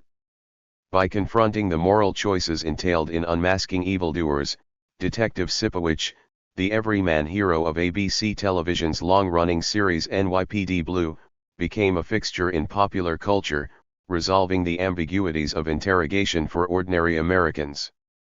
Almost every week, for 261 episodes over 12 seasons, Sipowicz went face to face with pure evil, a murderer, a rapist, or a kidnapper, in his station house interrogation room. Ignoring the regular admonitions against abuse from the assistant district attorneys who move in and out of the plot, Sipowicz often put his badge and his pension on the line by deciding to tune up this week's suspect with threatened or actual beatings. Though representatives of the courts regularly told the detectives that intimidation and violence are morally and legally wrong, Sipowicz's approach was always vindicated. In the show's carefully constructed reality, the situation was always urgent, the information sought was always specific, the suspect always had it, and its revelation was usually timely, saving a human life from imminent danger. Looking at and learning from Andy Sipowicz, Americans, or at least the 20 million who watched weekly, know that the tune-up is as necessary for effective interrogation as it is wrong. But the War on Terror is not a television series. Point 2. Living like Detective Sipowicz in a seemingly scripted universe, Professor Dershowitz plays on real-world problems to construct a similarly fictionalized rationale for torture. During his lectures about torture in Israel and America for the past 20 years, audiences, whether civil libertarians or law and order advocates, usually come to the same hard question: but what about the ticking bomb case? Indeed, the professor intones, this question is a venerable one, confronted by many philosophers including Michael Walzer, Jean-Paul Sartre, and Jeremy Bentham. In its current variation, the ticking bomb scenario, Dershowitz says, usually involves a captured terrorist who refuses to divulge information about the imminent use of weapons of mass destruction, such as a nuclear, chemical, or biological device, that are capable of killing and injuring thousands of civilians. Speaking to Americans, he always asks, how many of you think that non-lethal torture would be used if we were ever confronted with a ticking bomb terrorist case? Hands always shoot up in near unanimity, although there is widespread disagreement whether it should be used. From this hypothetical, Dershowitz segues, without skipping a beat, to the realm of reality. If torture is, in fact, being used or would, in fact, be used in an actual ticking bomb terrorist case, would it be normatively better or worse to have such torture regulated by some kind of warrant? Answering his own carefully cooked question, Dershowitz warns, from this land of make-believe to which his logic has now led us, that if we do nothing, and a preventable act of nuclear terrorism occurs, then the public will demand that we constrain liberty even more. After this sleight of hand shift from the fictional to the real, Dershowitz concludes that his putative torture warrants would reduce the incidence of abuses, since high officials, operating on the record, would never authorize methods of the kind shown in the Abu Ghraib photographs. 3. Certainly we could all agree, as would the eminent Judge Richard A. Posner and the resolute Detective Sipowicz, that we must torture this one terrorist, this one monster, to save millions of lives from that ticking atomic bomb. Point 4. And once we agree to torture in this circumstance, can't we admit that there might be other situations in which torture could save lives, American lives? Clearly we must examine the logic and the likelihood of this nightmare scenario that embodies our deepest fears and makes most of us quietly, unwittingly complicit in the Bush administration's recourse to torture. The ticking bomb scenario requires no less than a rigorous analysis of its unspoken assumptions. In the real world, the probability that one terrorist would be captured, in possession of the key information about a nuclear bomb in Times Square, is so slender that the scenario seems an improbable foundation for law, diplomacy, and national security. Yes, there were terrorists who flew airplanes into the World Trade Center. And, yes, the future may well bring us more terrorists, with more bombs. But the precise mix of terrorist, bomb, and perfect prior information will never, in all likelihood, occur in this exact array to make the Times Square threat anything close to reasonable grounds for action. The fundamental flaw in this fanciful scenario is its pretzel-like, ex post facto logic. It assumes an improbable, even impossible, cluster of variables that runs something like this. First, the FBI or CIA captures a terrorist. Second, the capture takes place at the precise moment between plot's launch and bomb's burst. Third, the interrogators somehow have sufficiently detailed knowledge of the plot to know they must interrogate this very person and do it now, right now. Fourth, these same officers who have sufficient intelligence to know all about this specific terrorist and his ticking bomb are, for some unexplained reason, missing just a few critical details that only torture can divulge. Put simply, this constellation of circumstances is so far-fetched that the logic of Dershowitz's argument is sophistic if not spurious.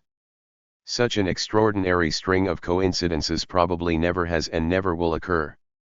Visiting Israel, which lives with the constant threat of terror bombings, to test this torture stops ticking bomb thesis, New York Times reporter Joseph Lelyfeld was repeatedly told that coercive interrogation had effectively thwarted would-be suicide bombers.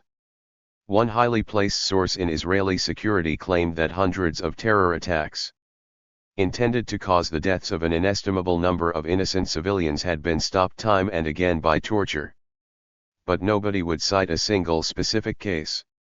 Instead of hundreds, Israeli sources finally named just one, a Hamas organizer who was broken under torture, coincidentally the same one that the Israeli Justice Ministry cited in a letter to Human Rights Watch a couple of months earlier. 5. With reality so uncooperative, torture advocates spin two sorts of scenarios, the fictional and the fabulous. Usually they stick to that fictional Times Square bomber. But sometimes they twist the truth into a fable, a facsimile of this implausible scenario, by showing, for example, how the timely torture of Abdul Hakim Murad in Manila in 1995 halted a plot to blow up 11 trans-Pacific aircraft and kill 4,000 innocent passengers. Except, of course, for the simple fact that, as we have seen, Murad's torture did nothing of the sort.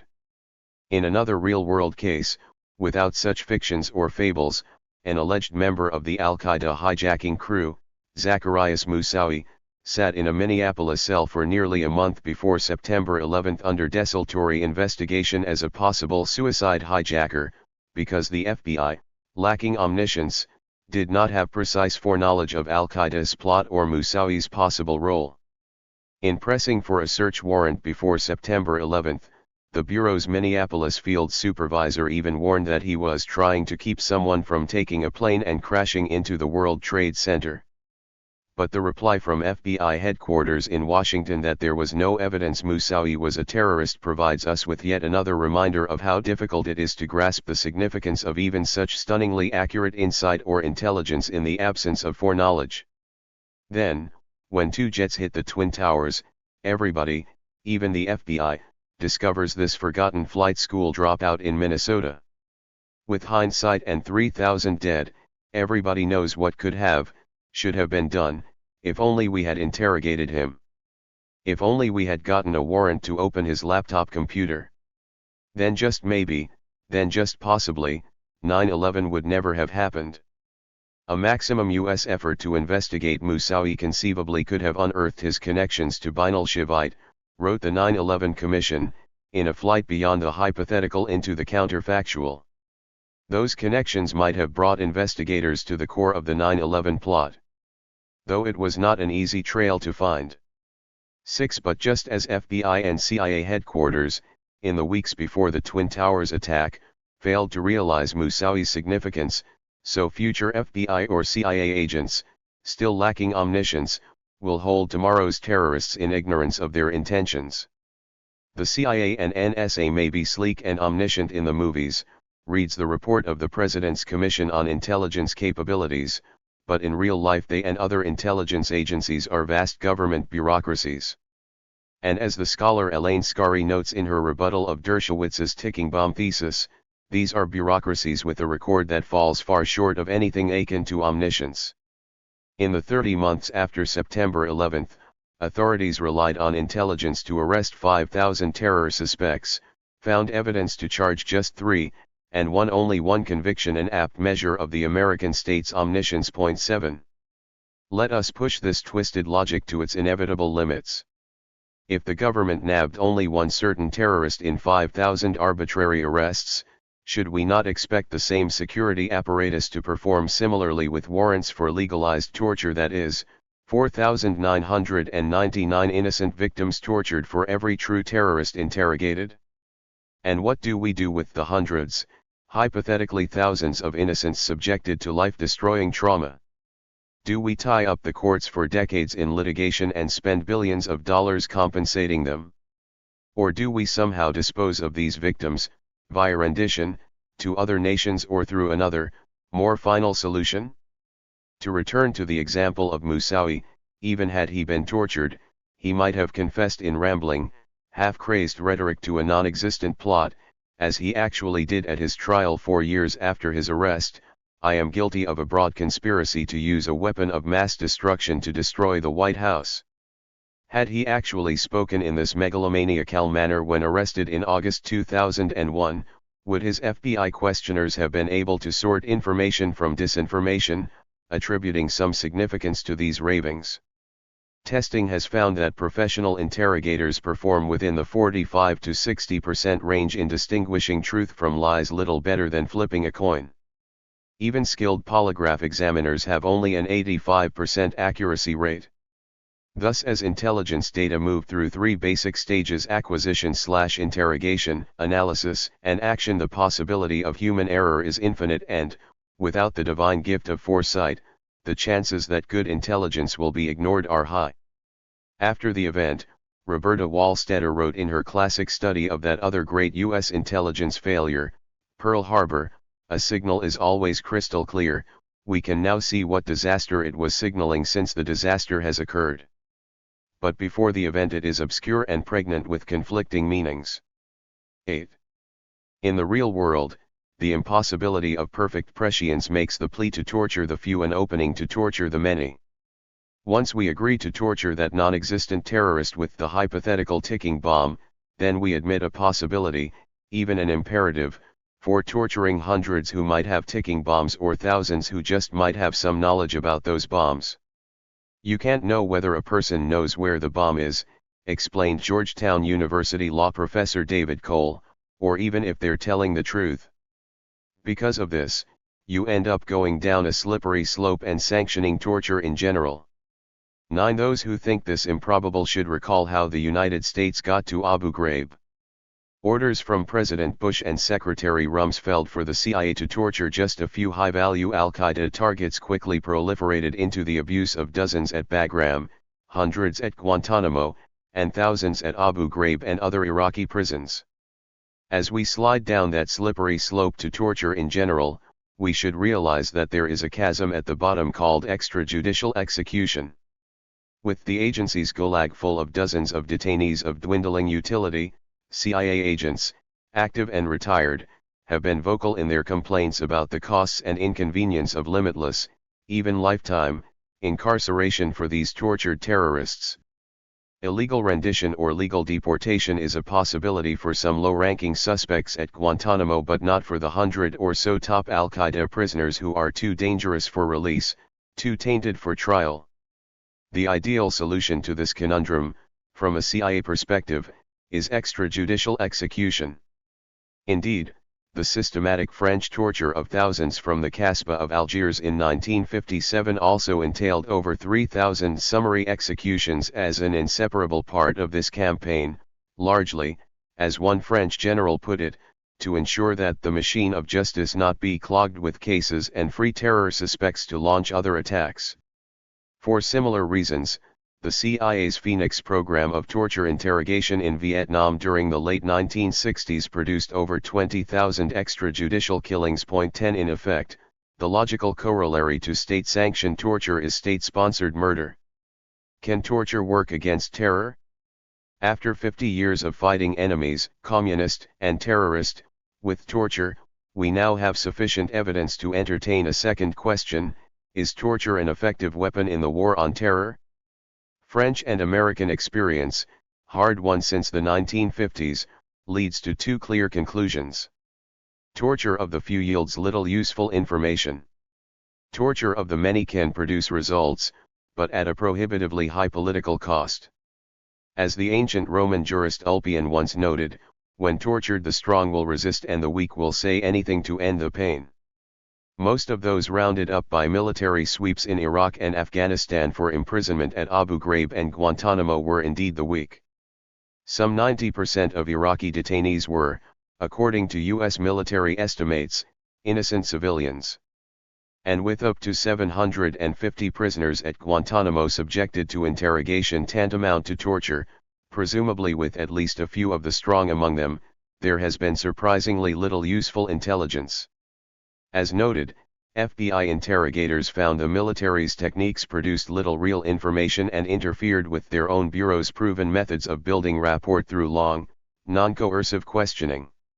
The torture of suspects did not lead to any useful intelligence information being extracted, reports James Coram, a professor at the Army Command and General Staff College. The abusers couldn't even use the old ends justify the means argument, because in the end there was nothing to show but a tremendous propaganda defeat for the United States. 11. There are further grounds for skepticism about the supposed gains from harsh interrogation. During the first years of the War on Terror, intelligence officials were expansive in their claims for torture's yield. In September 2002, Rumsfeld stated that interrogation had extracted an awful lot of information to make life an awful lot more difficult for an awful lot of folks. By December, anonymous official sources asserted that 4 top al-Qaeda leaders had been captured, all partly the result of information gained during interrogations. In March 2003, federal officials told Time that Khalid Sheikh Mohammed had given U.S. interrogators the names and descriptions of about a dozen key al-Qaeda operatives believed to be plotting terrorist attacks on America. He has also added crucial details to the descriptions of other suspects and filled in important gaps. But even then, Bill Cowan, a retired Marine lieutenant colonel who served as an interrogator in Vietnam, challenged these claims, saying, "I don't see the proof in the pudding. If you had a top leader like Mohammed talking, someone who could presumably lay out the whole organization for you, I think we'd be seeing sweeping arrests in several different countries at the same time." 12. 2 years later, U.S. intelligence, growing sensitive to a subsequent lack of success, began leaking renewed claims, all unverified, of useful intelligence from Guantanamo and other, unspecified prisons. In interviews with the New York Times, anonymous CIA intelligence officials were quoted as saying, again and again, that interrogation of al-Qaeda's personnel chief, Abu Zubaydah, and others had provided useful intelligence. 13. In his March 2005 congressional testimony, CIA Director Porter Goss claimed that his agency's tough interrogation of al-Qaeda suspects had led to documented successes and then, in the usual catch-22 logic that surrounds such CIA claims, refused to document those successes.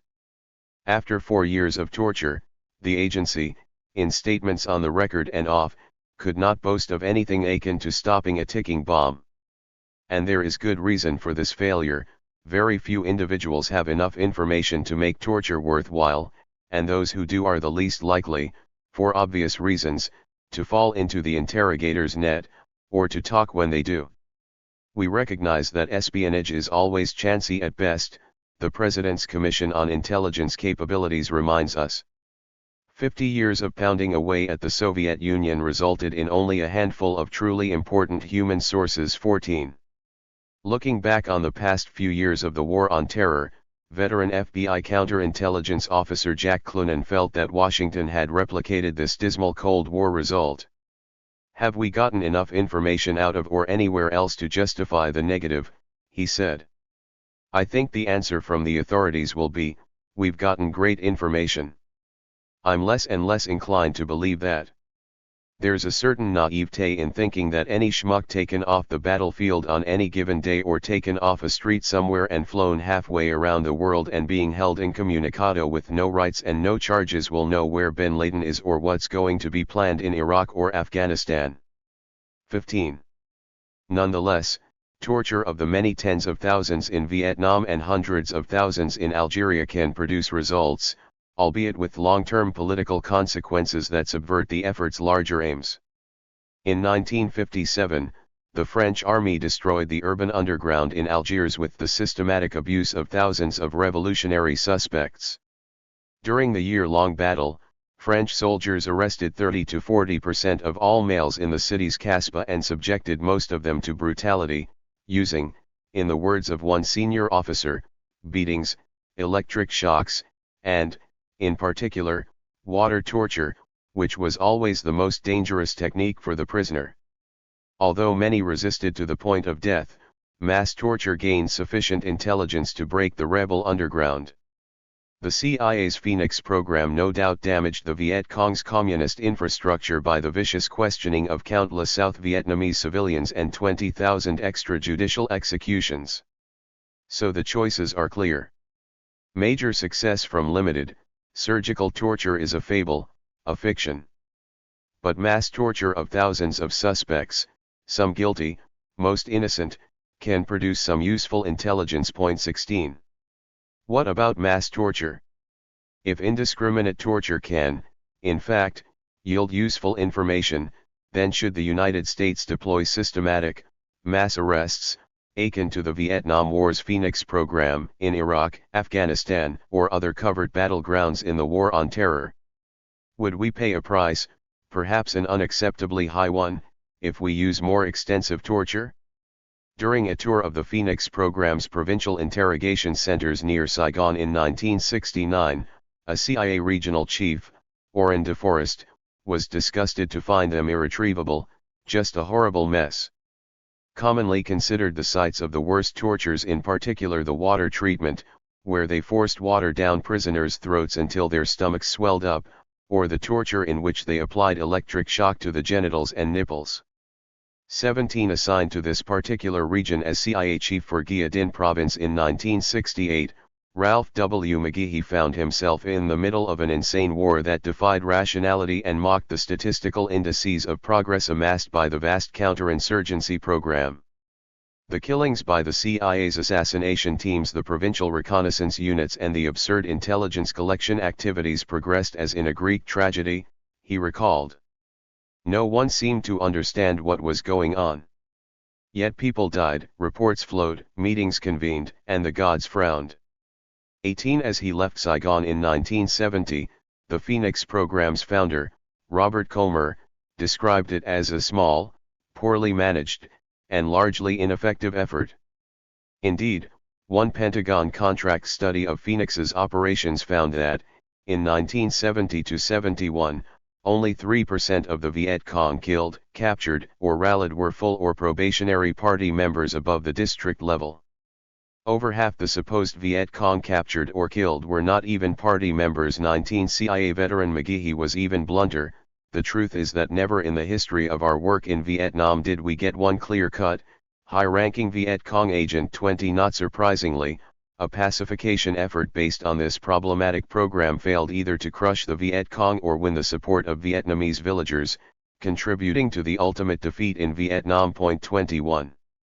Similarly, the French army won the Battle of Algiers but soon lost the war for Algeria, in large part because its systematic torture delegitimated the wider war effort in the eyes of most Algerians and many French. You might say that the Battle of Algiers was won through the use of torture, observed the British historian Sir Alistair Horne, but that the war, the Algerian War, was lost. Even General Jacques Massu, the aging paratroop commander whose name was once synonymous with torture in Algiers, later had his doubts. Torture, he recently told Le Monde, isn't indispensable in times of war, and one can very well do without it. When I look back on Algeria, it saddens me. One could have done things differently. 22 His intelligence chief, Colonel Roger Trinquire, the epitome of the French centurion, shared these doubts, albeit from a strikingly different perspective. When mounting an insurrection, you must do so fully aware that torture will be used, Trinquire told British television in 1970. It's not about being for or against it. You must realize every prisoner who is arrested will talk. Unless he makes the sacrifice of suicide, we'll always get his confession. An insurgency must be based on this awareness, so that a prisoner who talks won't bring down the organization.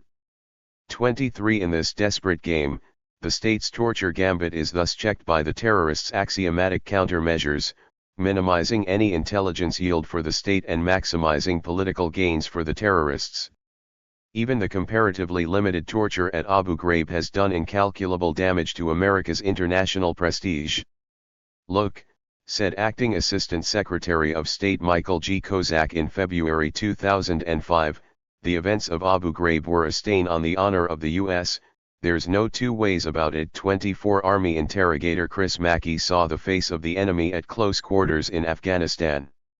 He felt that Abu Ghraib's images of depravity will inflame anti-American sentiment in the Muslim world for a generation, driving who knows how many would-be jihadists into the ranks of Al-Qaeda and other terrorist organizations. 25.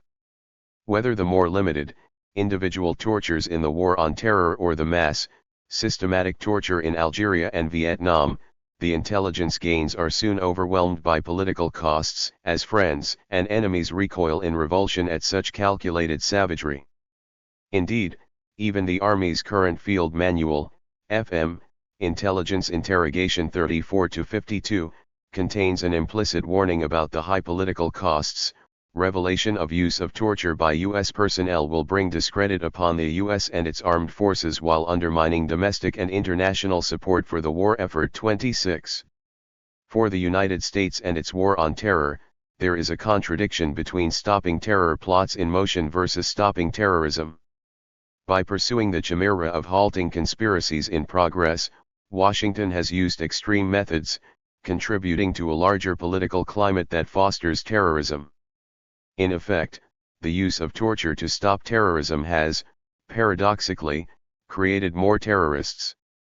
The US is doing what the British did in the 1970s, detaining people and violating their civil liberties, said Tom Parker, a former MI5 agent, of the fight against the IRA. It did nothing but exacerbate the situation.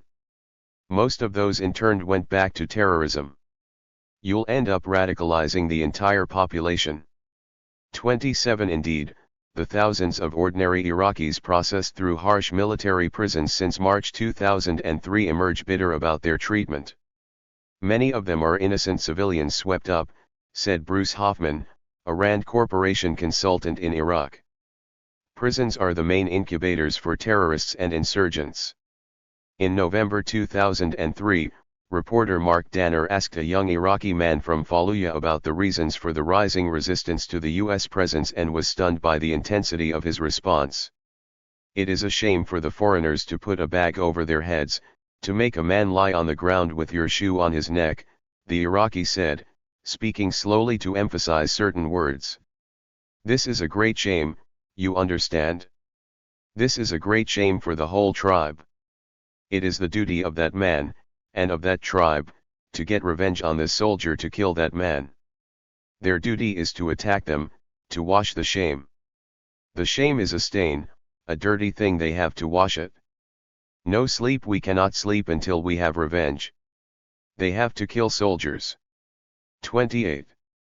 Moreover, the power of those iconic images of torture victims from Abu Ghraib justifies terrorist extremes in the discourse on the Arab street. When the average Egyptian or Palestinian or Saudi thinks about the Americans in Iraq, the New York Times editorialized on the war's second anniversary, the image is not voters' purple-stained fingers but the naked Iraqi prisoner at the other end of PFC. Lindy England's leash. 29. And as a number of commentators noted, those Iraqi videotapes of summary executions broadcast over the pan-Arab TV station Al Jazeera in 2004 often showed foreign victims wearing orange jumpsuits similar to Abu Ghraib prison garb, a symbolic bid to legitimize brutal executions by evoking the brutality of U.S. torture. When Egypt's democratic reformers, writers, and filmmakers among them, marched down the streets of Cairo in April 2005, they chanted, in a surprising mix of pro-democracy and anti-American slogans, "Down, down with Mubarak. Guantanamo. Enough. Abu Ghraib. Enough." Across the Muslim world, from Morocco to Indonesia, Abu Ghraib and Guantanamo Bay have become the fodder for daily media discussion, most of it sharply critical of the United States. 30. Thus, the pervasiveness of those images from the military prisons, indelibly imprinted in Arab consciousness, has subtly subverted American rhetoric about democracy and has damaged the nation's moral leadership in the Middle East. The war on terror has thus taught some hard lessons that Washington seems determined to ignore. Harsh interrogation, tantamount to torture, seems to have produced rather little in the way of useful intelligence. While making broad, vague claims of success, the military and the CIA have not leaked any details, quite possibly because the specifics might not support those claims. The CIA does cite significant operational yield from top al-Qaeda captives like Khalid Sheikh Mohammed and Nurjaman Ridwan Isamuddin, but even these assertions have not been subjected to independent verification. 31 To date, the intelligence yield from the arbitrary detention and parallel torture interrogation of some 10,000 terrorist suspects worldwide has been a handful of useful sources with information that has proved less than devastating against a disorganized organization like Al-Qaeda. If we weigh the tactical value of that paucity of intelligence against the enormity of the damage to U.S. international prestige, the cost clearly outweighs the benefit. 32 It is possible that the massive, systematic torture used in Algeria and Vietnam might have generated greater intelligence against Al-Qaeda, but, again, at a proportionally higher political cost. Advocates of torture, by contrast, are arguing for defiance of the Constitution's ban on cruel and unusual punishment, for the violation of federal statutes, and for the abrogation of UN conventions, all for the sake of limited intelligence gains and the prevention of some hypothetical eventuality. There are, in fact, well-established American alternatives to torture. During World War II, the legendary Marine interrogator, Major Sherwood F. Moran, used empathy to establish intellectual and spiritual rapport with Japanese prisoners.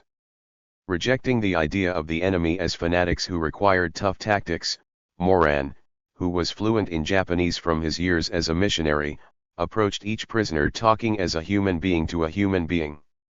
His manual of these methods persuaded the Navy and Marines to train their interrogators in Japanese language and culture, producing graduates who were among the most effective interrogators in the Pacific Island campaigns of 1944 and 1945, supplying complete Japanese order of battle intelligence on Saipan and Tinian within 48 hours of landing. 33.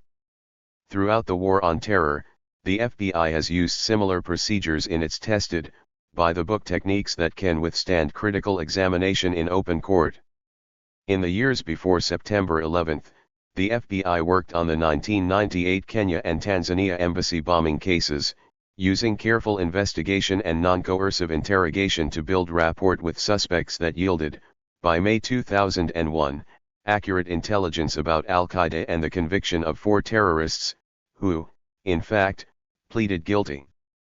One of the Bureau agents involved, Dan Coleman, was appalled by the coercive methods Bush administration lawyers authorized for the CIA after September 11. Have any of these guys ever tried to talk to anyone who's been deprived of his clothes? Coleman asked. He's going to be ashamed and humiliated and cold. He'll tell you anything you want to hear to get his clothes back. There's no value in it. By contrast, FBI reliance on due process has proved effective in terror cases by gaining detainees' trust during interrogation and offering plea bargains to win cooperation. Brutalization doesn't work, Coleman concluded from his years in FBI counterterrorism. We know that. Besides, you lose your soul. 34. Can torture of any kind work? After 2,000 years of Western judicial torture, from Imperial Rome to America's Imperium, we should have ample experience to answer a fourth fundamental question: does any torture work? Does it produce accurate information? The past 2 millennia are rich with examples that confirm, time and again, Ulpian's dictum from the 3rd century AD, the strong can resist torture and the weak will say anything to end their pain. Indeed, history is replete with examples of the strong who resisted even the most savage treatment. Court records of 625 persons tortured in France from 1510 to 1750 show that, depending on period and province, over 90% refused to confess even after abuse that included drowning, drawing bodies, and crushing joints. A full 6 months after the July 20, 1944, bomb plot against Hitler, the Gestapo still had nothing like precise knowledge of the resistance movement, even though its interrogators employed every means to extract confessions. After 4 weeks of torture by metal spikes and beatings so severe he suffered a heart attack, Fabian von Schlebrandorf, with a stoicism typical of these conspirators, broke his silence to give the Gestapo a few scraps of vague information, and only because he feared involuntarily blurting out serious intelligence.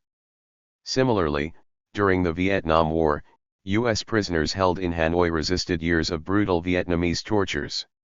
Though 80% of those POWs made statements, they did so with a deadpan expression, a listless monotone, a glazed or robotic look that subverted any possible propaganda value. Summarizing these and other cases, the Yale legal historian John Langbain said succinctly, "History's most important lesson is that it has not been possible to make coercion compatible with truth." 35 Let me add a few of my own observations to echo the wisdom of these words.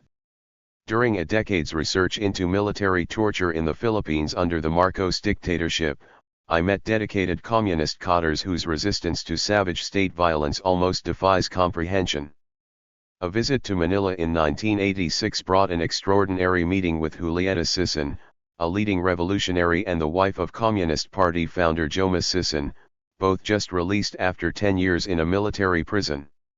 While shuffling papers at her modest inner-city apartment one evening, Julieta recounted how, afraid she might give up names under torture, she sat alone in her prison cell for days, systematically wiping the names of intimate friends and close comrades from memory, leaving no trace. Could anyone actually do that? Yes, she said. Even now when she meets these same friends, she cannot recall their names. A year later, I visited a mid-level party member in her dark, dank cell inside Manila City Jail, after she had been subjected to days of beatings to her genitalia by burly police. Asked how she was coping with the stress of such an experience, she replied matter-of-factly, "It hurts when I piss." I looked surprised. "We expect it," she said, "we can handle it." 36 And the famed journalist turned communist turned congressman Satur Ocampo resisted weeks of kicking, beating, and stress shackling, defeating the notorious Colonel Rodolfo Aguinaldo in a duel of wills between the country's top torturer and its leading revolutionary. 37 These three were all highly educated, dedicated revolutionaries who accepted the emotional scars of torture with the same stoicism combat soldiers show when wounded. For ideologues like them, no torture, not even by the toughest CIA-trained interrogator, could make them give up useful information. And one should not underestimate the impact of torture on the weak. In my Philippine travels I have found the fate of innocent civilians picked up for torture without this psychological toughening strikingly, sadly different. One day during mid-semester break in 1989, the solitude of my university office in Sydney, where I was then teaching, was disturbed by a persistent knocking. Annoyed, I opened the door to find a 30-something Filipina standing, looking at me expectantly. I stared at her blankly. "You wrote about me," she said. "Don't know you," I replied. "I am Maria Elena Ang." "Oh," I said, ushering her, very apologetically, into my office. Indeed, in August 1976, Maria Ang, then a 23-year-old research assistant at the University of the Philippines, had been picked up on the street and brutally interrogated by one of Marcos's elite military units. Amnesty International made hers a featured case, and there were demonstrations half a world away, in Madison, Wisconsin, when her torturer spoke at the Student Union in October 1986. As Maria sat there that day in my Sydney office, she was still severely scarred by her experience, seeking me out 5,000 miles away from her home because I had mentioned her torture in a Manila magazine. A full 13 years after her torture, she seemed still wounded, still deeply damaged, suffering a lifelong psychological trauma that can never heal, blocking her, already in her mid-30s when we met, from career, marriage, children, or friendship, all the meaningful things of this life. For ordinary people like Maria Ang, who are snatched off a street and savaged, torture is not something you walk away from. Some, like Maria, seek solace, some, like former detainees from Abu Ghraib and Guantanamo, may seek vengeance. 38. Why do U.S. leaders ignore torture's cost? These dismal conclusions lead to a last, uncomfortable question: if torture produces limited gains at such high political cost, why does any rational American leader condone practices tantamount to torture? How can one explain why the Bush administration, from the president to Donald Rumsfeld, all the way down to the assistant secretary level, has been so determined to use tactics that have inflicted serious damage to their strategic aims of winning the war on terror and building democracy in the Middle East? How, in short, Can we explain such irrationality? One of Professor Dershowitz's loyal defenders, Judge Posner, briefly entertained the idea that torture, though resorted to frequently, might be a completely inefficacious method of obtaining true information. But then, wedded to an apparent belief that responsible authorities are necessarily rational, the judge summarily dismissed this possibility as very unlikely. The practice is too common. 39. If, however, we consider less rational psychological forces to explain torture's commonality, then the answer to the question seems to lie with that prescient CIA observation about Soviet leaders in times of stress. When feelings of insecurity develop within those holding power, reads the agency's analysis of Kremlin leadership applicable to the post-9/11 White House, they become increasingly suspicious and put great pressures upon the secret police to obtain arrests and confessions. At such times police officials are inclined to condone anything which produces a speedy confession, and brutality may become widespread. Similarly, a more recent study of interrogation's role in 1,000 British criminal cases found that the actual payoff is as a rule slight, but questioning of suspects dominates investigations because it fulfills certain psychological needs of police for a process that is immediate, familiar, predictable, and under police control. 40. In sum, the powerful often turn to torture in times of crisis, not because it works but because it salves their fears and insecurities with the psychic bomb of empowerment. Those who consider these analogies inappropriate should compare George Bush's face in those 7 minutes of videotape at a Florida school on the morning of 9/11, stunned into fear and indecision, with his stern, strident manner that same evening as he declared war on terror in the knowledge that he would, just a few minutes later, give orders for torture. 41. And these skeptics should compare those 7 minutes of fear on Bush's face with his self-confident smile a year later when, standing before Congress, he delivered his belligerent State of the Union address, calling suspected terrorists no longer a problem for the United States. 42. Even though torture is not, on balance, effective or rational, it persists through its deep psychological appeal, to the powerful and the powerless alike, in times of crisis. In this context, a plea to torture one terrorist with a ticking bomb becomes the rationale for insecure leaders to win the right to torture someone, anyone, to assuage the uncertainties of rule and empower themselves for dominion.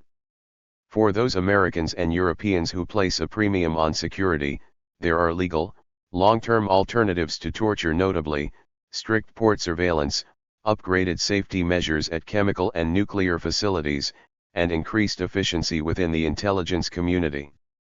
And when real terrorists are captured, FBI counterterrorism agents can, as they have done for decades, question them with legal, non-coercive methods, generating both accurate intelligence and credible evidence that will stand in a court of law, something the CIA's coercive methods have failed to do.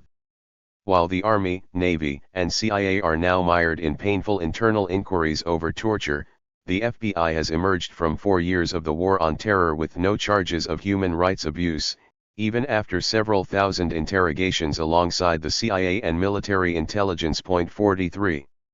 Torture will not and cannot serve as a bargain price shortcut to security. It is a deal with the devil that will leave Satan holding a balloon mortgage on the American birthright of liberty. The time may have come for the United States to heed the hard lessons that Israel has learned from the torture of Palestinian suspects in its own desperate battle against terror. In 1987, the Landau Commission of Inquiry into Interrogation by the General Security Service had found that effective interrogation of terrorist suspects is impossible without the use of means of pressure, recommending that such methods should principally take the form of nonviolent psychological pressure and allowing, should these tactics fail, a moderate measure of physical pressure. After the Israeli government accepted the Commission's recommendations, GSS generally used techniques such as the Shabak approach, which combines sensory disorientation by hooding and playing loud music with self-inflicted pain through contorted stress positions. Consequently, between 1987 and 1994, Israel's GSS interrogated 23,000 Palestinians and subjected 94% to physical abuse or psychological torture, producing an official inquiry, litigation, and a public consensus that it was time to move beyond these methods. This is the destiny of democracy, wrote Israeli Judge Aharon Barak in a 1999 decision banning any further abuse of Palestinian prisoners, as not all means are acceptable to it, and not all practices employed by its enemies are open before it. Although a democracy must often fight with one hand tied behind its back, it nonetheless has the upper hand. 44. The Abu Ghraib controversy is not, of course, the first American debate over torture even in recent memory. From 1970 to 1988, Congress tried repeatedly, without success, to expose elements of the CIA torture paradigm, in 4 major investigations. But on each occasion the public showed little concern, and the practice persisted inside the intelligence bureaucracy. Like post-authoritarian societies in Asia and Latin America, the United States seems to suffer from a culture of impunity over this sensitive topic that has barred both self-examination and serious reform since the Cold War's end in 1989.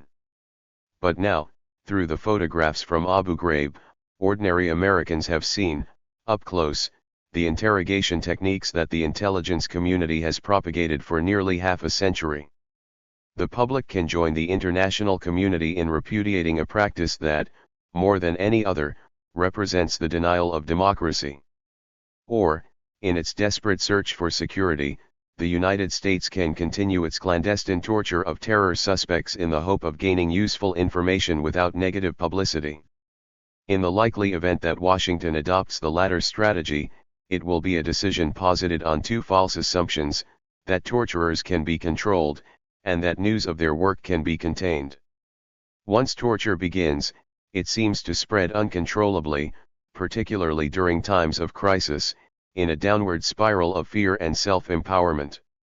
With the proliferation of visual imaging on cell phones, personal computers, and microcameras, we can anticipate, in 5 or 10 years, more chilling images and more devastating blows to America's international standing. The next time, however, the public's moral concern and Washington's apologies will ring hollow, producing even greater damage to the country's prestige. And maybe then we will begin to discover the truth my mother learned as a girl back in 1933, descending into the dungeons of Nuremberg and being beaten on the streets of Berlin: torture is evil, pure and simple.